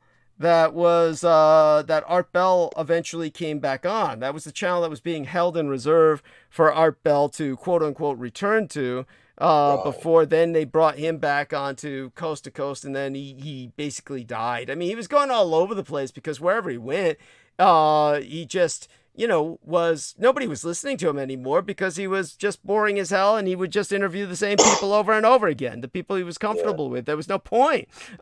So in terms of, so just out of curiosity, so what brought that up in your mind? What brought that up? Oh yeah, Douglas, because this is what, there was a couple points for something that he said to you, and that was where you got the response for the Third Reich in exile. I'll bring that up quickly first, actually. Because this guy was obviously asking you, oh, Douglas, with your background, could you tell us about extraterrestrials and ETs? Could you tell us? And then, of course, Douglas had to disambiguate the difference between, you have different phenomenons, different UFO phenomenons. And he goes, when you're talking about the discraft, you're talking about the mechanical side of it. So Douglas referred to it as hardcore mechanistic technology. That's sourced is from the Third Reich in exile, and he talks about also with the Dis War period throughout the 1950s, 60s, and 70s that thousands of United States pilots died. And this guy was trying to get out Douglas that there are extraterrestrials, and Douglas was like, no, there's, you know, you're talking about the extratemporal, the dimensional side of the UFO phenomena, and you're talking about the mechanical side of things. So this is where he was trying to distinguish that. And that's where I've taken a snippet and I've used that in one of my videos. At the end of one of my Third Reich in Exiles videos, you can hear Douglas speak, and that was on that show. And he was talking about the Third Reich in exile. And the other point was to do with, you know, if you hear any of these gang stalkers, whether it's, you know, these two new ones or Richard K. Cole, they talk about, oh, Douglas never worked at the Presidio. But if you listen to this particular, you know, this Fade to Black episode with Jimmy Church and Douglas, and this Dino guy comes on to ambush Douglas, you can hear Douglas clearly, because this guy Dino had, what was it, his relation that worked at the Presidio or something like that? Yes. The Letterman Army Medical Center or he was working there or something like that. But you listen to Douglas goes in extreme detail, and Douglas is saying, yeah, and he was given evidence, you can hear Douglas explain, he was explaining where things are in the Presidio, and this guy was trying to like say, oh yeah, were you really there? And it kind of like felt like that, didn't it? Because if you remember Douglas, oh, of course he was just trying to cast doubt on everything, of course. Go on. He was trying to exactly, thank you. And so when you listen to Douglas, he was like telling you street addresses. You listen to Douglas, he's telling you where everything is. He knows because he was there. So this is the thing that just it really confuses me when people say he never worked there. You only have to listen to Douglas, and he'll explain everything to you. Yeah, because he was there. He was there. So that's what's so that is what it's disturbing, really, when if anyone makes that claim that he never worked there, because you just listen to this one particular interview. Douglas is giving you street addresses, street names, and where everything is. And the thing is, all the buildings were given numbers as well, which is something I've got evidence of. I've got verifiable documentation for that. They were given numbers. These buildings are listed as numbers all over the Presidio, and Douglas knows where everything is. Yeah. And it's just like, you know, when you hear like Stephen Outram said there was no incinerator, whereas I've just, you know, I've got the documentation of saying that where the incinerators are in the Presidio military base. Yeah, it's just, it's crazy that these people make these balled out, you know, these outlandish claims that Douglas, you know, they don't have any evidence to back their claims up. They have nothing, they just say these things. Yeah. They just say these things to just try and, you know, discourage people from listening to Douglas. Yeah. And it was just like what my boss told me. You know, what I said to you, I think a couple of times, Douglas. She said, do not listen to Douglas. That's so funny. I was like, you've never spoken to me about Douglas. I've never spoken to you about Douglas. But obviously you're aware about who Douglas is. And you know that I talk to Douglas. I'm affiliated with Douglas. Right. But you're telling me not to talk to him. But do you actually listen to anything that he's saying? Or do you actually read anything I post? No, no one does. That's what was so interesting was, like I said, what you could tell with that, it's very touching, because when she says that to you, it basically means that she cares about you, and she felt that somehow it was not in your best interest to listen to me, that it was impacting you in a negative way, and that it was impacting your relationship with others. And so obviously she always had a secret crush on you. And thank you. Yes. And that was she older than you?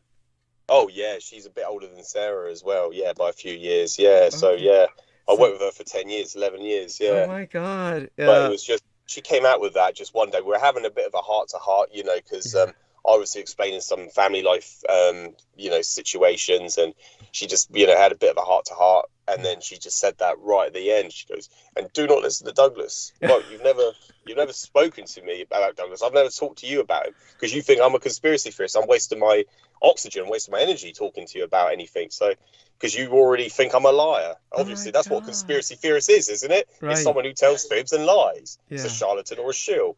Yeah, just spreads disinformation. And so, but anyway, that's what I'm dealing with. That's what I'm contending with. You know, this is the repercussions of learning everything. It truly is. I mean, when you're exposed to the truth, then, well, I've told you before about the analogy that was written by Dostoevsky, and the Russian author Dostoevsky. He wrote a book called The Idiot, and the theme of the idiot was that there was a village idiot, and that some scientists from Moscow said that they wanted to perform an experiment, and so they basically took the village idiot over to Moscow, and they provided him with an in-depth education and training. That the theory being that somebody who is born borderline retarded and developmentally disabled, they may not have as large a cup or a vessel in terms of brain capacity as a average human being, but they could fill it, they felt, to the brim. They could fill that, what cup he had, what vessel he had, in the space between his ears up to the brim, and therefore he would be equal to an average man whose cup is half empty. So the idea was they did their best to intensively rehabilitate him, or do what they could and educate him. And then when he went back to the village, and he's talking about astronomy and various other like erudite subjects, and everybody even thought he was an idiot even more than they did before, because they felt, oh, what the hell is he talking about? We can't comprehend it. We can't keep up with it. And it doesn't seem immediately applicable. Like most academic subjects are not immediately applicable. So they just felt it doesn't, have anything to do with eat, fight, or fuck, or these immediate primal needs that we're living with day by day in this frontier village. So he went back to being the village idiot in everybody's opinion. So it's like when you find out something and you're able to express it, it doesn't matter, even if you're articulating it in such a way that it should be comprehensible. Most people are just not in tune to listen. They're just their lives are like your friend playing video games. Remember, he was just like, and so they interpret reality through that. And so there we have it. Just this is the problem.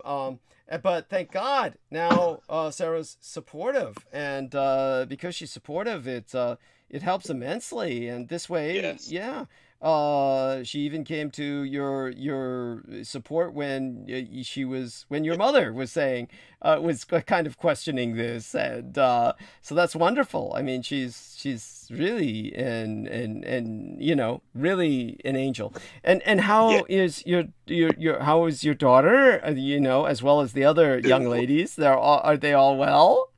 Yes, Douglas, they are well. Thank you very much for asking. Yeah, no, they're doing brilliantly. Everly is just, surprising me every single day. She's learning. She's really got a brain full of knowledge as well. I wonder where she gets that from. Her mother.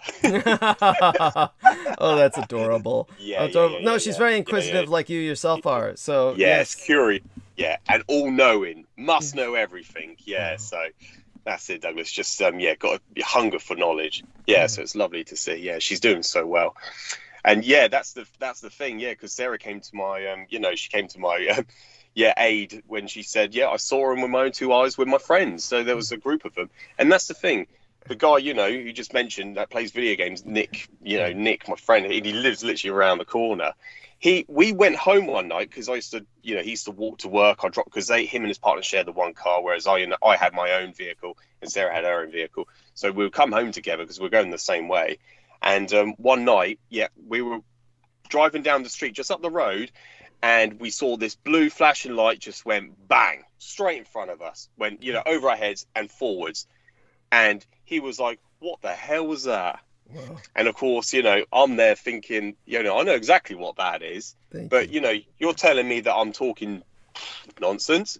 There you go. You just seen it with your own two eyes. It was a blue flashing light. Yeah. It was blue. Yeah. It was bright blue, and it was just so silent, and it went so quick. Not meteorite. You can't explain anything else. No, that's the Third Reich in exile. That was just one of them.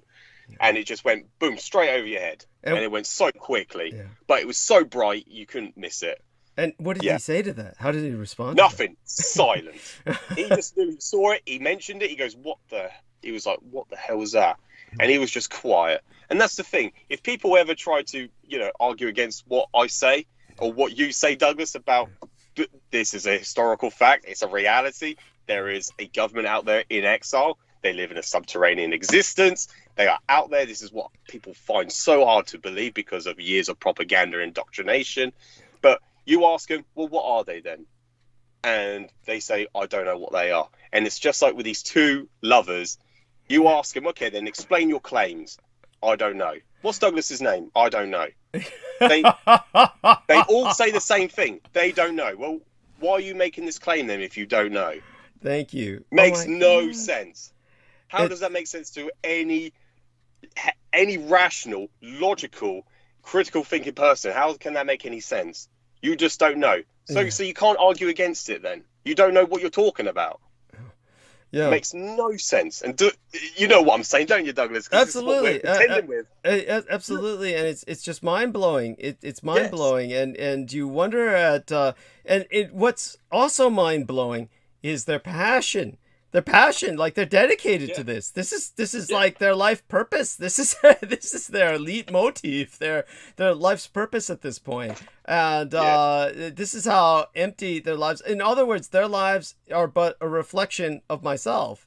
Their entire life is dedicated in a shadow of myself. All they can do, And so it's the most. It's pathetic, and it is also. I guess in its own way, it's impressive. So this is what I would have to say when anybody, and certainly the term cult has been used before when people are attacking me. And and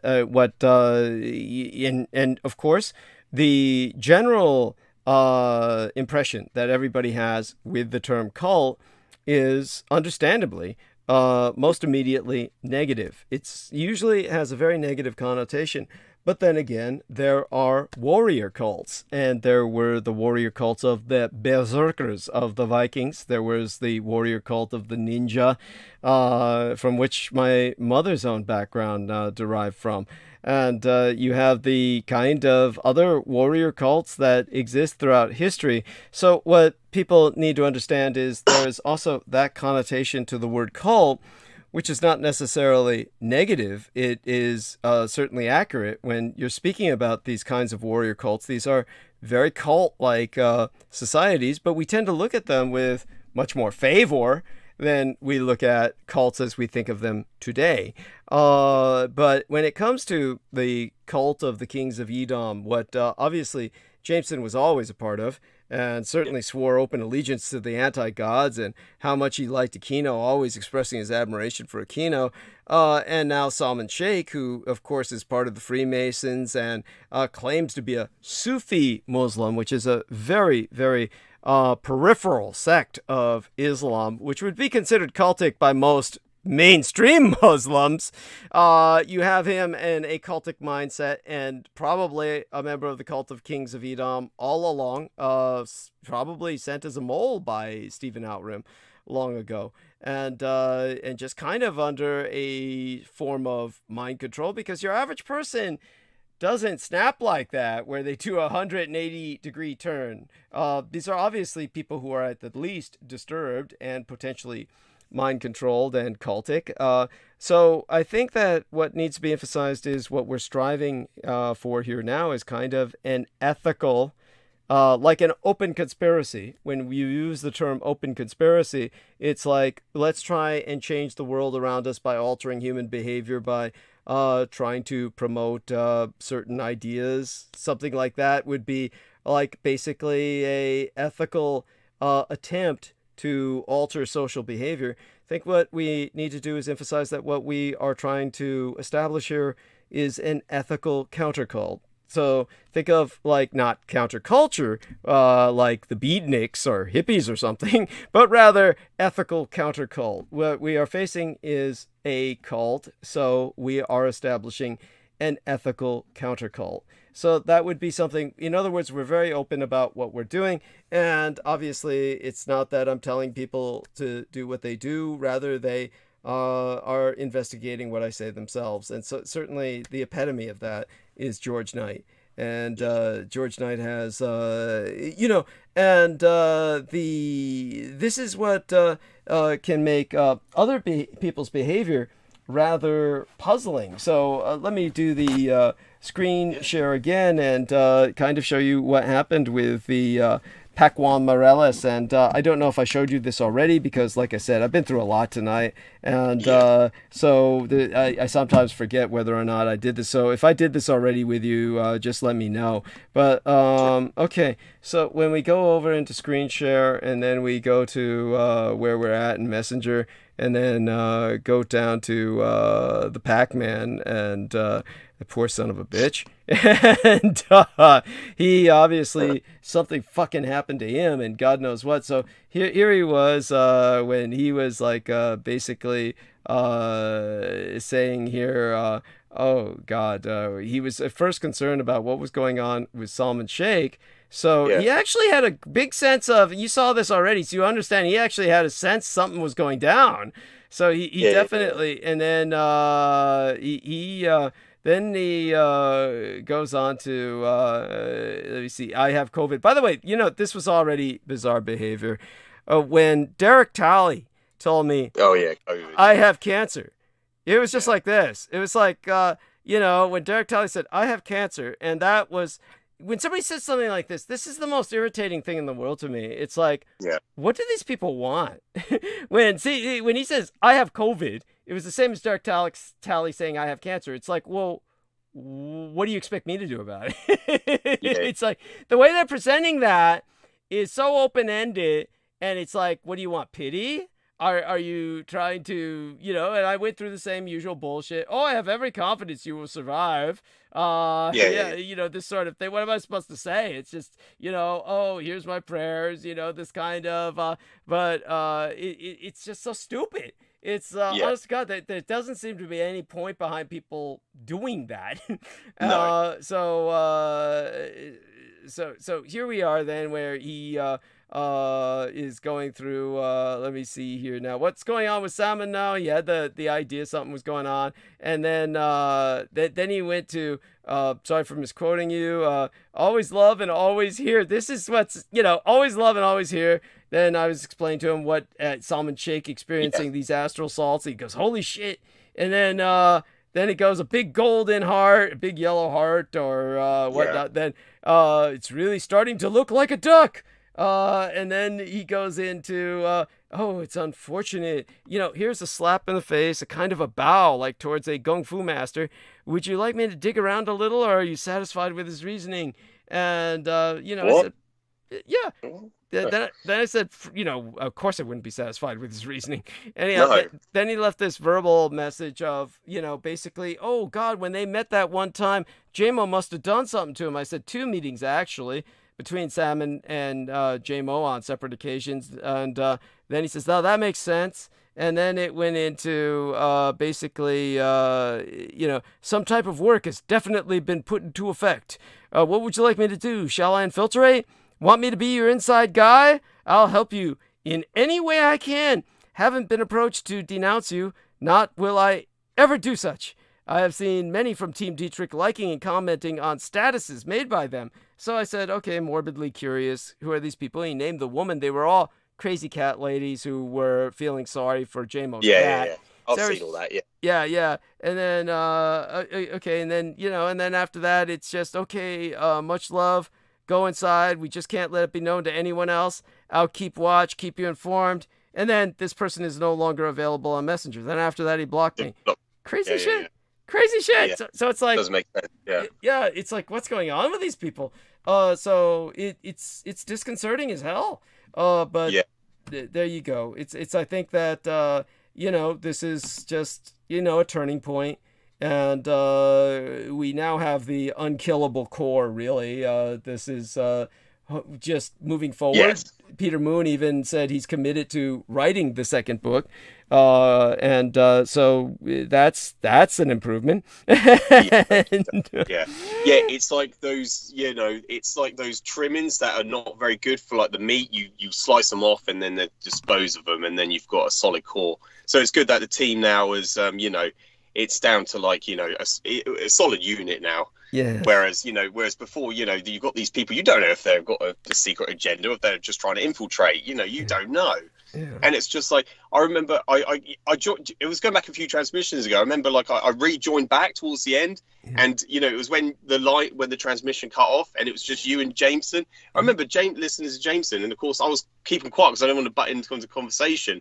He was just asking you questions about the cults of the Kings of Edom. Yeah. And then you were like, no, Jameson, like, just like you say no. And this guy's trying to get information out of you, obviously off air. And, with Douglas, what you see is what you get. He's exactly the same when he's on air and off air. Whereas Jameson, he had like, he was doing what he usually does, just post things about destroying humanity. Yeah. And he was just trying to find information. I was like, my God, this is just, I've always thought it was a bit odd that what he posted all the time about, nuclear weapons, videos of nuclear weapons that the Soviet Union had detonated. And I was just always found it very bizarre.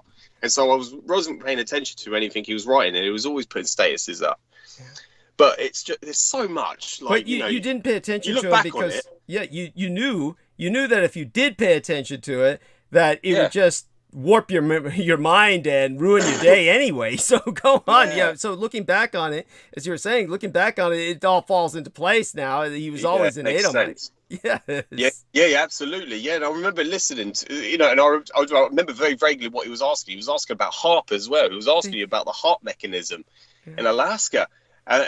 Is it Dakota? Yeah, Gakona. Dakota. That's it. Gakona. That's it. Thank you, Douglas. Yeah. He was asking you about HAARP. Yeah. And that was before I said, I'm here, and then he went off, and me and you had a conversation. And that's the thing, there's so much I'm sorry, I've got so much to speak about, Douglas. It's just coming into my head all the time now. And it was like, what these two men claim is that you're not a Christian. That is profound to me, after, what we have talked in private about and on air about the existence of God used with dark energy and dark matter.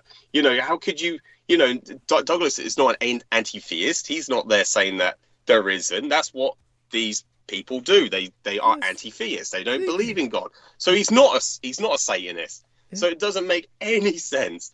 So these people are just listening to the wrong people that are just defaming Douglas. They're just listening to crap. And who are these sources that they're talking to? There's no names. There's nothing.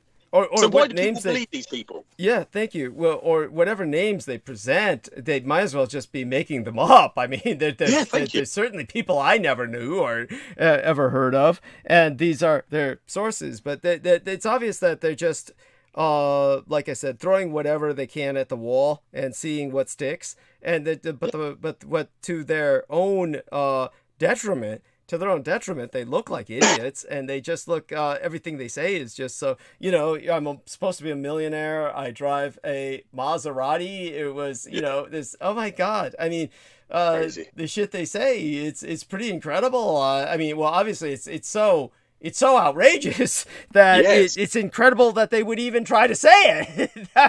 And why people even believe it? Why are they sucking up this information? It doesn't make any sense. I don't think anybody is. It's the only people who are were a few people on Team Dietrich. I don't believe the general public listening to them is.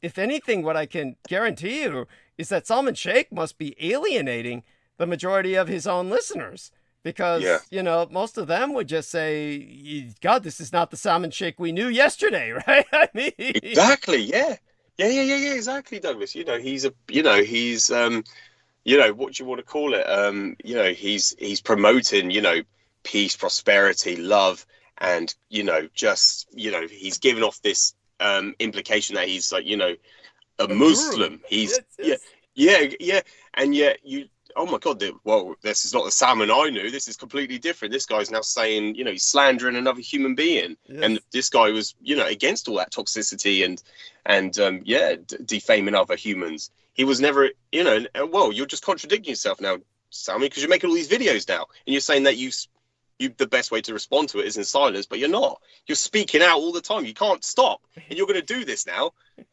until you burn out. Yes. Oh, yes. It's so like Richard K. Cole did for many years. Yeah. And I knew exactly as soon as, I started listening to yourself, Douglas, I was watching more and more videos, but then you look down the comment section, I see the same name, Richard K. Cole, with that stupid avatar. Yes, thank you. The blank-eyed stupid avatar every time. Yeah, his blank-eyed stupid pre-graduation photo where they just and so when and so this is all an extension of that, but the fact that they ran back to him, and they all run to him because it's like basically they know he's the go-to guy for anti-Dietrichism, and so this is like where they go. It's like what I told Sammy Romero was that it's like Pennywise the clown in the Stephen King franchise. They basically they flush down the toilet and they all go into the cistern, and we all float down here. This is what they say, like turds, you know. We all float down here. It's just like gravity takes them down, and so they all wind up there. And but definitely the blank-eyed nature, the manic nature of what they're doing, it really helps expose the enemy for what they are. So we now know what they are, and we know now that Salman Sheikh was always phony. I mean, he will never. He's done. He can never regain his credibility because whatever shit he was saying about love and peace and all the crap he was saying, it's just all crap. Everybody can see that now. Yes. Yep. And he was saying also, he said himself, and this is in the interview he's just published, he said that he believed everything you were saying, and now all of a sudden you're a liar, and so that means everything's a lie that you've ever said. Makes no sense. Thank you. Makes absolutely no sense when everything you say is historical fact. It's verifiable. Anyone can do their due diligence. Anyone who's smart enough will do that, and nobody should buy into the crap that they're speaking. It's just ridiculous. I cannot even I can't contemplate my feelings and my expressions. It's just it's indescribable. I can't express it, but it's just it's not worth your energy and time to even listen to these people. It's just shut off from it. And that's what I have to say to all the viewers. No point listening to it, because if you need any facts, you come to people like me or Douglas. Just ask me for the proof, and I can verify it for you. You don't listen to these guys because they got nothing to prove. They got nothing. Well, they're trying to prove something, but they're doing it without any proof. Yeah, it's like, whatever they're trying to prove, we're really unsure exactly what they're trying to prove either. I mean, I'll tell you the truth. I'll be straight up and honest with you. Basically, here's what I think they're trying to say, and it's somewhat similar. The analogy that to provide would be what happened with, by the way, Nathan A. Brooks says, I got to go to sleep now. Love you all and good night. Yes, love you in turn, Nathan. And let me tell him blessed dreams. And okay, and honestly, when it comes to good, we got a good number of people in the audience, considering. But here's what I can think of. For those of you who don't know Christine Joanna Hart, Mr. George Knight knows she lives in London, and honestly, what would you say would be the difference between your neighborhood and hers? She lived on Embassy Row, still lives on Embassy Row,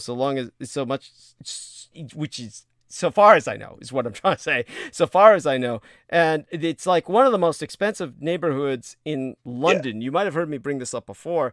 And so when she obviously has a sponsor of some sort, because it's not like she works very much. And poor dear, I mean, she has published books, and she did things for the British intelligence. There's no doubt of that.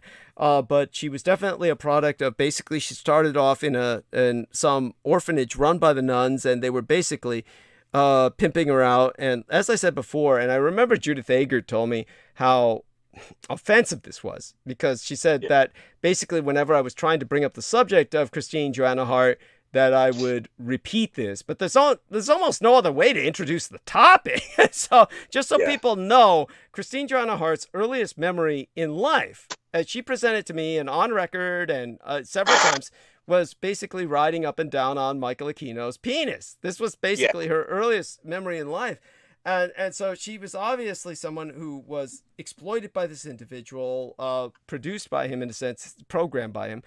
And so the end result was she also had a son, and I went into the fact that her son was obviously being abused and was coming up with sexual comments that were the best thing you could say was unexpected from a child his age. So he was obviously being sexualized, and so there was all kinds of things going on with her, and she felt that George Clooney was coming into her home and sorting through her stuff. And I told her, basically, that's Michael Aquino. He walks into your house, he snaps his fingers, and he says, I'm George Clooney, and you're programmed into a hypnotic state. And so when you say that, that's how he discredits you.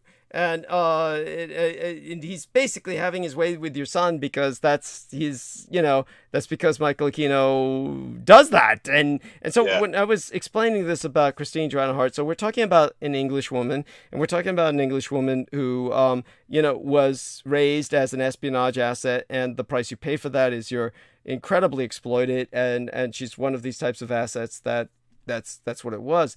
Now, one of the things that she had as an idea about myself, her impression, which she was convinced was fact, was she was convinced I was about 10 years older than I am, and that I had served in Vietnam with Michael Aquino. And so the reason she had that impression, the only thing I can think of, was the fact that when I was working with Michael Aquino in the Department of Defense, I was seriously considering a career as a field agent, going into espionage as a field agent. I honestly thought that was the shit, that was the way to go. And I was an idiot. Yeah, a real idiot. I mean, I was so idiotic about so many things I did.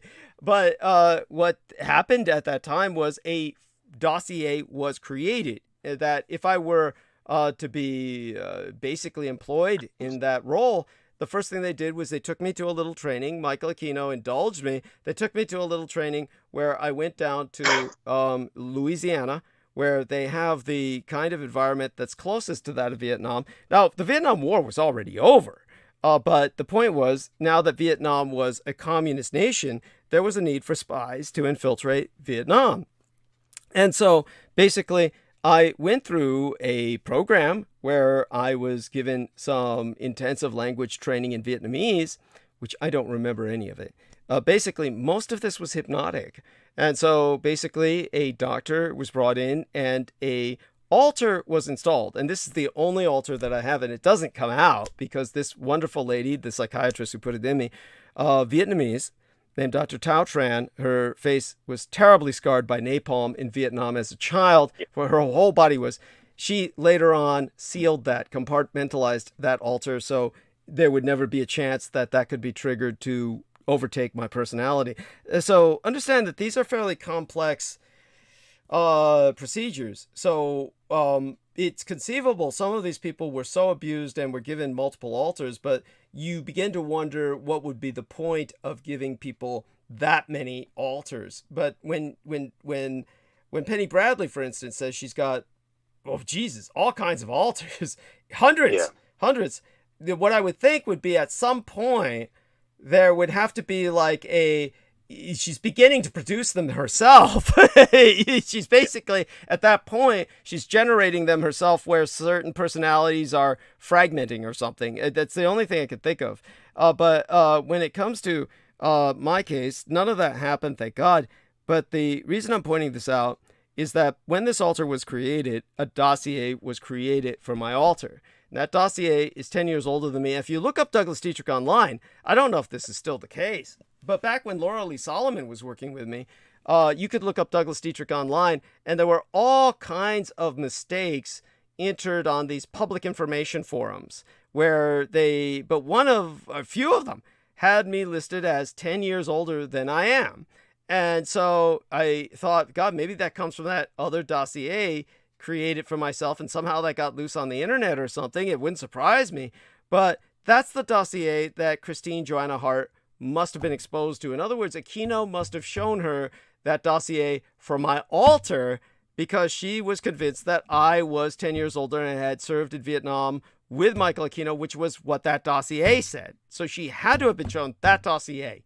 And that's why she had that impression. And that's the only thing that makes sense. Because, as much as she obviously has been impacted by mind control and whatnot, I've never called her a liar or somebody just making things up, just a sheer fantasist. I do believe she's impacted by these forces, if you get what I mean, and these influences. So when you think about that, and then you think about what doofuses like, the lovers are saying, but especially Salman Sheikh, and he's adamantly saying Douglas Dietrich, and he puts that in quotes, is not Douglas Dietrich. Okay, this is what I think he's trying to say. First off, I was thoroughly doxxed, as our man George Knight can attest to. I was thoroughly doxxed. All of this, of course, altered and completely perverted by Richard K. Cole Jr. and taken completely out of context and put into a completely different context. But he must have put up online both of my birth certificates. So I have 2 birth certificates. One is an American birth certificate, and the other is a Taiwanese birth certificate. Yeah. So the Taiwanese birth certificate, and so people understand, I'm theoretically a Chinese national for the Republic of China as reestablished on Taiwan, and I'm also a United States citizen. So I'm a naturalized U.S. citizen, born outside of the United States and naturalized as a U.S. citizen because my father was an active duty U.S. serviceman when I was born. So my American birth certificate is Douglas Duane Dietrich, but my Chinese one is Lin Yiping. So, of course, some idiot like Salman Sheikh or Jameson Reese, they can't pronounce Lin Yiping, so they don't even know how to say it or read it, so they can't read the Chinese. So, basically what they're saying is, Douglas Dietrich is not Douglas Dietrich. They're really trying to say, I'm Lin Yiping. Which is the same thing. I mean, they don't transliterate. Lin Yiping does not transliterate to Douglas Dietrich, but my point is, I'm both. I mean, that's my Chinese name, and then there's my English name. But so I think they're trying to say that. By the way, I may be giving them far too much credit. They may not even be trying to say anything coherently. They might just be totally batshit fucking crazy. But in order to try and give them some credit, I think what they're trying to say is that my real name is Lin Yiping and that Douglas Duane Dietrich is somehow an alter. And then what they're trying to say is that Lin Yiping is basically, because they're saying that my home residence is not my real address. I think what they're trying to say is that basically I'm a Chinese spy and I need to be deported. Because this is what Richard K. Cole would say. Richard K. Cole would continually say that I'm a Chinese spy, only he kept saying communist Chinese spy. To show you he couldn't stop himself. He had to lie about everything. So in other words, he had to make everything sound as negative as possible. So to make everything sound as negative as possible, he was trying to claim I was a communist Chinese spy, but obviously I was born in an ardently anti-communist country. But he kept saying I need to be deported. So I think this is what they're trying to say. They've been in contact with Richard K. Cole, and he's told them to say, Douglas Dietrich's not his real name. His real name is this Chinese name, but nobody can pronounce it, and that his real residence really should be in China, and he needs to be deported. So I think this is what they're trying to get at, but they don't have the mental faculty to express that coherently. So they probably can't even retain the baseline storyline that they're trying to say. So since they can't retain it, all they come up with is this shit. So it comes out all convoluted and it comes out all garbled. So this is what's going on with them. So now, does that ring any memories? Was there anything else they said along those lines? Does that ring any bells with anything else they might be claiming? Or? Oh yeah, Douglas. No, thank you. And that makes what you've just said makes perfect sense. It makes perfect sense. And that's just like you just said. They're obviously, because they're regurgitating every Richard K. Cole saying, that's evident that they are in contact with the man. Yeah. They have to be, because they're regurgitating the same stuff he was saying, exactly the same stuff. Yeah. So these two men have obviously crossed over to Richard K. Cole, and they're obviously in affiliation with him. They're aligned with him. And even if they weren't, they're regurgitating the same shit he was saying. So it's one or the other. And it makes evident that they are. Oh, they are definitely in contact, because otherwise they wouldn't even know that shit. So yes, exactly, Douglas. Thank you. And it was the same thing with Pavel as well. Pavel, whatever his name was. Yeah, it was the same thing with him. He was caught out.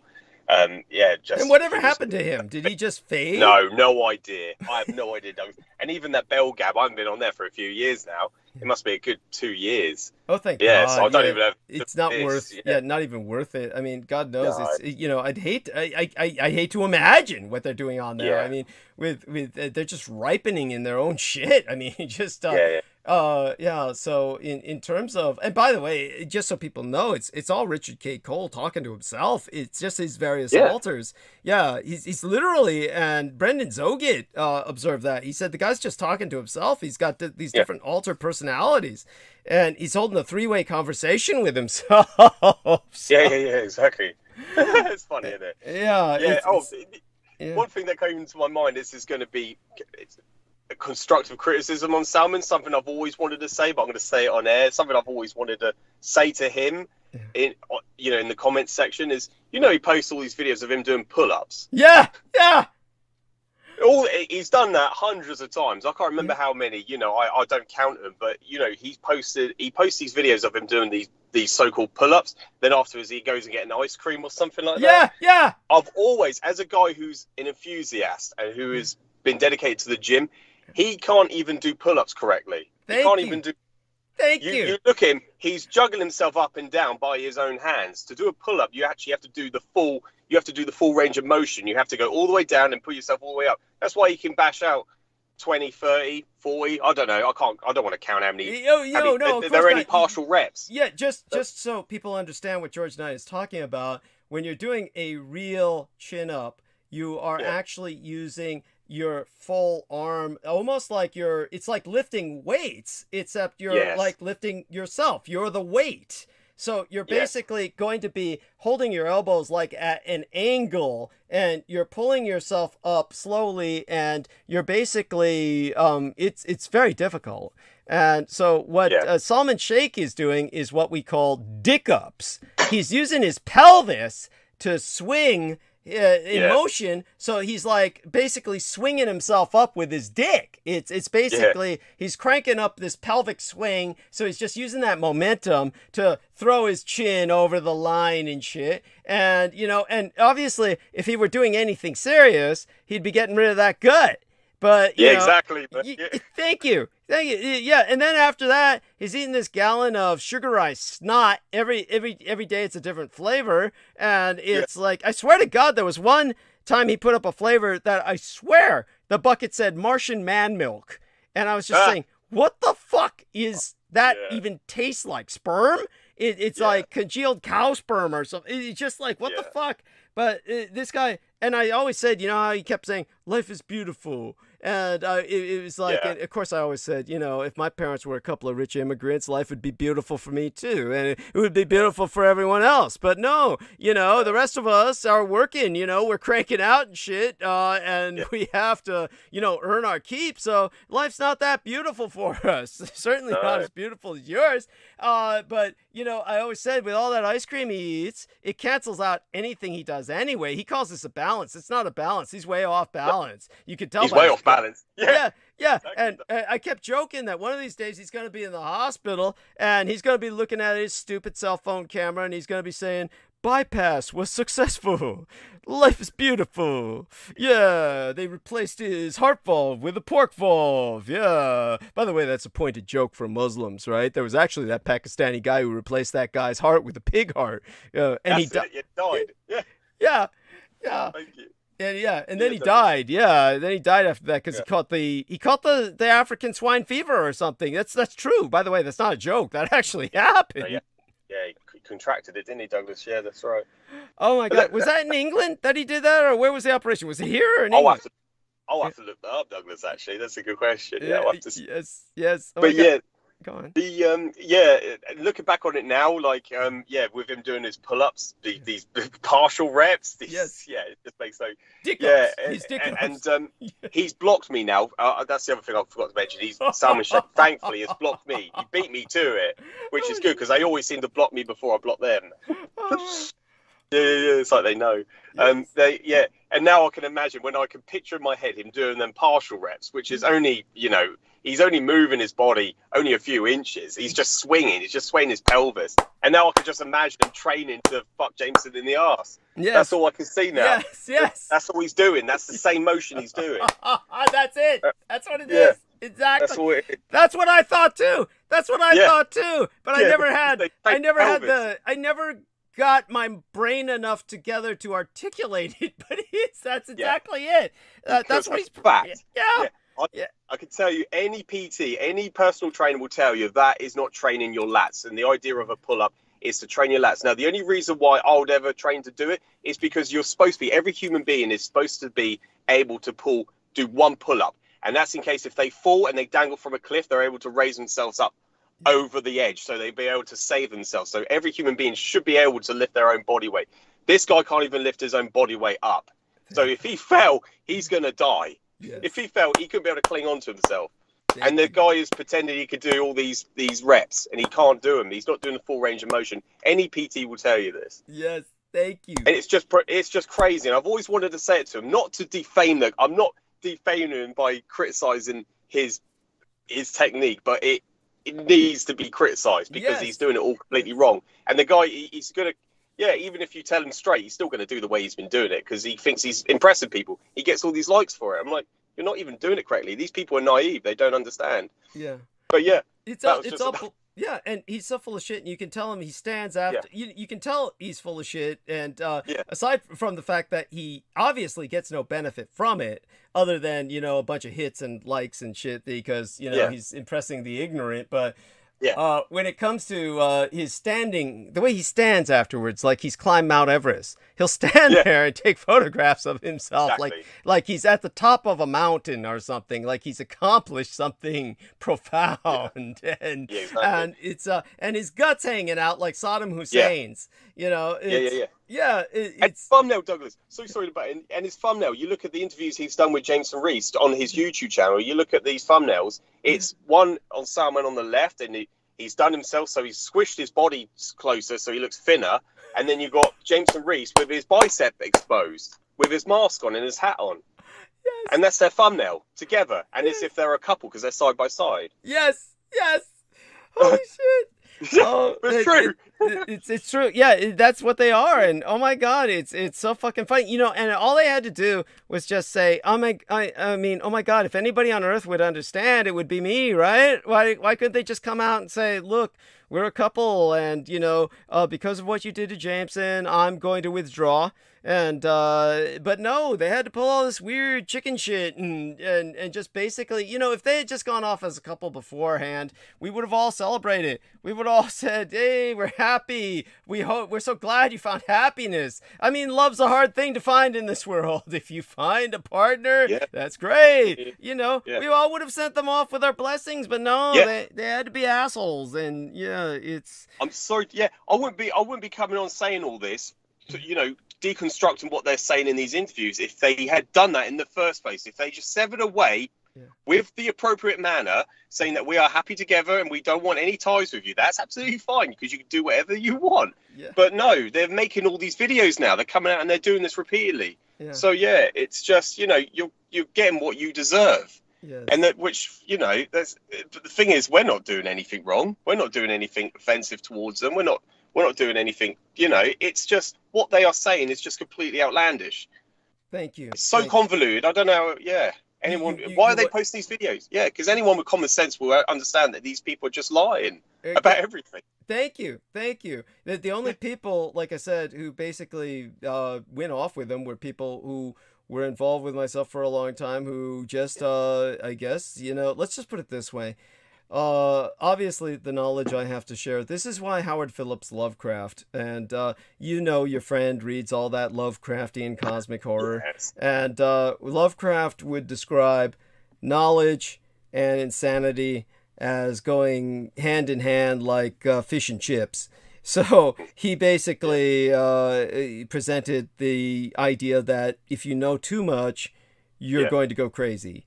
And the problem is, Lovecraft was absolutely right. Your average person cannot handle reality. This is what Lovecraft said. He even opens his primary story, or his archetypal story, the iconic story, the Call of Cthulhu. He opens with that line that if man were able to realize what was really reality, he would go mad. And, that's a paraphrase. But certainly... this is what happens to many people around me. Most of what I have to offer, the information is just so intense. It is just, like the Americans have had this stupid UFO kind of congressional review of UFOs Yes. lately, and they're showing these stupid fuzzy blobs that and this is basically what they say is we don't know, and we've gotten to the point where we say we don't know, and obviously our man George Knight could identify the majority of what these images are. This is this kind of mechanical craft, this is this kind. But one man recently said, and this was a new sighting, he said, I saw a UFO and it was in the sky, it was like a worm. And of course what he's speaking of is these kinds of organic entities that live in the vacuum or the aether, and basically humanity has not yet begun to categorize which is what's basically a zoological phenomenon.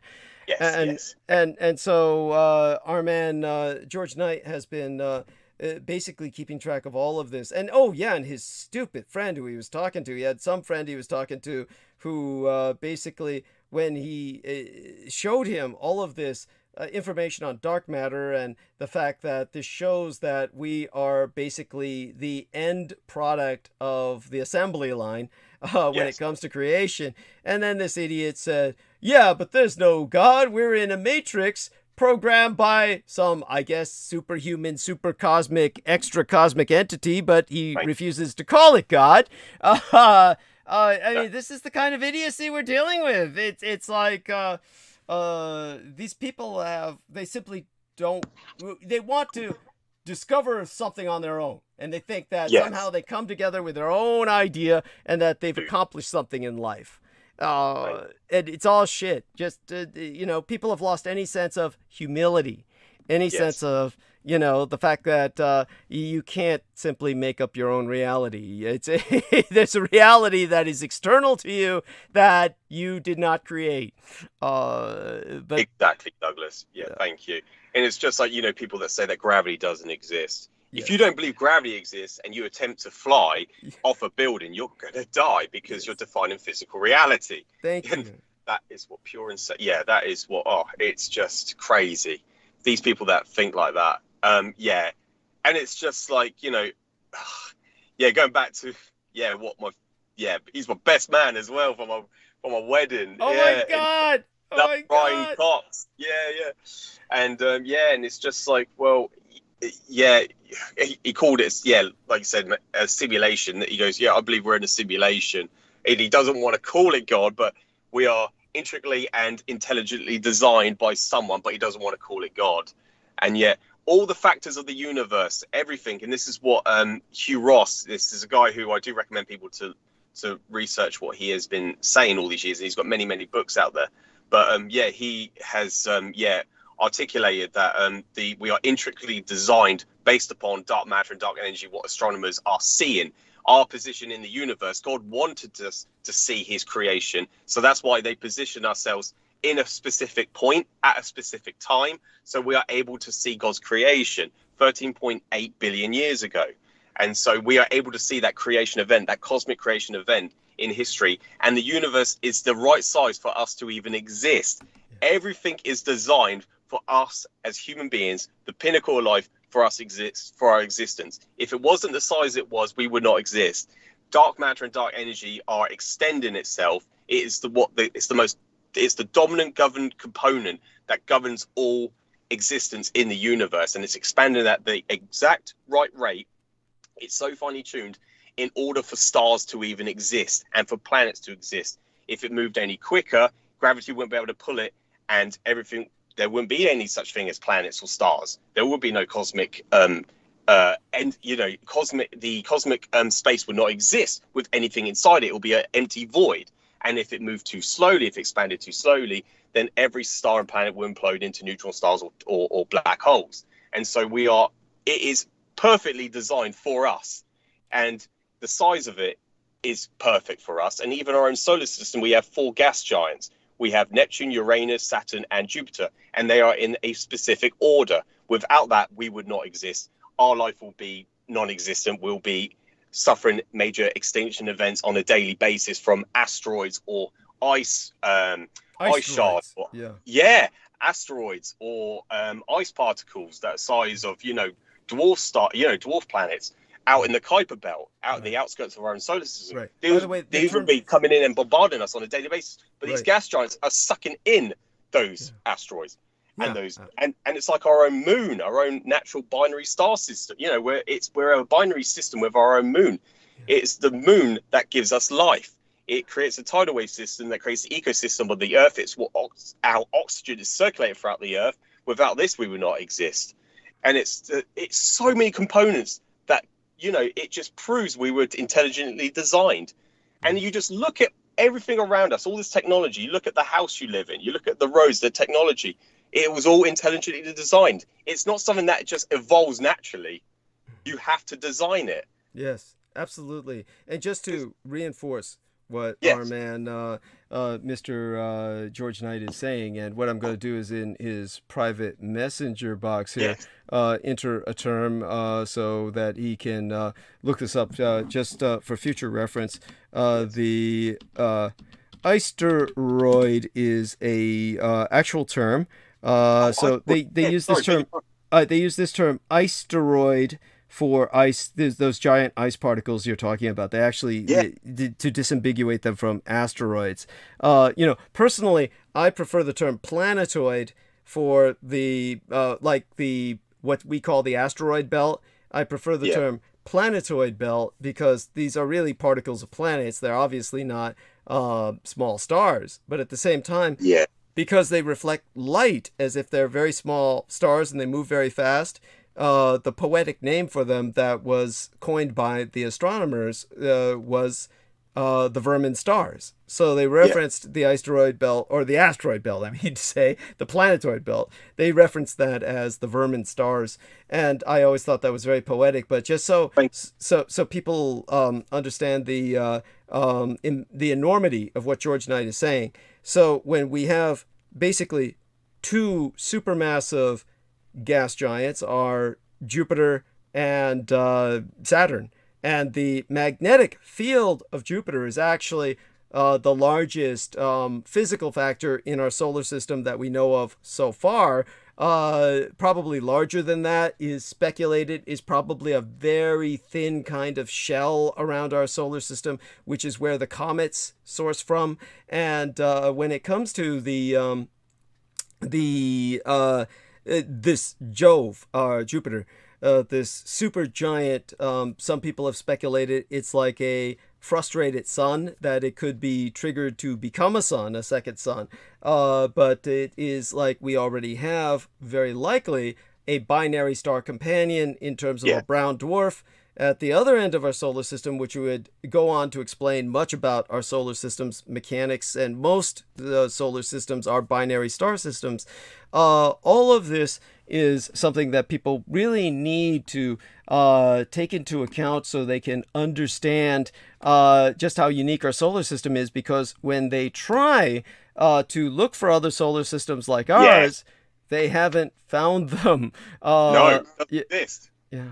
Yeah, it's our solar system is unique, and so just so people understand, and then beyond the Saturn is another planetoidal belt, what they call the Chirotic, or Chiron is the main dwarf planet that is like Ceres in the planetoid belt, Ceres in the asteroid belt. Ceres is the largest of the asteroids, and it's basically a dwarf planet.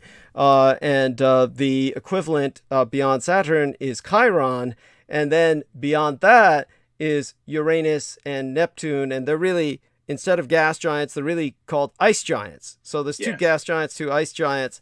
And then you have, of course, what we used to count as a planet, which was Pluto, which I still insist is really to be counted as a planet, really. And so when it, and we need to start counting many of these things we just call dwarf planets. I mean, we could just call them planets, really. And that's why we should begin to acknowledge our own moon as a planet, because it's so much larger proportionate to our planet than any other moon in the solar system.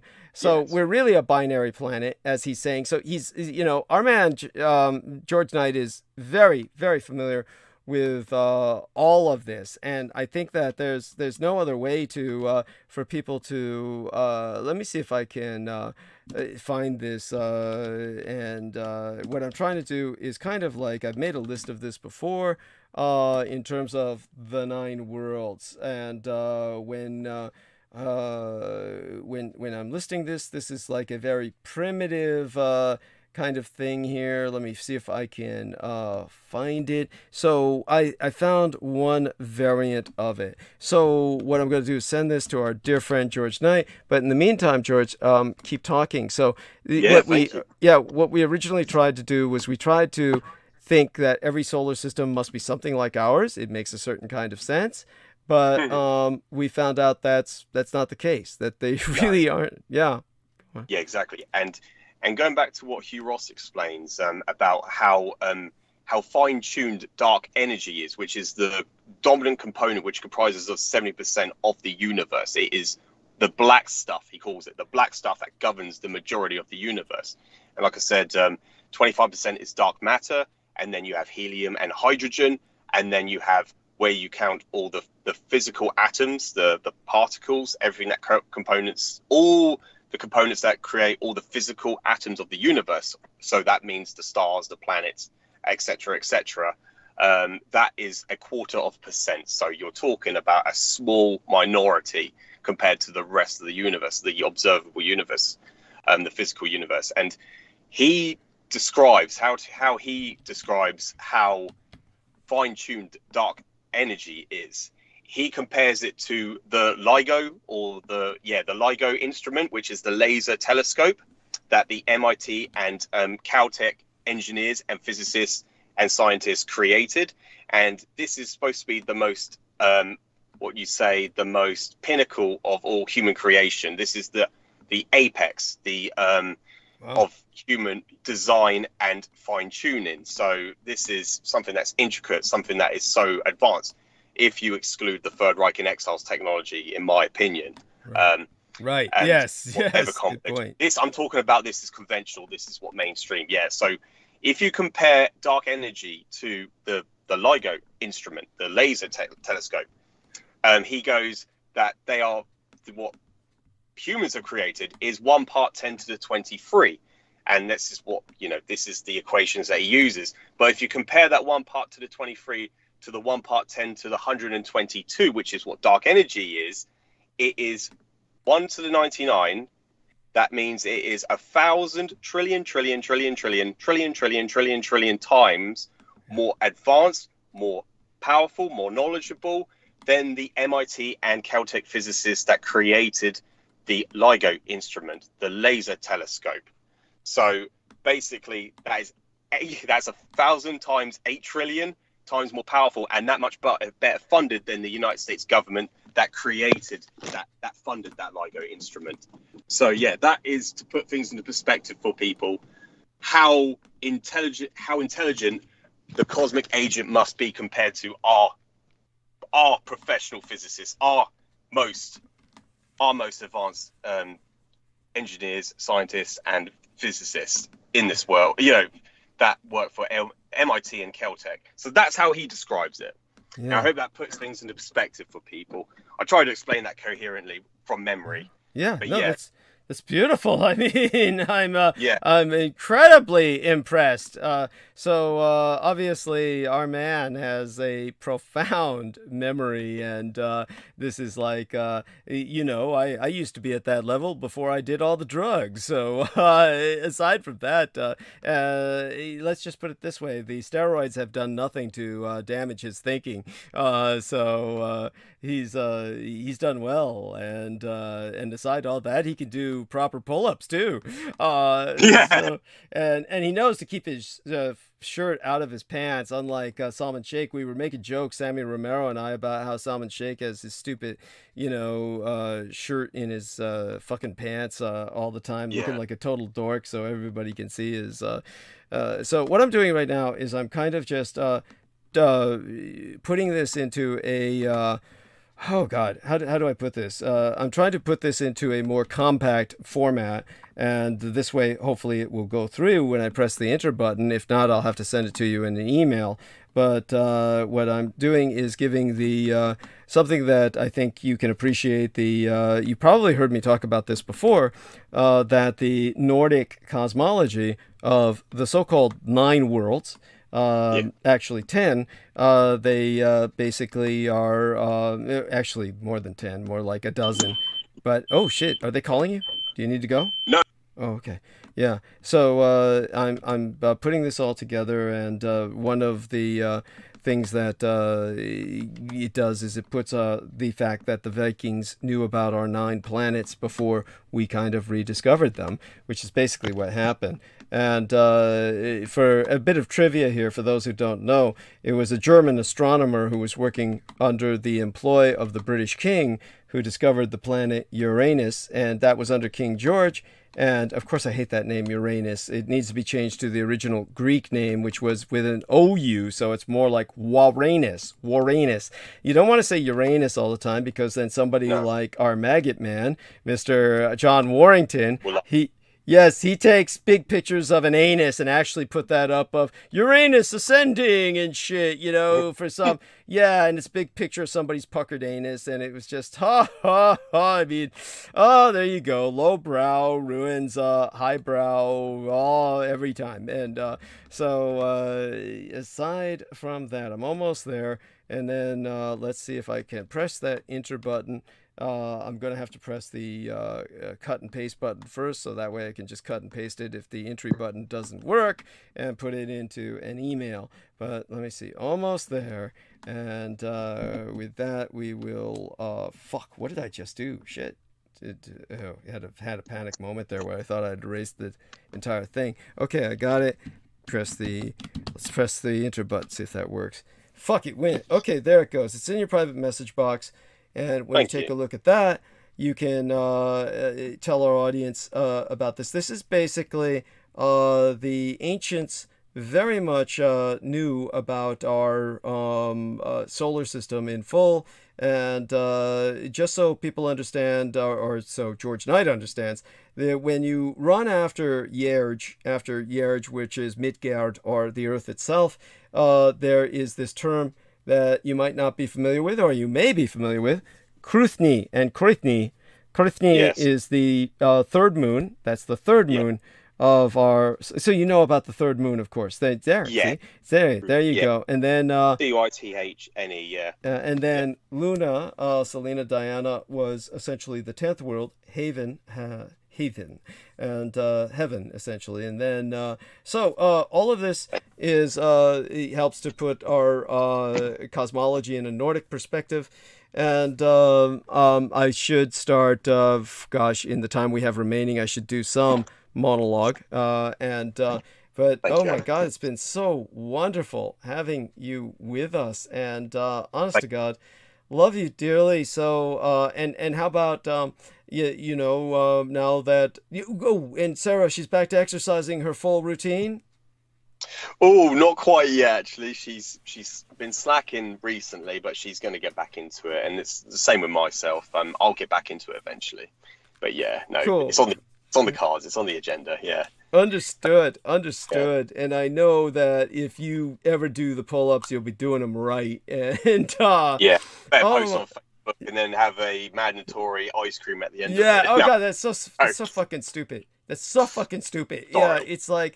I'm being facetious. I know that. In your case, you're never going to do something so incredibly self-destructive. I mean, it's like he always says that mandatory ice cream, and it's like, the robotic nature of what he does. The robotic nature of what he does is disturbing. There is, other people who have like routines, but it's the recording thereof and putting it up there like, oh, look at me, look at what I'm doing. It's like, honestly, I'm surprised he doesn't show himself taking a shit every morning with it's like, Oh, it was. You try to be nice to the guy, try to, say all that stuff. And then with Jameson, it was just impossible since all of his notifications were just, like you said, nuclear explosions. You don't really do it justice. You make it sound almost like it was as if he had an interest in mushroom clouds or something. It was more like he was just constantly obsessing on annihilation and just constantly,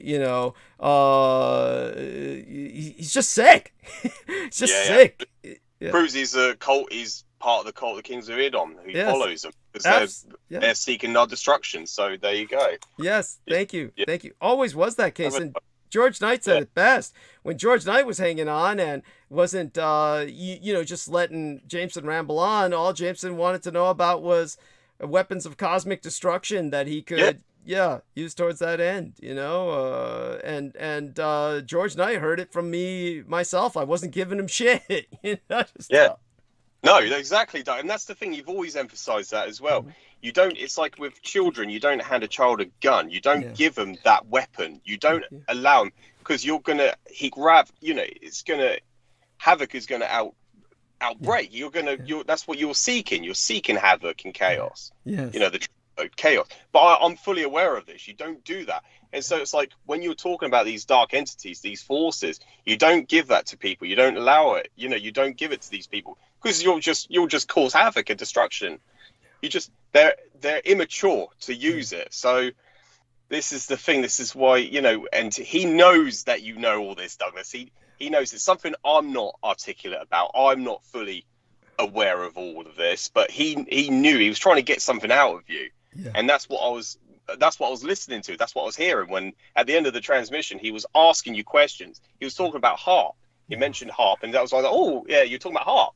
But it was like he was asking you things, so he was trying to find information out from you, and you weren't giving it to him. Yeah. You're like, no, yes and no, sorry, no. Yeah. And honestly, believe me, it's you're definitely one of the rocks of Gibraltar, one of the foundations of a healthy existence for me, along with Sammy Romero, and now, thank God, Viviana coming to act as a producer. And she, of course, has her own perspective, which is a little different from mine, but, that's fine. That's fine. I did hear that earlier, actually. When I just dropped out, when I said I'll be on in an hour and a half's time, I did get that because she was talking to Sammy Romero, and she was saying that there is a hidden agenda behind the whole the government and the corporations trying to depopulate the population, and obviously she's not aware of it. She will be eventually, but I listened to that and I was like there going, I already know all this. I've learned all this from Douglas. They're not going to depopulate you. And just like what you said about corporations, with the profits and they want to socialize all the costs and they want to privatize all the profits. So it was exactly what you were saying earlier. And it's just like with the government, they're not going to kill off the population using a biological weapon. People believe that COVID is a biological weapon. And it doesn't matter whether it was biological or it was natural. It doesn't matter. It would have sourced from China anyway. Yeah. But they wouldn't have used that to depopulate you because they need your taxations. They need you. Otherwise, they don't exist. They're not going to kill you. They want you alive so you're able to pay your taxes. And that's why you're the enemy. They have to keep you alive so you continue to pay your taxes. Yes. That's what people need to understand. Thank you. Thank you, Douglas. Sorry, I've been talking too much. No, you were wonderful. Yeah, you were wonderful. I love you dearly, and share that love with Sarah, and of course your lovely daughter. And we'll be speaking again soon enough. And check in on Sunday if you're able to talk with us on Sunday. That would be wonderful because Sunday Peter likely won't be here. So So any I'll try to, Douglas. Yeah. That would be wonderful. All right. And you can take care of yourself. Thank Speak you. to you soon. Bye-bye. Yes, Thanks for having you me as on. well. Bye for now. And so that is George Knight, wonderful individual. Make certain to go to his channel, bizarrehd.com, on YouTube. BizarreHD, it's on YouTube, youtube.com/bizarrehd, I believe. BIZARE HD. And there you can review some of the wonderful things he's produced. All right, solicitation time. Yes. Teeth pulling. It's like pulling teeth. One among the creepiest true crime tours in America is the Tucson Murders' True Crime Tours. The Tucson Murders True Crime Tours provide a historic crime investigation into forgotten lost crimes in Tucson, Arizona. These small private tours are hosted by the Mr. Ben Baron Astenius, a true crime researcher and enthusiast who will personally take us thee to real historic crime locations related to these crimes in Tucson. Relive these events and hear the untold stories behind the stories. The Baron Ben specializes in the seemingly ever-developing case of the late serial rape killer Charles Howard Smitty Schmid Jr., alias the Pied Piper of Tucson, an aftermath tour. See theunfinishedman.com to access,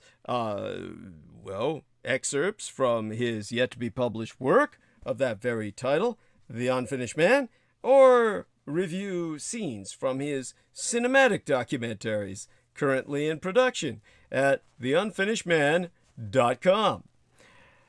But other cases, such as the strange case of Morris Brady, the Dr. George Marvin Tejardine case, and the Red Rapist, are also within his repertoire, as in fact are all the crimes that shocked the Southwest throughout the 1960s, the very decade I myself entered this vale of tears. These devastating crimes stained a city so deeply they may never be removed. For tour information, contact thetucsonmurders.com. Spell it as you would Tucson, Tucson. Put the word "the" in front of it, thetucsonmurders.com, and call Ben Astenius privately to personally guide your tour at 1-520/323-3406. That's 1520-323-3406. Now, a good man, shout out here, by the name of David Fitzsimmons. David Fitzsimmons is someone who has attempted to contribute. I don't know how much. It's very strange. I know for a fact that when I went to check my PayPal account, it increased. I don't know by how much. I do know it was higher than before I had looked at it when David Fitzsimmons said he had contributed something, but there's no notification from PayPal that he contributed. So I left him a message to that effect, thanked him, of course, for his contribution, and he was very astute, said, get some rest, and I am just grateful for such people, as well as a shout out to the wonderful Peter Moon, and so got a little bit towards me to certainly help in this month where I had to do a Costco run, and I was out of everything. So Peter Moon helped me with the Costco run, and that helped immensely. Obviously, we have the expense of the life insurance coming up, and so that will be probably this month. No, next month. But yeah, I might as well say this month. Next month will be this month all too quickly. All right, obligatorily, and I wasn't looking forward to this. Analysis time, and shit, what are we dealing with? Another goddamn school shooting, and we're all tired. We've got 2 hours and 15 minutes left. The most alarming thing to me was that the stock prices of the top two U.S. gun makers rose the morning after the Texas school shooting that left at least 21 people dead. Now, for those of you who don't know, are looking at old reports, or haven't been keeping track of the updates, and you're seeing weird shit that just confuses you, like Well, let me try and give you what I know. We had a shooting at an elementary school in Uvalde, Texas. At this point, the day before yesterday, Tuesday, that left at least 21 people dead. The stock prices of the top U.S. gun makers rose in pre-market trading today, or rather yesterday morning by now, and the fear of gun control prompted Americans to stock up on guns and ammo, which was what boosted our manufacturers. So, again, to reiterate the unbelievable, or rather put speech to the unspeakable, the stock prices of America's two largest public gun makers, meaning they're traded on the market, rose in pre-market trading today, well, what by now is yesterday morn, which itself was the morning after the Uvalde school shooting in Texas that left 19 children and 2 adults dead. Now, at 8 a.m. Wednesday morning, yesterday, E.T. Sturm, Ruger and Company, the largest public U.S. gun maker by value, was up 0.9%, with Smith & Wesson brands, the second largest, up 1.2%. Now, as you may know by now, Americans tend to stock up on guns and ammunition when gun control returns to the political agenda. The stock prices of guns and ammunition makers rose after the 2012 massacre at Sandy Hook Elementary School and the San Bernardino shooting in 2015. Now, in an address to the nation delivered yesterday, the day before yesterday by now, President Joseph Biden said, "As a nation, we have to ask, when in God's name are we going to stand up to the gun lobby?" Now,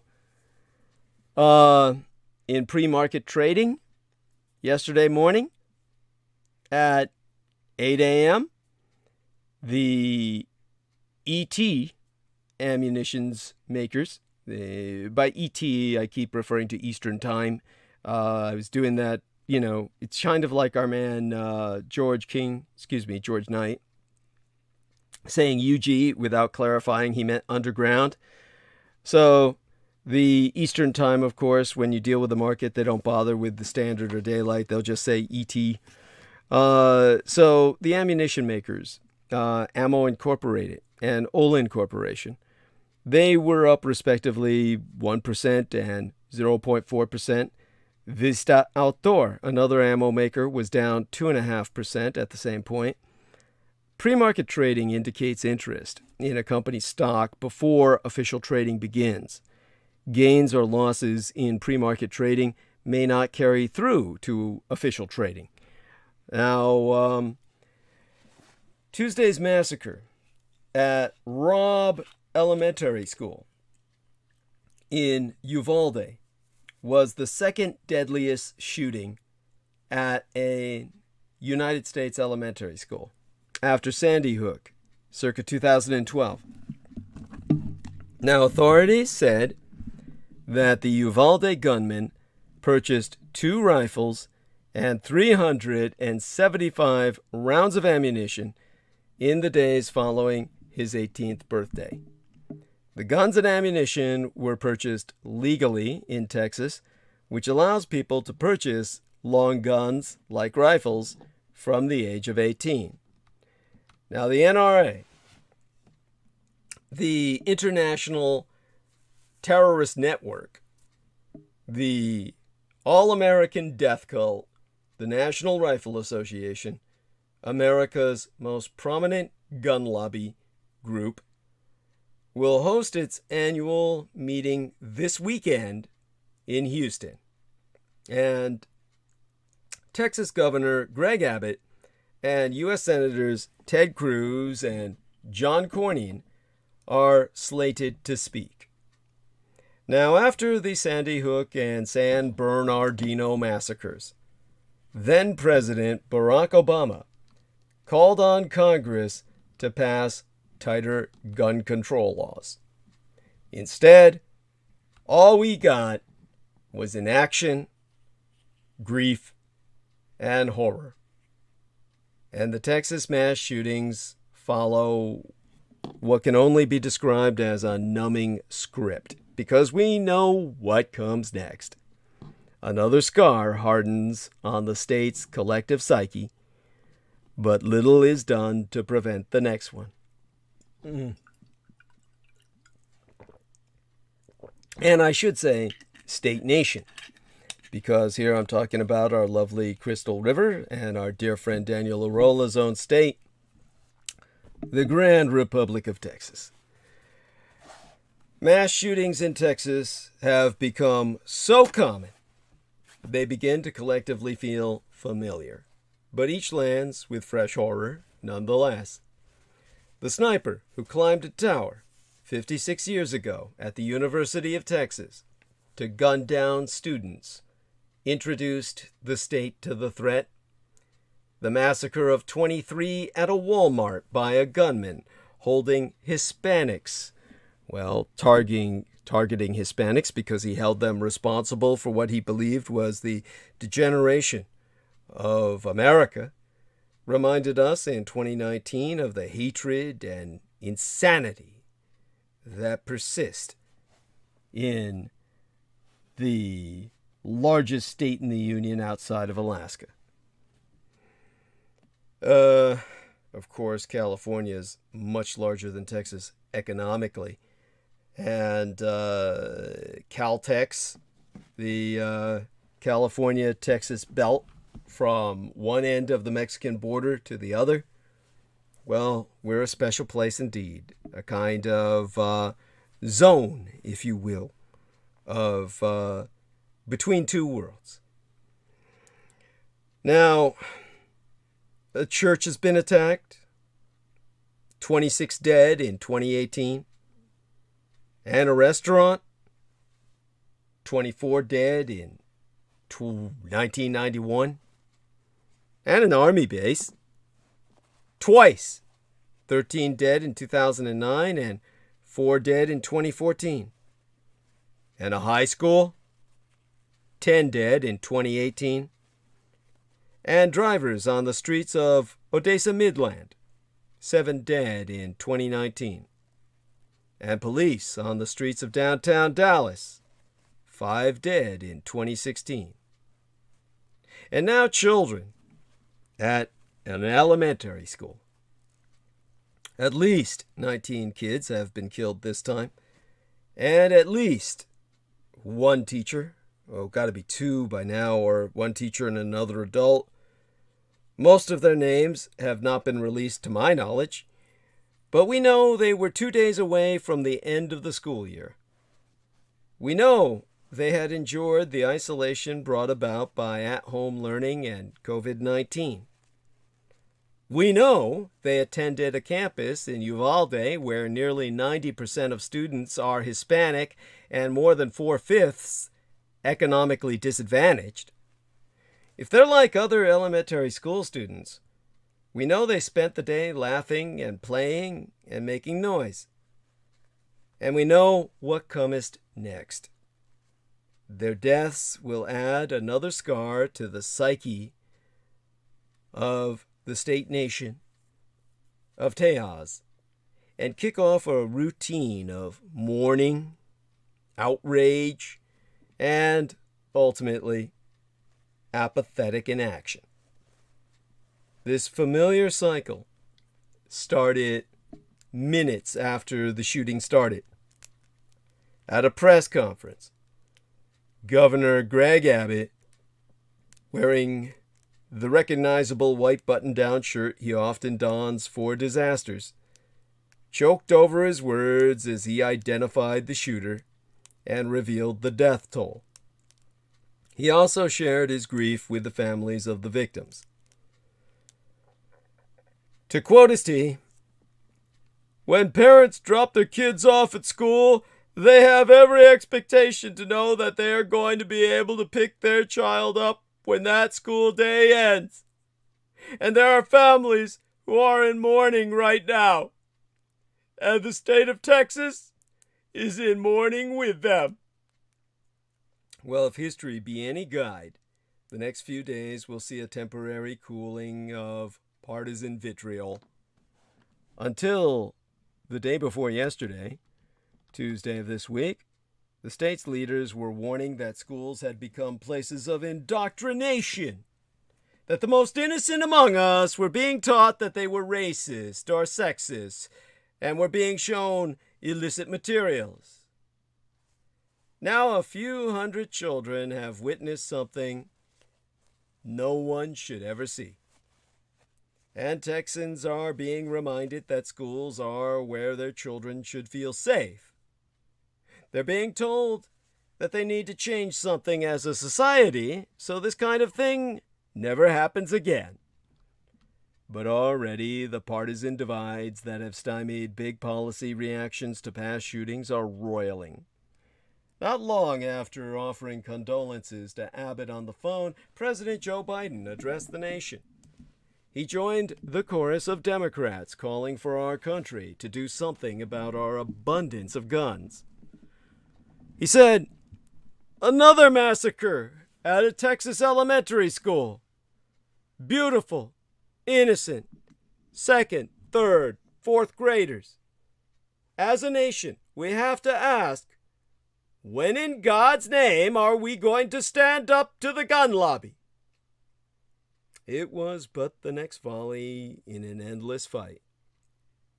One that politics has turned into an irreconcilable clash of worldviews. One group notes that this unique horror happens in America far more than any other place on earth, and that it's the result of practically unfettered access to guns.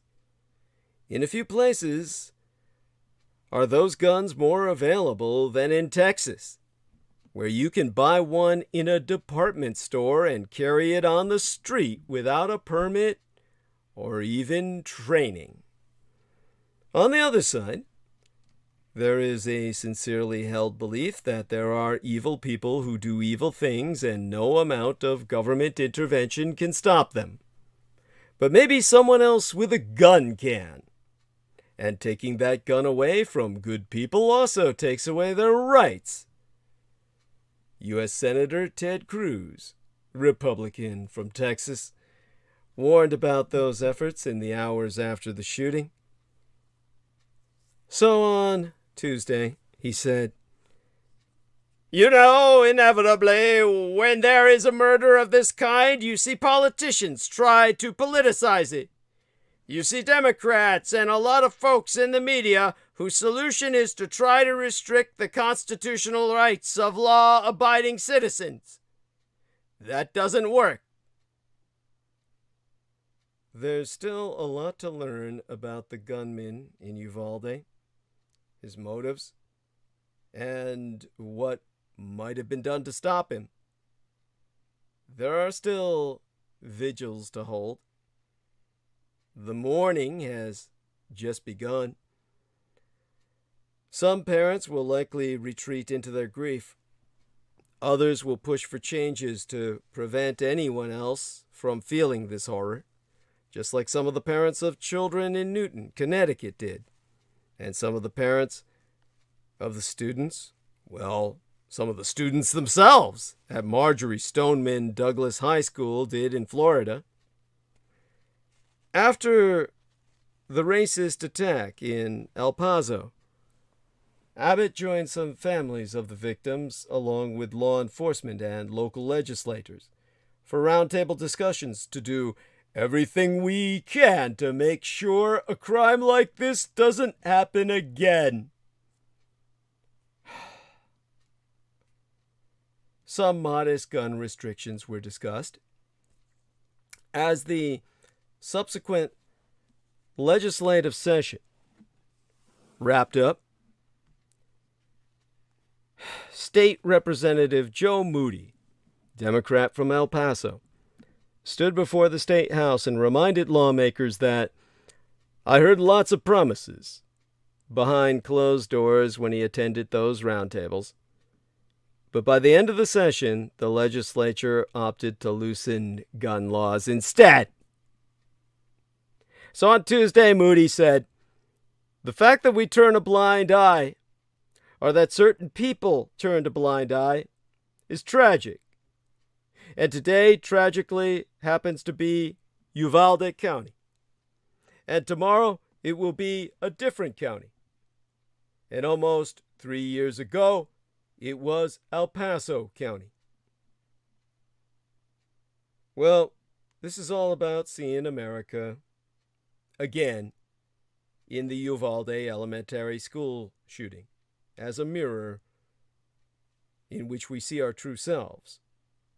19 children and 2 adults were murdered in Texas. This is the country that gun rights advocates have chosen. The day before yesterday, the Federal Bureau of Investigation released a report titled Active Shooter Incidents in the United States in 2021, which logged 61 mass shootings last year. The deadliest of these was at a supermarket in Boulder, Colorado, where 10 people were killed, a death toll that was matched 10 days ago at a supermarket in Buffalo, New York, and then exceeded at Robb Elementary School in Uvalde, Texas, where an 18-year-old shot and killed 19 children and 2 adults. Early reports indicate that he used both a handgun and a rifle. Now, families who gathered at the local civic center, which was used as a reunification site, were asked for DNA swabs to assist investigators in identifying their loved ones. The shooting began around 11:30 in the morning. As darkness fell, many families were still waiting outside the civic center without word of their children. Well, the word they got was that this is the second deadliest K-12 school shooting in U.S. history after the December 2012 massacre at Sandy Hook Elementary School in Newtown, Connecticut, where 20 children and 6 educators were killed. Eventually, Sandy Hook also came to be seen as the graveyard of the gun control movement. In 2013, a new assault weapons ban and also a bill to require universal background checks for firearm sales failed in the Senate.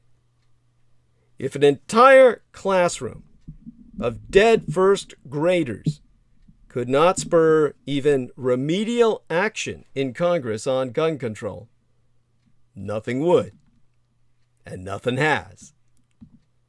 A few months after Sandy Hook, the agitation propaganda documentary maker, Michael Moore, writing in Huffington Post, imagined a scenario in which the parents of the victims leaked photographs of the classroom crime scenes to the press.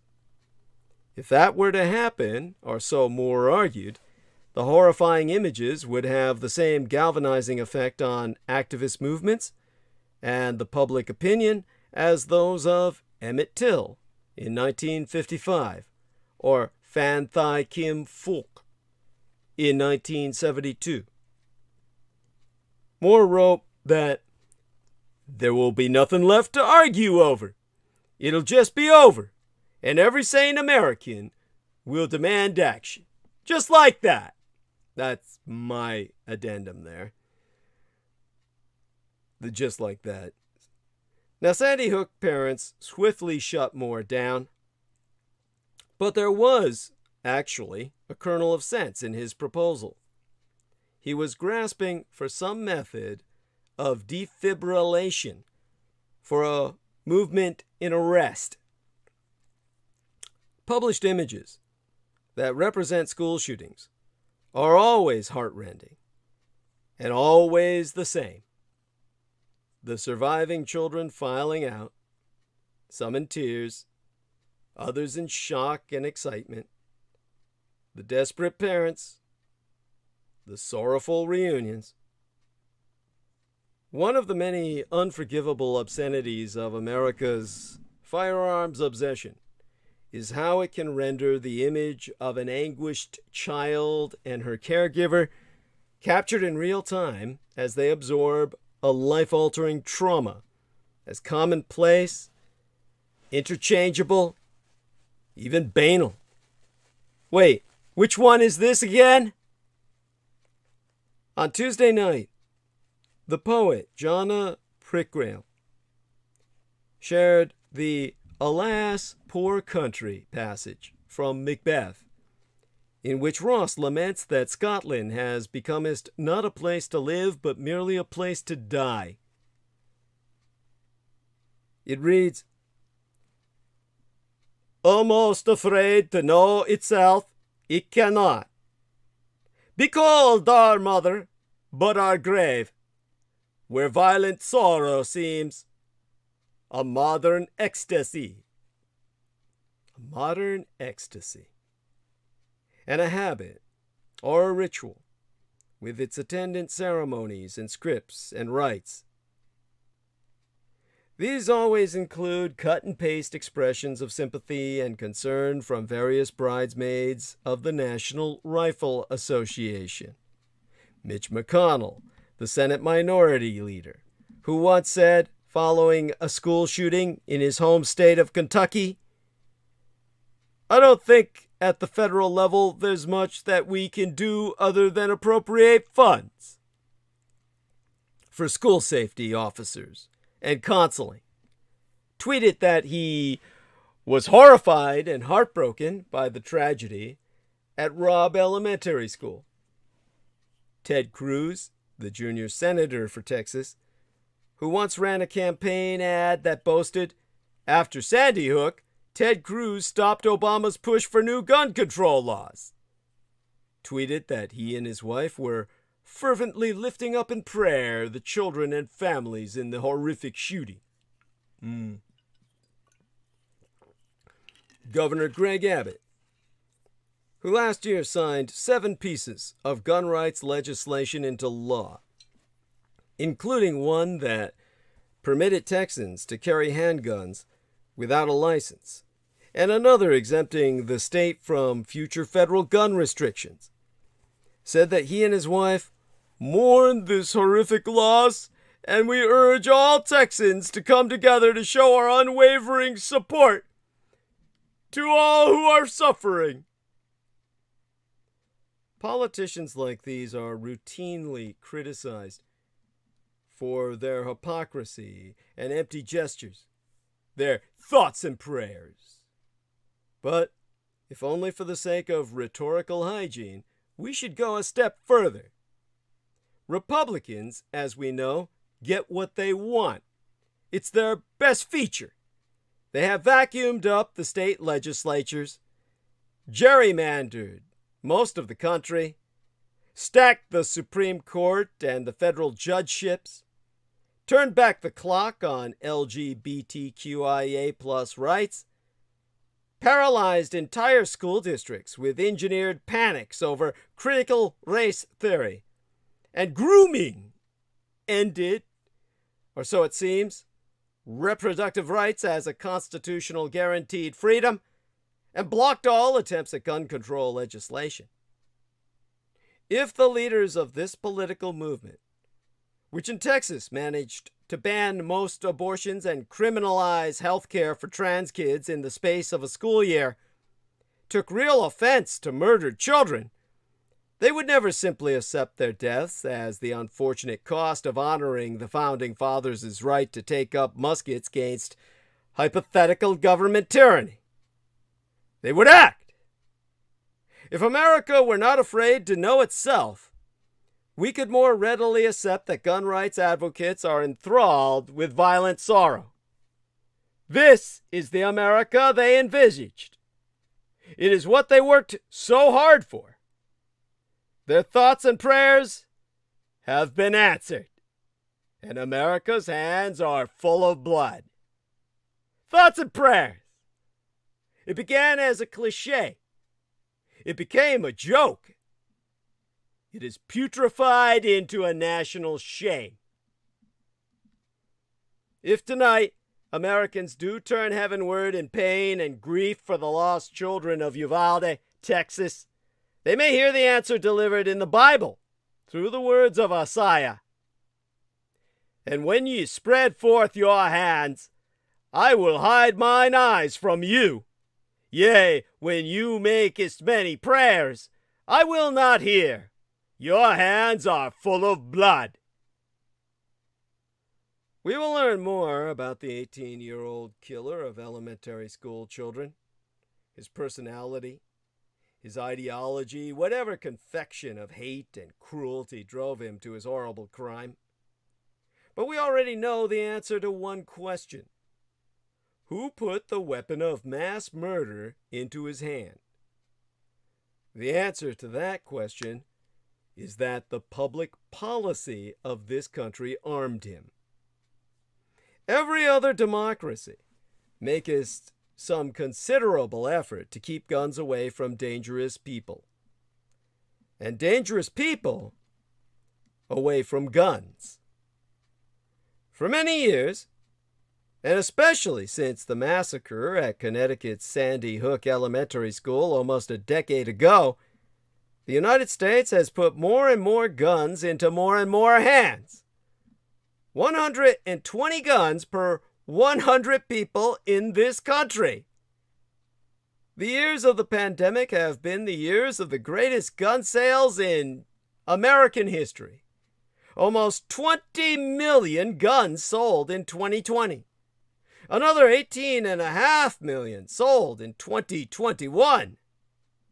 No surprise, those 2 years also witnessed a surge in gun violence. The spectacular human butchery of our recurring mass slaughters.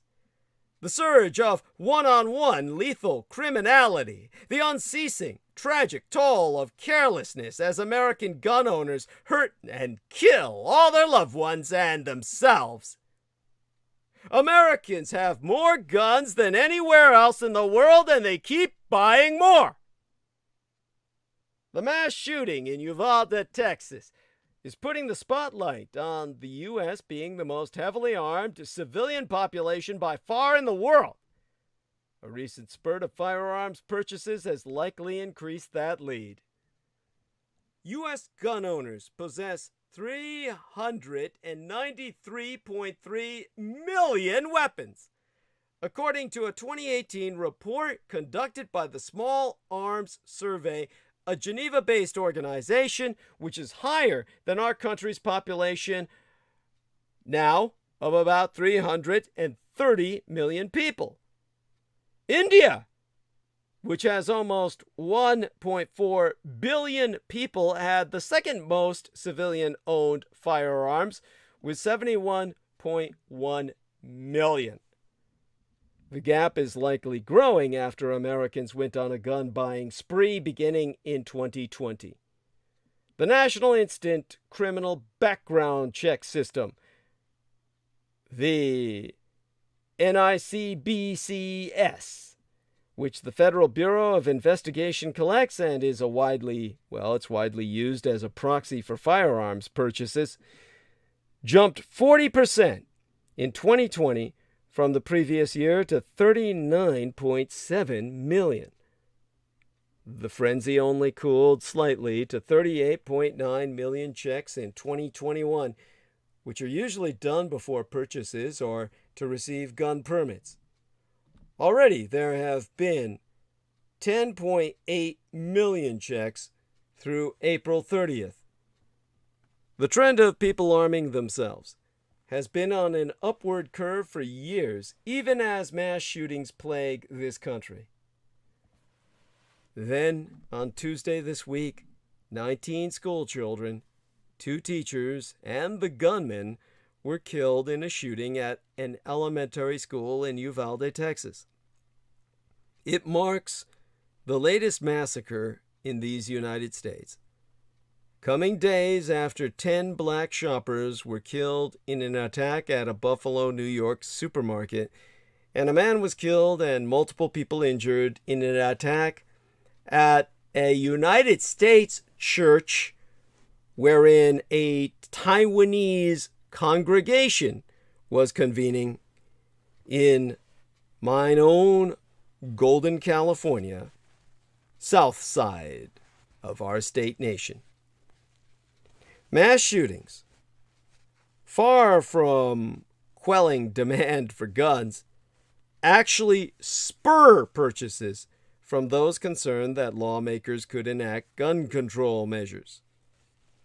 The FBI checks have proven this repeatedly. Investors know this, with the shares of Smith & Wesson Brands Incorporated rising 8.9% to $15.19 at 12:14 p.m.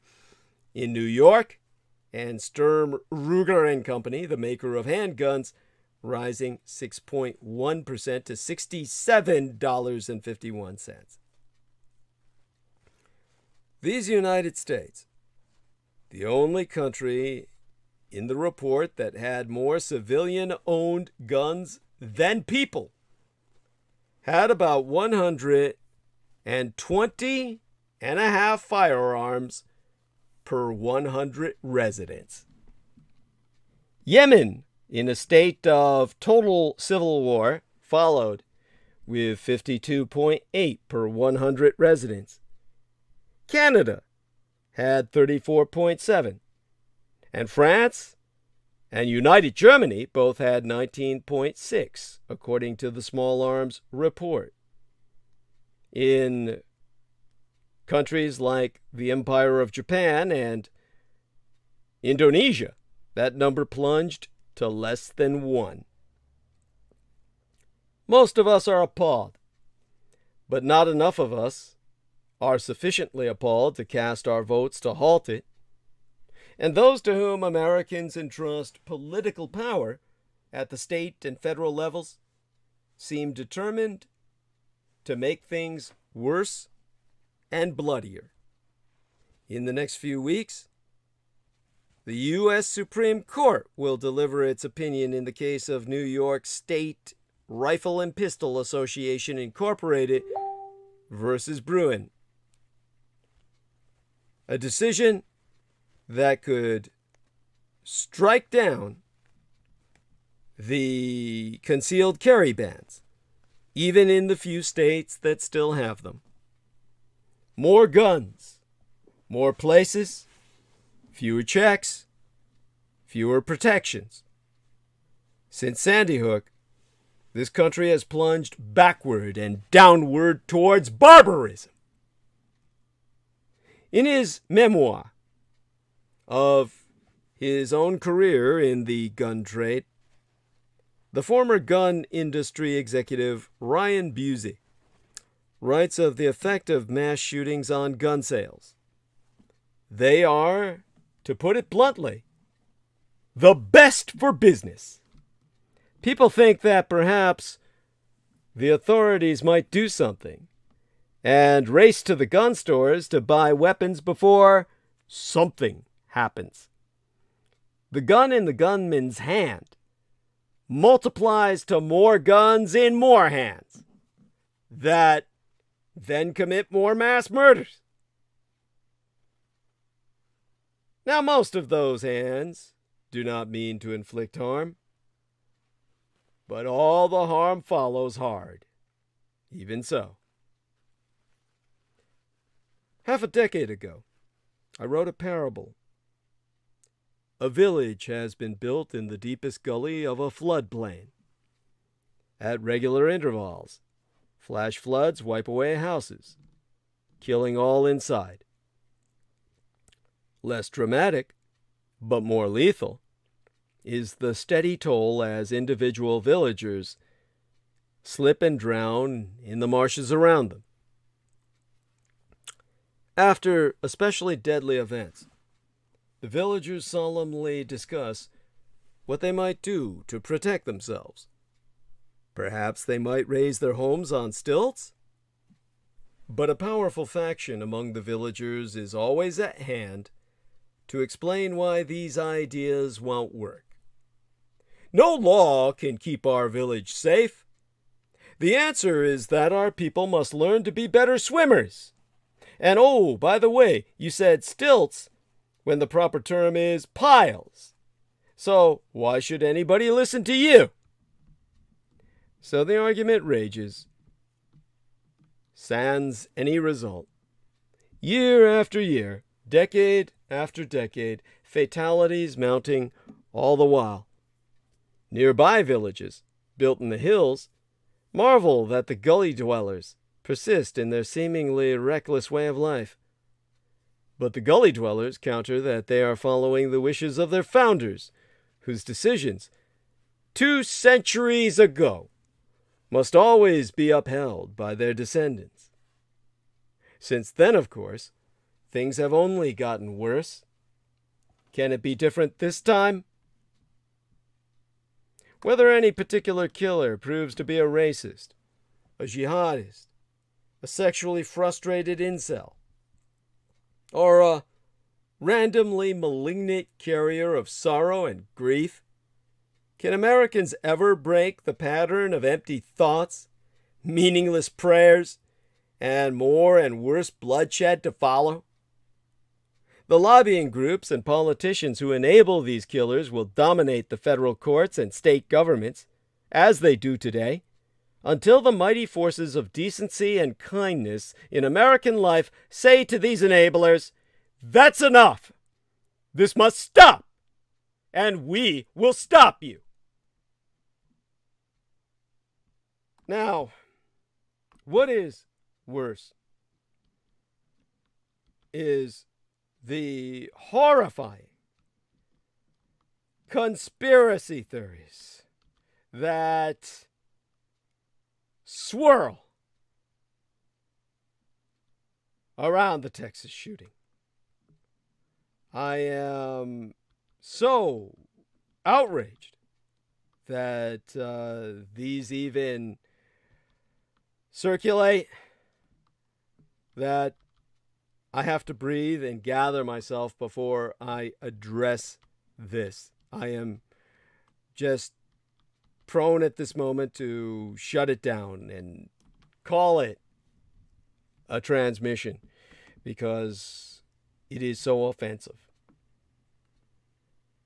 By now, it's as predictable as the calls for thoughts and prayers. A mass shooting leaves many dead, and wild conspiracy theories and misinformation about the carnage soon follow. In fact, they're immediate. They happen to circulate while the killing is still taking place. It happened after Sandy Hook, after Parkland, after the Orlando nightclub shooting, in which my son almost became a statistic, and after the deadly rampage earlier this month at a Buffalo grocery store. Within hours of the day before yesterday's school shooting in UVALDE, Texas, another rash began as internet users spread baseless claims about the man named as the gunman and his possible motives. Unfounded claims that the gunman was an immigrant living in the United States illegally or transgender immediately emerged on Twitter while the bullets were still flying, Reddit, and other social media platforms. They were accompanied by familiar conspiracy theories suggesting the entire shooting was somehow staged. The claims reflect broader problems with racism and intolerance toward transgender people, and are an effort to blame the shooting on minority groups who already endure higher rates of online harassment and hate crimes. Now, according to disinformation expert Jamie Longoria, the directress of research at the Disinfo Defense League, a nonprofit that works to fight racist misinformation. In her words, it's a tactic that serves two purposes. It avoids real conversations about the issue of gun violence, and it gives people who don't want to face reality a patsy. It gives them someone to blame. In the hours after the shooting,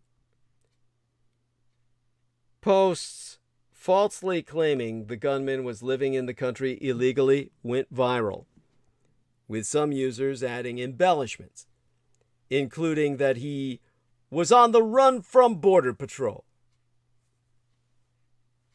One tweet that was liked and retweeted hundreds of times read, "He was an illegal alien wanted for murder from El Salvador. This is blood on Biden's hands and should never have happened."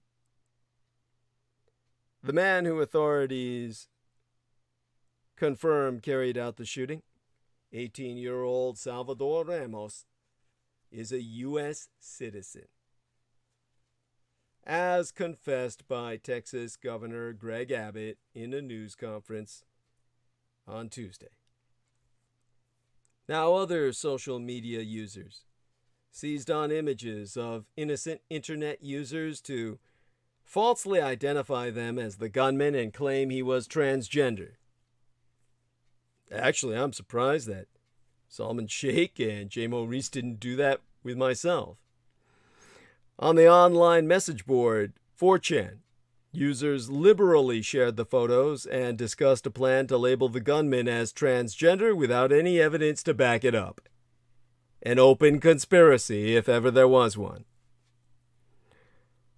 One post on Twitter, which has since been deleted, featured a photo of a trans woman holding a green bottle to her mouth, looking into the camera, headphones hanging from one ear, and the user saying the shooter was a femboy, all uppercase, femboy, with a channel on YouTube, claimed, all uppercase now, breaking news! The identity of the shooter has been revealed. None of this was true. The photograph actually depicted a 22-year-old trans woman named Sabrina who lives in New York City. Sabrina, who requested her last name never be published due to privacy concerns, and of course the inevitable threats against her life, confirmed to the Associated Press that the photo was hers and also said she was not affiliated with the purported YouTube account. Which again, I'm surprised they didn't use mine. The Lovers, Salman the Shake Man, and the Reese Jam. Now, Sabrina said she received harassing responses in social media, particularly messages claiming that she was the shooter. She responded to a number of posts spreading the image with the misidentification, asking for the posts to be deleted. She told the press that the entire ordeal is just horrifying. Another photograph that circulated widely showed a transgender woman with a Coca-Cola sweatshirt and a black skirt. A second photograph showed the same woman wearing a black NASA shirt with a red skirt. These photographs didn't show the gunman either. They were of a Reddit user named Sam, who confirmed her identity to the press on, well, early yesterday morning. Now, the press is honoring her wishes in not using Sam's last name to protect her privacy and ultimately, quite likely, her life. Sam wrote in a Reddit post, "It's not me. I don't even live in Texas." Now, by the way, checking an incoming message amidst all this. And taking a look at, oh God, the stupidity of the subhuman species we call Americans. Authorities have released originally no information on the gunman's sexuality or gender identification. My understanding is they still haven't. Now, Arizona Congressman Paul Gosar fit both unfounded claims about Ramos in a single, now deleted tweet that also misspelled his name. Tuesday night, or rather early yesterday morning, Gosar tweeted, "It's a transsexual leftist illegal alien named Salvatore Ramos." Now, Gosar's office has not returned my message seeking comment. Now, in some cases, misinformation about mass shootings or other events are spread by well-intentioned social media users trying to be helpful. In other cases, it can be the work of grifters looking to start fake fundraisers or draw attention to their website or organization. Then there are the trolls who seemingly do it for fun. Fringe online communities, including on 4chan, often exploit mass shootings and other tragedies as opportunities to sow chaos, troll the public, and push harmful narratives. Ben Decker, founder and CEO of the digital investigations consultancy Memetica, has gone on record to say, "It is very intentional and deliberate for them in celebrating these types of incidents to also influence what the mainstream conversations actually are. There's a nihilistic desire to prove oneself in these types of communities by successfully trolling the public. So if you are able to spearhead a campaign that leads to an outcome like this, you're gaining increased sort of in-group credibility." What he neglects to say, probably because he doesn't know, is that this is all among the cults of the kings of Edom. All of this is Edomite. The Edomic spread of chaos like a cancer.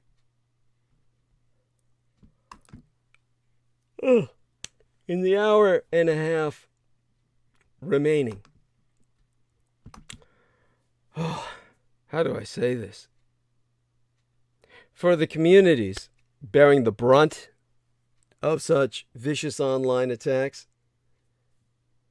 however,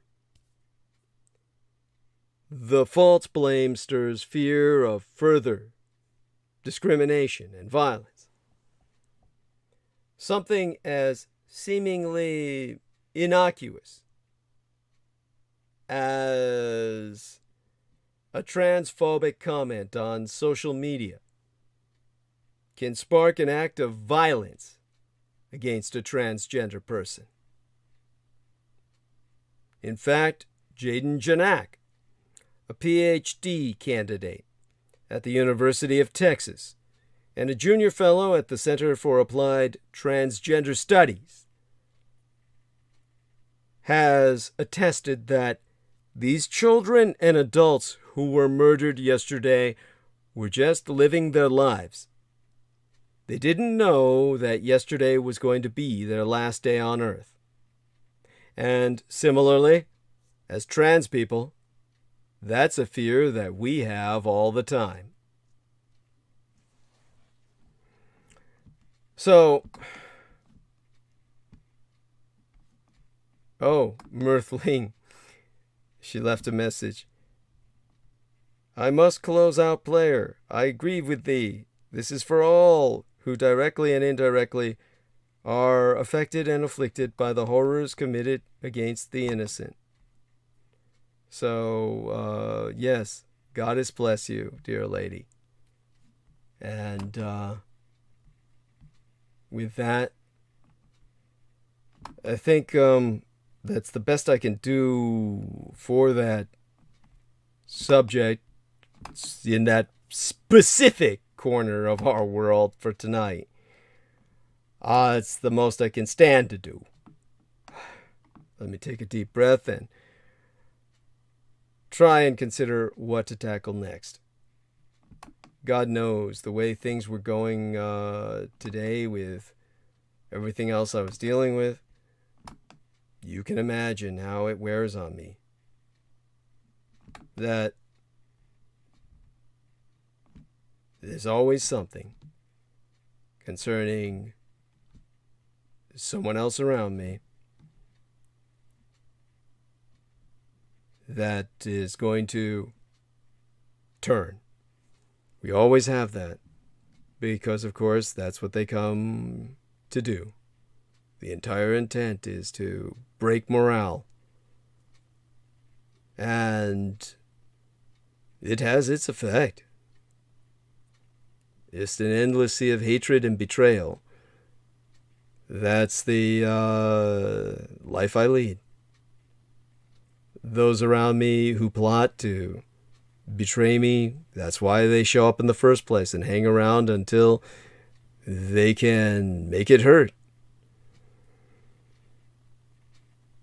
And this is the price I paid for everything I did to basically expose the abuses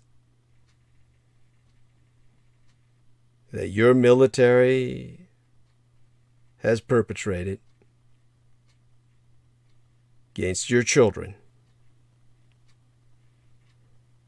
For those like George Knight was saying who didn't believe I worked at the Presidio, obviously I took Peter Moon and Jojo Mikolejic to the Presidio, where I showed them where I worked and everything about it, as I had done with Laurie and Ann Fenton years before.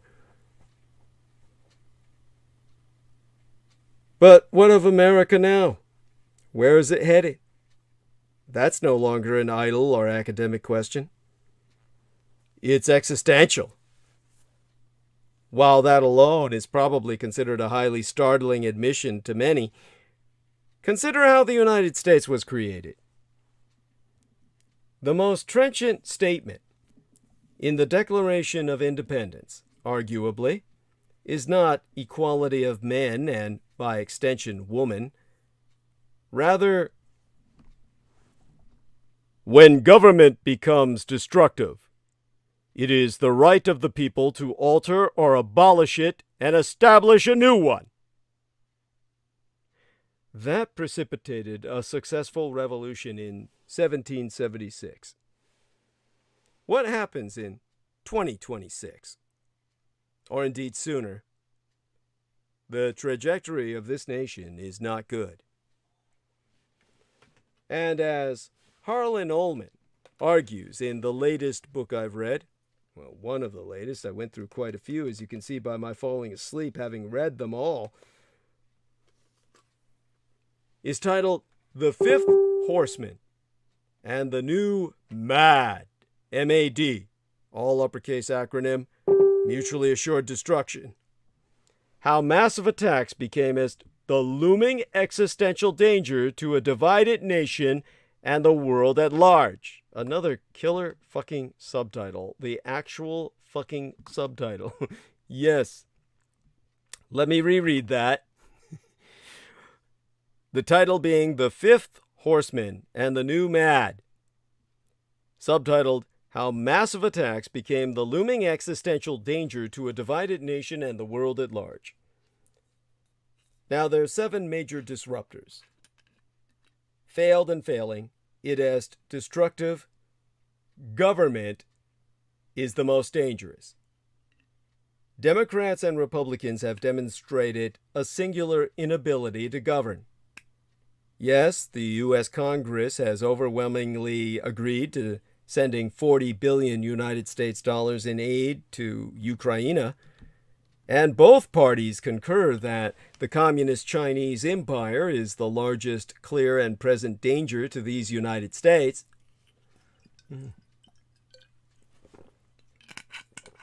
But Congress is unable and possibly incapable of dealing with the border and immigration. Political time bombs in the form of the 4Gs, guns, gays, gods, and gestation periods, debt, and imposing even a patina of civility and compromise in deliberations. That Democrats in the House may vote to indict Republican members for defying subpoenas issued by the January 6th committee would be reciprocated by the Russo collaborationist Red Republican insurgency if it held the majority. Public resentment over failure to govern is one reason Congress is held in such contempt. Internationally, U.S. national security strategy, to be updated shortly, has been to contain, deter, and if war cometh, defeat a number of adversaries headed by Red China and revanchist revisionist Russia. That strategy, however, has failed to contain and deter the Russian Empire from invading Ukraine and Red China from its aggressive policies. Worse, that strategy is unaffordable, even spending $800 billion a year on national defense, because uncontrolled real annual cost growth exceeds annual defense increases by about $100 billion United States dollars. Domestically, violence is becoming widespread. Drug overdose deaths exceeded 100,000 this year and may be increasing, another sign of social ill health. Depending on how the final Supreme Court decision on Roe v. Wade in Dobbs v. Jackson is written, protests in front of the court building could explode, as happened on January 6th. A country divided 50-50 on virtually every issue, in which opposition is based more on political affiliation than objective differences, vitriol and emotion makest resolution almost impossible. As Abraham Lincoln so noted, a nation so divided cannot long endure. And as one wing of one political party rejects the results of the 2020 presidential election as stolen, despite every court decision and a legitimate piece of evidence to the contrary, this is highly unhealthy, to say the least. It's downright pathological, really. If ever you could diagnose a society as psychotic, this is it. 3 crucial questions must be addressed. First, is this assessment I've just articulated of America's political health accurate? Second, if it is, what can be done to reverse this condition? Does social psychosis have a cure? Third, can and how can corrective action be implemented? Now, President Joseph Biden ran on uniting our country. So far, that has not worked. Indeed, it's failed spectacularly. The divides have been exacerbated. Republicans have no answer except to win control of Congress in November. The Fifth Horseman offers several corrective ideas and recommendations. First must be broader public recognition and understanding of the dangerous state of the Union and the vital need to relieve and reverse this condition.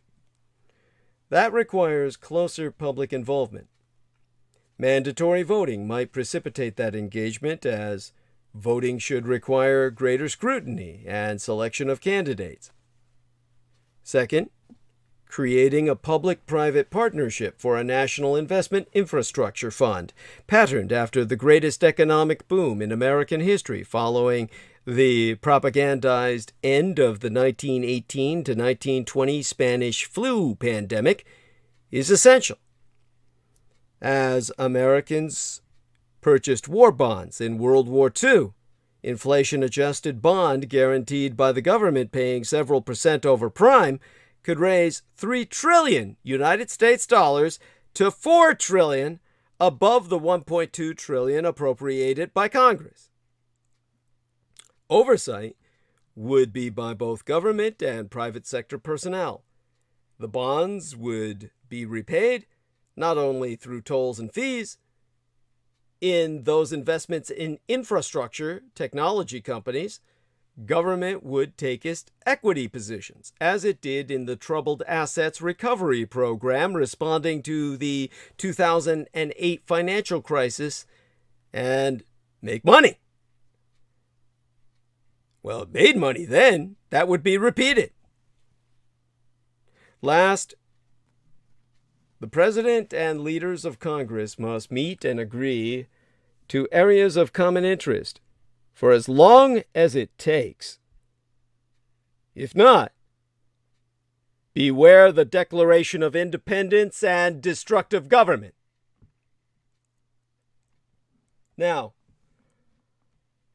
oh my God. To try and segue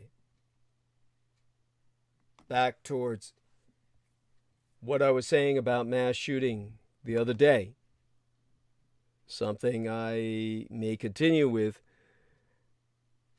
on Sunday.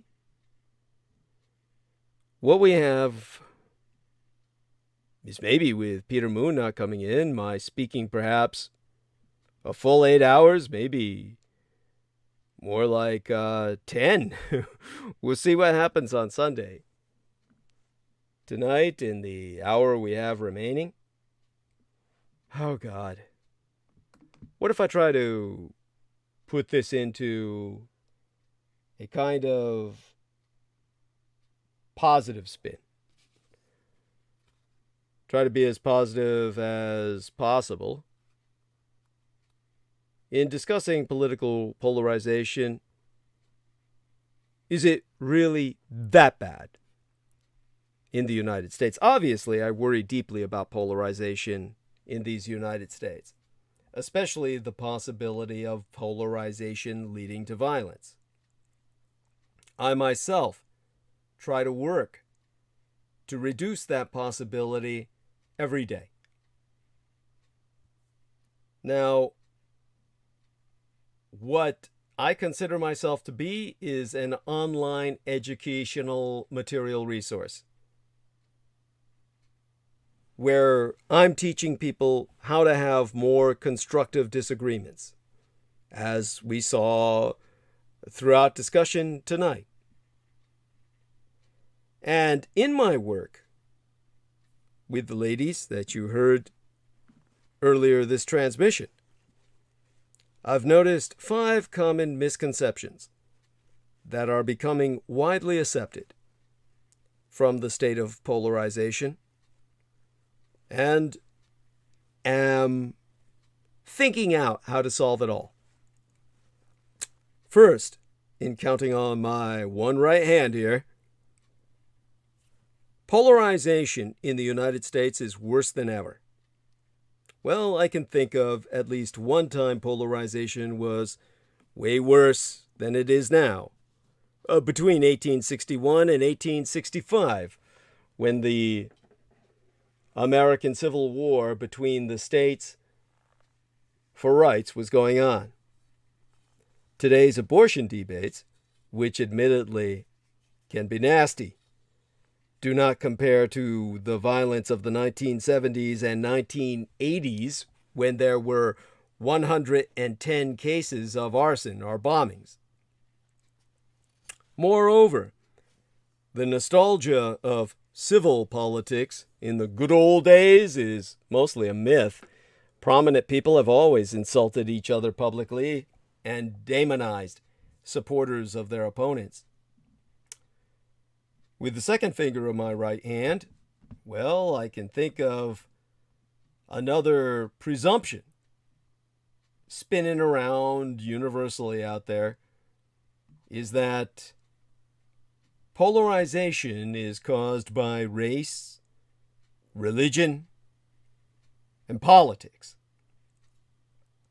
Now, in the Oscar-winning film titled Belfast, one character captures this sentiment when explaining Ireland's conflict known as the Time of the Troubles to a little boy. It's all bloody religion, that's the problem. In other words, if there weren't Catholics and Protestants, we would not be fighting. Yet religion itself cannot be the cause. And I say this not to placate, of course, some obviously very religious people among us. In fact, it's not, oh God, how do I express this? It's, let's just say there are many countries in which multiple religions coexist. And no nationwide violent conflict erupts as a direct result of religious differences. One example, these United States. And conversely, there is violent strife in multiple countries that is not caused by religion. So, in his essay series about polarization, a man named Tim Urban, I believe, astutely points out that in these United States, we've substituted traditional bigotry for political bigotry, which he defines as hatred towards people just because of their politics. But it's not race or religion or even politics that divides people. People divide people. In other words, people divide people, is what I'm trying to say while I knocked my microphone down and kicked it into mute. I'll say that again. It's not race or religion or even politics that divides people. People divide people. This happens when people have a tribal mindset and see others as stupid or evil because of their political affiliation. As a matter of fact, they used to say the choice between Republicans and Democrats is the choice between the Democrats as the stupid party and the Republicans as the evil party. You're either voting stupid or evil. Of course, characteristics such as race were historically the manifestations of tribal mindsets at their most pronounced, especially in these United States, at its worst. However, even if race, religion, and politics did not exist, the tribal mindset would find a way to divide people. One only has to look at small communities where residents have nearly everything in common, yet develop tribal affinities over seemingly minor issues that turn into open hostilities. Now, on my third finger, I can count off the concept, or the misconception, that we can solve polarization by cracking down on misinformation. Now, the proliferation of misinformation is an unfortunate byproduct of freedom of speech. The question is the trade-off worth it? History may have the answer. There is a direct correlation between more freedom of information and less violent conflict, not to mention more freedom and more prosperity. There may be more misinformation today than ever, but there is also more true information today than ever. A thought experiment demonstrates that, or at least demonstrates this much: do you think the average person had a better understanding of the world today, or 150 years ago, or even 100 years ago, or half 100. In its first years, the printing press was used to disseminate religious propaganda. Soon people learned not to trust everything they read on paper.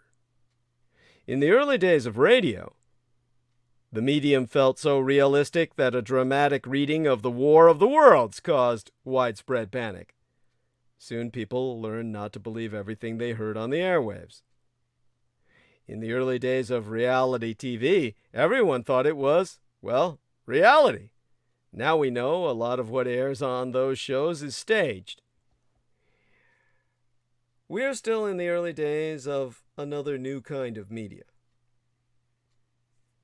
Perhaps the dust will settle and people will wise up. Now on my fourth finger, there is always the conceptualization that X is a threat to democracy. X equaling critical race theory, Fox News, COVID-19 lockdowns, Elon Musk buying Twitter, etc. Now, it could be contended that the bigger threat to democracy is people saying that.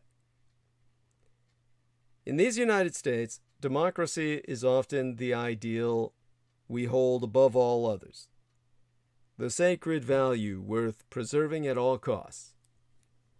When we label someone a threat to democracy, we are implying that extreme actions are justified in stopping them. As soon as we say that someone is a threat to democracy, we justify demonizing them, publicly shaming their group, and sometimes even committing violence. That, in turn, makes the other side feel justified in exacting a similar response. And the cycle so continues. Of course, there are some real threats for which extreme action is justified. Similarly, there is a line a person can cross that should put them outside the bounds of acceptable discourse. Few people contend that line does not exist. We just argue over where it is. A good litmus test? If you are the one labeling someone evil by virtue of an extremist group affiliation, ergo, Trump supporters are neo-Nazis, or Bernie Sanders supporters are neo-Stalinists, then you are probably contributing to the problem. Now, on my fifth digit here on this right hand, my thumb, there is that conceptualization that democracy is what makes the United States worth saving. Now, representative democracy is an incredible form of government, probably one of the best ever attempted. But it is neither innovative, it existed thousands of years ago in ancient Greece for the elites, nor unique. There are 70+ democracies still extant worldwide. Many of these other democracies are not nearly as prosperous, nor have had the high levels of well-being as citizens of these United States. What has allowed these United States to stand apart? The central innovation of our founding was pluralism, the ideal of living alongside people of different value systems. Ever since the 1780s, the country has been referred to as a melting pot. In Alexis de Tocqueville's travels in the 1830s, he marveled at American pluralism. This innovative society relied, and continues to rely, on a brilliant logical truth. Similar to the Vulcan philosophy of diversity, that everyone should be able to live out whatever value systems they want, so long as they don't infringe on others' ability to do so themselves. Anyone can practice whatever values they want to in these United States, as long as at least one of those values is pluralism. Thus, it is the one value we should all share. And it is also the solution to polarization. Pluralism. It, of course, requires a mindset change.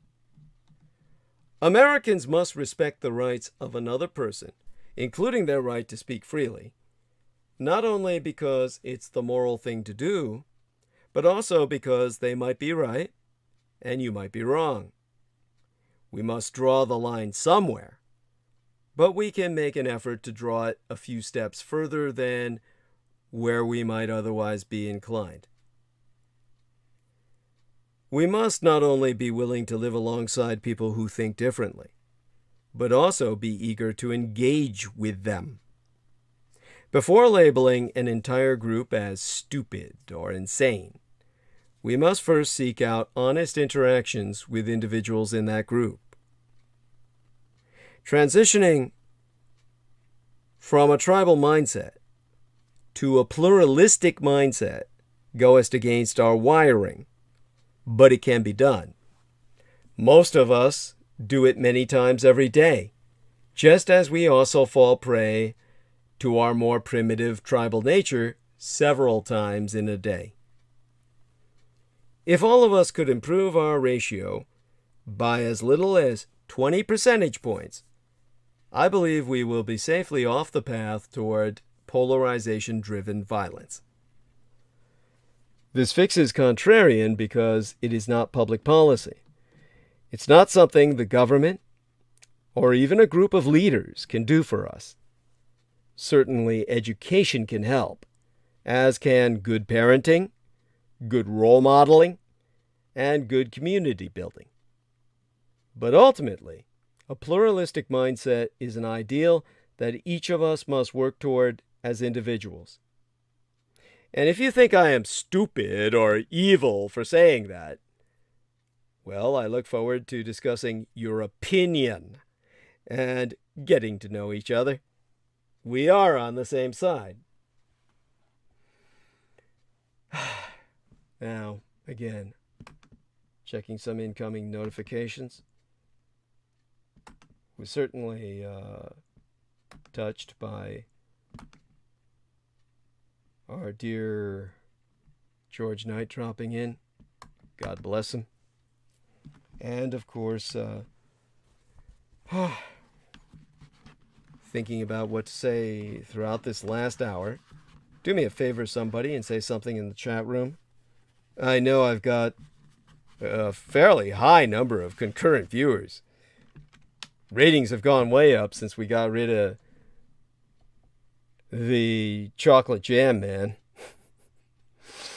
And he eloped with Slam and Shake Man, Mr. Martian Milkballs. And with that, yes, some feedback would be deeply appreciated. And with that, let me see now. Going back into kind of a zone. Well, I guess I can take up the last hour with, again, running through as much as we can about that latest mass shooting that we know more about. And this could go with either the one in Buffalo or the one in Uvalde.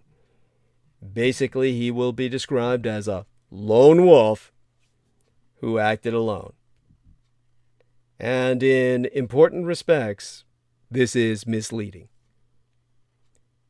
Now, going back to Buffalo, whether or not Gendron had personal contact with other right-wing fanatics, He is part of a global white supremacist project that includes the Trump movement and all the Republican Party.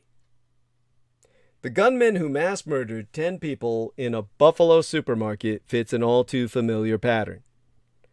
Isolated and bored during the pandemic, he had become increasingly radicalized by consuming white supremacist content online.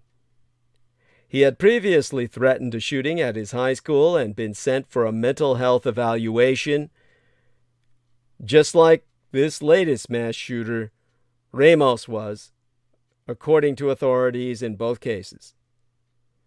After Gendron carried out the violent solo massacre in which he targeted black shoppers, local police said they concluded he had acted alone. So it's no surprise that the 18-year-old Peyton Gendron is widely portrayed as a lone wolf attacker like every white supremacist terrorist before him. But the gunman did not act in a vacuum. He saw himself as part of an engaged, active community. In his lengthy online manifesto, still being examined by authorities, he situated his alleged crimes as part of a larger movement. Part of the document is written in a conversational question and answer format. It includes sections with titles like, "What do you encourage us to do?" and exhaustively cites his many influences from others about how to take violent action to prevent white Americans from being replaced by Jews, immigrants, and peoples of color. Dozens of pages lay out a clear instruction manual for the next attacker to follow. Now, the gunman's manifesto states, "I think that live streaming this attack gives me some motivation in the way that I know that some people will be cheering for me." And after driving several hours to a grocery store chosen for the high percentage of black residents in his area, he donned a military-style helmet with a GoPro camera attached, which he used to broadcast the massacre for several minutes. To analysts of racially motivated extremism, the Buffalo shooting highlights one of the most pernicious and poorly understood aspects of the recent wave of domestic terrorist attacks. Even when crimes like these are committed by solitary extremists, the perpetrators see themselves as acting on behalf of a movement. Daryl Johnson, a former Department of Homeland Security senior analyst who authored a 2009 report warning of the rise of right-wing and white supremacist extremism, has testified that there is a community of like-minded individuals that give these people strength and make them feel like they're part of a greater cause. And when you have that sense of community, it makes your cause seem more legit. For a new generation of extremists, this online engagement with white supremacist movements has taken the place of formal affiliations, group meetings, and plots. But former officials and experts concur it should be taken just as seriously. Manifestos circulate from attacker to attacker who build on and claim allegiance to one another while laying out the playbook for the next violent act. The Buffalo Shooters Manifesto is saturated in Judeophobic and racist memes and disinformation, making it tempting to characterize it as the delusional ravings of a madman. But such documents, however abhorrent, need to be understood as part of a coherent political ideology. And one whose reach extends far beyond fringe internet forums. About 1 in 3 U.S. adults believes an effort is underway to replace white Americans with immigrants for electoral gains. That's according to a new poll, which is the root of the replacement theory cited by the Buffalo attacker. That's why portraying individuals like the Buffalo shooter as lone extremists whose self-radicalization on the internet led them to commit inexplicably evil acts divorces their actions from the larger movement they belong to. Now, the aforecited former governmental expert, Darrell Johnson, he has told Time magazine that we shouldn't be dismissing these people as mentally ill or just a one-off. There are many, many people out there that are on a spectrum of radicalization following each other's path. And rarely has this feedback loop been laid out as clearly as in the case of the Buffalo shooter. The gunman did not leave a hint of doubt as to his motivations, chronicling his own radicalization in his manifesto.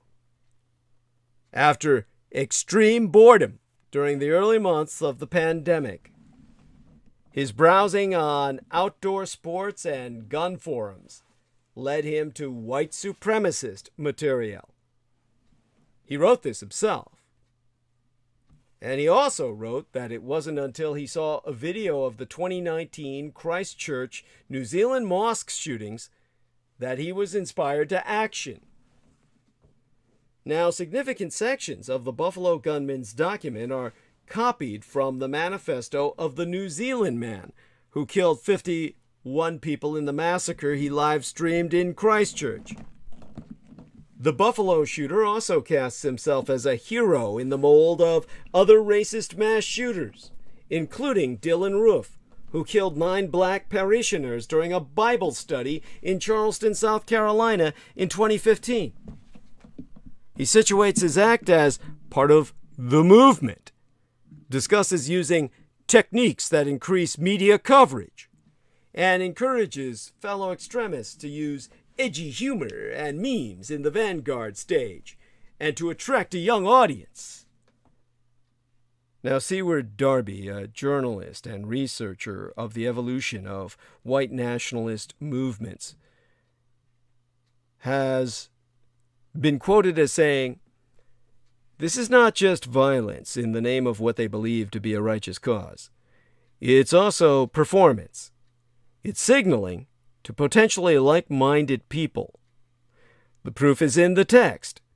This has been signaled before, and someone has literally read it, adopted it, and done it again. There's no such thing as a lone wolf. Racism and white supremacy, they are not mental illnesses. They are learned behavior. Saying that it is a way for people in positions of privilege and power to comfort themselves that they have no responsibility here." Now, another mythification of what happened in Buffalo, which I'm more familiar with as a case study by now. I'll find out more about what happened in Uvalde by Sunday. There was that statement, the one that irks me the most. A good guy with a gun can stop a bad guy with a gun. This is an appeal to the completely disproven claim that more guns equals less crime. There was an armed security guard at the supermarket in Buffalo. You know, the one that Sammy saw a video on saying that he was inventing cars that ran on water. He shot Gendron several times without seriously injuring him at all. Gendron's body armor stopped all the bullets. The brave guard, whose name was Aaron Salter Jr., was then shot and killed by Gendron. White supremacy is deadly, but guns make it deadlier. I mean, here we are again. A white man radicalized by racist rhetoric, carrying an assault rifle, just massacred black people going about their daily lives causing lifelong trauma and suffering. And, once again, so-called pro-life pundits and politicians responded by pontificating about all of the possible causes of the shooting tragedy, like mental illness, while willfully ignoring the role of white supremacy and easy access to firearms. We know why so many right-wing lawmakers aren't interested in acting to protect lives and strengthen gun laws. First, it would be an admission that the gun lobby's guns everywhere agenda is a complete and total failure, resulting in a gun homicide rate that, and Everytown for Gun Safety analysis proved, is 26 times higher than any peer nation on Earth. Second, it would require prioritizing the safety of Black and Latinx communities, who are disproportionately impacted by firearms violence, but insufficiently represented by any elected officials.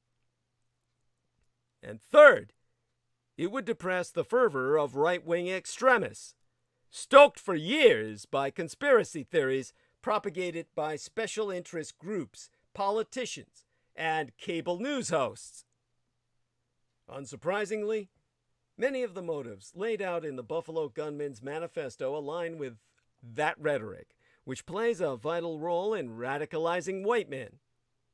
This includes the Great Replacement Theory, a conspiracy theory that claims other races and ethnicities are trying to replace white people and has been referenced by other white supremacist gunmen. And while every peer nation is home to men who have been radicalized, only America allows them to have easy access to arsenals and ammunition again and again. We've seen what happens when these men get their hands on guns.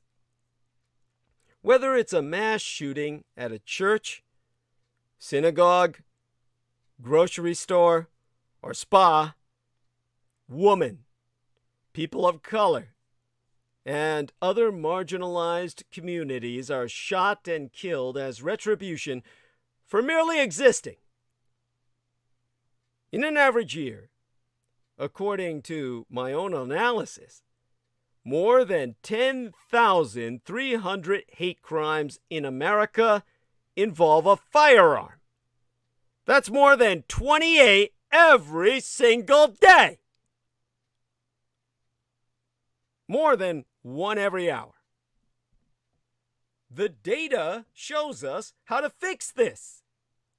Strong gun safety laws that prevent those who should never have access from getting them, including those that require background checks on all gun sales, that disarm domestic abusers and those in crisis, and that stop children from accessing firearms, are proven to save lives and lead to lower rates of gun death.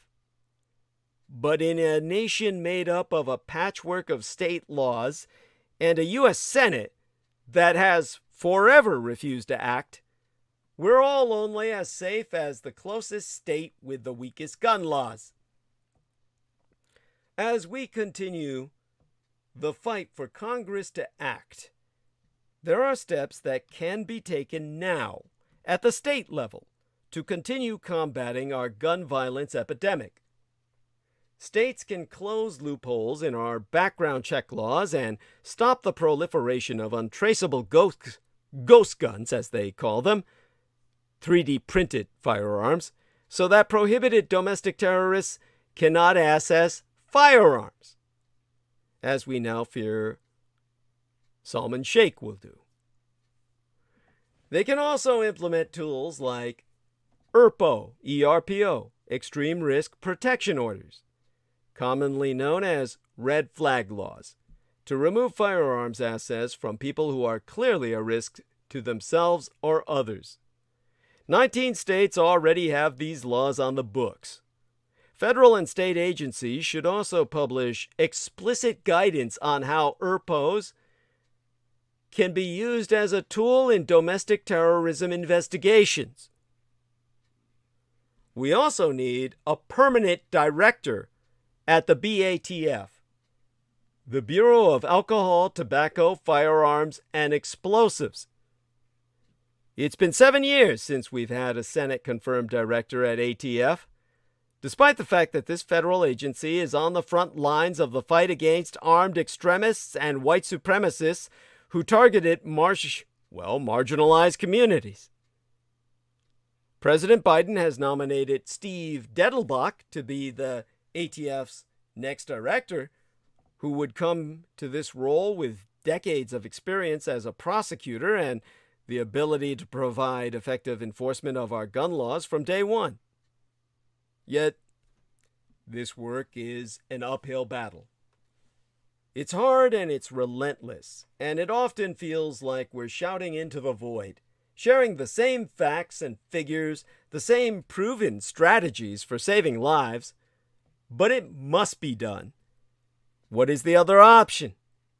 We cannot sit on the sidelines while our brothers and sisters are slaughtered. And it's not just the mass shootings we must stop, but the daily gun violence that kills and injures hundreds, much of it in Black and Latinx communities. The stakes could not be higher. According to the CDC, the Center for Disease Control, 45,222 people died from gun-related injuries in 2020, the highest total on record in these United States. We cannot accept this! From state houses to the Supreme Court, our fundamental rights are on the line, and millions of advocates around the country are not going to sit back and watch silently. One school board, one boardroom, one city council, one state house at a time. We must continue to work to uproot systemic racism, extremism, and lax gun laws. The firearms manufacturers, right-wing extremists, and people and companies getting rich off of gun violence want us to be numb and resign ourselves to a dystopian country where men, armed to the teeth, put us all in danger. They will not act to stop the gun violence in our stores and schools and streets because they are benefiting from this new normal.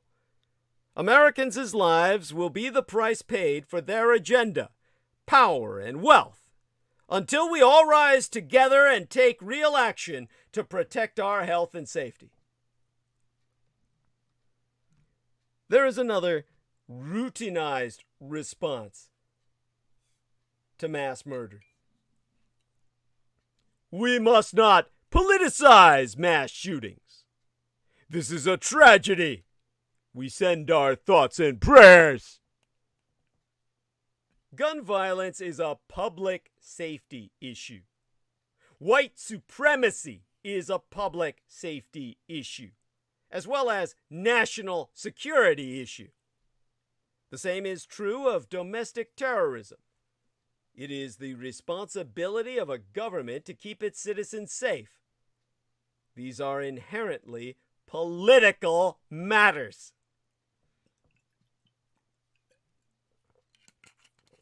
The mainstream news media had already begun pivoting to a narrative of healing and hope in the aftermath of the Buffalo attack.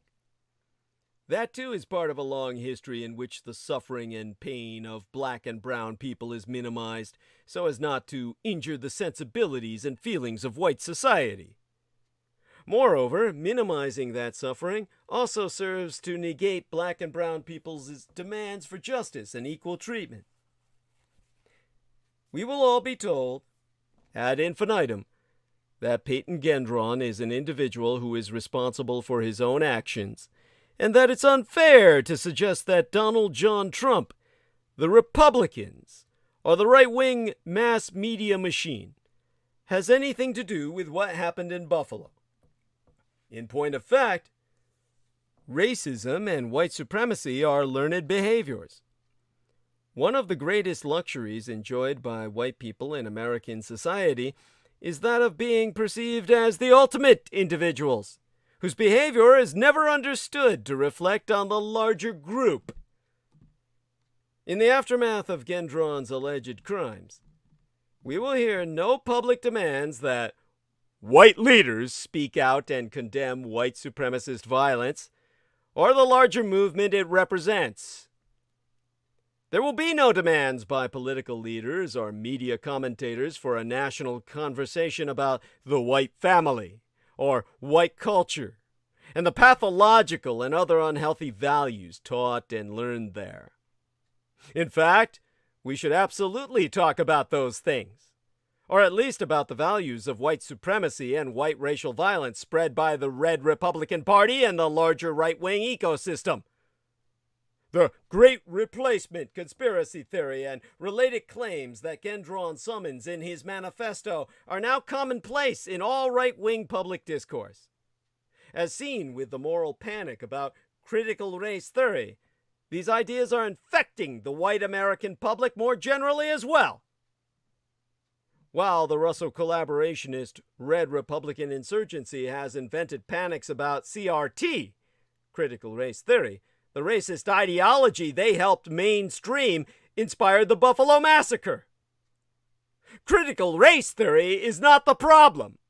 The Great Replacement theory is. The 18-year-old white supremacist who drove 200 miles to kill 13 people, shoot 13 people, 10 fatally, 11 black, in Buffalo, New York, with an AR-15 on Saturday, this last weekend, serves as yet another reminder of how thoroughly the corrupt sociopaths of the National Rifle Association, the World Terrorist Network, known as the NRA, have warped this country's discourse about guns. That we've skipped the usual performative calls for reform only reveals the depths of our surrender. But the massacre should serve as a powerful reminder of another depressing reality. The Russo-radicalized right has convinced many Americans that our country has been endangered by wokeness. School children learning about racism and having access to books with LGBTQIA plus characters. Social media platforms banning and corporations shunning conspiracy theorists and bigots. For the last year, invented panics about critical race theory and cancel culture have dominated headlines. But that's not where the monsters lie. The Buffalo gunman, whom maybe we should follow the advice of the New Zealanders and simply never name again, is an aficionado of the Great Replacement theory, the idea that liberals are bringing in immigrants to outvote decent white Americans who aren't birthing enough babies to keep up, which is why we've got to overturn Roe v. Wade. So white women will be forced to carry to term, even if it kills them. It's easy enough to trace the theory's intellectual journey from a New Deal-era Mississippi senator and KKK member to the Charlottesville Tiki Torch Parade in 2017, where they all shouted, "Jews will not replace us! Jews will not replace us!" To, most recently, Fox News pundit Tucker Carlson, who took it mainstream. While Tucky Carlson has the biggest microphone, he's arguably not the most important offender. Yesteryear, Representativess Elise Stefanik of New York, the third-ranking House Republicaness, paid for Facebook ads that accused radical Democrats of plotting, all uppercase here, permanent election insurrection.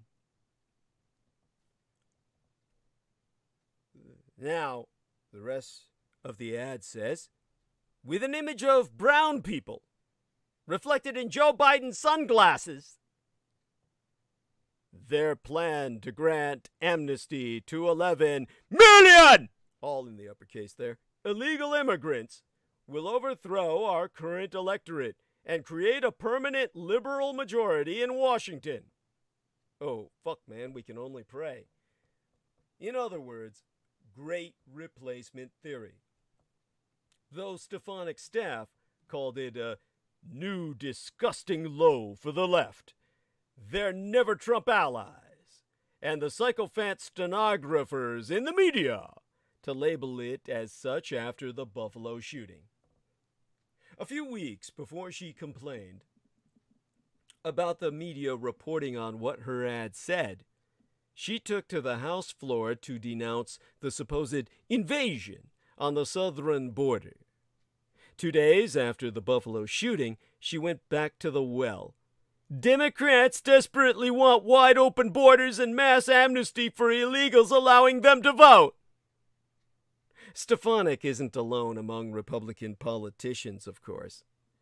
J.D. Vance, the faux populist who recently won the Russell collaborationist Red Republican insurgent nomination for Senate in Ohio, told Carlson in March, Democrat politicians who have decided that they can't win re-election in 2022 unless they bring in a large number of new voters to replace the voters that are already here. Or Representative Matt Gaetz, the Florida congressman under federal investigation for dalliances with a teenager, believes Carlson is, all uppercase, correct about replacement theory. Arizona State Senatoress Wendy Rogers, an election conspiracy theorist, thinks we are being replaced and invaded. Former House Speaker Newt Gingrich said that immigrants would drown out classic Americans. Whatever could he mean? I think he means white. Stefanik replaced Representative Liz Cheney of Wyoming in the Russell collaborationist Red Republican insurgent leadership last year after Cheney was ousted for being anti-sedition. To win the job, Stefanik transformed herself from a pro-business Republican to the kind of full-on culture warrior who last week called Democrats pedo-grifters, a wink to her party's QAnon reactionaries. On Monday, Cheney tweeted, "The House GOP leadership has enabled white nationalism, white supremacy, and, in her words, anti-Semitism," meaning Judeophobia. History has taught us that what begins with words ends in far worse. Well, Cheney is undeniably correct, and also likely to lose her primary in August. That is, in a nutshell, the modern Republican Party. Or postmodern, I should say. Oh, Anon, 999, says, "Hey, D," with a wave. Hey! Thank you. I'm waving back. You can't see that. Amazing how our reflexes work like that. Now, how do I say this? This sort of demagogic incitement. Replace. Pedo-grifters. Invaded. Overthrow. Has consequences. Not just what we saw in Buffalo, and before that in Pittsburgh and El Paso, where mass shooters similarly embraced the white replacement delusion, but in everyday vitriol and violence directed at members of marginalized and targeted groups. The more acceptable extremism becomes, the more violence will follow. Reported hate crimes based on race rose nearly 40% from 2019 to 2020. That's according to the most recent FBI data, a byproduct of a Trump era rife with racial division, with Republicans turning their culture war on classroom groomers. Don't be shocked if the 2021 and 2022 data reveal increasing violence against the LGBTQIA+ community. We can't worry only about hate crimes. Political violence will become more common too, as will the overlap in any Venn diagram drawn upon the subject. Right-wing terrorism, which is already the most urgent security threat the country faces. extremism has become so acceptable on the radicalized right, the Russo-radicalized right, that it's no longer extreme. On Tuesday, Pennsylvania Republicans almost nominated candidates for senator and or governor who participated in the January 6th insurrection. In fact, they ultimately did. The week before last, Florida Governor Ron DeSantis appointed a QAnon nutter to the state education board, then made her equally extremist husband the Secretary of State with authority over elections. The wife of a Supreme Court justice plotted with the White House Chief of Staff to overturn the results of our election. There were no consequences. The court's hard right bloc is now poised to obliterate a half-century of abortion precedents and remove protections for birth control and same-sex marriage as well, while anti-abortion groups plot to ban the procedure nationally after lying to the Senate about Roe v. Wade being settled law. No consequences there either. And just as DeSantis used state law to punish Disney for halting donations to Republican politicians, Republican jurists want to prevent social media companies from regulating their own platforms. Week before last, the right-wing Fifth Circuit Court of Appeals backed an absurd Texas law that prohibits many apps and websites from moderating posts by Texas residents and prohibits companies from not doing business in Texas. The judges did not seem particularly tech-savvy. One insisted that Facebook and Google are not websites, but are internet providers instead, which, well, no. The Buffalo gunman live-streamed the shootings on Twitch, which removed his post within 2 minutes. Legal experts say that under Texas's law, a Texas resident could sue the Amazon-owned company for doing so. Of course, this kind of racial paranoia is not new in America and European society. Such claims can trace their origins back to the invention of the concept of race in the 17th century. What is relatively novel is the way these hysterical claims about white people being driven to extinction are now a daily feature of mainstream right-wing politics and media, and are being used as part of a Rushist campaign to delegitimate, undermine, and overthrow American democracy. This is all taking place at a moment when America's racial demographics are experiencing a historic change from a majority white country, which is deemed to be white, being a concept that has itself shifted over time. I mean, who is white? That concept has literally changed. It used to be simply pinch-faced New Englanders like H.P. Lovecraft. Just basically Anglo-Saxon Protestants. They used to use the term WASP. That meant anyone like an Irishman or Latin, Mediterranean Europeans, a little whiter around the asshole, I suppose, are just not white enough. T-Tank Berry says, "Good morning, Doug." Thank you, sir. Deeply appreciate it. Good morning unto you. In the last 20 minutes we have remaining, it's shifting from white in America, our demographic, to a population base where white people will remain the largest and most powerful group, but will no longer be an absolute majority of the population. In this context, the narrative laundering of these previously fringe ideas about white extinction and white replacement has been highly effective.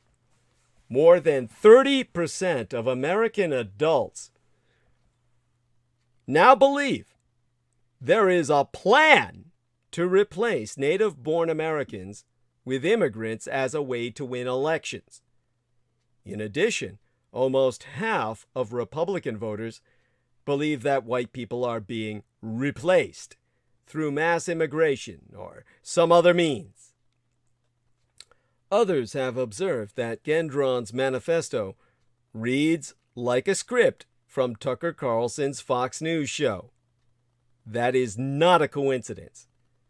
Carlson and other Fox News personalities are radicalizing their viewers into white supremacy and other forms of right-wing political extremism. The process is strikingly similar to the radicalization process used by ISIS as it recruits and indoctrinates its followers into committing acts of Islamic terrorism.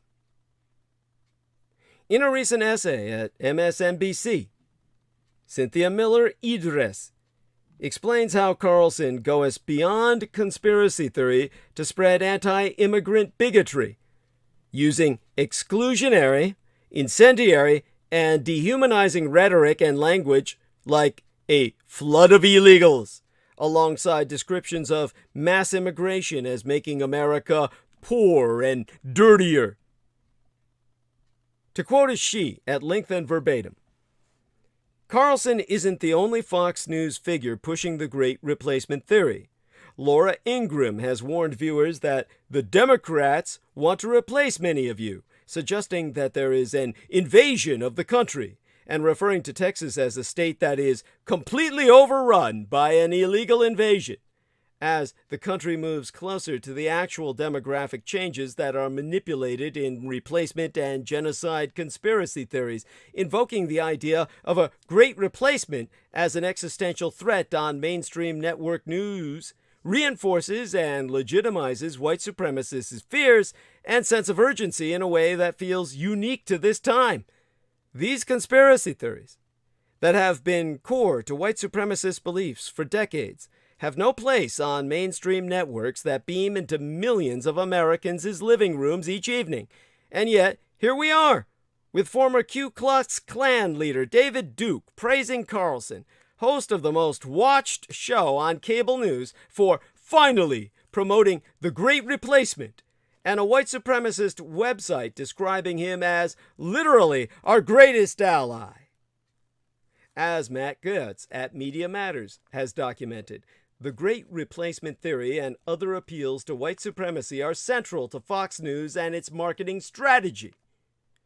As a former Fox News employee told Nick Confessore of the New York Times, Goetz writes, Carlson decided to double down on the white nationalism because the network's minute-by-minute viewership numbers made clear that the viewers loved it.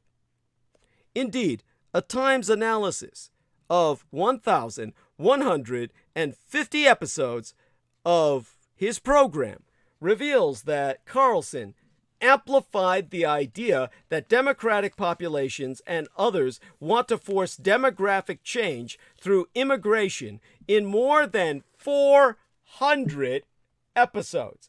That's the heart of the Great Replacement conspiracy theory, which is popular among white nationalists and was previously confined to the fringes of U.S. media. That racist trope motivated the likes of the mass shooters at a Pittsburgh synagogue in 2018 and an El Paso, Texas Walmart and 2 New Zealand mosques in 2019. Donald John Trump, the Red Republicans, and the larger white right did not start the slow, long-burning fire of white supremacy in America. But they have gleefully thrown gasoline, grenades, and other explosives on the fire and then danced around the flames as they spread.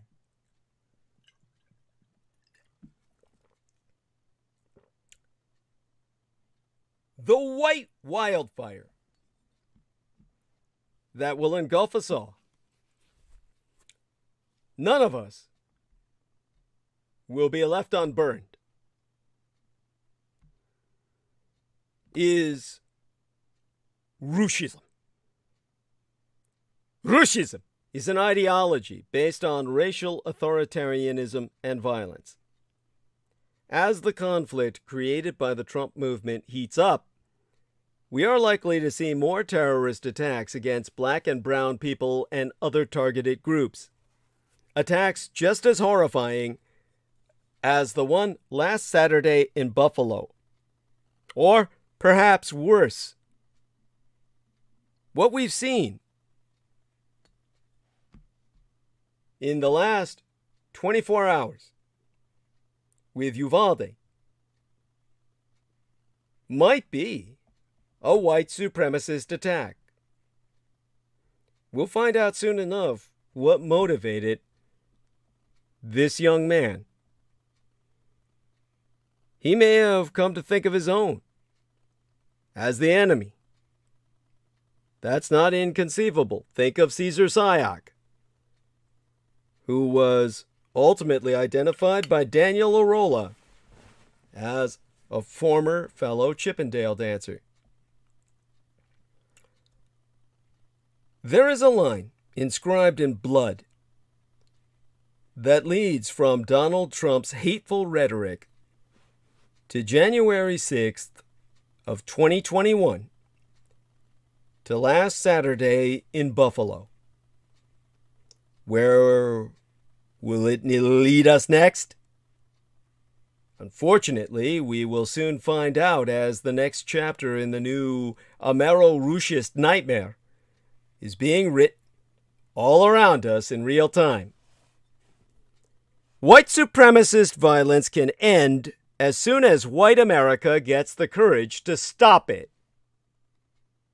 After a young white man picked up an assault rifle and waged war against his neighbors, the media cried, "It has happened again." This time he took his gun to a shopping market in a historically black neighborhood in Buffalo on a Saturday afternoon. There he shot and killed 10 people. Now our racial violence-weary nation will wonder how long this bloodshed will continue. Pundits will ask, how can we ever stop these tragedies from occurring? But already, as Chuck Todd from NBC's Meet the Press made clear with his early coverage, our nation's press will largely fail to meet this moment, just as they've done countless times before. And that's because we too often don't focus on the most important fact: that the perpetrator is a white supremacist. He is a killer for a cause, and his cause is keeping white people in power. In March of 2020, the FBI found themselves in a shootout with a white supremacist who they believed was planning to blow up a local hospital at the height of the pandemic. The FBI has been tracking 36-year-old Timothy Wilson for months, and the agency was planning to arrest him before he had a chance to enact his murderous plot. But during the exchange of gunfire, Wilson turned his gun upon himself and ended his own life. The FBI had first stumbled across Wilson while surveilling a wholly different white supremacist who was also planning his own acts of domestic terror against non-white people. Jarrett Smith was an active-duty Army soldier stationed at Fort Riley, Kansas, who had talked about his plan to bomb a news network. These cases, along with the most recent example in Buffalo, the shooter of which claimed to pull inspiration from the Christchurch mosque shootings in 2019, highlight how a vast, loosely affiliated international network of white supremacists are motivating each other and providing intel for mass violence in the name of defending whiteness. Like the media and federal law enforcement, our political leaders have largely failed to grasp or adequately address the threat of these foot soldiers for white supremacy. But in a joint hearing in 2019, in the long wake of Charlottesville, Representative Jamie Raskin from Maryland brought out a map of all recent acts of white supremacist violence. Charleston, Charlottesville, Pittsburgh, and so on, and connected the national wave to an international trend of the same thing to point out just how much they've overlooked, calling violent white supremacy the nation's original sin. To quoteist Raskin at length and verbatim, the El Paso gunman's manifesto exemplifies the intricate new web of global white supremacy. The manifesto celebrated another infamous white supremacist attack in Christchurch, New Zealand, where a gunman, loaded up on race hate, assassinated 51 people at 2 mosques earlier this year. The Christchurch killings inspired the murder in Poway. The Christchurch shooter himself took inspiration from racist mass murderers in Charleston, in London, in Quebec City, and in Sweden. The manifestos and tactics reveal that these are not isolated episodes. To the contrary, these incidents of spectacular violence are committed by embittered men who self-radicalize online and see themselves as participating in the launch of a global race war. Now, Kathleen Belo of the University of Chicago also explained at the hearing that white supremacists have long benefited from being described as lone wolves. Now, Belo was able to prove that the operational strategy is called leaderless resistance and dates back to the early 1980s. Herself having testified that this is most easily understood today as cell-style terrorism, meant to bring about race war in which a network of small cells and activists could work in concert toward a commonly shared goal with no communication with one another and with no direct ties to movement leadership. Now, this was designed to foil prosecution, but leaderless resistance has had a much more catastrophic impact in clouding public understanding of white power as a social movement. Which was, of course, the intent all along. Now, this misunderstanding of whites as the ultimate individuals, where the race is never responsible for any of their own, extends all the way to the FBI. And as Raskin so explained, the Bureau has been unwilling to confront the violent nature of white supremacist violence at all, preferring instead to pursue more familiar targets. In particular, 2018 FBI documents showed that the Bureau considered black identity extremists to be as high a threat priority as white supremacists, which helps explain why over 70% of planned acts for white supremacist violence actually comes to fruition. 70% of white supremacist terrorist plots succeed because they are not a priority for law enforcement. It's hands-off whites. So how do we stop this white supremacist network of hate and its waves